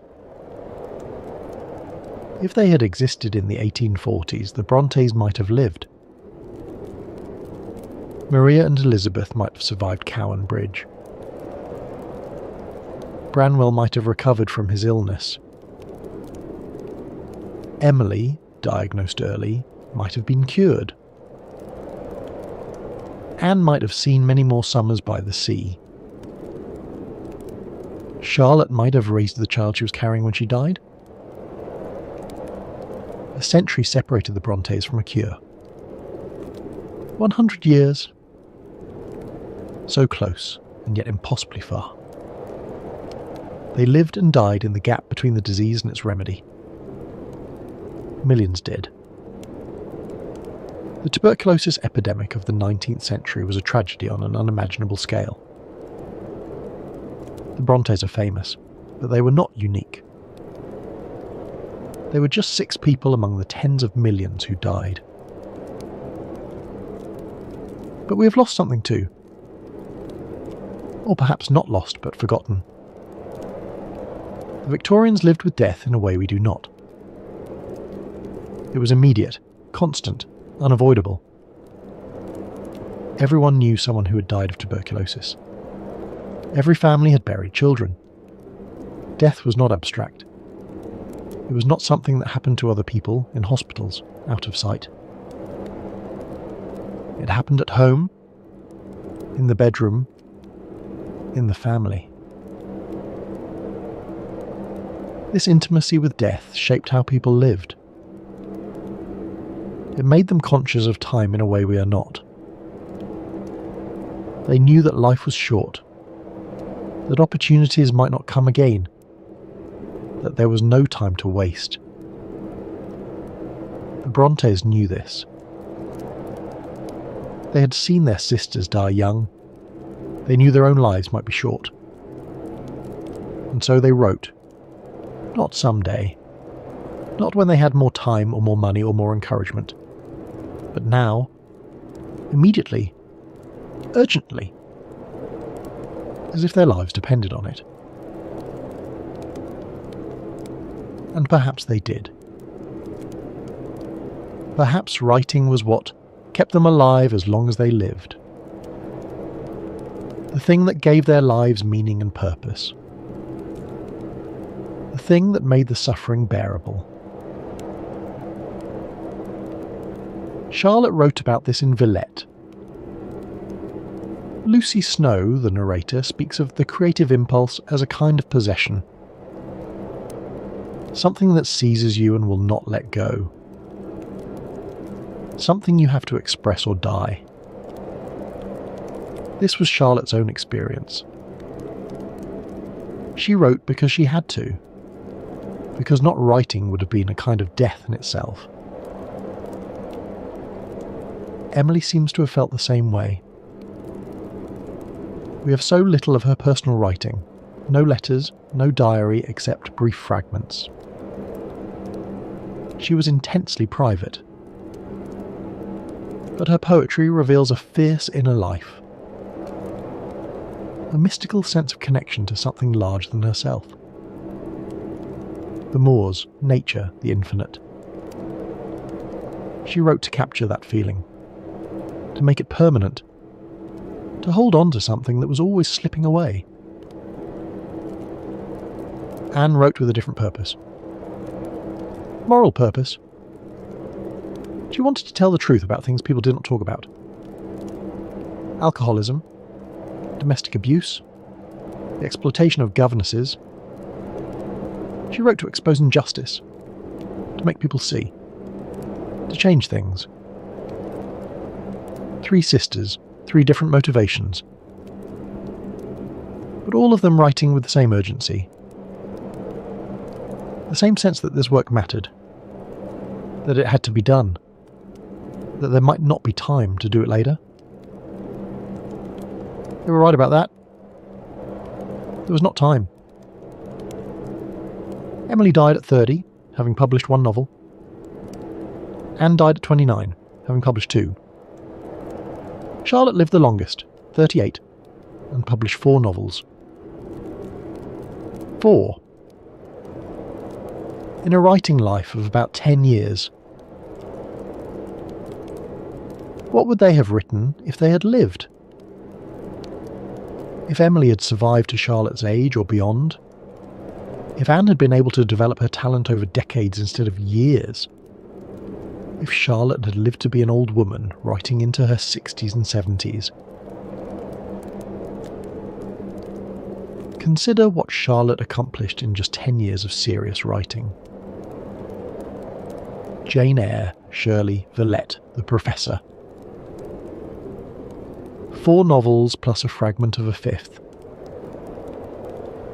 If she had lived another 30 years, she might have written 20 novels. She might have become one of the greatest novelists in English history, rather than merely one of the greatest. And Emily. Emily, who wrote 1 novel and a handful of poems that changed literature forever. What would a second Wuthering Heights have looked like?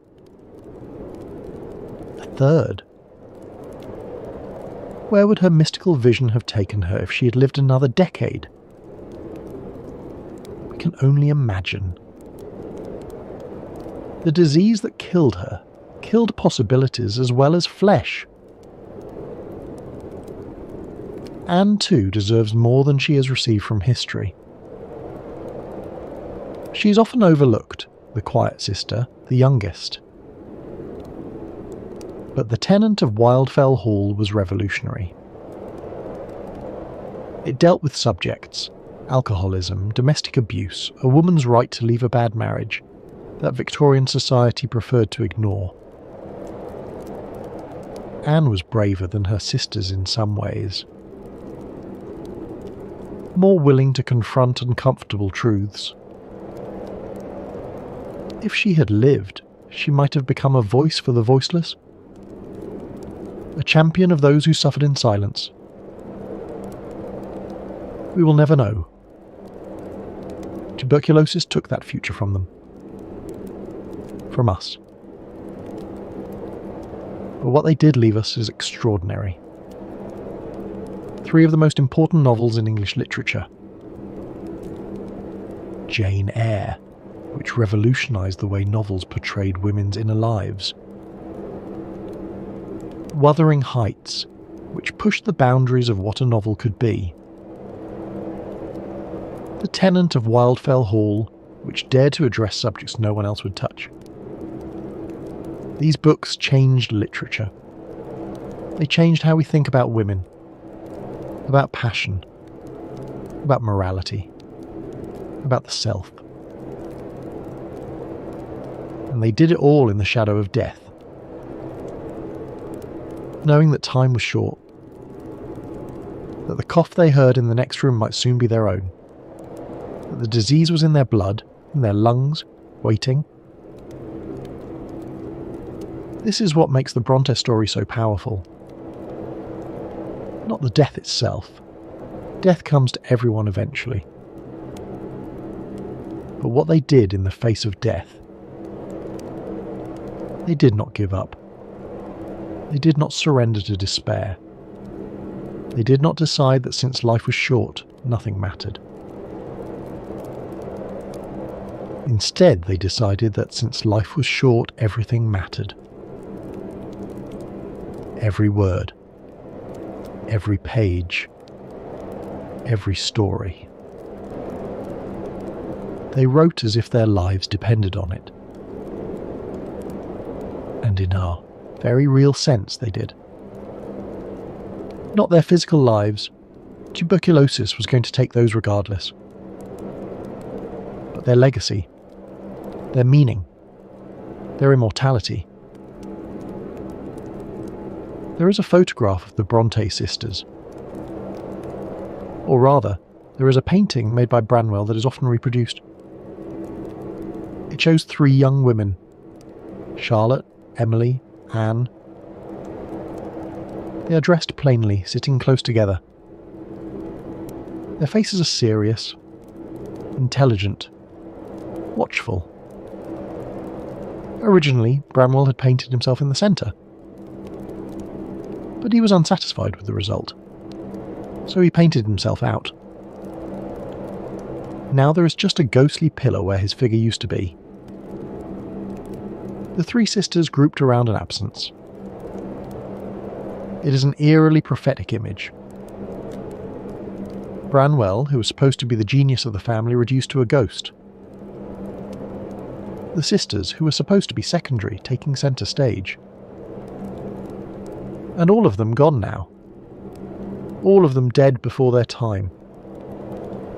But the painting remains, and the books remain, and the story remains. We tell this story because it matters. Not as a romantic tragedy, not as a cautionary tale, but as evidence. Evidence that even in the face of death, even when everything is taken from you, you can create something that lasts. Something that matters. Something that death cannot touch. Every year, scholars discover new connections between the Brontes and their work. New ways that their lives shaped their art. The pain of Cowan Bridge became Lowood School. The loneliness of Brussels became Villette. The wild freedom of the moors became Wuthering Heights. Their lives were short, but they lived every moment with an intensity that most people never achieve. And that intensity pours off every page they wrote.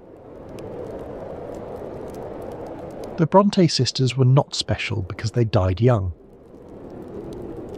They were special because they lived fully. Because they took their small lives in a remote parsonage and made them infinite. Because they turned their pain and isolation and grief into art. Because they refused to be silenced. Tuberculosis killed them. But it did not defeat them. If you go to Haworth today, you can stand in the parsonage, dining room, the room where the Bronte sisters walked in circles discussing their novels. The table is still there, the chairs, the window overlooking the graveyard. It is a small room, plain, cold, even in summer. Nothing about it suggests genius or immortality. It is just a room in a house in a small Yorkshire village. And yet, in this room, Charlotte Bronte wrote Jane Eyre. Emily Bronte wrote Wuthering Heights. Anne Bronte wrote The Tenant of Wildfell Hall. In this small, cold room, 3 women created works of art that would outlast them by centuries. That would change literature. That would change the world in small but permanent ways. They knew they were dying. All of them. They had seen it happen to their sister, to their brother. They knew the signs. They knew there was no cure. And still they wrote. Not someday. Not when things were easier. But now, today, in this moment. This is what we can learn from them. Not that suffering creates art. It does not. Not that death is romantic. It is not. But that time is precious. That we do not know how much of it we have. That if there is something we need to say, something we need to create, something that matters to us, we should do it now. Not when we have more time, more resources, more courage, but now. While we can. The Bronte sisters died. Tuberculosis took them one by one until the parsonage was silent. But their books endure. And in those books they are still alive. Still fierce. Still brilliant. Still themselves. Death is not the end. Not when you leave something behind. Not when your words still speak to people 200 years later. Not when your story still matters. If you visit Anne's grave in Scarborough today, you will find it marked by a simple headstone. The original inscription contained an error. It listed her age as 28 instead of 29. Charlotte, in her grief, had made a mistake. She could not bring herself to return to correct it. The Bronte Society eventually added a new memorial, but the original stone still stands. A testament to grief. To human error in the face of a loss. To the impossibility of getting everything right when your heart is breaking. Tonight, we have spent time with the Bronte family.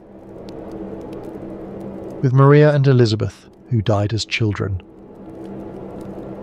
With Branwell, who wasted his gifts. With Emily, who refused to surrender even at the end. With Anne, who wanted only to see the sea one last time. With Charlotte, who survived the longest and mourned the hardest. And with Patrick, who buried them all. Their story is sad. Of course it is. How could it be anything else? 6 children, 5 dead before the age of 40. A father left alone. So much talent, so much life cut short. But it is also a story of triumph. Of creativity in the face of death. Of meaning snatched from meaninglessness. Of 3 women who took their small constrained lives and made them infinite. We remember them. We read their books. We visit their home. We tell their story. And in doing so, we participate in their victory. We prove that they were right. That the work mattered. That they mattered. That they still matter all these years later. If you have found this episode meaningful, please consider sharing it. The stories we tell about tuberculosis are important. They help us understand our past. They help us appreciate what we have now. They remind us that we are not the first people to face death, and we will not be the last. But we can face it with courage, with creativity, with the determination to leave something behind that matters. The Brontes faced their deaths as they had faced their lives, together, supporting each other, creating beauty even in the darkest moments. Emily died with her dogs at her feet and her family around her. Anne died looking at the sea she had travelled so far to see. Charlotte died in the arms of a husband who truly loved her. They were not alone. In the end, that may be what matters most. Thank you for spending this time with me. Thank you for listening to these stories. There are more to come, more episodes, more histories, more forgotten voices. I hope you will join me for them. For now, rest well. Think of the Brontes walking the moors. Think of them gathered around the dining room table, writing by candlelight. Think of them young and alive and full of stories. Think of them not as victims, but as victors. People who lived fully, loved deeply, and created work that death could not destroy. The wind still blows across the Yorkshire moors. The heather still blooms purple in the summer. The parsonage still stands at the top of the village, looking out over the graveyard where 5 of the Bronte children lie. The church bells still toll as they tolled for Maria and Elizabeth, for Branwell and Emily and Charlotte. But the stories live on. Jane Eyre still demands to be treated as an equal. Heathcliff still haunts the moors, searching for Catherine. Helen Burns still faces death with impossible courage. And somewhere right now, someone is opening one of these books for the first time. Falling into the world the Brontes created. Being changed by it, as millions have been changed before. This is the only immortality we can hope for. Not the preservation of our bodies, which will all fail eventually, but the preservation of our words, our stories, our truths. The Bronte sisters are gone, but they're also still here, still speaking to us across nearly 2 centuries, still alive in the only way that matters. Good night.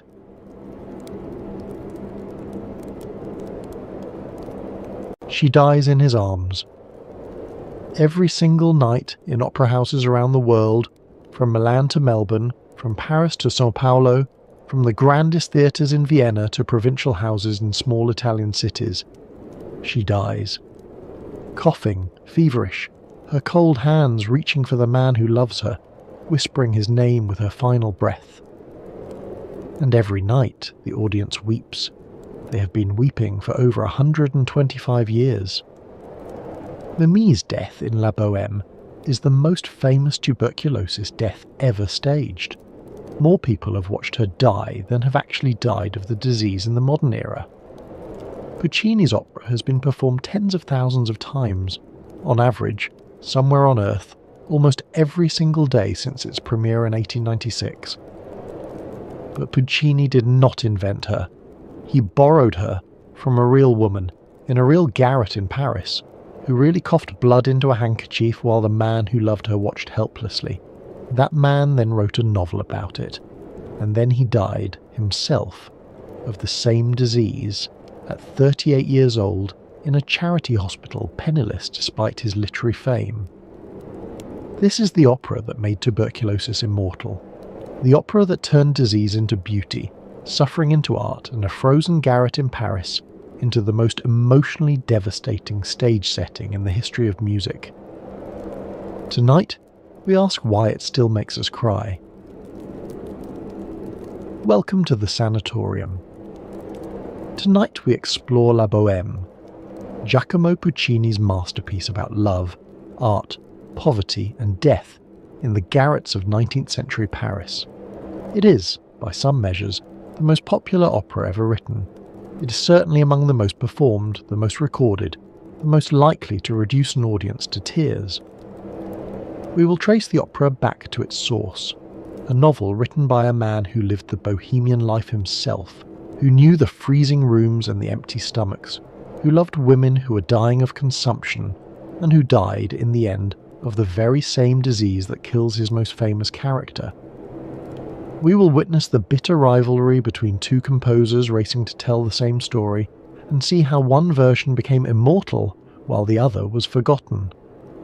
And we will follow the opera's descendants forward across a century as to Jonathan Larson's Rent and Beyond, asking why we keep returning to stories of young artists dying beautifully. If you're new here, this channel explores how tuberculosis, the disease that killed 1 in 4 people in the 19th century, shaped everything from literature to music, from architecture to fashion, from the American West to the way we think about art itself. If that sounds like your kind of history, consider subscribing. Now settle in, find a comfortable position. Let your breathing slow. We have a long journey ahead, through freezing garrets and candlelit cafes, through opera houses and off-Broadway theatres, through stories of artists who died young and the art that keeps them alive. Let's begin. Paris. Christmas Eve, 1830-something. Imagine, if you will, a room at the top of a narrow building in the Latin Quarter. It is barely a room at all, more of an afterthought, a space carved from beneath the roofline where the ceiling slopes so sharply you cannot stand upright at the edges. The floorboards are warped, the walls are thin, the single window, small and high, is covered in frost, thick frost, the kind that grows when the temperature inside is barely warmer than the temperature outside. Through that frosted window, if you wiped a circle clean, you would see the rooftops of Paris stretching toward the Seine. Chimney pots, spires, the grey winter sky pressing down like a lid. 4 young men share this space. Rodolfo is a poet who has just burned the 3rd act of his play in the stove, watching the pages curl and blacken, giving up 3 months of work for 20 minutes of warmth. Marcello is a painter. His canvases lean against the walls, unsold and unsellable. Chaunard is a musician who has not had a paying engagement in weeks.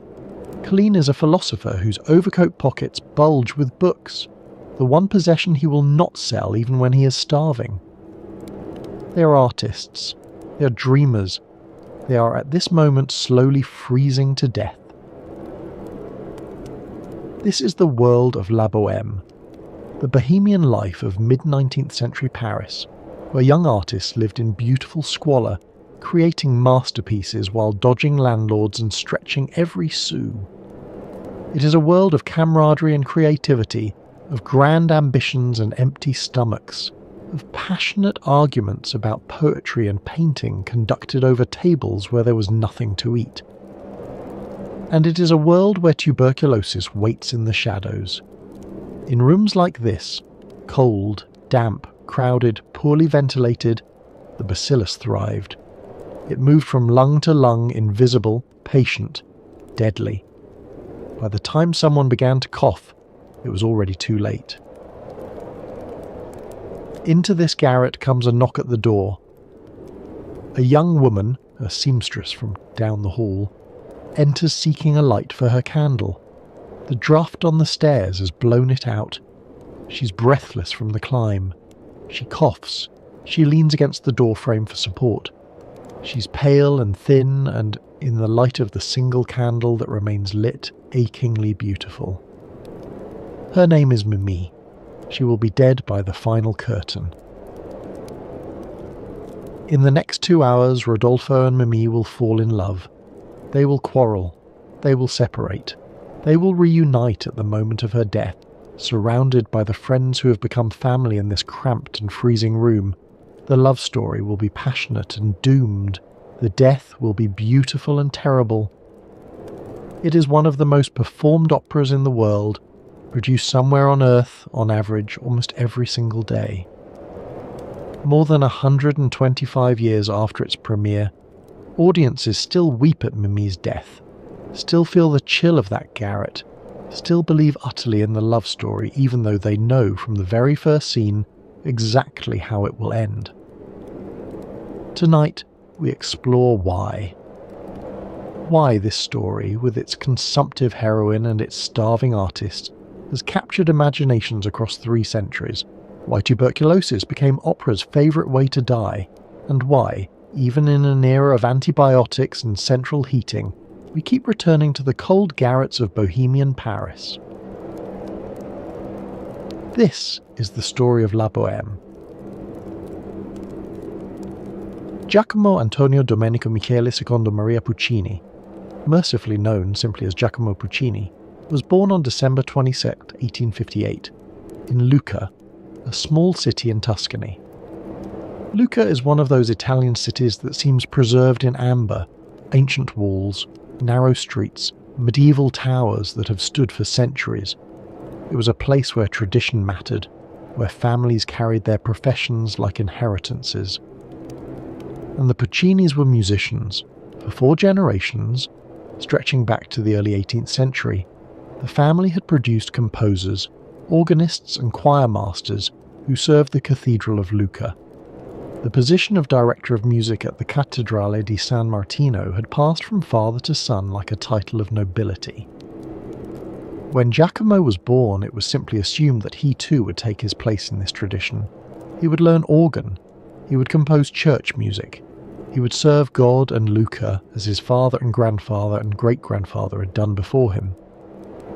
But Giacomo had larger ambitions. He'd heard something in music that the cathedral could not contain. At 15 years old, young Giacomo walked 18 miles to Pisa to see a performance of Verdi's Aida. 18 miles, because he could not afford the coach fare. He arrived exhausted, his feet blistered, and took his seat in the cheaper section of the theatre. What he saw and heard that night changed everything. "I felt that a musical window had opened for me," he later wrote. "The grandeur of the orchestration, the power of the voices, the spectacle of ancient Egypt recreated on stage. This was music that could shake the earth, that could make an audience forget to breathe, that could reduce a theatre full of sophisticated adults to tears." He knew, walking back to Lucca in the dark, that he would not be content as a provincial church musician. He would compose operas, the grandest form of musical drama, the art that combined orchestra and voice, and theatre and spectacle into a single, overwhelming experience. He studied at the Milan Conservatory, struggled through years of poverty that would later inform his portrayal of the Bohemians, and gradually made his name. His early operas, Le Villi and Edgar, showed promise but not mastery. Then came Manon Lescaut in 1893, a story of doomed love that established him as a major force in Italian opera, a worthy successor to the aging Verdi. For his next project, Puccini turned to a French novel about starving artists in Paris, artists very much like the young man he had once been. The novel was Scènes de la vie de Bohème, Scenes of Bohemian Life, written by Henri Murger and published in 1851. It was a collection of loosely connected stories, almost more like sketches, based on Murger's own experiences as a desperately poor writer in the Latin Quarter of Paris during the 1840s. We will explore Murger's life and death in detail later in our journey. His story is as tragic in its way as any opera. For now, what matters is that his book became the defining document of the Bohemian myth, the romanticised vision of the starving artist that would captivate imaginations for generations, that would shape how we think about creativity and poverty and the relationship between suffering and art. In Murger's stories, poverty was not merely endured, it was celebrated. It was a badge of honour, proof of artistic integrity. The Bohemians were poor because they refused to compromise their art. They lived in garrets because they chose freedom over security. They went hungry because they would rather starve than sell out. They were, in their own eyes, aristocrats of the spirit, superior to the bourgeois world that had money but no soul, comfort but no poetry. And woven through the comic adventures and philosophical arguments was a thread of tragedy. A young woman called Mimi, a seamstress and flower maker who loved the poet Rodolphe and died, as so many young women died in 19th century Paris, of tuberculosis. Her death, in the original novel, is almost incidental. Mentioned in passing, one more casualty of the bohemian life, but it haunted readers. It haunted Puccini. It was this story, this specific tragedy within the larger comedy, that Puccini seized upon for his opera. He would make Mimi's death the centre of everything. He would make an audience feel what Rodolphe had felt, watching the woman he loved grow pale and thin and finally still. La Bohème premiered on February 1st, 1896, at the Teatro Regio in Turin. The conductor was a 28-year-old named Arturo Toscanini, who would go on to become, by many accounts, the greatest conductor of the 20th century, a legend who led orchestras at La Scala, the Metropolitan Opera, and the New York Philharmonic. But that night in Turin, Toscanini was just a young man with a baton trying to bring a new opera to life. The premiere was not a triumph. The critics were mixed at best, hostile at worst. Carlo Berseccio, writing in the influential Turin newspaper La Stampa, delivered what became the most infamous bad review in operatic history. La Bohème, even as it leaves little impression on the minds of the audience, will leave no great trace upon the history of our lyric theatre. He could not have been more spectacularly wrong. The audience at that first performance knew something the critics did not. They had wept at Mimi's death. They had felt the chill of the garret, the warmth of the love, the terrible weight of loss. Whatever the critics said, they would return. They would bring their friends. Within 4 years, La Bohème was being performed in opera houses across Europe and America, in London and Vienna, in Buenos Aires and New York. Within a decade, it had joined the standard repertoire, one of those works that every opera company must perform, that every soprano must master. Today, it is one of the 3 or 4 most frequently performed operas in the world, beloved by audiences who may never have heard of Runnery Merger, who may know nothing of the tuberculosis epidemic that gave the story its tragic weight, but who recognise in Mimi's story something universal and permanently true. They recognise love. They recognise loss. They recognise the terrible beauty of a death that comes too soon.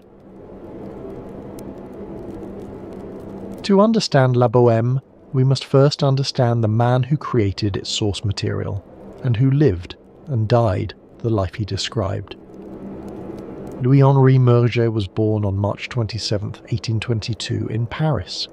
His father was a tailor and concierge. His mother helped manage the building where they lived. The family occupied a small apartment on the Rue Saint-Georges, not a slum exactly, but far from the prosperous quarters of the city. They were respectable poor, that most precarious of positions, always one misfortune away from destitution. Young Henri grew up knowing poverty intimately, not as an abstract concept, but as a daily reality of cold rooms and carefully rationed meals, of clothes mended until they could be mended no more, of luxuries that existed only in the shop windows that he passed on his way to school. His father wanted him to learn a trade, to become a tailor like himself, or perhaps a clerk with steady employment and a pension to look forward to. But Henri had other ideas. He had discovered books, and through books he had discovered the world of ideas, poetry, philosophy, the promise of a life beyond the narrow confines of his father's workshop. As a young man, barely into his 20s, he drifted toward the artistic circles of Paris. He tried poetry first, with limited success. His verses were competent but not brilliant. He contributed articles to small literary journals that paid little or nothing, sometimes only in copies of the magazine itself. He became part of a loose group of artists and writers who called themselves, with self-deprecating humour, les buveurs d'eau, the water drinkers. They were too poor to afford wine. The water drinkers lived the life that Merger would later romanticize in his fiction. They shared cramped rooms in the Latin Quarter. They pawned their belongings to pay rent. First the non-essentials, then the essentials, then everything they owned except the tools of their art. They went hungry for days at a time. They created poems and paintings and essays that almost no one wanted to buy. And they died. One by one, they died. Of tuberculosis, of starvation, of fevers brought on by cold and malnutrition, of the accumulated damage that poverty inflicts on young bodies not yet strong enough to resist it. The water drinkers left no monuments except in Murger's memory. The Latin Quarter takes its name from the language spoken there for centuries, Latin, the tongue of scholars and theologians who attended the Sorbonne, the ancient university that had stood at the heart of this neighbourhood since the 13th century. For hundreds of years students had lived in these narrow streets, debating philosophy and law, medicine and theology in the language of the church and the academy. By the 1840s, Latin had faded, but the scholarly character of the neighbourhood remained. The area had become the heart of artistic and intellectual Paris, a place where ideas mattered more than money, where a clever argument could earn you a meal and a brilliant poem could earn you a reputation, even if it couldn't pay your rent. It was a neighbourhood of students and artists, of cheap cafes where debates raged late into the night, of bookshops where volumes were sold by weight when their owners could no longer afford to keep them. The most affordable rooms were the garrets, attic spaces at the top of narrow buildings, reached by climbing 4 or 5 or even 6 flights of rickety wooden stairs. These garret rooms were scarcely fit for human habitation. The ceilings sloped so sharply that you could stand upright only in the centre. The single window, small and draughty, let in a thin grey light and far too much cold air. There was no running water. You carried it up from the courtyard in buckets. There was no heat except what you could coax from a tiny stove fed by whatever scraps of fuel you could scrounge. In winter, ice formed on the inside of the windows. In summer, the roof baked in the sun, turning the garret into an oven. But these rooms were all that a struggling artist could afford. 3 or 4 francs a month, payable, theoretically, to a landlord who would bang on your door demanding rent at the most inconvenient moments. Murger and his friends inhabited this world completely. They spent their days in cafes, not drinking expensive coffee, which was beyond their means, but occupying tables for hours, nursing a single glass of water or perhaps a small beer, bought with coins scraped together from jacket pockets. They talked about art and philosophy and revolution. They argued about poetry and politics. They planned the masterpieces they would create when they had the time, the materials, the stability to create them. And then they climbed back to their freezing garrets and worked through the night by candlelight, writing poems that would never be published, painting canvases that would never be sold, composing symphonies that would never be performed. They lived for their art because there was nothing else to live for.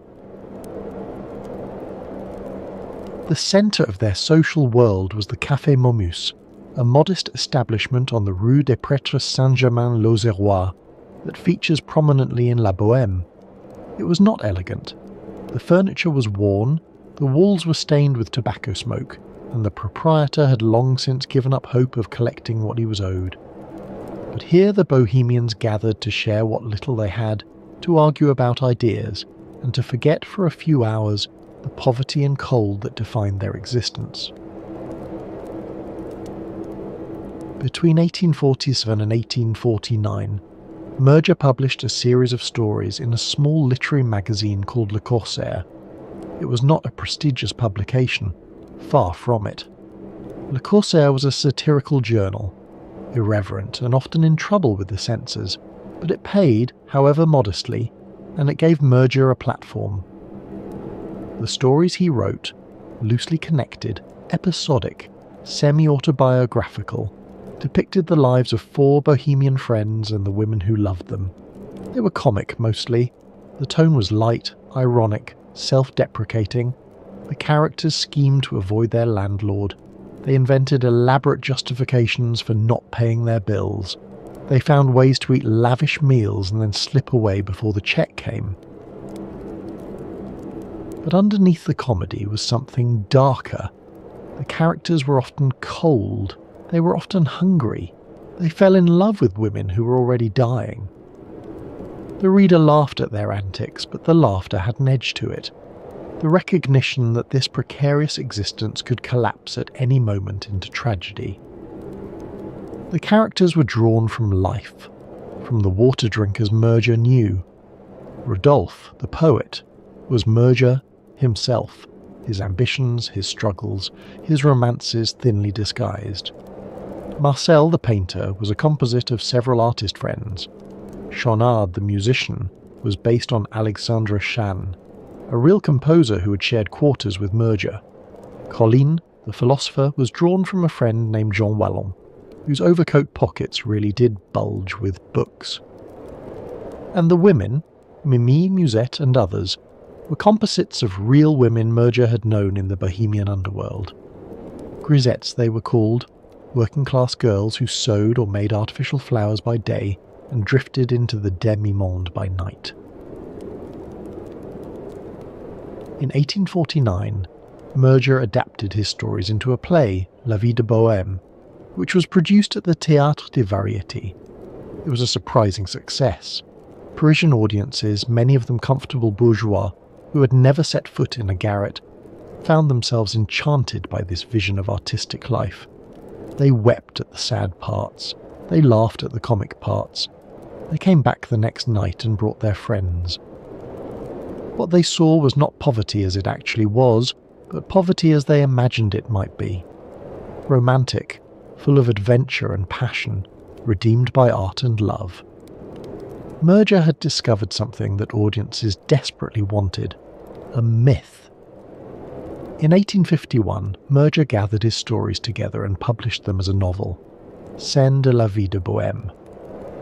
The book became a classic, reprinted in edition after edition, translated into languages that Merger would never learn to read. It defined for generations what it meant to be a bohemian, and in doing so, it obscured the reality of what it had cost. Merger's genius was to transform the misery he knew into something audiences wanted to experience vicariously. In his stories, the Bohemians are not simply poor. They are nobly poor. Their poverty is a badge of artistic integrity, proof that they have not sold out. They could have comfortable bourgeois lives if they wanted them. Their education, their talents, their connections would have enabled them to find steady employment in some office or shop, but they have chosen differently. They have chosen to starve for their art. They are heroes of the spirit, too pure for commerce, too honest for compromise, too devoted to beauty to care about money. When they burn their manuscripts for heat, it is presented not as desperation but as a kind of joke, a commentary on the relative values of literature and warmth. When they dodge their landlord, it is a comic caper, not a shameful necessity. The reality, of course, was grimmer. Merger knew, because he had lived it, that bohemian life was not a choice for most who lived it. They were poor because they had no money, not because they had rejected money on principle. They went hungry because they could not afford food, not because fasting was spiritually ennobling. They died young of tuberculosis, of typhus, of all the diseases that poverty breeds, not because early death was beautiful, but because poverty kills. The water drinkers did not toast their empty glasses with ironic cheer. They stared at them in despair, wondering when they would eat again. But Merger also knew, with the instinct of a born storyteller, that this reality would not sell books. No one wants to read about genuine misery. No comfortable Parisian wanted to feel guilty about the artists starving in the garrets above their heads. They wanted to admire those artists from a safe distance, to envy their freedom and their passion without having to share their cold and hunger. And so Merger created a myth. The myth of the beautiful doomed artist that would persist long after the actual water drinkers were dead and forgotten. The Bohemian became a figure of romance, an object of aspiration. The garret became a symbol of artistic authenticity, not what it actually was, a death trap of cold and disease and slow starvation. It was a beautiful lie, and like all beautiful lies, it had consequences. Among Merger's characters, Mimi stands out, and her story would become the emotional centre of La Bohème. In Merger's stories, Mimi is a grisette, a young working-class woman who supplements her meagre wages as a seamstress or flower maker by accepting gifts from male admirers. She's not a prostitute exactly, but she exists in the shadowy world between respectability and the demi-monde. She makes artificial flowers for a living, violets and roses crafted from silk and wire, sold to decorate the hats and dresses of wealthy women who would never acknowledge her existence. Her real name is Lucille, but everyone calls her Mimi. She is thin and pale, with hands roughened by needle pricks, and eyes that are alternately merry and melancholy. She coughs sometimes, a delicate cough that she hides behind her handkerchief. She falls in love with Rodolphe, the poet. Their relationship is passionate and stormy, the kind of love that burns too hot to be sustainable. They quarrel over small things, his jealousy, her flirtations with wealthy admirers, the impossibility of surviving on poetry alone. They separate, they reunite, they separate again. Throughout it all, Mimi grows increasingly ill, the familiar symptoms of tuberculosis emerging gradually, inexorably. The cough becomes more persistent. The pallor deepens, she grows thinner, weaker. There is blood on the handkerchief now. Everyone can see what is happening, but no one speaks of it directly. There is nothing to be done. In Merger's original stories, Mimi's death is not the dramatic climax. It happens almost casually, mentioned in passing. One more casualty of the Bohemian life. One more flower maker carried off by the consumption. The narrative moves on. The comedy continues, tinged now with grief. But when the stories were adapted for the stage and later for opera, Mimi's death became the emotional pinnacle of the work. Puccini understood what Merger had perhaps not fully grasped, that Mimi's death could carry the weight of everything the opera had to say about love and art and mortality. She dies surrounded by friends, in the arms of the man who loves her, in the same garret where she first appeared seeking a light for her candle. The love that began in that room ends in that room. The symmetry is perfect, the tragedy is complete. It is a death that audiences have been weeping over for more than 125 years. Here is the bitter irony at the heart of La Bohème.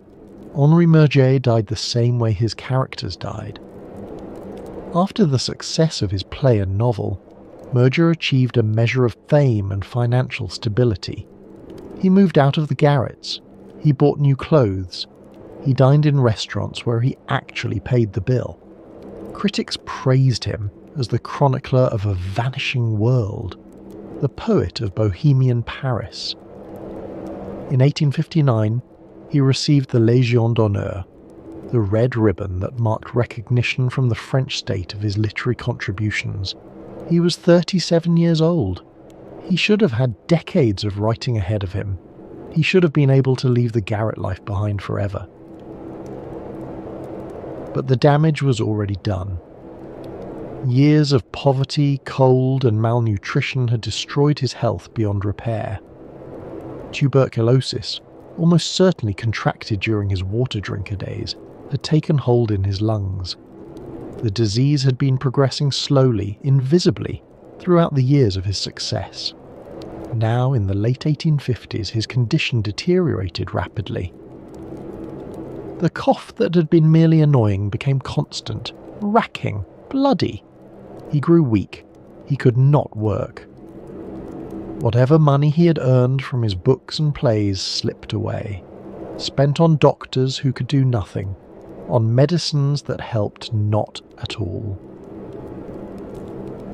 By January of 1861, Murger was nearly penniless again. The wheel had come full circle. The man who had made the garret romantic found himself once more without resources. He was admitted to a Paris hospital, the Maison du Bois, a charitable institution for the poor. He was too weak to care for himself. Napoleon III's minister, the Count Walowski, heard of his condition and sent 500 francs to help with medical expenses. It was a generous gesture. It was also meaningless. No amount of money could cure tuberculosis in 1861. It was too late. Henry Murger died on January 28, 1861. He was 38 years old, the same age at which Chopin had died, the same age at which so many consumptives died, cut down in what should have been the prime of life. The man who had romanticised the bohemian life, who had made poverty beautiful in his fiction, died in the same poverty that had killed his characters. The garret that he had transformed into a symbol of artistic freedom had, in reality, been a death sentence. The cold that he had turned into comedy had been tuberculosis, waiting patiently in his lungs. The myth he created outlived him, and continues to outlive him still, more than 160 years later. Bohemia, Murger wrote in the preface to his novel, is bordered on the north by cold, on the west by hunger, on the south by love, and on the east by hope. He had lived in all four quarters, he had died there. The influence of Murger's work extended far beyond La Bohème, far beyond the Paris that he had known. His vision of the starving artist became a template, one that would be repeated and elaborated throughout the 19th and 20th centuries. The Bohemian ideal, once specific to a few blocks of the Latin Quarter, spread across the world. Wherever young artists gathered to pursue their dreams, they found themselves reenacting a story that Murger had written. By the end of the 19th century, the Latin Quarter had given way to Montmartre as the centre of Bohemian Paris. The artists of the Belle Époque, Toulouse-Lautrec painting dancers at the Moulin Rouge, Renoir capturing light on canvas, the young Picasso arriving from Spain with nothing but talent and ambition, inhabited a world that Murger would have recognised immediately. The garrets were a little warmer now, lit by gas lamps rather than candles. But the essential elements remained: poverty, creativity, community, and always the shadow of early death. In the 20th century, the Bohemian tradition migrated across the Atlantic. Greenwich Village in New York became the American Montmartre, home to writers and painters, radicals and dreamers. The cafes of the left bank, where Hemingway and Fitzgerald drank in the 1920s, were direct descendants of the Café Momus. The coffee houses of the Beat generation in the 1950s, the rock clubs of the 1960s and 1970s, each was a new iteration of the same myth. Each generation reinvented Bohemia according to its own needs. The artist changed, the art changed, the specific substances of addiction changed, but the fundamental elements remained constant: poverty accepted, even embraced for the sake of art, community among those who had rejected or been rejected by mainstream society, romantic tragedy lurking always behind the camaraderie and the laughter. And, always in some form, the shadow of early death. Murger had established the template, perhaps the most durable template in modern cultural history. The young artist dies young. In the 19th century, the disease was tuberculosis. In the 20th, it was heroin or suicide, or the accumulated damage of a life lived on the edge. In the 1980s and 1990s, it was AIDS. The specific disease changes. The underlying mythology remains. The garret is still there. waiting for the next generation of dreamers to discover it. When Giacomo Puccini decided to adapt Murger's novel into an opera, he did not know that another composer had the same idea. The story of what happened next has become one of the great rivalries in operatic history, though the truth of it remains murky, obscured by decades of accusation and counter-accusation. Ruggero Leoncavallo was a successful Italian composer, best known for his opera Pagliacci, a brutal one-act tragedy about jealousy and murder in a travelling theatre troupe. He was, by all accounts, an ambitious man, keenly aware of his place in the operatic world and protective of what he considered his territory. According to some accounts, primarily Leoncavallo's own, he had been working on a La Bohème opera for years. He had researched Murger's life. He had visited Paris to absorb the atmosphere. He had even, reportedly, offered Puccini a libretto for the project in 1892, which Puccini had declined, claiming he preferred to work with his own librettists. In March of 1893, the two composers ran into each other at a cafe in Milan. The Café Buffy, according to one account, or perhaps another establishment entirely. During their conversation, they realised with mutual horror that both were actively working on operas based on Murger's novel. The meeting did not go well. Leoncavallo was furious. He believed, or claimed to believe, that Puccini had rejected his libretto specifically in order to steal the idea and create his own version. Whether this was true, or whether both composers had simply arrived at the same source material independently, remains impossible to determine. But Leoncavallo was convinced of Puccini's treachery, and he was not the sort of man to suffer in silence. He launched a public campaign through the press, accusing Puccini of theft and betrayal. Letters flew back and forth in the newspapers. Each composer claimed priority.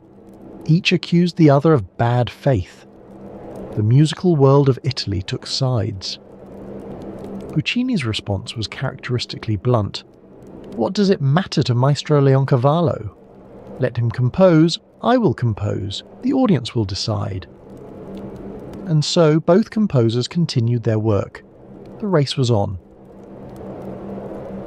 Puccini collaborated with two librettists, Luigi Illica and Giuseppe Giacosa, to transform Murger's sprawling episodic novel into a coherent operatic drama. It was a partnership that would produce three of the most beloved operas in the repertoire, La Bohème, Tosca, and Madama Butterfly. The collaboration was not easy. Illica was responsible for the dramatic structure, the plot, the stage directions. Giacosa handled the verse, the actual words that the characters would sing. The two men had different temperaments and different ideas about what the opera should be. Puccini, who knew exactly what he wanted, drove them both relentlessly, demanding revision after revision until the libretto met his exacting standards.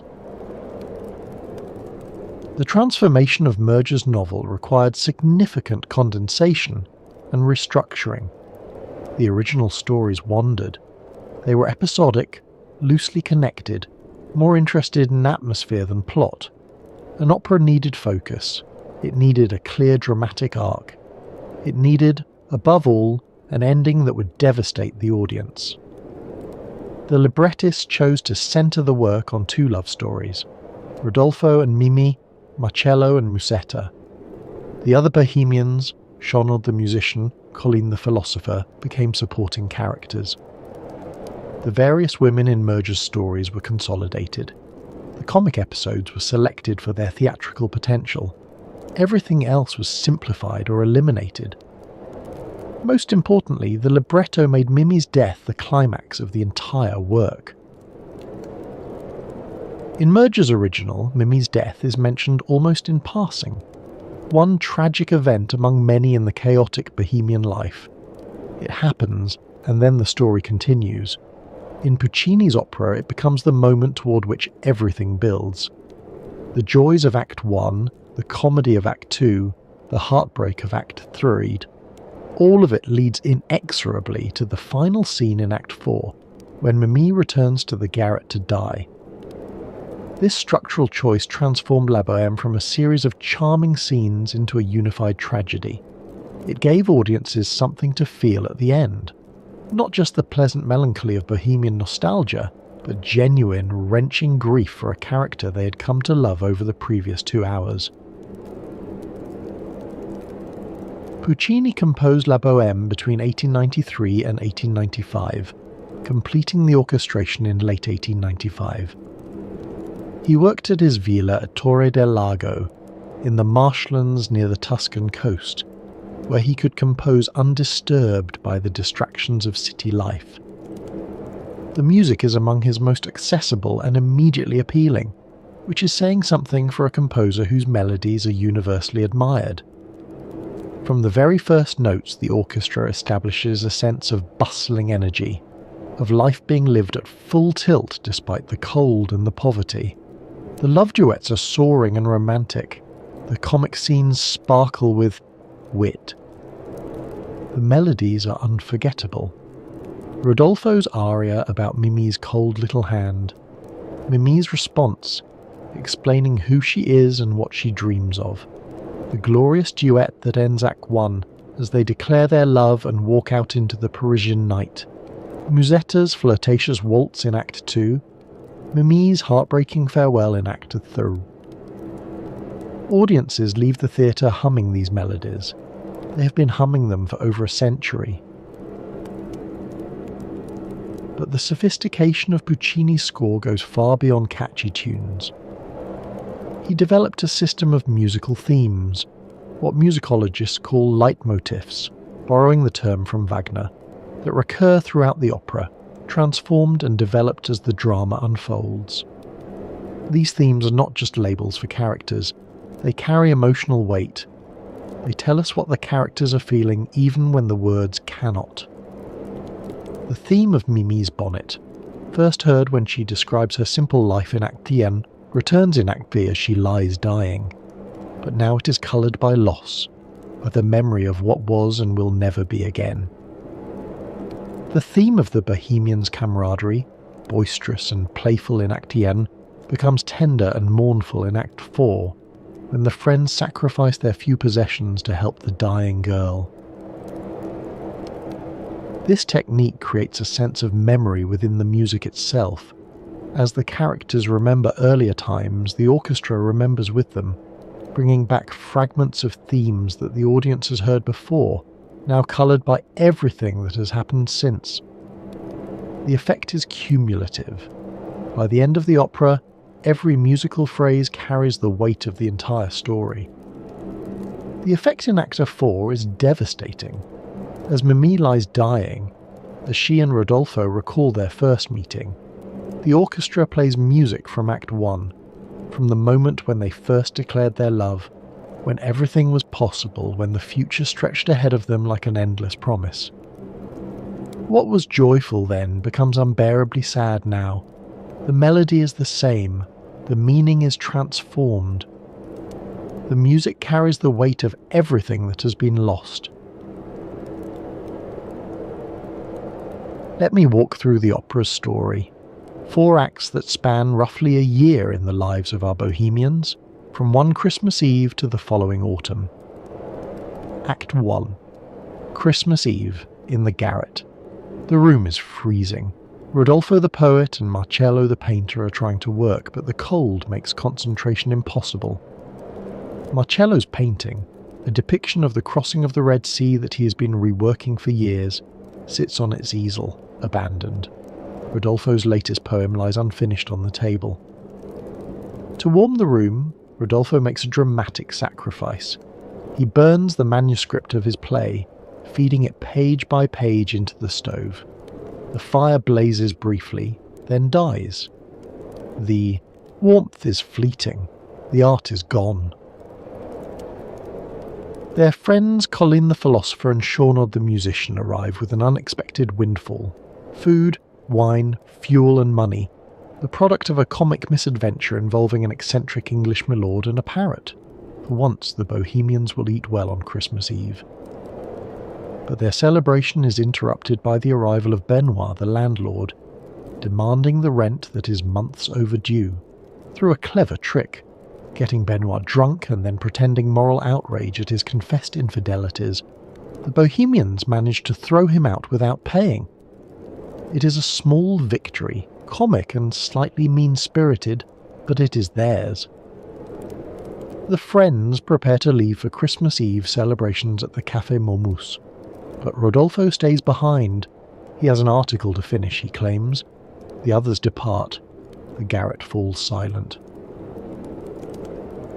And then there is a knock at the door. Mimi enters, seeking a light for her candle. The draught on the stairs has blown it out. She is breathless from the climb. 5 flights of stairs are hard when your lungs are not strong. In the candlelight, Rodolfo sees that she is beautiful. Her pallor, her thinness, her evident fragility, all of it strikes him as lovely rather than alarming. Both candles go out. In the darkness, Mimi drops her key. They search for it together, hands reaching across the floor, their fingers touch. Rodolfo, moved beyond reason by this simple contact, takes her hand and tells her it is cold. "Che gelida manina," the aria begins. He tells her who he is, a poet, poor in worldly goods but rich in dreams. She tells him who she is. Lucia is her name, but everyone calls her Mimi. She makes flowers and embroidery. She lives alone. She waits for spring. They fall in love instantly, passionately, with the intensity that only the young and the doomed can muster. The act ends with them declaring their love and walking out into the Parisian night toward the cafe where their friends are waiting. Act 2. The Latin Quarter, outside the Café Momus. It is still Christmas Eve, and the streets are alive with vendors and revellers. Rodolfo buys Mimi a pink bonnet, a modest luxury, but one that fills her with joy. The Bohemians gather at the cafe, ordering more food than they can afford. Their meal is interrupted by the spectacular arrival of Musetta, Marcello's former lover, now on the arm of Alcindoro, a wealthy older man who is clearly besotted with her. Musetta is everything Mimi is not. Bold, flamboyant, calculating. She knows exactly what she wants, and what she wants right now is Marcello's attention. She sings her famous waltz, ostensibly describing how men stare at her when she walks through the streets, but really aimed directly at Marcello. It is a performance within a performance. Musetta using the cafe as her stage, the other diners as her audience, and the increasingly uncomfortable Alcindoro as her prop. Her strategy works. Marcello cannot resist her. Feigning a pinched foot, Musetta sends Alcindoro to buy her new shoes. The moment he leaves, she and Marcello reunite passionately. A military parade fills the streets. In the confusion, the Bohemians slip away, leaving poor Alcindoro to pay their bill as well as his own when he returns with the shoes. It is a comic ending, but with an edge. We have seen the Bohemians at their most charming and their most ruthless. We have seen love bloom, both the tender love of Rodolfo and Mimi, and the passionate, volatile love of Marcello and Musetta. And underneath it all, we have seen Mimi coughing delicately into her handkerchief. Act 3. A snowy February morning at a tavern near the Barrière d'Enfer, one of Paris's toll gates, where travellers entering the city must stop and pay their customs dues. It is dawn, snow is falling, workers are stamping their feet against the cold. Mimi appears, seeking Marcello. She has learned that he is living at the tavern with Musetta, who is entertaining the customers with her singing. She needs his advice. Her relationship with Rodolfo is falling apart. She tells Marcello what has happened. Rodolfo is jealous, possessive, impossible. They quarrel constantly. She doesn't know what to do. She loves him, but she cannot live this way. Rodolfo appears, also seeking Marcello's advice. Mimi hides behind a tree and overhears their conversation. At first, Rodolfo complains of Mimi's flirtatiousness. She smiles at other men, she accepts their compliments, she's not faithful to him. But Marcello presses him. That is not the real reason, and they both know it. Slowly, reluctantly, the truth emerges. Rodolfo's afraid. He knows Mimi is dying. He can see it in her pallor, hear it in her cough, feel it in the thinness of her body when he holds her, and he knows that his poverty cannot provide her with the care she needs. His garret is killing her. The cold, the damp, the lack of food and medicine, all of it is hastening her death. He believes that being with him is a death sentence. If she were with a wealthier man, in a warmer room with doctors and medicines and proper food, perhaps she might survive. Mimi, hearing all of this, cannot contain herself. Her coughing, that terrible racking cough, reveals her presence. Rodolfo rushes to her. The pretense of quarrelling falls away. They know now what they are facing. They decide to stay together through the winter. They cannot bear to part while the world is cold. But in the spring, when the roses bloom, they will separate. It is compromise born of desperation, and both of them know it will not hold. Meanwhile, Musetta and Marcello are having their own violent quarrel. Their love is a storm, always, and now the storm has turned destructive. The act ends with both couples, Rodolfo and Mimi tenderly reconciled, walking slowly away, Marcello and Musetta screaming insults at each other as the snow falls around them. Act 4. The garret again. Some months have passed. It is autumn now, and the trees that Mimi loved are bare. Rodolfo and Marcello are back in their old room, both pretending to work but actually pining for the women they have lost. Mimi and Rodolfo have separated. Marcello and Musetta have broken up again. The men try to comfort each other. They try to make light of their losses, but neither of them is fooling anyone. Schaunard and Colleen arrive with a modest meal, bread, a herring, much less than they pretended to bring in Act 1, when the bohemian life still seemed like an adventure. The four friends engage in mock combat, horseplay, a burst of the old camaraderie. For a moment, the garret is full of laughter. And then Musetta arrives with devastating news. Mimi is outside, too weak to climb the stairs. She had been living with a wealthy viscount, the better life that Rodolfo had hoped for her, but she left him. She wanted to die in the garret. She wanted to die with Rodolfo. Rodolfo rushes down to help her. Mimi is brought in and placed on the bed. She's dying. Anyone can see it. Her face is grey. Her breathing is laboured. She cannot stop coughing. The friends spring into action. Musetta gives her earrings to Marcello to sell for medicine. Colleen, in one of the opera's most touching moments, sacrifices his beloved overcoat, the one possession he treasures, the coat whose pockets have carried his books through all these years of poverty. He sings a farewell to it, Vecchia Zimara, Old Coat. It is a small aria, brief and quiet, but it carries enormous weight. In this world of poverty, a coat is not just a coat. It is warmth. It is identity. It is everything. The friends go out on their errands, leaving Mimi and Rodolfo alone. They talk. They remember. They recall their first meeting, the candle, the key, the cold hand. They recall the bonnet he bought her. They recall the love that seemed for a moment like it could conquer everything. Mimi falls asleep, or seems to. Rodolfo, trying to make her comfortable, goes to adjust the shade on the window. The light is hurting her eyes.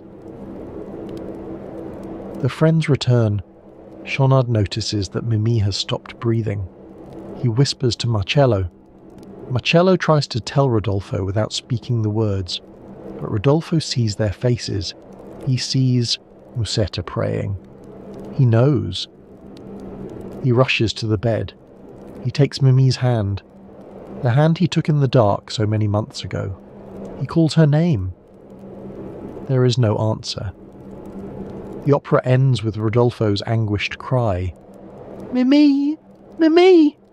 and a devastating orchestral crash. The curtain falls. The audience weeps. Mimi's death in La Bohème is, medically speaking, remarkably accurate. A study published in The Lancet, one of the world's most prestigious medical journals, analysed her symptoms as depicted in the opera and concluded that Puccini's portrayal was consistent with advanced pulmonary tuberculosis, complicated by cor pulmonale. This is a condition in which the heart's right ventricle fails due to long-term damage from lung disease. The lungs, ravaged by tuberculosis, can no longer efficiently oxygenate the blood. The heart, struggling to pump blood through damaged lung tissue, eventually gives out. Mimi's cold hands, the gelida manina that Rodolfo sings about in his first aria, are not merely a romantic detail. They are a symptom of peripheral circulatory failure. Her breathlessness on the stairs is not a dramatic convenience. It reflects the progressive destruction of her lung capacity. Her weakness, her pallor, her gradual wasting, all of it is medically consistent with the disease as it actually progressed in the 19th century. By the time of her death, Mimi's body would have been in complete failure. Her oxygen-starved tissues would have been shutting down one by one. Her heart, weakened by months or years of struggling against damaged lungs, would have been unable to pump blood effectively to her extremities. The cold hands that Rodolfo takes in the dark of the garret would have been even colder at the end. Puccini got it right. Whether through research or intuition, whether guided by librettists who had witnessed such deaths firsthand or simply by the accumulated cultural knowledge of a society where tuberculosis was everywhere, he created a death that was both beautiful and true.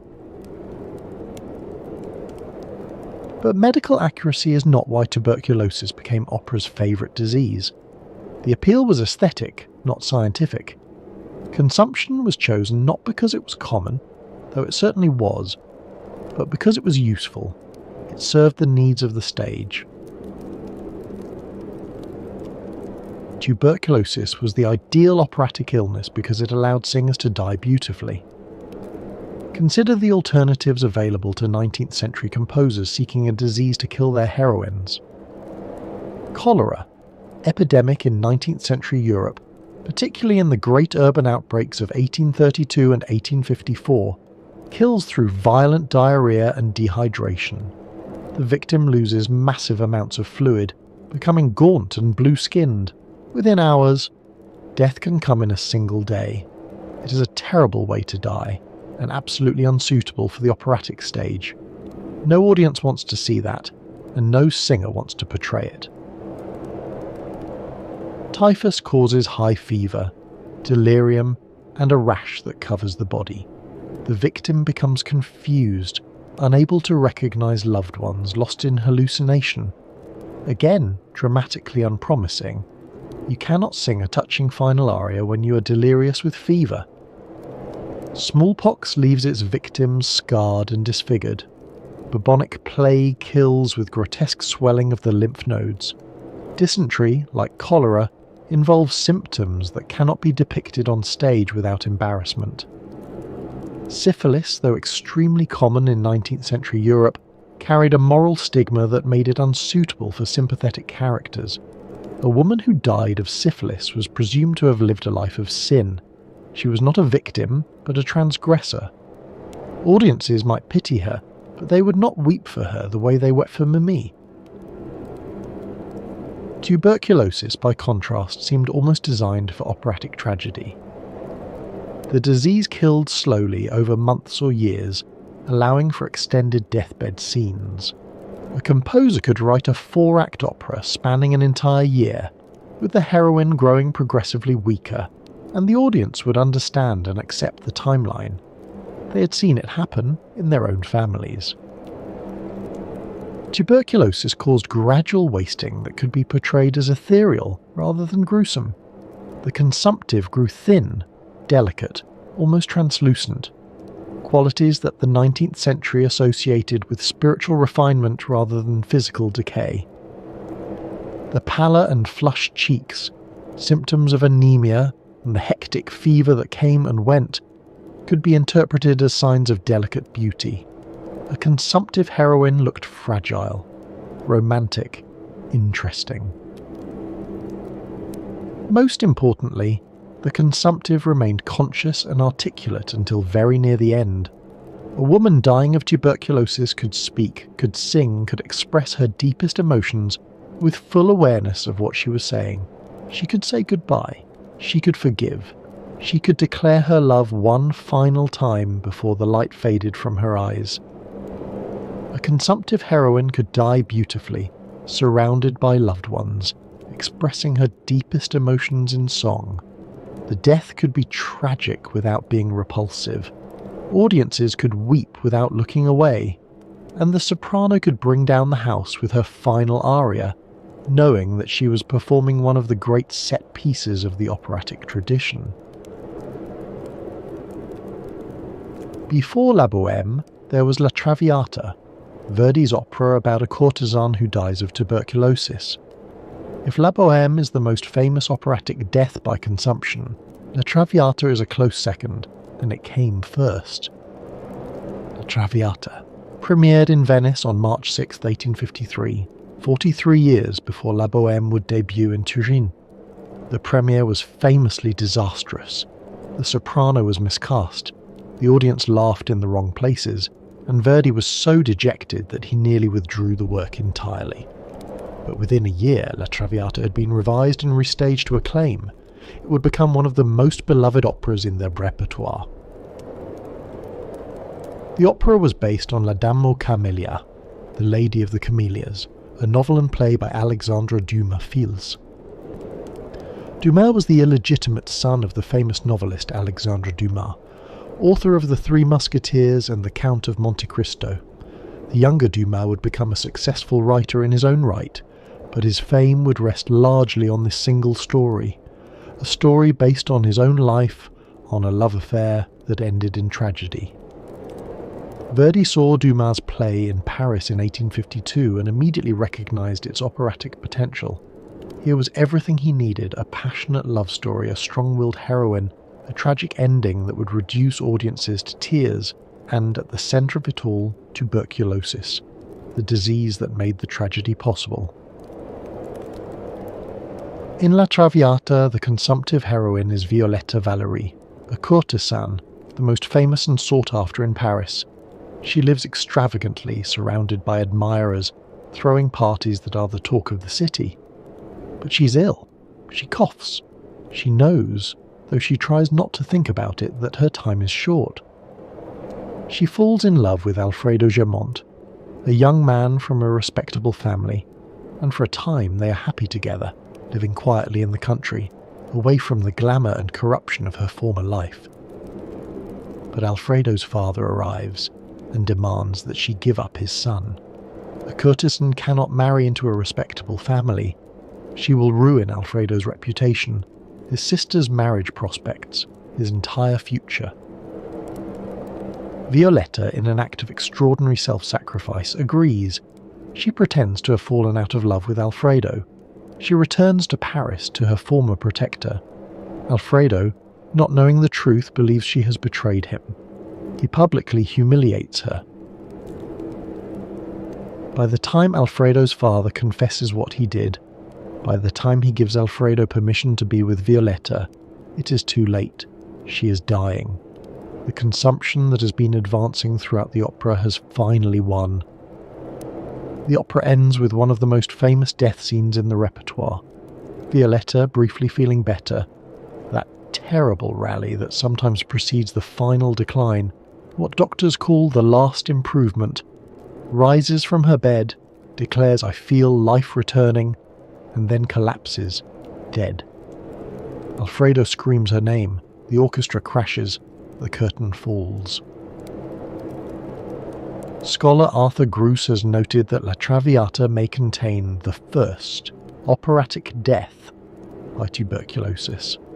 Whether or not this is precisely accurate, other scholars have identified earlier examples. It certainly established the template that La Bohème would later perfect: the beautiful young woman, the doomed love affair, the lingering death in the arms of the beloved. Behind Violetta Valery, behind all the operatic consumptives of the 19th century, stands a real woman. Marie du Plessis was born Rose Alphonsine Plessis on January 15, 1824, in a small village in rural Normandy. Her childhood was one of poverty and abuse. Her mother died when she was 8.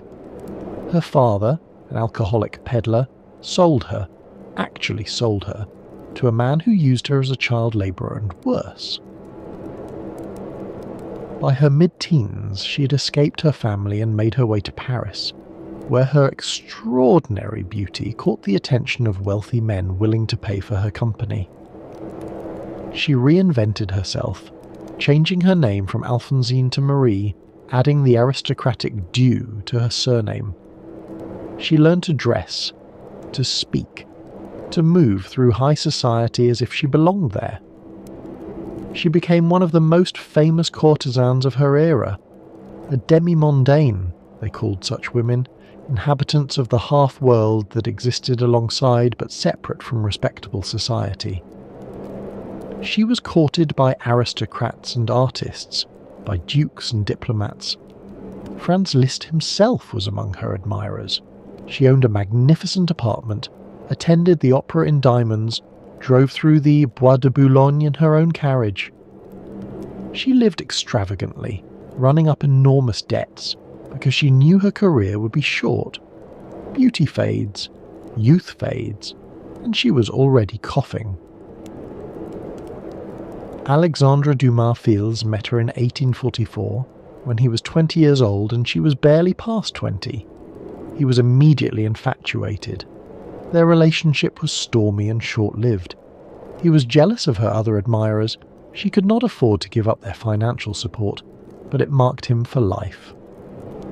When Marie died of tuberculosis on February 3, 1847, at the age of 23, Dumas was devastated. He was in Marseille when he received the news. He could not even attend her funeral.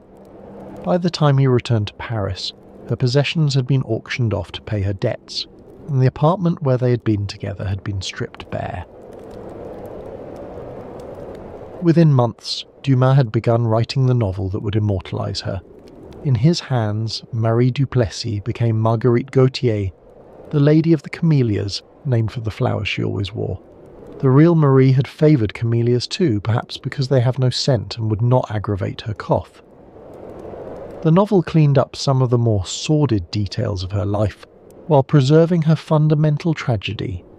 A woman of great beauty and sensitivity, trapped by circumstances into a life of moral compromise, redeemed by love but killed by disease. In Dumas's telling, Marguerite is not simply a prostitute, but a romantic heroine, a woman who sacrifices everything for love and is destroyed by a society that cannot accept her redemption.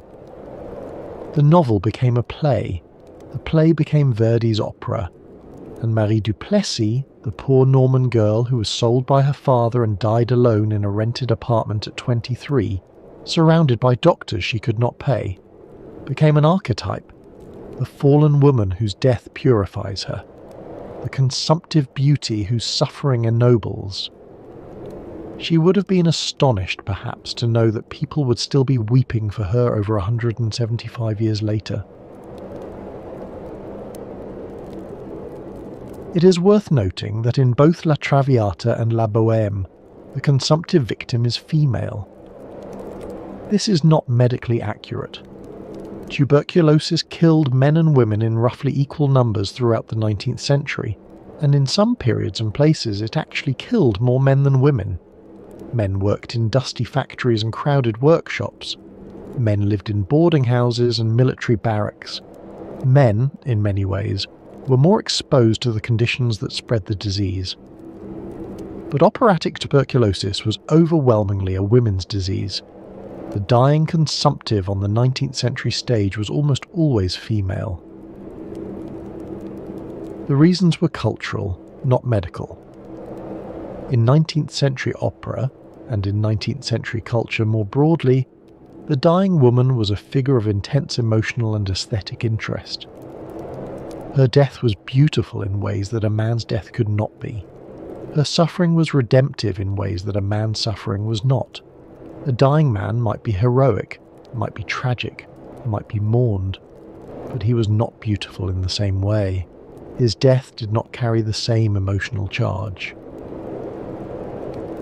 The consumptive heroine embodied a constellation of Victorian ideals about femininity, passivity, fragility, submission, selflessness. She accepted her fate without complaint. She forgave those who had wronged her. She thought of others even as she lay dying, worrying about the grief she would cause them. In death, she became almost angelic, a model of the feminine virtue that the living were supposed to emulate. This mythology served patriarchal interests, whether or not the artists who created it were consciously aware of what they were doing. The dying woman was the ultimate object of male desire. Beautiful, vulnerable, utterly dependent. She could not threaten the man who loved her. She could not challenge him, criticize him, leave him for someone else. She could only suffer beautifully and die, leaving him to mourn her and to remember her as perfect. Mimi and Violetta are both in their different ways products of this mythology. They are presented sympathetically, even heroically. Their deaths are meant to move us, not to teach us a lesson about morality or social reform. But they are also presented as victims of disease, of poverty, of the men who love them but cannot save them. Their agency is limited to the choice of how gracefully to accept their fate. Neither woman rages against her death. Neither demands better treatment, better housing, better medicine. Neither calls out the social system that has condemned her to freeze and starve. They accept, they forgive, they die. It is a troubling pattern, even as it is a beautiful one. The consumptive heroine did not die with the 19th century.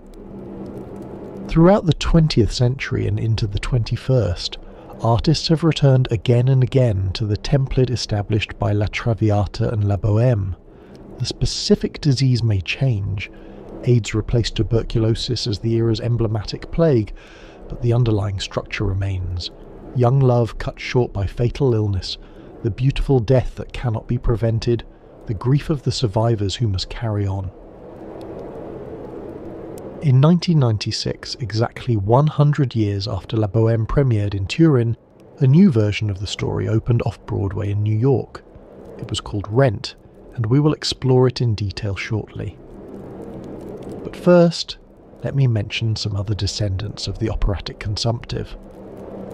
The 2001 film Moulin Rouge, directed by Baz Luhrmann, is explicitly modelled on La Bohème and La Traviata. Its heroine, Satine, a courtesan and star performer at the famous Parisian nightclub, dies of tuberculosis at the film's climax, in the arms of the young poet who loves her. The film quotes Puccini's music directly and unmistakably, using La Bohème itself as a plot element. Luhrmann was not subtle about his sources. He wanted audiences to recognise the tradition he was working in. The 1993 film Philadelphia tells the story of a lawyer dying of AIDS, a gay man whose illness makes him an outcast from the prestigious law firm he had dedicated his life to. The film follows a structure remarkably similar to La Traviata. A talented person, stigmatized and rejected because of their private life, fights for dignity while slowly dying. Tom Hanks won the Academy Award for his performance, and the film brought the AIDS epidemic to mainstream audiences in a way that few previous works had managed. Even films that do not explicitly reference opera often replicate its patterns: the beautiful death of the young, the love that cannot save, the art that memorializes. These themes recur across decades and genres, always with an emotional power that seems to draw from something deeper than any individual work, from the template itself. Why does this story keep being told? Perhaps because it addresses something fundamental about human experience, the fear of loss, the knowledge that love cannot protect us from death, the desperate hope that beauty and meaning can somehow transcend mortality. The consumptive heroine dies, but her story lives on. Mimi is dead by the final curtain, but Rodolfo will remember her, and we, the audience, will remember her with him.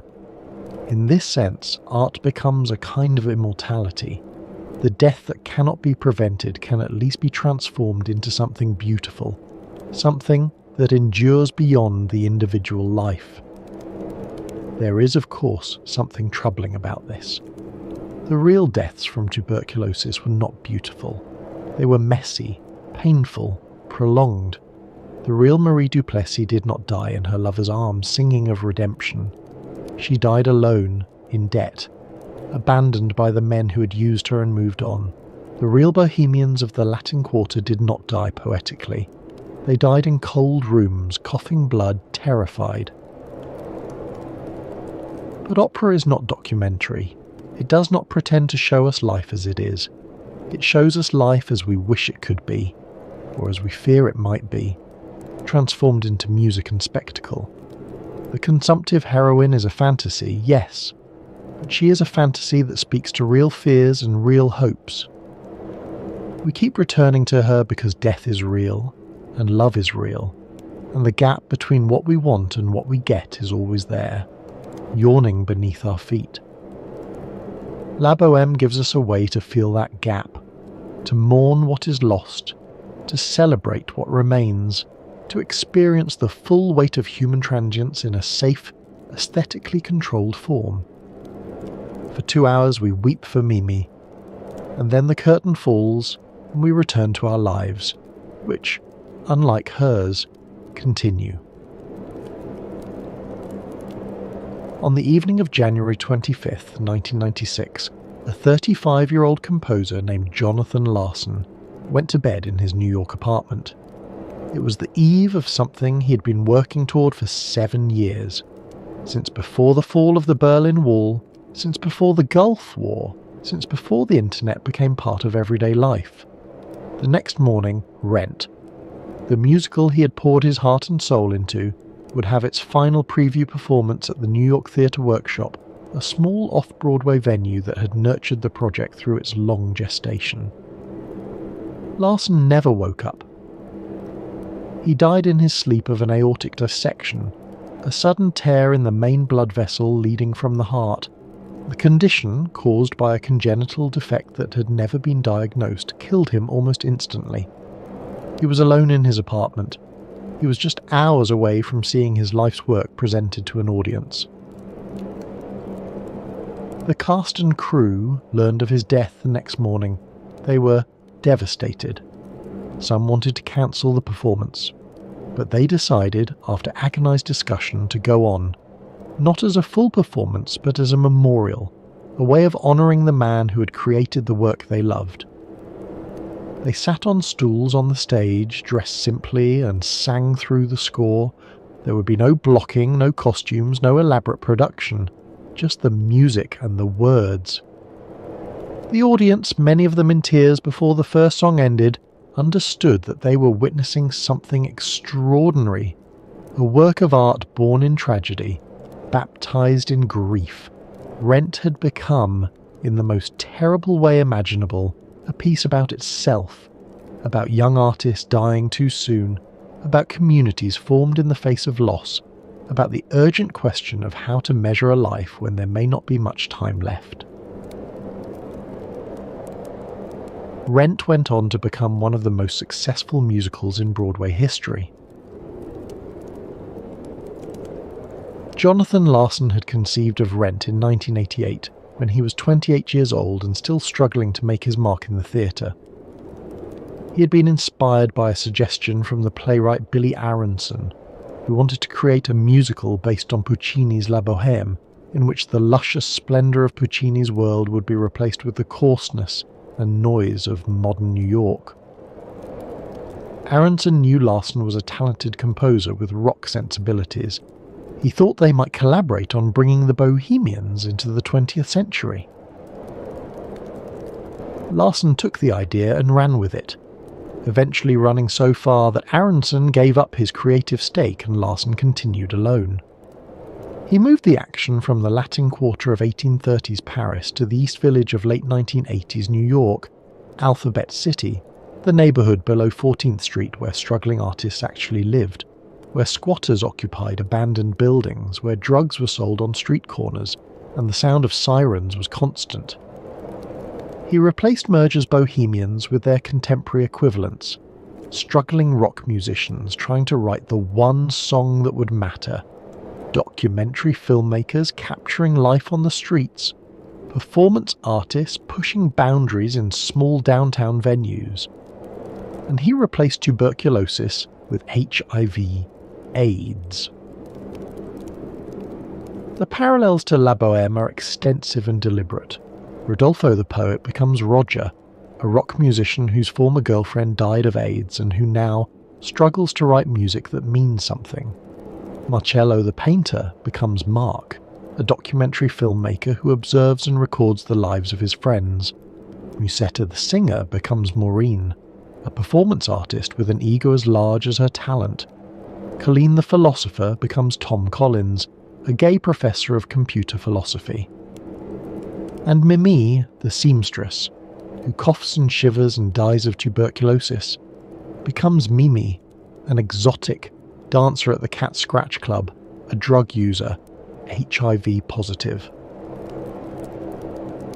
In Rent, as in La Bohème, two love stories intertwine. Roger and Mimi fall in love despite, or because of, their shared mortality. Roger is also HIV positive. His former girlfriend April had slit her wrists when she learned her diagnosis, and he has been hiding in his apartment ever since. Mark, like Marcello, serves as the observer and narrator of the group, the one who survives to tell the story. The friends support each other through poverty and illness, through quarrels and reconciliations, through love affairs that bloom and wither and sometimes bloom again. To understand Rent, you must understand the world in which it was created. By the late 1980s, HIV/AIDS had devastated the artistic communities of New York. The disease, first identified in 1981, had spread with terrifying speed through gay and bisexual men, through intravenous drug users, through anyone whose blood came into contact with infected blood. The early years were marked by confusion and denial.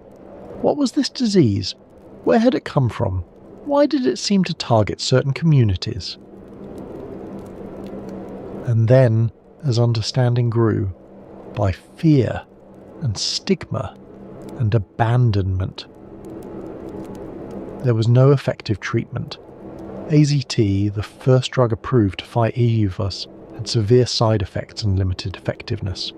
Diagnosis was essentially a death sentence, not immediate, not always quick, but inexorable. Young men in their 20s and 30s, artists and dancers and writers and musicians, developed the lesions of Kaposi's sarcoma, the wasting of AIDS-related illness, the pneumonia that would fill their lungs and drown them. The government's response was slow and inadequate. Criminally so, many believed. President Reagan did not mention AIDS publicly until 1985, 4 years after the epidemic had been identified, by which point thousands had already died. Funding for research was pathetic. Prevention efforts were hampered by moralism and fear of talking about sex. The East Village, where Rent is set, was the epicenter of a cultural movement that combined artistic experimentation with political activism. S It Up, the AIDS Coalition to Unleash Power, staged protests and die-ins, demanding action from a government that seemed content to let gay men die. Grand Fury created posters and art that forced the epidemic into public consciousness. artists created work that addressed AIDS directly, refusing the silence that mainstream society wanted to impose. Jonathan Larson was part of this world. He was not gay himself, but he had friends who were. He had friends who were HIV positive. He attended funerals, too many funerals, for people his own age who should have had decades of life ahead of them. He knew that the bohemian ideal of artistic community now came with a terrible price. And he saw, in Puccini's century-old opera, a template for expressing this experience. The parallels were too strong to ignore. The genius of Rent lies in recognizing that tuberculosis and AIDS occupied remarkably similar cultural spaces, a century apart. Both diseases were associated with marginalized communities. Tuberculosis struck the urban poor, the immigrants, the artists who lived in cheap, crowded, poorly ventilated housing.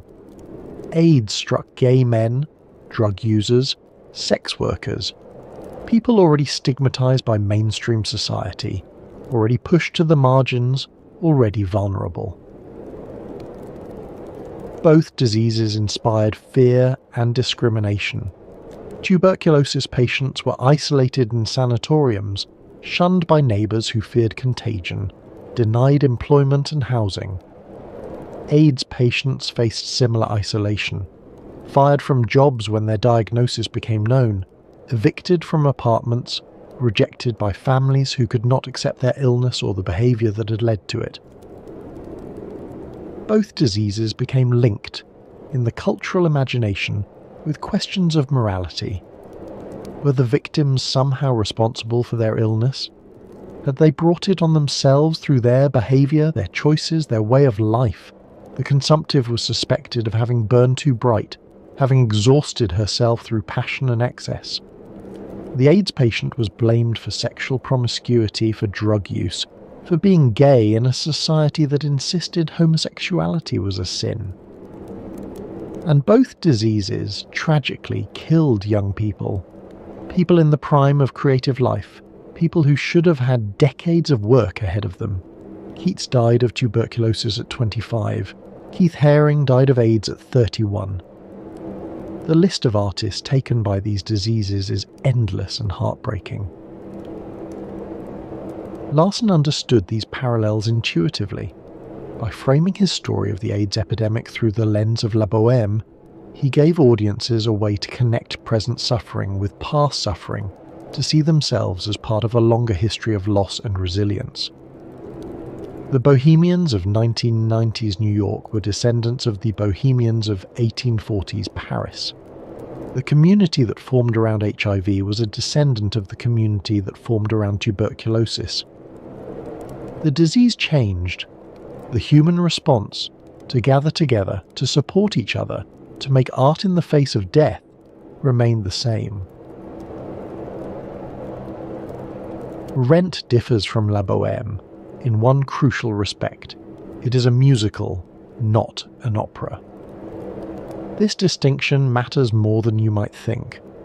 Opera is sung throughout. Every word, every emotion is conveyed in song. Musicals alternate between spoken dialogue and musical numbers, allowing for a different kind of pacing and a different relationship between ordinary speech and heightened emotion. Opera tends toward grandeur, and formality toward orchestral richness and vocal technique. Musicals can be more casual, more contemporary in their sound and their style. Larson's score for Rent draws on rock, pop, gospel and Latin music, genres that would have been completely foreign to Puccini. The electric guitars, the drum machines, the funk bass lines, all of it places the work firmly in its moment, in the sound of 1990s New York. When the characters sing, they sound like they belong to their era. The result is a work that speaks the musical language of its audience. The most famous number, the one that escaped the show and became a cultural phenomenon in its own right, opens the second act. It poses a simple question. How do you measure a year? In days? In hours?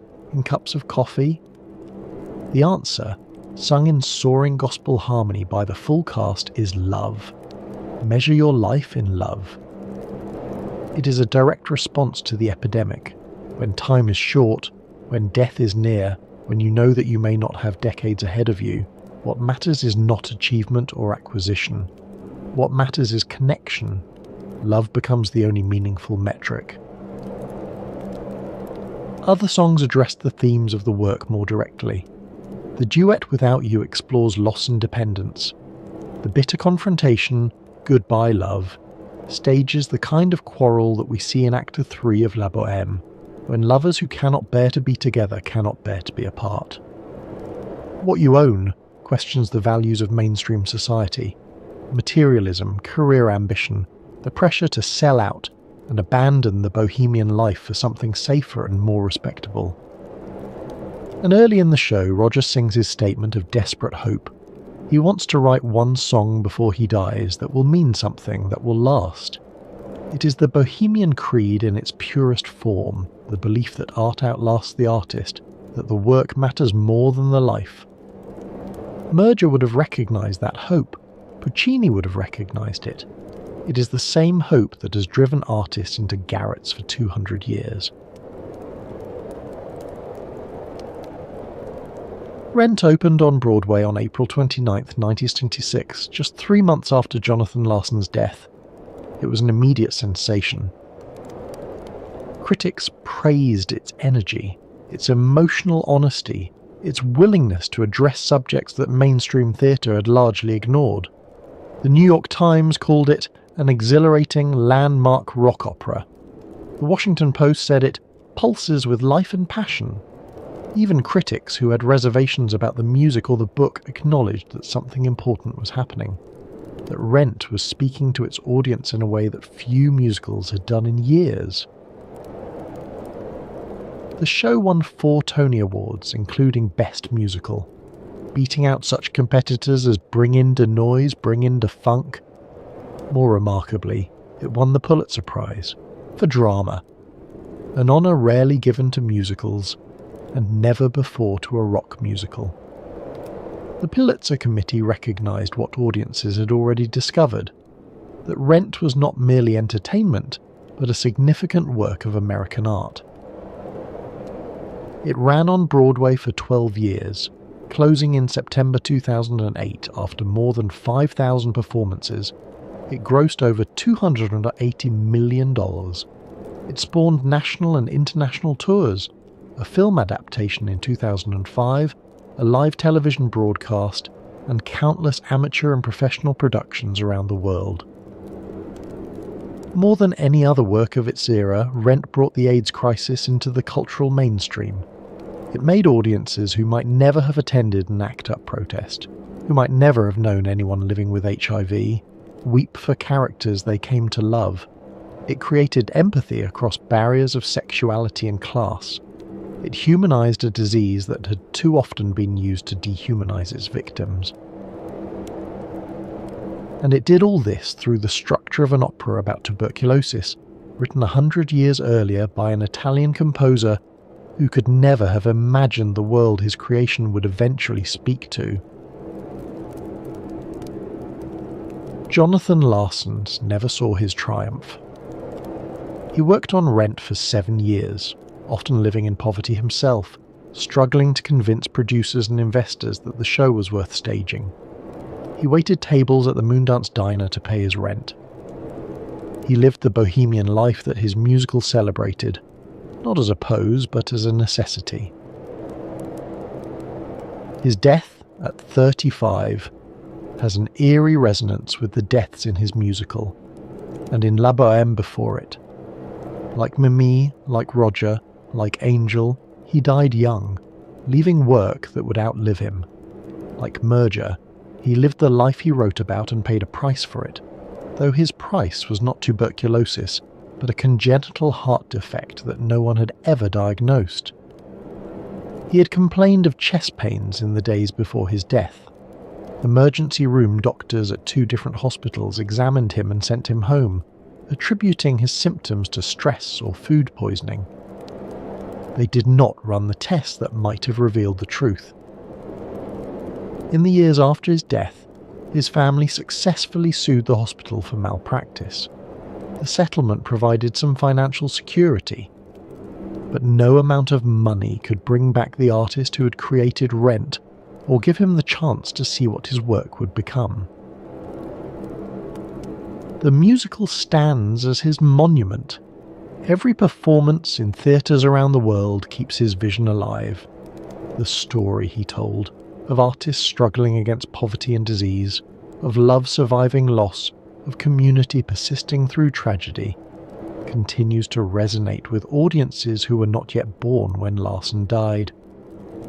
Larsen understood, perhaps better than anyone since merger, why the Bohemian myth endures. It is not a myth about poverty.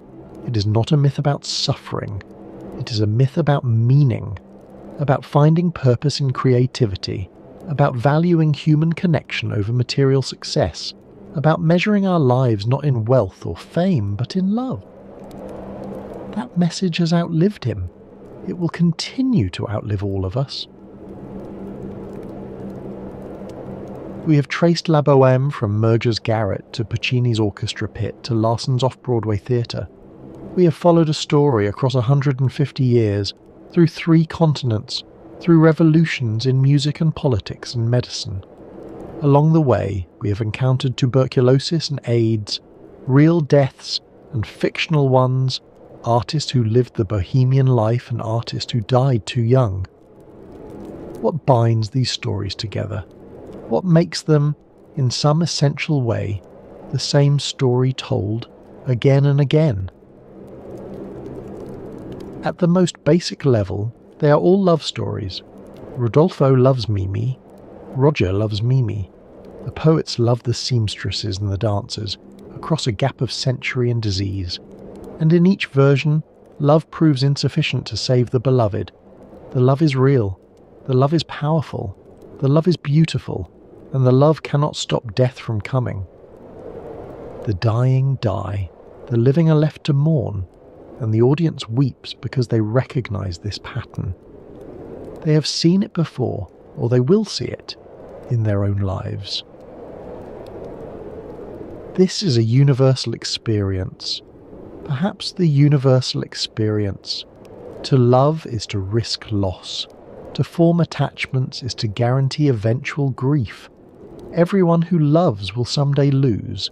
The consumptive heroine, dying in her lover's arms while the orchestra swells around her, dramatizes what everyone who has ever loved already knows, that this too will end, that everything ends, that the price of love is the certainty of eventual loss. We weep for Mimi because we are all in some way either Mimi or Rodolfo. We are either the one who will die too soon, or the one who will be left behind. There is no third option. But La Bohème and its descendants offer something beyond the mere acknowledgement of mortality. They offer community. Mimi does not die alone. She dies surrounded by friends, the bohemian community that has sustained her and Rodolfo through poverty and illness, through quarrels and reconciliations, through all the ups and downs of their brief time together. Musetta is there, praying. Colleen is there, having sold his coat to buy medicine. Schaunard and Marcello are there, doing what they can, which is almost nothing, but which is everything. Rent's characters face their diagnoses together, supporting each other through treatment and loss, through the endless cycle of doctor's appointments and drug protocols, and the slow decline that AIDS brought in the years before. Effective treatment. Angel dies surrounded by friends. Mimi survives, at least for now, because her community refuses to give up on her. Even in death, the individual is held by the group. This is the bohemian promise. The thing that makes the garret bearable, the thing that makes the poverty endurable, the thing that makes the whole desperate enterprise worthwhile. Artistic community can provide what family and society often fail to provide: unconditional acceptance, support without judgment, love that does not ask you to be anything other than what you are. The water drinkers may be poor, but they have each other. They share what little they have. The bread that Shaunard brings, the wine that appears from somewhere, the warmth of bodies pressed together against the cold. They celebrate together and grieve together. When one of them falls, the others catch them. When one of them dies, the others remember. It is an idealized vision, of course. Real artistic communities are full of jealousy, competition, and betrayal. The history of Bohemia is not all solidarity. It includes plenty of broken friendships and stolen ideas, plenty of lovers who became enemies, plenty of collaborators who ended up in court. Artists are people, and people are complicated. But the ideal matters. It offers a model of what human relationships could be. Connection based on shared values rather than blood ties, support given freely rather than transactionally, love that exists because people choose it rather than because they are obligated by biology or law. The garret may be cold, but it is not lonely, and that, in the end, may be the most important thing. There is another theme woven through all these stories: the power of art to transcend mortality. Rodolfo is a poet, Roger is a songwriter, Merger was a writer, Larsen was a composer. These are people who make things that can outlast them. In La Bohème, Rodolfo's manuscripts are a joke. He burns them for heat. But in the larger frame, art is no joke at all. Puccini's opera has outlived its creator by 100 years. Larsen's musical continues to be performed decades after his death. The art survives. This is the deepest hope of the Bohemian myth, that creativity offers a kind of immortality. The artist dies, but the work remains. The consumptive heroine breathes her last, but the audience will remember her, will sing her arias, will tell her story, will keep her alive in the only way that matters. It is a hope, not a guarantee. Most art is forgotten. Most artists leave no lasting trace. The cemeteries are full of poets whose work has vanished, painters whose canvases have crumbled, musicians whose songs are silent. But some art does survive. Lear, Bohème has survived, Rent has survived, and each performance is a small act of resurrection, the dead brought back to life through the living bodies and voices of performers. When a soprano sings Mimi's final aria, she's not merely performing a role.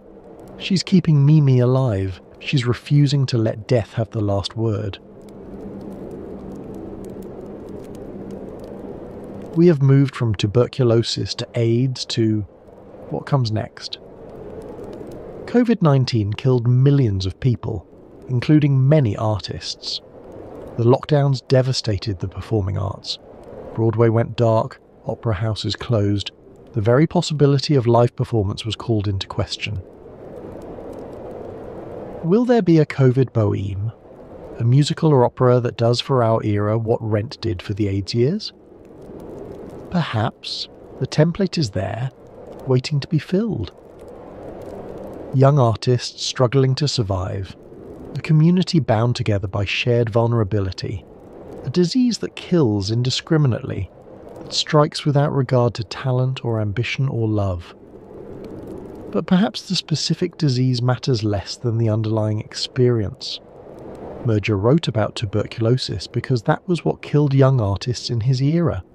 Larsen wrote about AIDS because that was what killed young artists in his. The disease is the occasion, not the essence. What remains constant is the experience of mortality, the knowledge that we will die, that those we love will die, that all our achievements and relationships and hopes are temporary. This is the darkness against which the Bohemian light shines. Every generation rediscovers this truth. Every generation finds its own way to express it. And every generation apparently returns to the garret, to the template that Merger created and Puccini perfected and Larsen updated, because that template captures something essential about the human condition.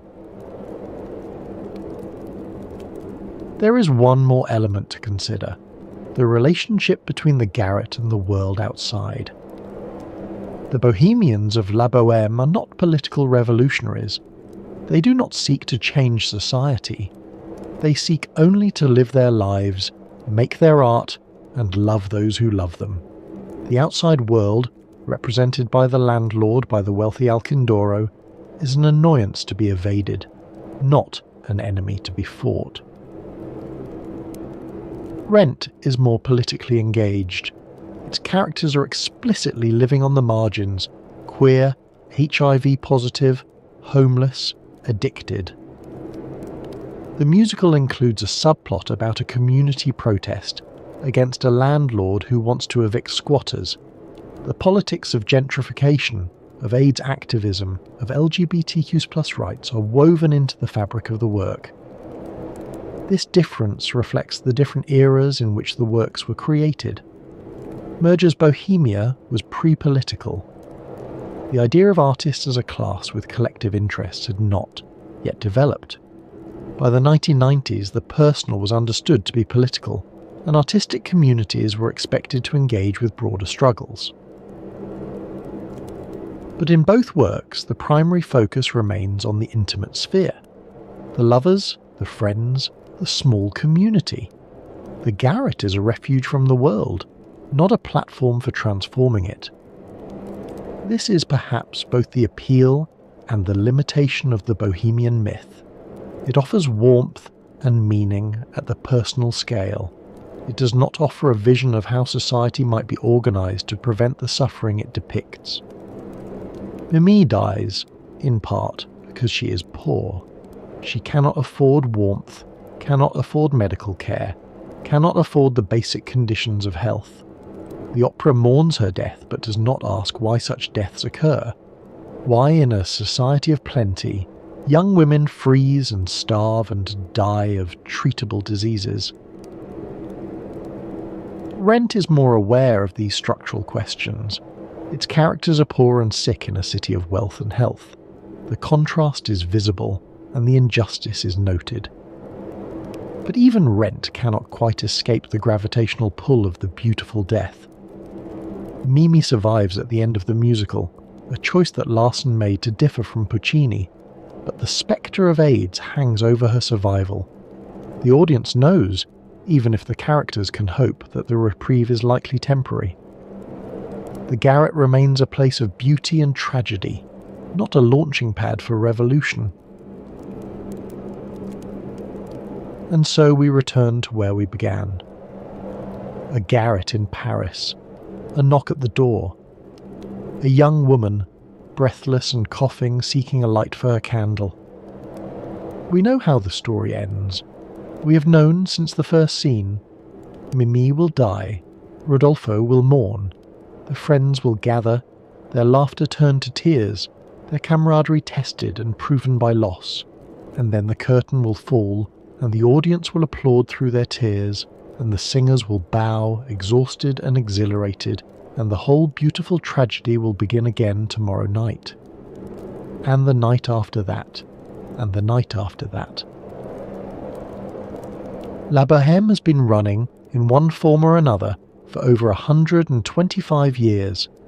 Thousands of sopranos have sung Mimi's death, each one bringing her own voice, her own understanding, her own life experience to the role. Thousands of tenors have cried Rodolfo's anguished final words, their voices breaking on that desperate repetition. Mimi! Mimi! Millions of audience members have wept in the darkness, mourning a character they never met, in a garret they never visited, in a Paris that no longer exists. Why? Why do we keep returning? Because the garret still exists, not the same garret. That building was probably torn down a century ago, but garrets, like it, all over the world. Young artists still live in cramped apartments, still struggle to pay rent, still choose creativity over security. The poverty still exists, even if it wears different clothes now. And the love still exists. The loss still exists. The terrible gap between what we hope for and what we get, that gap is always there, always has been, always will be. We are all always reaching for something just beyond our grasp. We may have antibiotics now. Tuberculosis may be curable, though it still kills over 1 million people every year, mostly in the parts of the world we prefer not to think about. But death is not curable. It will never be curable. And the story of young love cut short, of creative community threatened by forces beyond its control, of beauty and meaning snatched away by indifferent fate, that story will never grow old. Merger died of it. At 38, in a charity hospital penniless despite his fame, Larsen died of it. At 35, alone in his apartment hours before his triumph. In some sense, we are all dying of it, of the human condition, of the limitations of mortal life, of the eventual end that awaits even the most brilliant and beloved among us. But the music plays on, the stories are told. The garret in memory and imagination is still lit by candles, still warm with friendship, still alive with the voices of those who refuse to let cold and hunger and disease silence them. That is the Bohemian legacy, the true legacy, beneath all the romance and all the tragedy. Not the romantic poverty that killed so many, not the beautiful death that we weep over from our comfortable seats, but the insistence, stubborn, defiant, unshakable, that art and love and community matter, that they matter even in the face of everything that would destroy them, that they matter precisely because they are fragile, because they must be renewed in every generation, because nothing is permanent except the human need to create meaning in a universe that offers none. And so, as the night deepens and the final notes fade, we leave behind the garrets of Paris and the lofts of New York. We leave behind the opera houses of Turin and Milan, the off-Broadway theatres of the East Village, the stages large and small where this story has been told and retold. We leave behind the singers and the composers, the librettists and the playwrights, the audiences who have kept this story alive for more than a century and a quarter. Next time on the Sanatorium, we will explore another chapter in the history of tuberculosis. There are more stories to tell, more lives to remember, more connections to trace between disease and culture, but that journey is for another night. For now, rest well. Let the memory of Mimi carry you gently into sleep, and if you found some measure of beauty in tonight's journey through the garrets and the opera houses and the pages of old books, perhaps leave a like, or share it with someone who might need it. Mimi is dead. The candle is out. The garret is dark and cold. But the love remains. In the spring of 1912, a German novelist visited his wife at a Swiss sanatorium. She was being treated for tuberculosis. He planned to stay for 3 weeks. A doctor examined him during his visit. "I found a moist spot on your lung," the doctor said. "You should consider remaining here for treatment, perhaps 3 months." Thomas Mann refused. He returned to Munich. He began writing. 12 years later, he published a novel about a young man who visits his cousin at a Swiss sanatorium. The young man plans to stay for 3 weeks. He remains for 7 years. Here is the strangest part of this story. When doctors later re-examined his wife's original X-rays, they found no evidence of tuberculosis. She had never had the disease at all. The greatest tuberculosis novel ever written. A book that would win its author the Nobel Prize, that would define an entire era, that would be called one of the most important works in the history of literature, was born from a misdiagnosis. From an illness that wasn't real. From a cure that didn't work.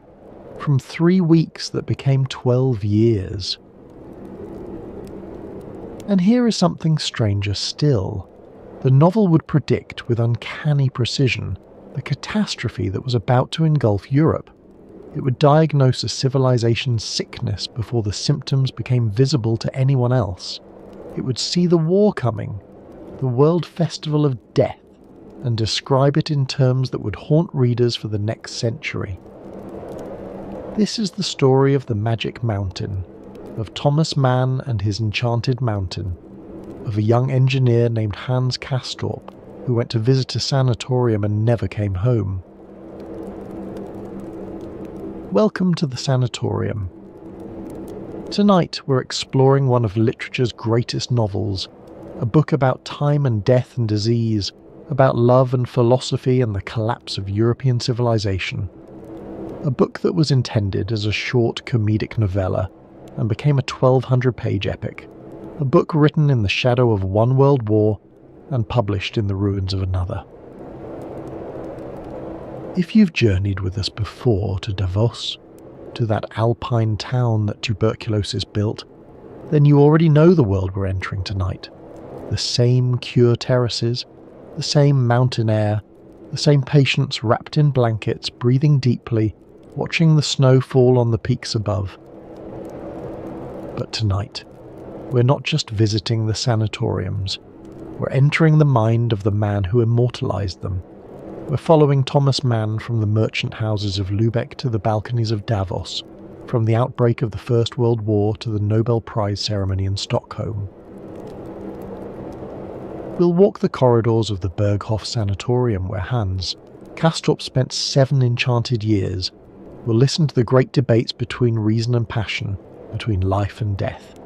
We'll stand with hands in the snow, lost in a blizzard, dreaming of paradise and horror.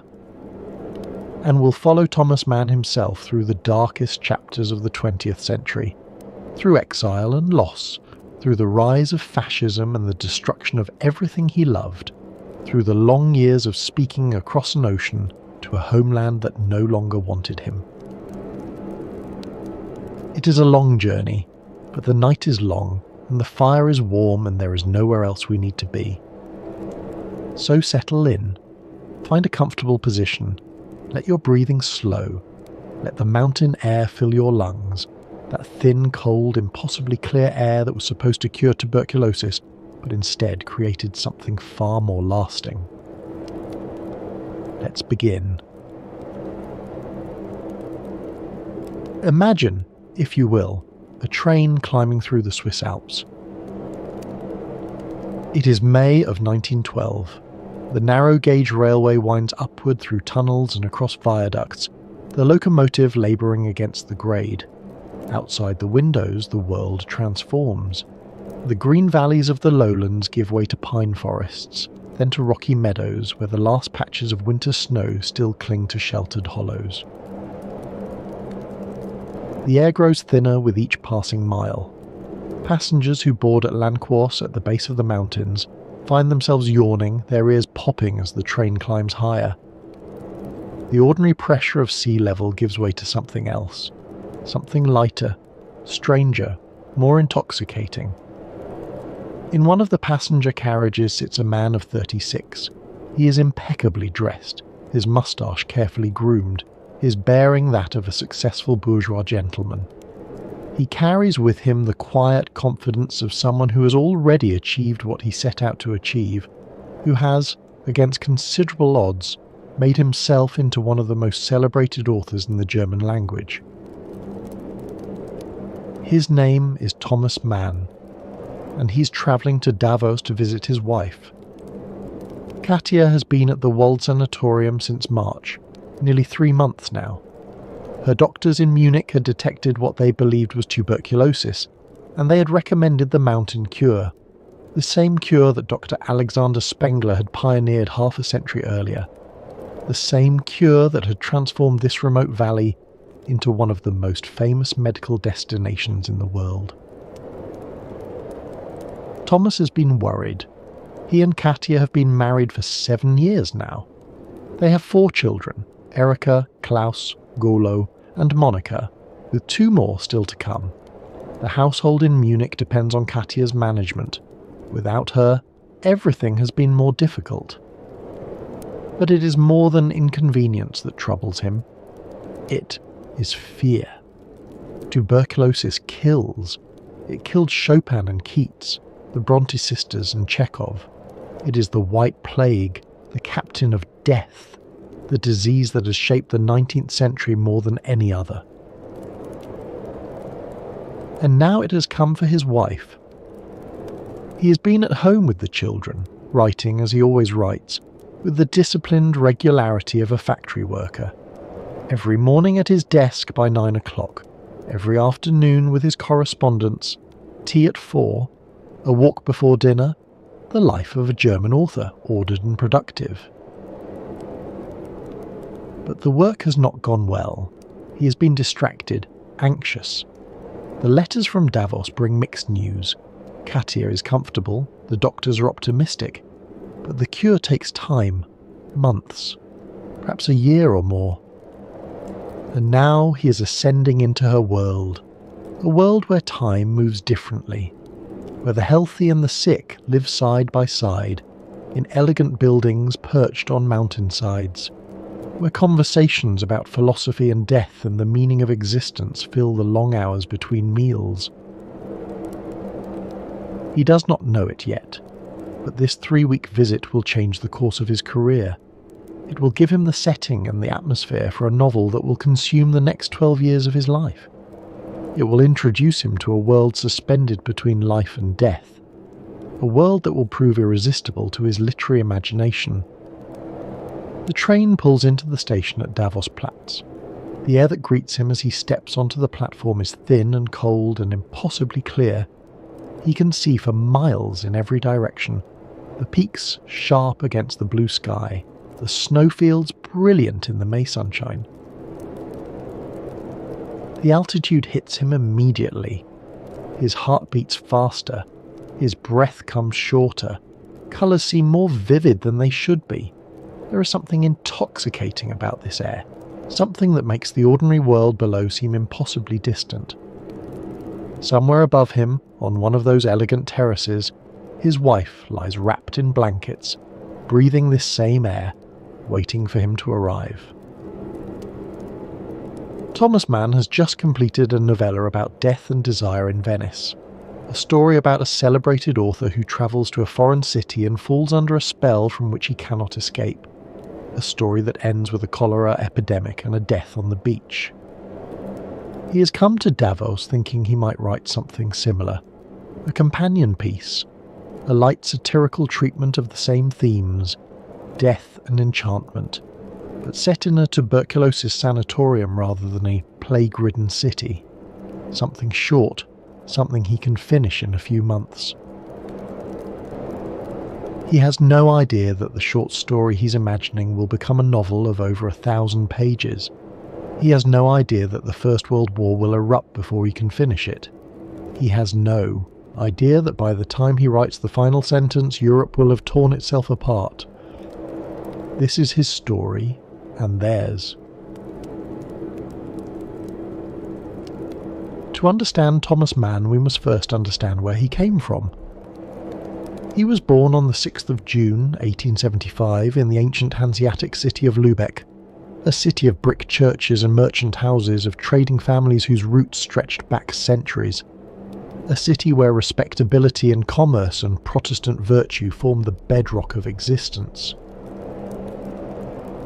The Hanseatic League had made Lübeck rich. For centuries it had been one of the great trading centres of northern Europe, a city of ships and warehouses, of merchants who grew wealthy on grain and salt and timber. The city's coat of arms proclaimed it the Queen of the Hanse, and even in the late 19th century, long after the League had faded into history, Lübeck's leading families still carried themselves with the dignity of merchant princes. The Mann family was one of these merchant dynasties. His father, Johann Heinrich Mann, was a grain trader and senator of the city, a pillar of the community, respected and prosperous. His grandfather and great-grandfather had been Lübeck citizens before him. The family business, Johann Siegmund Mann, had celebrated its centenary during Thomas's boyhood. The family home stood on the Bäckergrube, one of the finest streets in Lübeck. It was a grand house, filled with heavy furniture and family portraits, with servants and silver and all the trappings of bourgeois success. Young Thomas grew up surrounded by respectability. But his mother was different. Julia da Silva Bruns had been born in Brazil, the daughter of a German plantation owner and a Portuguese Creole mother. She had been brought to Germany at the age of 7, raised by relatives, educated in the European manner. But she carried within her something that her husband's Lubeck relatives never quite understood: a love of music, of art, of the life of feeling rather than commerce. She was beautiful and dark-eyed, with an artist's temperament hidden beneath the proper exterior of a senator's wife. Musicians frequented their house. The piano was never silent for long. The world of art and beauty existed alongside the world of grain prices and merchant ledgers. It was through his mother that the young Thomas Mann was exposed to music, especially the operas of Richard Wagner. He would remember those evenings all his life, the music washing over him, the sense of being transported to another world.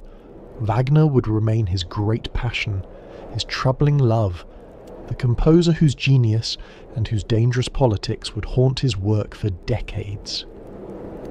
Thomas was the second son.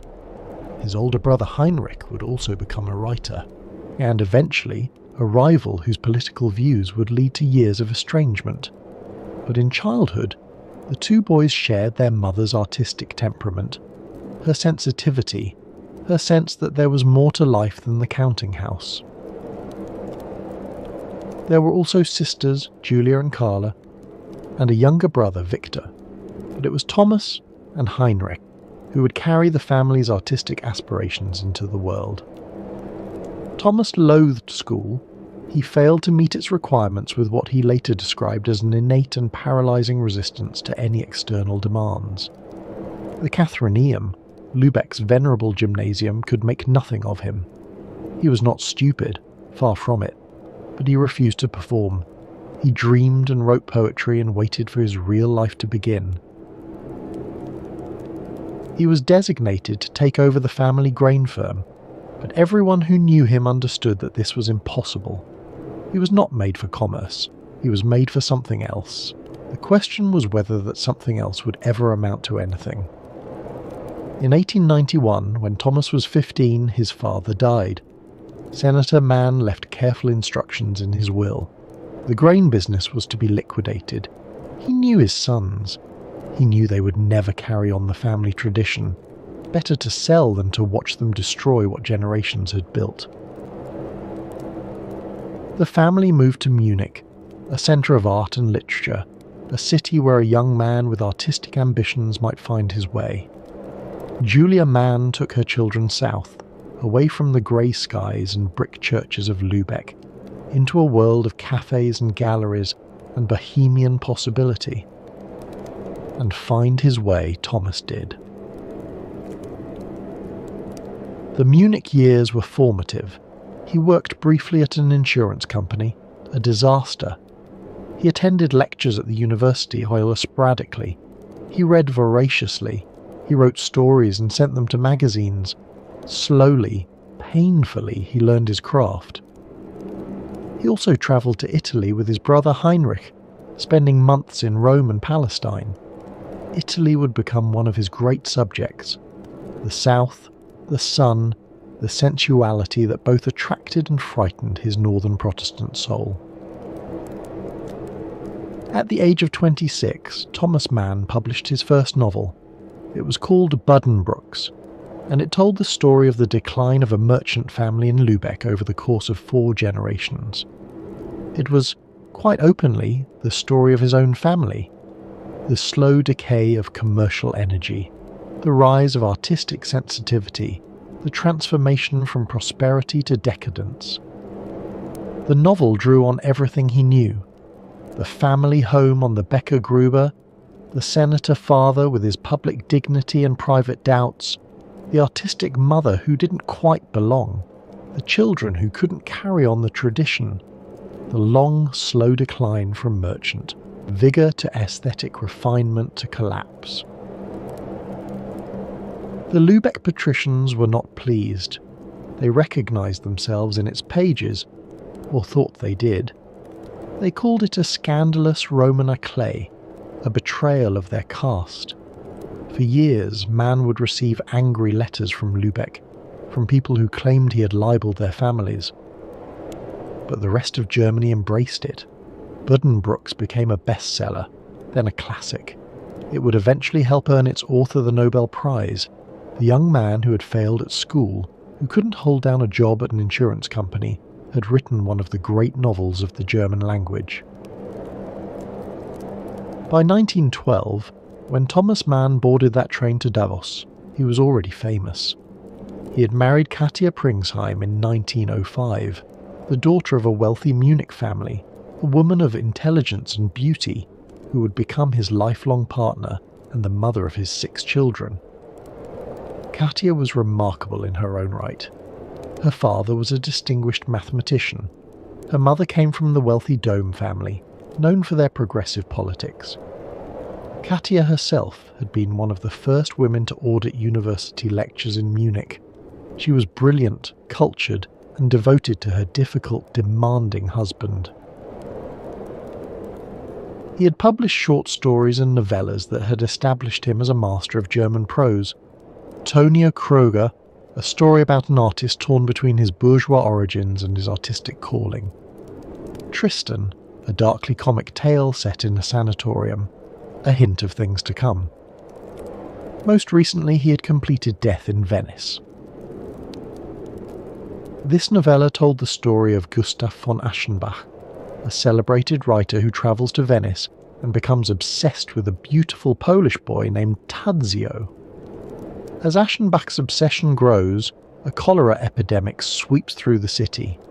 He refuses to leave, refuses to tear himself away from the object of his desire. Eventually he dies on the beach, watching Tadzio wade into the sea. Death in Venice was partly autobiographical. Mann and his wife had vacationed in Venice the previous year, staying at the Grand Hôtel des Bains on the Lido. There he had encountered a young Polish boy who fascinated him, the same boy who would become Tadzio in the novella.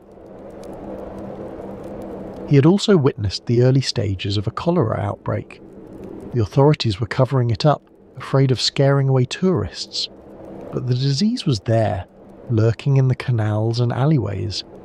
He had turned these experiences into literature, into a meditation on beauty and death, on desire and dissolution.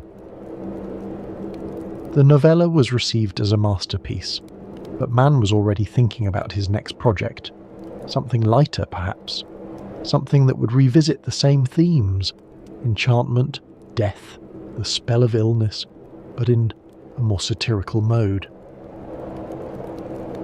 He was thinking about tuberculosis, about sanatoriums, about those strange mountain communities where the sick and the healthy lived together in a world apart. And now, as the train climbed toward Davos, he was about to experience that world firsthand. The Wald Sanatorium had opened just the year before, in 1911. It was one of the newest and most modern of Davos's many medical institutions, a palace of healing perched on the mountainside above the town. Its director, Dr. Friedrich Jessen, was known for his progressive methods and his belief in the curative power of mountain air. Katia Mann had been among its first patients. She had arrived in March with what doctors believed was tuberculosis. For nearly 3 months she had followed the prescribed regimen: rest on the cure terrace, rich food, hours of stillness in the mountain air. She had written letters to her husband describing daily life in the sanatorium. The meals, 5 enormous meals per day, designed to build up the wasted bodies of the consumptives, the fellow patients, a strange mix of nationalities and temperaments, united only by their illness. The strange atmosphere of a community where death was always present but rarely discussed. These letters are lost now, but their influence remains. They gave Thomas Mann his first glimpse into a world that would obsess him for the next 12 years. A world where time seemed to stand still, where conversations about death were as common as conversations about the weather, where the healthy became infected not just with disease, but with a certain way of thinking, a certain enchantment.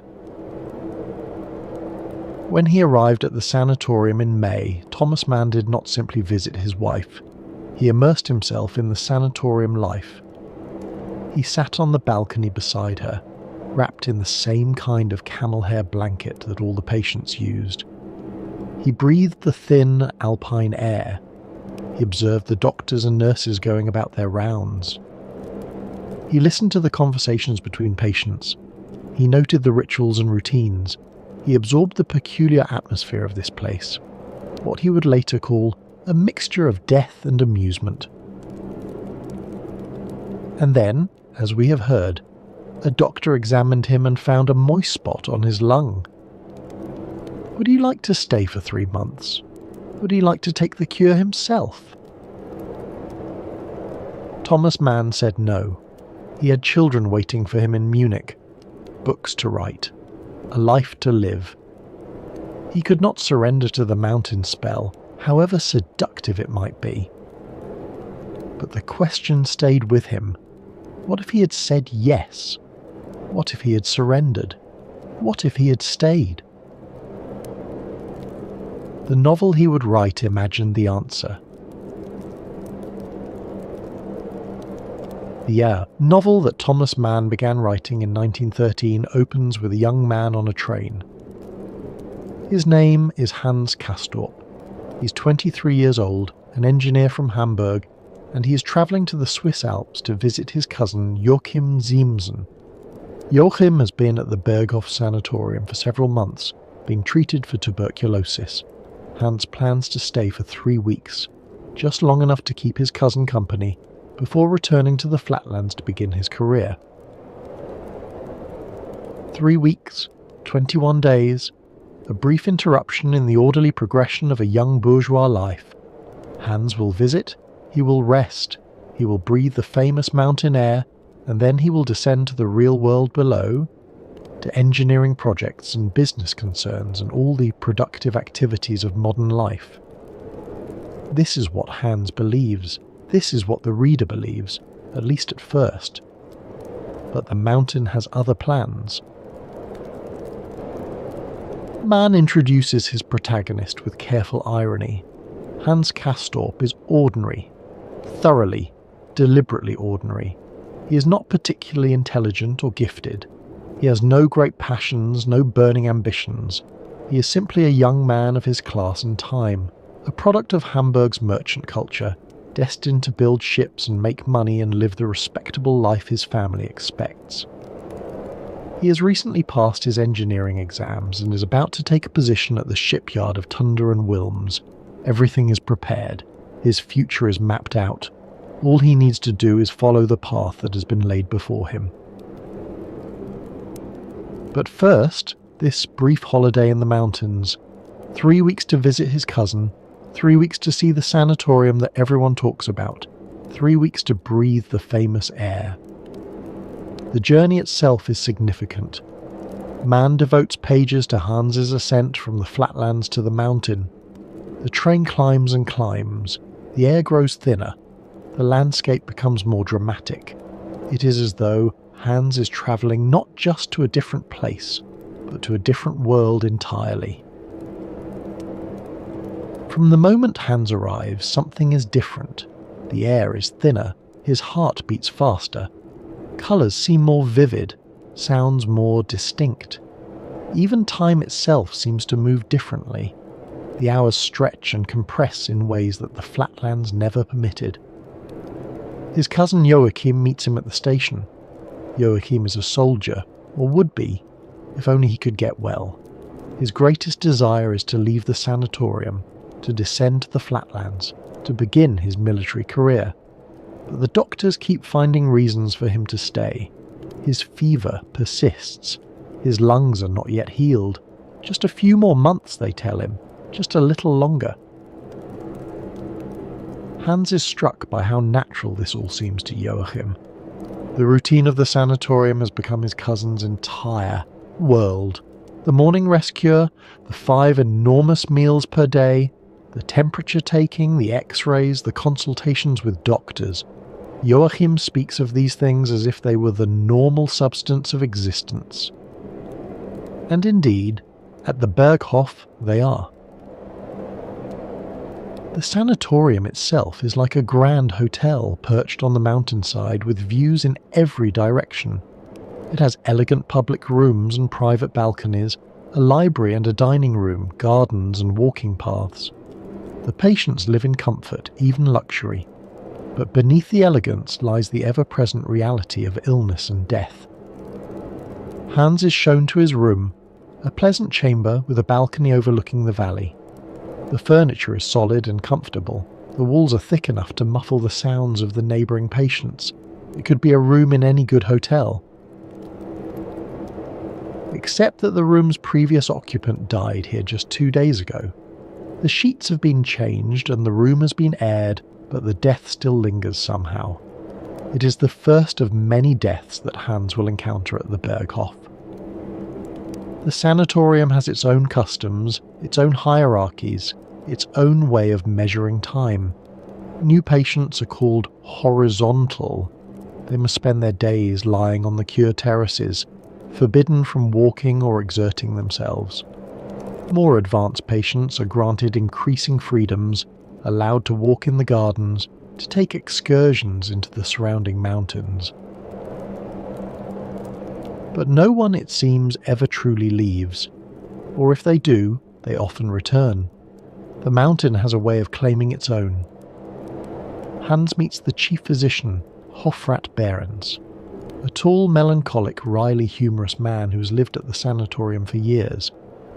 Behrens' own wife died here of tuberculosis, and he stayed on when he discovered that he too was infected.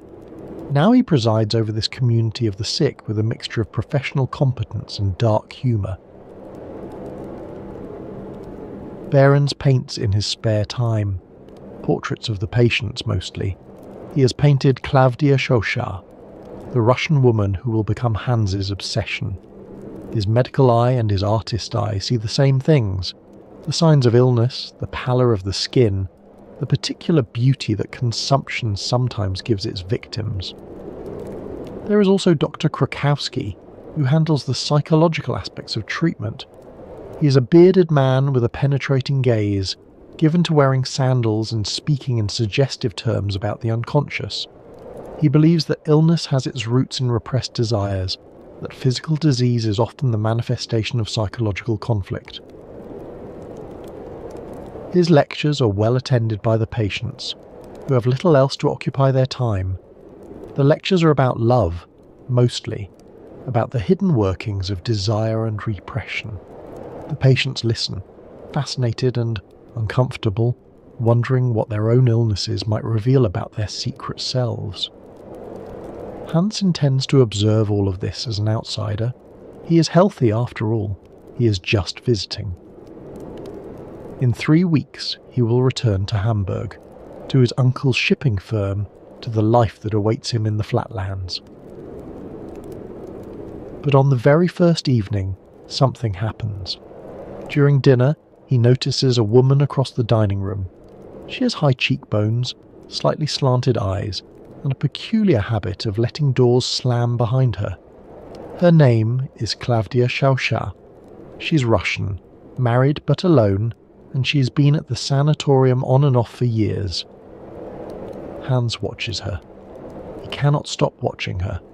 There is something about her face, something about the way she moves, that reminds him of someone from his past. A boy named Pribislav Hipper from his school days, a friend with whom he shared a single charged encounter. He does not understand this fascination. He does not want to understand it. But from this moment forward, Klavdia Shosha will become his obsession. And then, within days of his arrival, Hans develops symptoms. A cold, perhaps, a mild infection. His face feels flushed. His heartbeat is irregular. There is a strange taste in his mouth, the taste of blood, perhaps, though he cannot be sure. Hofrat Behrens examines him and discovers what the real Thomas Mann's doctor had discovered in 1912, a moist spot on his lung. Would Hans like to stay for treatment? Would he like to take the cure? Unlike Thomas Mann, Hans Castorp says yes. What does it mean to stay on the mountain? The first thing Hans discovers is that time moves differently here. In the flatlands, time is marked by activity, by work and appointments, and the forward progress of a career. But at the Berghof, there is no work to be done. The patient's only job is to rest, to eat, to breathe, to wait. The days blur together. Monday becomes indistinguishable from Wednesday. The weeks accumulate without marking. The seasons change. Summer gives way to autumn, autumn to the deep snows of winter. But the routine remains constant. Rest cure at 9, lunch at noon, rest cure at 2, dinner at 7. The same balcony, the same blankets, the same view of the mountains. Thomas Mann called his novel a Zeitroman, a novel about time. Not just because it was set in a particular historical era, but because time itself is the novel's subject. The sanatorium exists outside of ordinary time. It is a place where the normal rules do not apply. The novel's structure mirrors this distortion. The first day at the Berghof takes over 100 pages to describe. The second day takes almost as long, but later, entire years pass in a single chapter. Time expands and contracts according to the logic of experience rather than the clock. Hans begins to lose track of how long he has been at the Berghof. Was it 3 weeks, 3 months, longer? His letters home grow less frequent. His thoughts of Hamburg, of his engineering career, of the life that awaits him in the flatlands, grow dimmer and more distant. The mountain is casting its spell. Part of this spell is the routine itself. The 5 meals per day are enormous, intended to build up the wasted bodies of the consumptives, to provide the calories needed to fight the disease. Breakfast, second breakfast, lunch, tea, dinner, rich foods, heavy foods, milk and eggs and butter and meat. The patients eat and rest, their bodies growing softer even as their lungs struggle to heal. There is something almost obscene about this abundance of food in the midst of wasting disease. But the logic is medical. The body needs fuel to fight the bacillus. Part of the spell is the enforced stillness. During the rest cure, patients are forbidden to read, to talk, to do anything that might agitate the mind or body. They must simply lie there, wrapped in blankets against the mountain cold, breathing the thin air, staring at the sky. And part of the spell is the obsession with symptoms. Every patient takes their temperature multiple times daily, keeping the thermometer in their mouth for exactly 7 minutes. One of many 7s that recur throughout the novel. Every fluctuation is noted, analysed, discussed. A rise of a few tenths of a degree becomes a matter of intense concern.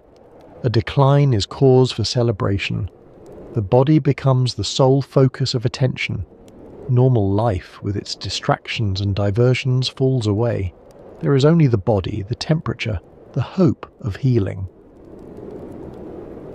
Hans finds himself drawn into this obsession. He purchases his own thermometer, an expensive precision instrument, and monitors his temperature with growing fascination. He learns to read the subtle signs of his body, to interpret every flush and chill. His moist spot becomes the centre of his existence. But is he really sick? This is the question that hovers over the novel, just as it hovered over Katja Mann's actual diagnosis. The doctors at the Berghof find evidence of illness. They prescribe treatment. They find reasons for Hans to stay.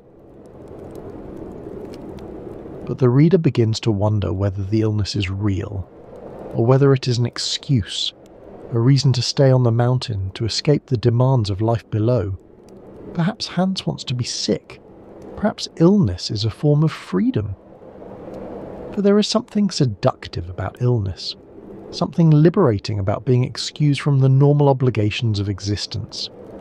At the Berghof, Hans has no responsibilities, no work to complete, no career to build. He can spend his days in contemplation, in conversation, in the slow accumulation of experience.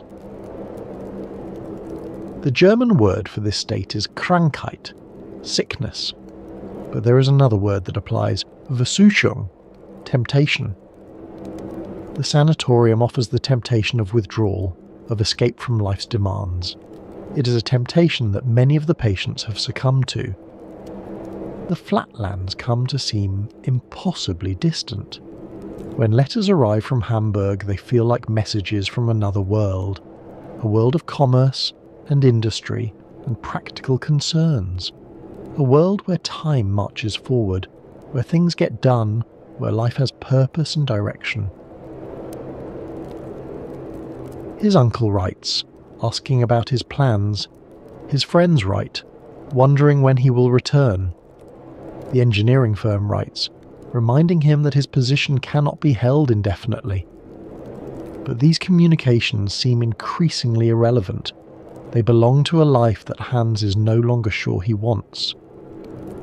But on the mountain, there is no forward movement. There is only the eternal present of the cure.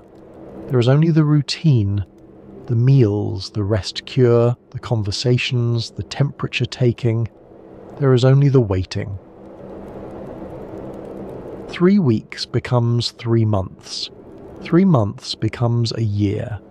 Hans stops mentioning his departure date. He stops thinking about Hamburg. The mountain has claimed him. This is the enchantment that Thomas Mann experienced during his 3-week visit in 1912. He could have stayed. The doctor had invited him to stay. He had felt the mountain's pull, the seductive promise of illness, the strange peace of a world where normal life was suspended. He chose to leave. His character does not.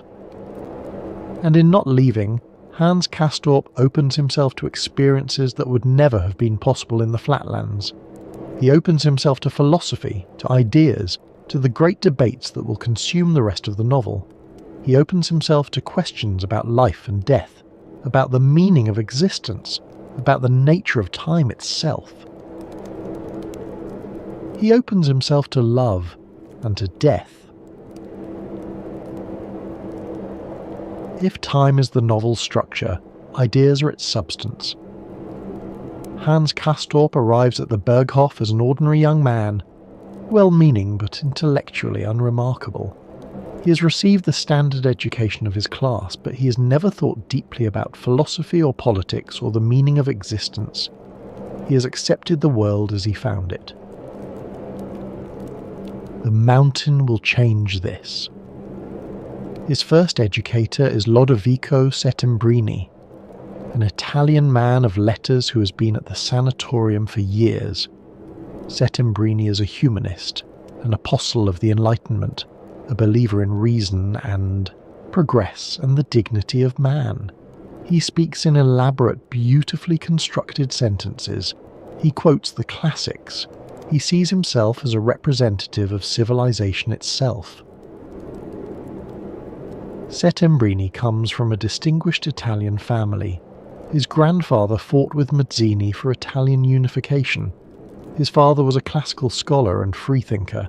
Settembrini himself works on a great encyclopedia of suffering, a catalogue of all the ways that human beings have been oppressed and tortured throughout history, compiled in order to prevent such suffering from ever happening again. He is, in his way, an idealist.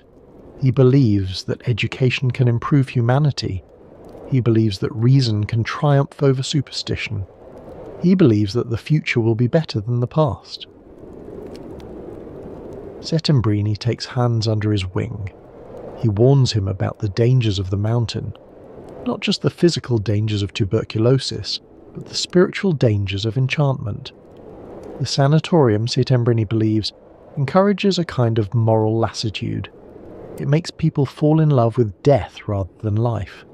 It seduces them away from the active, productive existence that gives human life its meaning. Flee this place, Settembrini urges. Return to the flatlands. Take up your work, your career, your responsibilities. Do not let the mountain claim you. His favourite word is placet, the Latin for it is pleasing. It pleases him when Hans shows signs of intellectual awakening. It displeases him when Hans falls under the mountain's spell. Hans listens, fascinated. He has never met anyone like Settembrini. No one who speaks with such passion about ideas, who sees the world as a battleground of competing philosophies. The Italian opens doors in Hans's mind that have never been opened before. But he does not flee. He stays. And in staying, he encounters Settembrini's opposite. Leo Nafta is a Jew who has converted to Catholicism and been educated by the Jesuits. His story is extraordinary. Born into poverty in a Galician village, he witnessed his father's murder by a pogrom when he was a child. The Jesuits took him in, educated him, converted him. Now he lives in Davos, too ill to continue his work as a teacher, but still formidably intelligent. Where Settembrini represents the Enlightenment, Nafta represents its opposite: authority, tradition, the rejection of humanist optimism. He believes that the modern world has lost its way, that reason without faith leads to chaos, that humanity needs the discipline of absolute truth.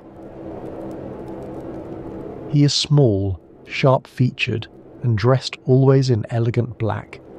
His rooms are filled with religious art, a pieta, crucifixes, images of suffering and martyrdom. He takes a dark pleasure in argument, in reducing his opponents to confusion and despair. The two men despise each other. Settembrini calls Nafta a terrorist and a nihilist. Nafta calls Settembrini a windbag and a fool. They cannot be in the same room without arguing. And yet they are drawn together, locked in endless debates that Hans witnesses with growing fascination. These debates form the intellectual heart of the novel. Settembrini argues for democracy, for tolerance, for human rights. Nafta argues for hierarchy, for discipline, for the submission of the individual to higher powers.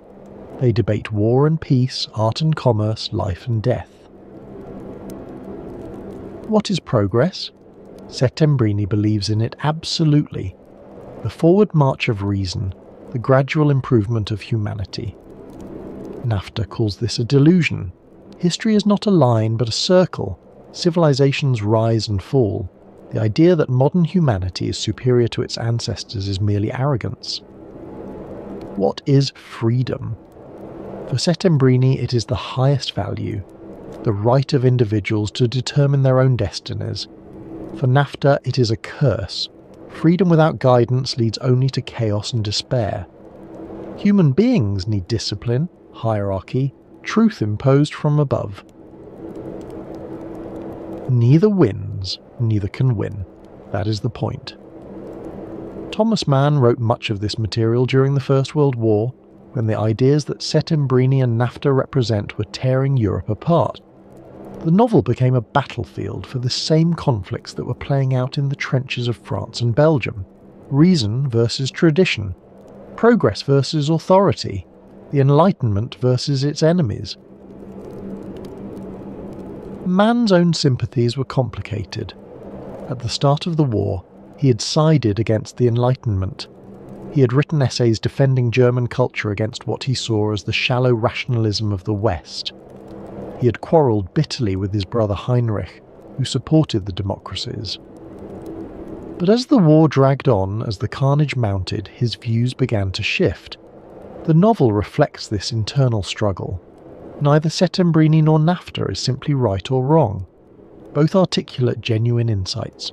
Both are also deeply flawed.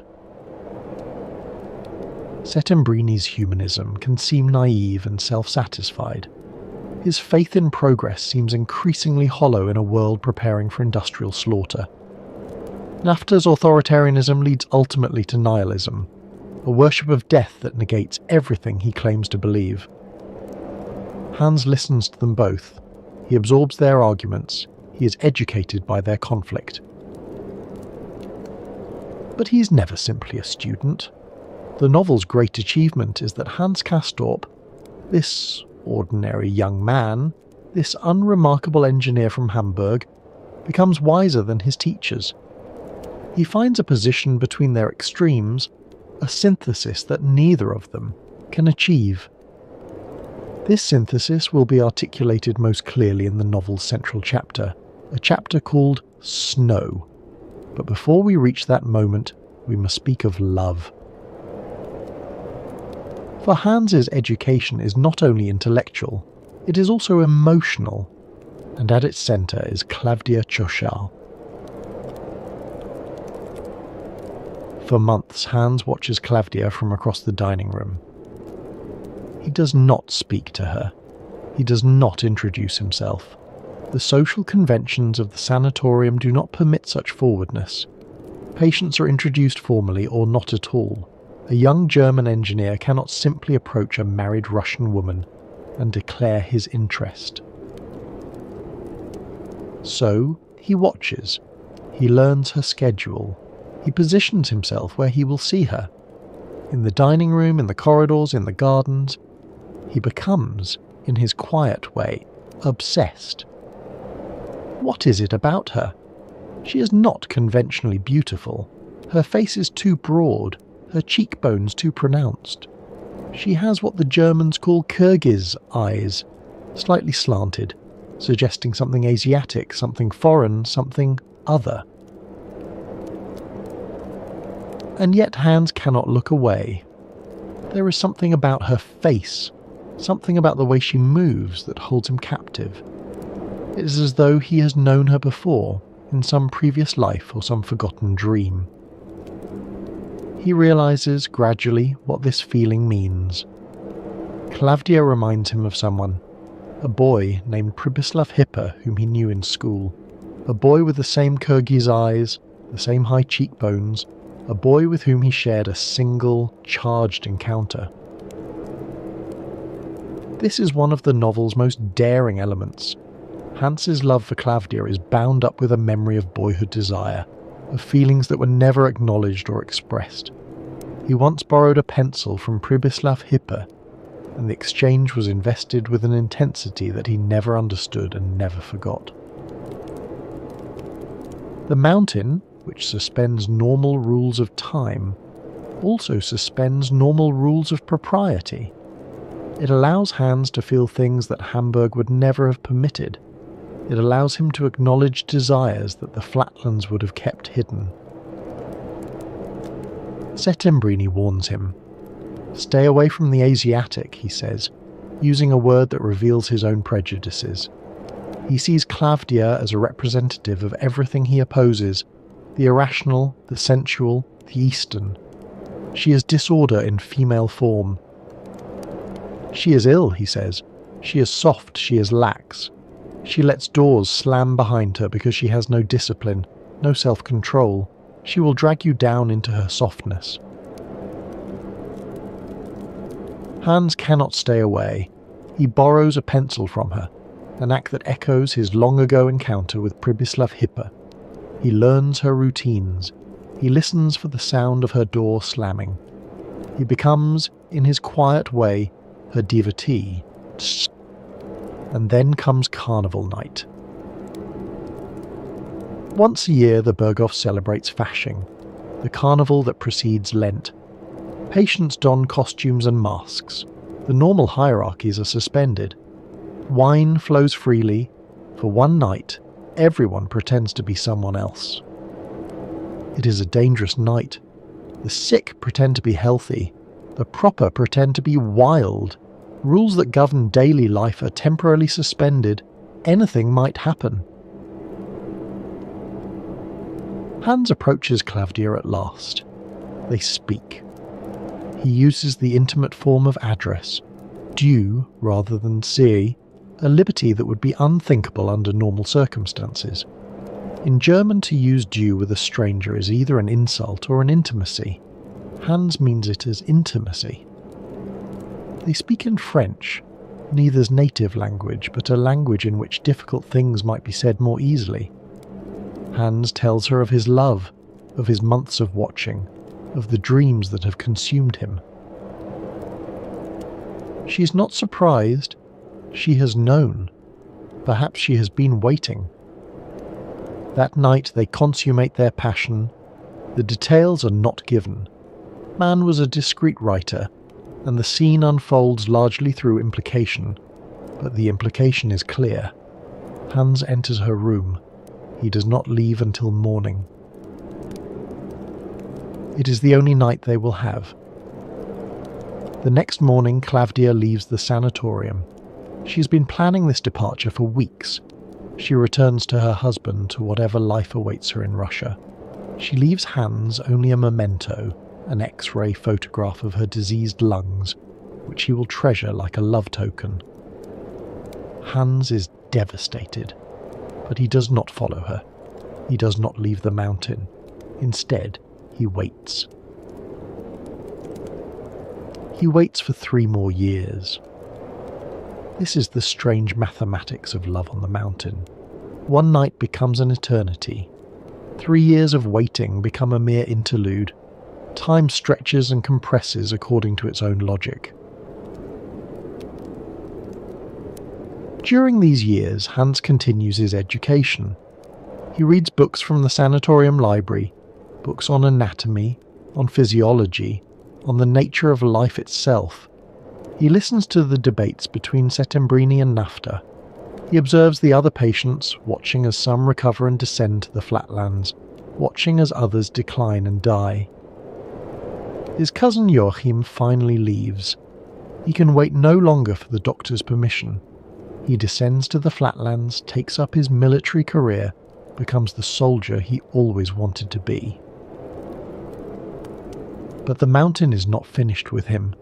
Within months, Joachim returns. His illness has flared again.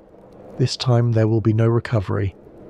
Hans watches his cousin die. Watches him slip away in a scene of terrible pathos, still trying to salute, still the soldier at the end. It is the death that affects Hans most deeply. Joachim was his connection to the flatlands, his link to normal life. With Joachim gone, the mountain's hold on Hans is complete. And then, years after her departure, Klavdia Chosha returns. But she is not alone. The man who accompanies Klavdia is unlike anyone Hans has encountered at the Berghof. His name is Mynheer Peperkorn. He is Dutch, a former coffee planter from Java, and he is enormously wealthy. He is also old, sick, and possessed of a personality so overwhelming that everyone around him is drawn into his orbit like planets around a sun. Peperkorn is massive, a great bear of a man with a leonine head and piercing eyes. He dominates every room he enters, not through force or aggression, but through sheer presence. When he speaks, everyone listens, even though he rarely finishes a sentence. This is the strangest thing about him. Peperkorn cannot complete a thought. His speech trails off into fragments, into gestures, into inarticulate but somehow eloquent silences.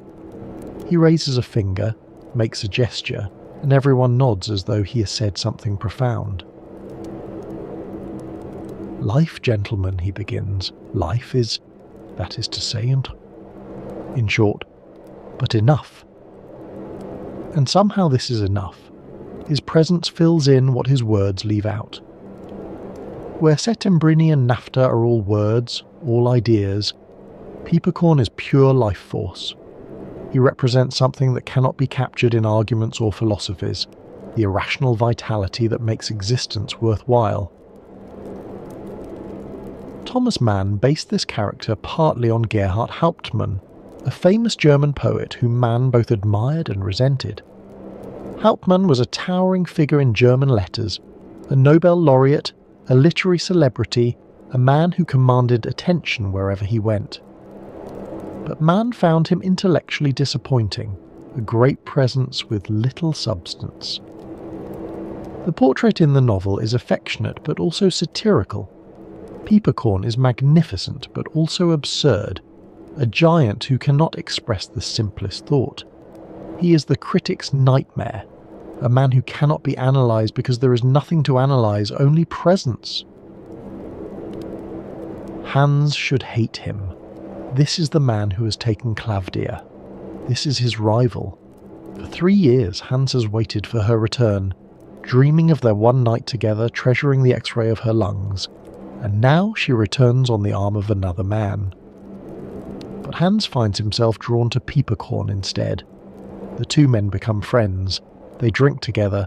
Peppercorn drinks enormously, a connoisseur of wines and liquors. They talk, or rather Peppercorn speaks in fragments while Hans listens, trying to decipher meaning from gesture and intonation. There is something generous in this friendship. Hans has learned during his years on the mountain to set aside jealousy. He has learned that love is not possession, that people cannot be owned. Klavdia belongs to no one, not even to herself. She moves through life like a force of nature, taking and leaving as the spirit moves her. Or perhaps it is simpler. Perhaps Peppercorn is simply impossible to resist. His personality is a force of nature, as irresistible as gravity. Even Settembrini and Nafta fall silent in his presence, their arguments suddenly seeming petty and abstract. But Peppercorn is dying. The vitality that animates him is flickering. He feels it failing, feels himself becoming impotent, a word that has both sexual and existential meaning. He can no longer be the life force he has always been. His body is betraying him, his spirit is dimming. He speaks of this to Hans, in his fragmentary way. The greatest sin, he says, is failure of feeling. To be alive and not feel alive, this is the unforgivable thing. Better to die than to lose the capacity for life. One day, he gathers a small group of friends for a picnic by a waterfall. It is a beautiful day. The water crashes over the rocks. Nature displays itself in all its overwhelming power. Peppercorn leads them to the waterfall's edge and begins to speak, but the roar of the water drowns out his words. No one can hear him. His gestures become more and more emphatic, but his voice is lost in the thunder of the cascade. It is perhaps the perfect image of his life. All presence, no content. All gesture, no words. Magnificent and absurd at once. That night Peppercorn kills himself. He has chosen to end his life while he still can, before the vitality drains away completely. It is an act of will, a final assertion of control over a body that has begun to betray him. He uses a clever device of his own invention, a kind of spring-loaded poison needle. Even his death is elaborate, theatrical. Hans grieves, Klavdia grieves, and then, once again, she leaves. This time, Hans knows she will not return. This time, he does not wait. Before Peppercorn's arrival, before Klavdia's return, there is a moment that stands at the centre of the novel. Hans has taken up skiing. It is one of the few physical activities permitted to the patients, a way to exercise the lungs in the cold mountain air. Day after day, he ventures into the snowfields above the sanatorium, exploring the wilderness that surrounds the Berghof. The skiing is solitary and meditative. Hans glides across the snow, alone with his thoughts, the sanatorium shrinking to a speck below him. Up here, the debates of Settembrini and Nafta seem very far away. There is only the snow and the sky and the rhythm of his movements. One afternoon he goes too far. A storm blows in without warning. Within minutes he is lost in a whiteout, unable to see more than a few feet in any direction, unable to find his way back to the sanatorium. He skis in circles, though he does not know it. The storm grows worse. His strength begins to fail. The cold seeps into his bones. He knows, with growing certainty, that he is going to die. He takes shelter against a hay barn, a rough structure used by farmers in summer, now half buried in snow. He sits there, his back against the wooden wall, feeling the cold claim him. He is dying. He knows this. The cold is too intense, the storm too severe. No one knows where he has gone. He will freeze to death within hours. And as he sits there, waiting for death, he falls asleep. He dreams. The dream is the most remarkable passage in the novel. It is the moment toward which everything has been building. The synthesis that Hans achieves, the wisdom that goes beyond both Settembrini and NAFTA. At first, Hans finds himself on a Mediterranean shore. The sun is warm, the sea is blue. Beautiful people move through a classical landscape. Young men and women of perfect form, engaged in games and conversations and gentle love. It is paradise. It is everything the mountain is not. He sees children playing on the sand. He sees mothers nursing infants. He sees old people sitting in the shade watching the young with benevolent eyes.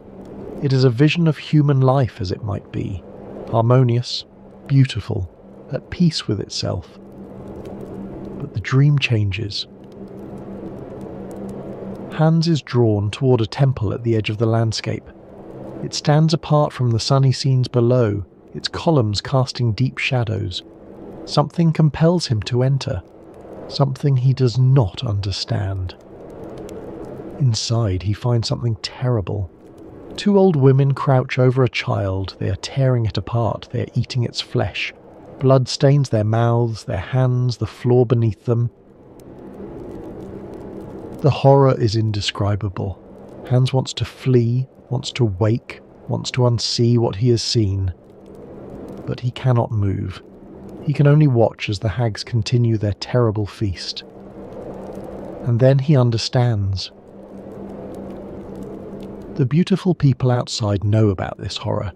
It is part of their world. They live their graceful, harmonious lives in full knowledge of the temple and what happens within it. The paradise and the horror exist together, inseparable. Hans wakes from this vision with a single insight.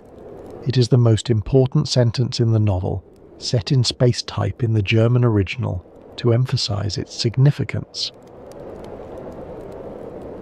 For the sake of goodness and love, man shall let death have no sovereignty over his thoughts. This is Hans's synthesis. This is what he has learned from Settembrini and NAFTA, from Klavdia and Pieperkorn, from all his years on the mountain. Death is real. Horror is real. The temple and its horrors cannot be denied or wished away. But life must not be governed by them. Love must not be conquered by them. We must acknowledge death and still choose life. We must know the horror and still act with goodness and love. The storm clears. Hans finds his way back to the sanatorium. He has survived. But here is the strange thing. Within days, Hans forgets his vision. The insight fades. The words that seemed so clear in the snow become confused and uncertain in the warmth of the Berghof. The mountain reclaims him. Its spell is unbroken. This forgetting is perhaps the most honest thing in the novel. Epiphanies rarely last. Insights fade. We return to our habitual ways of being, even when we have glimpsed something higher. The vision in the snow was real, but it could not survive the return to ordinary life. Hans will not remember his vision when he needs it most. Let us step back from the novel for a moment and consider the real Davos, the town that Thomas Mann visited in 1912, the place that would become the Berghof in his imagination. Davos sits at an altitude of 1,500 metres in the Graubünden Alps, high enough that the air is thin and cold, low enough that life is still possible. In the 19th century, it was a small farming community, its people scraping a living from the rocky soil and sparse pastures. Everything changed when Dr. Alexander Spengler arrived. If you have travelled with us before to Davos, to the episode about that alpine town that tuberculosis built, you know Spengler's story. He was a German doctor who came to Davos in 1853, suffering from tuberculosis himself. The mountain air seemed to help him. He began to wonder if it might help others. Spengler became convinced that the particular combination of altitude, dry air and sunshine in Davos could benefit tubercular patients. He began recommending it to his patients. Others followed. By the 1860s, the first sanatoriums were being built. The Davos that Thomas Mann visited in 1912 was the product of this medical gold rush. The town had been transformed. Where once there were scattered farmhouses, now there were grand sanatoriums, buildings like ocean liners run aground on the mountainside, their balconies facing south to catch the sun. The Schatzalp, opened in 1900, was one of the grandest. Built in the Art Nouveau style, it, perched on a ridge above the town, accessible only by funicular railway. Its patients were wealthy, its facilities luxurious. It is the model for Mann's fictional Berghof. The Wald-Sanatorium, where Katja actually stayed, was newer, opened just in 1911. It was a forest sanatorium, set among pine trees on the mountainside above the town. Its director, Dr. Friedrich Jessen, was known for his modern methods. Life in these sanatoriums followed a strict routine. Patients spent hours each day on the cure terrace, lying in reclining chairs, wrapped in blankets, breathing the cold mountain air. They ate enormous meals, 5 per day, rich in fats and proteins, designed to build up their wasted bodies. They took their temperature obsessively. They submitted to X-rays and examinations. They lived suspended between hope and fear, never knowing whether they would recover or decline. The sanatoriums were also social worlds. Patients came from across Europe, from Germany and Russia,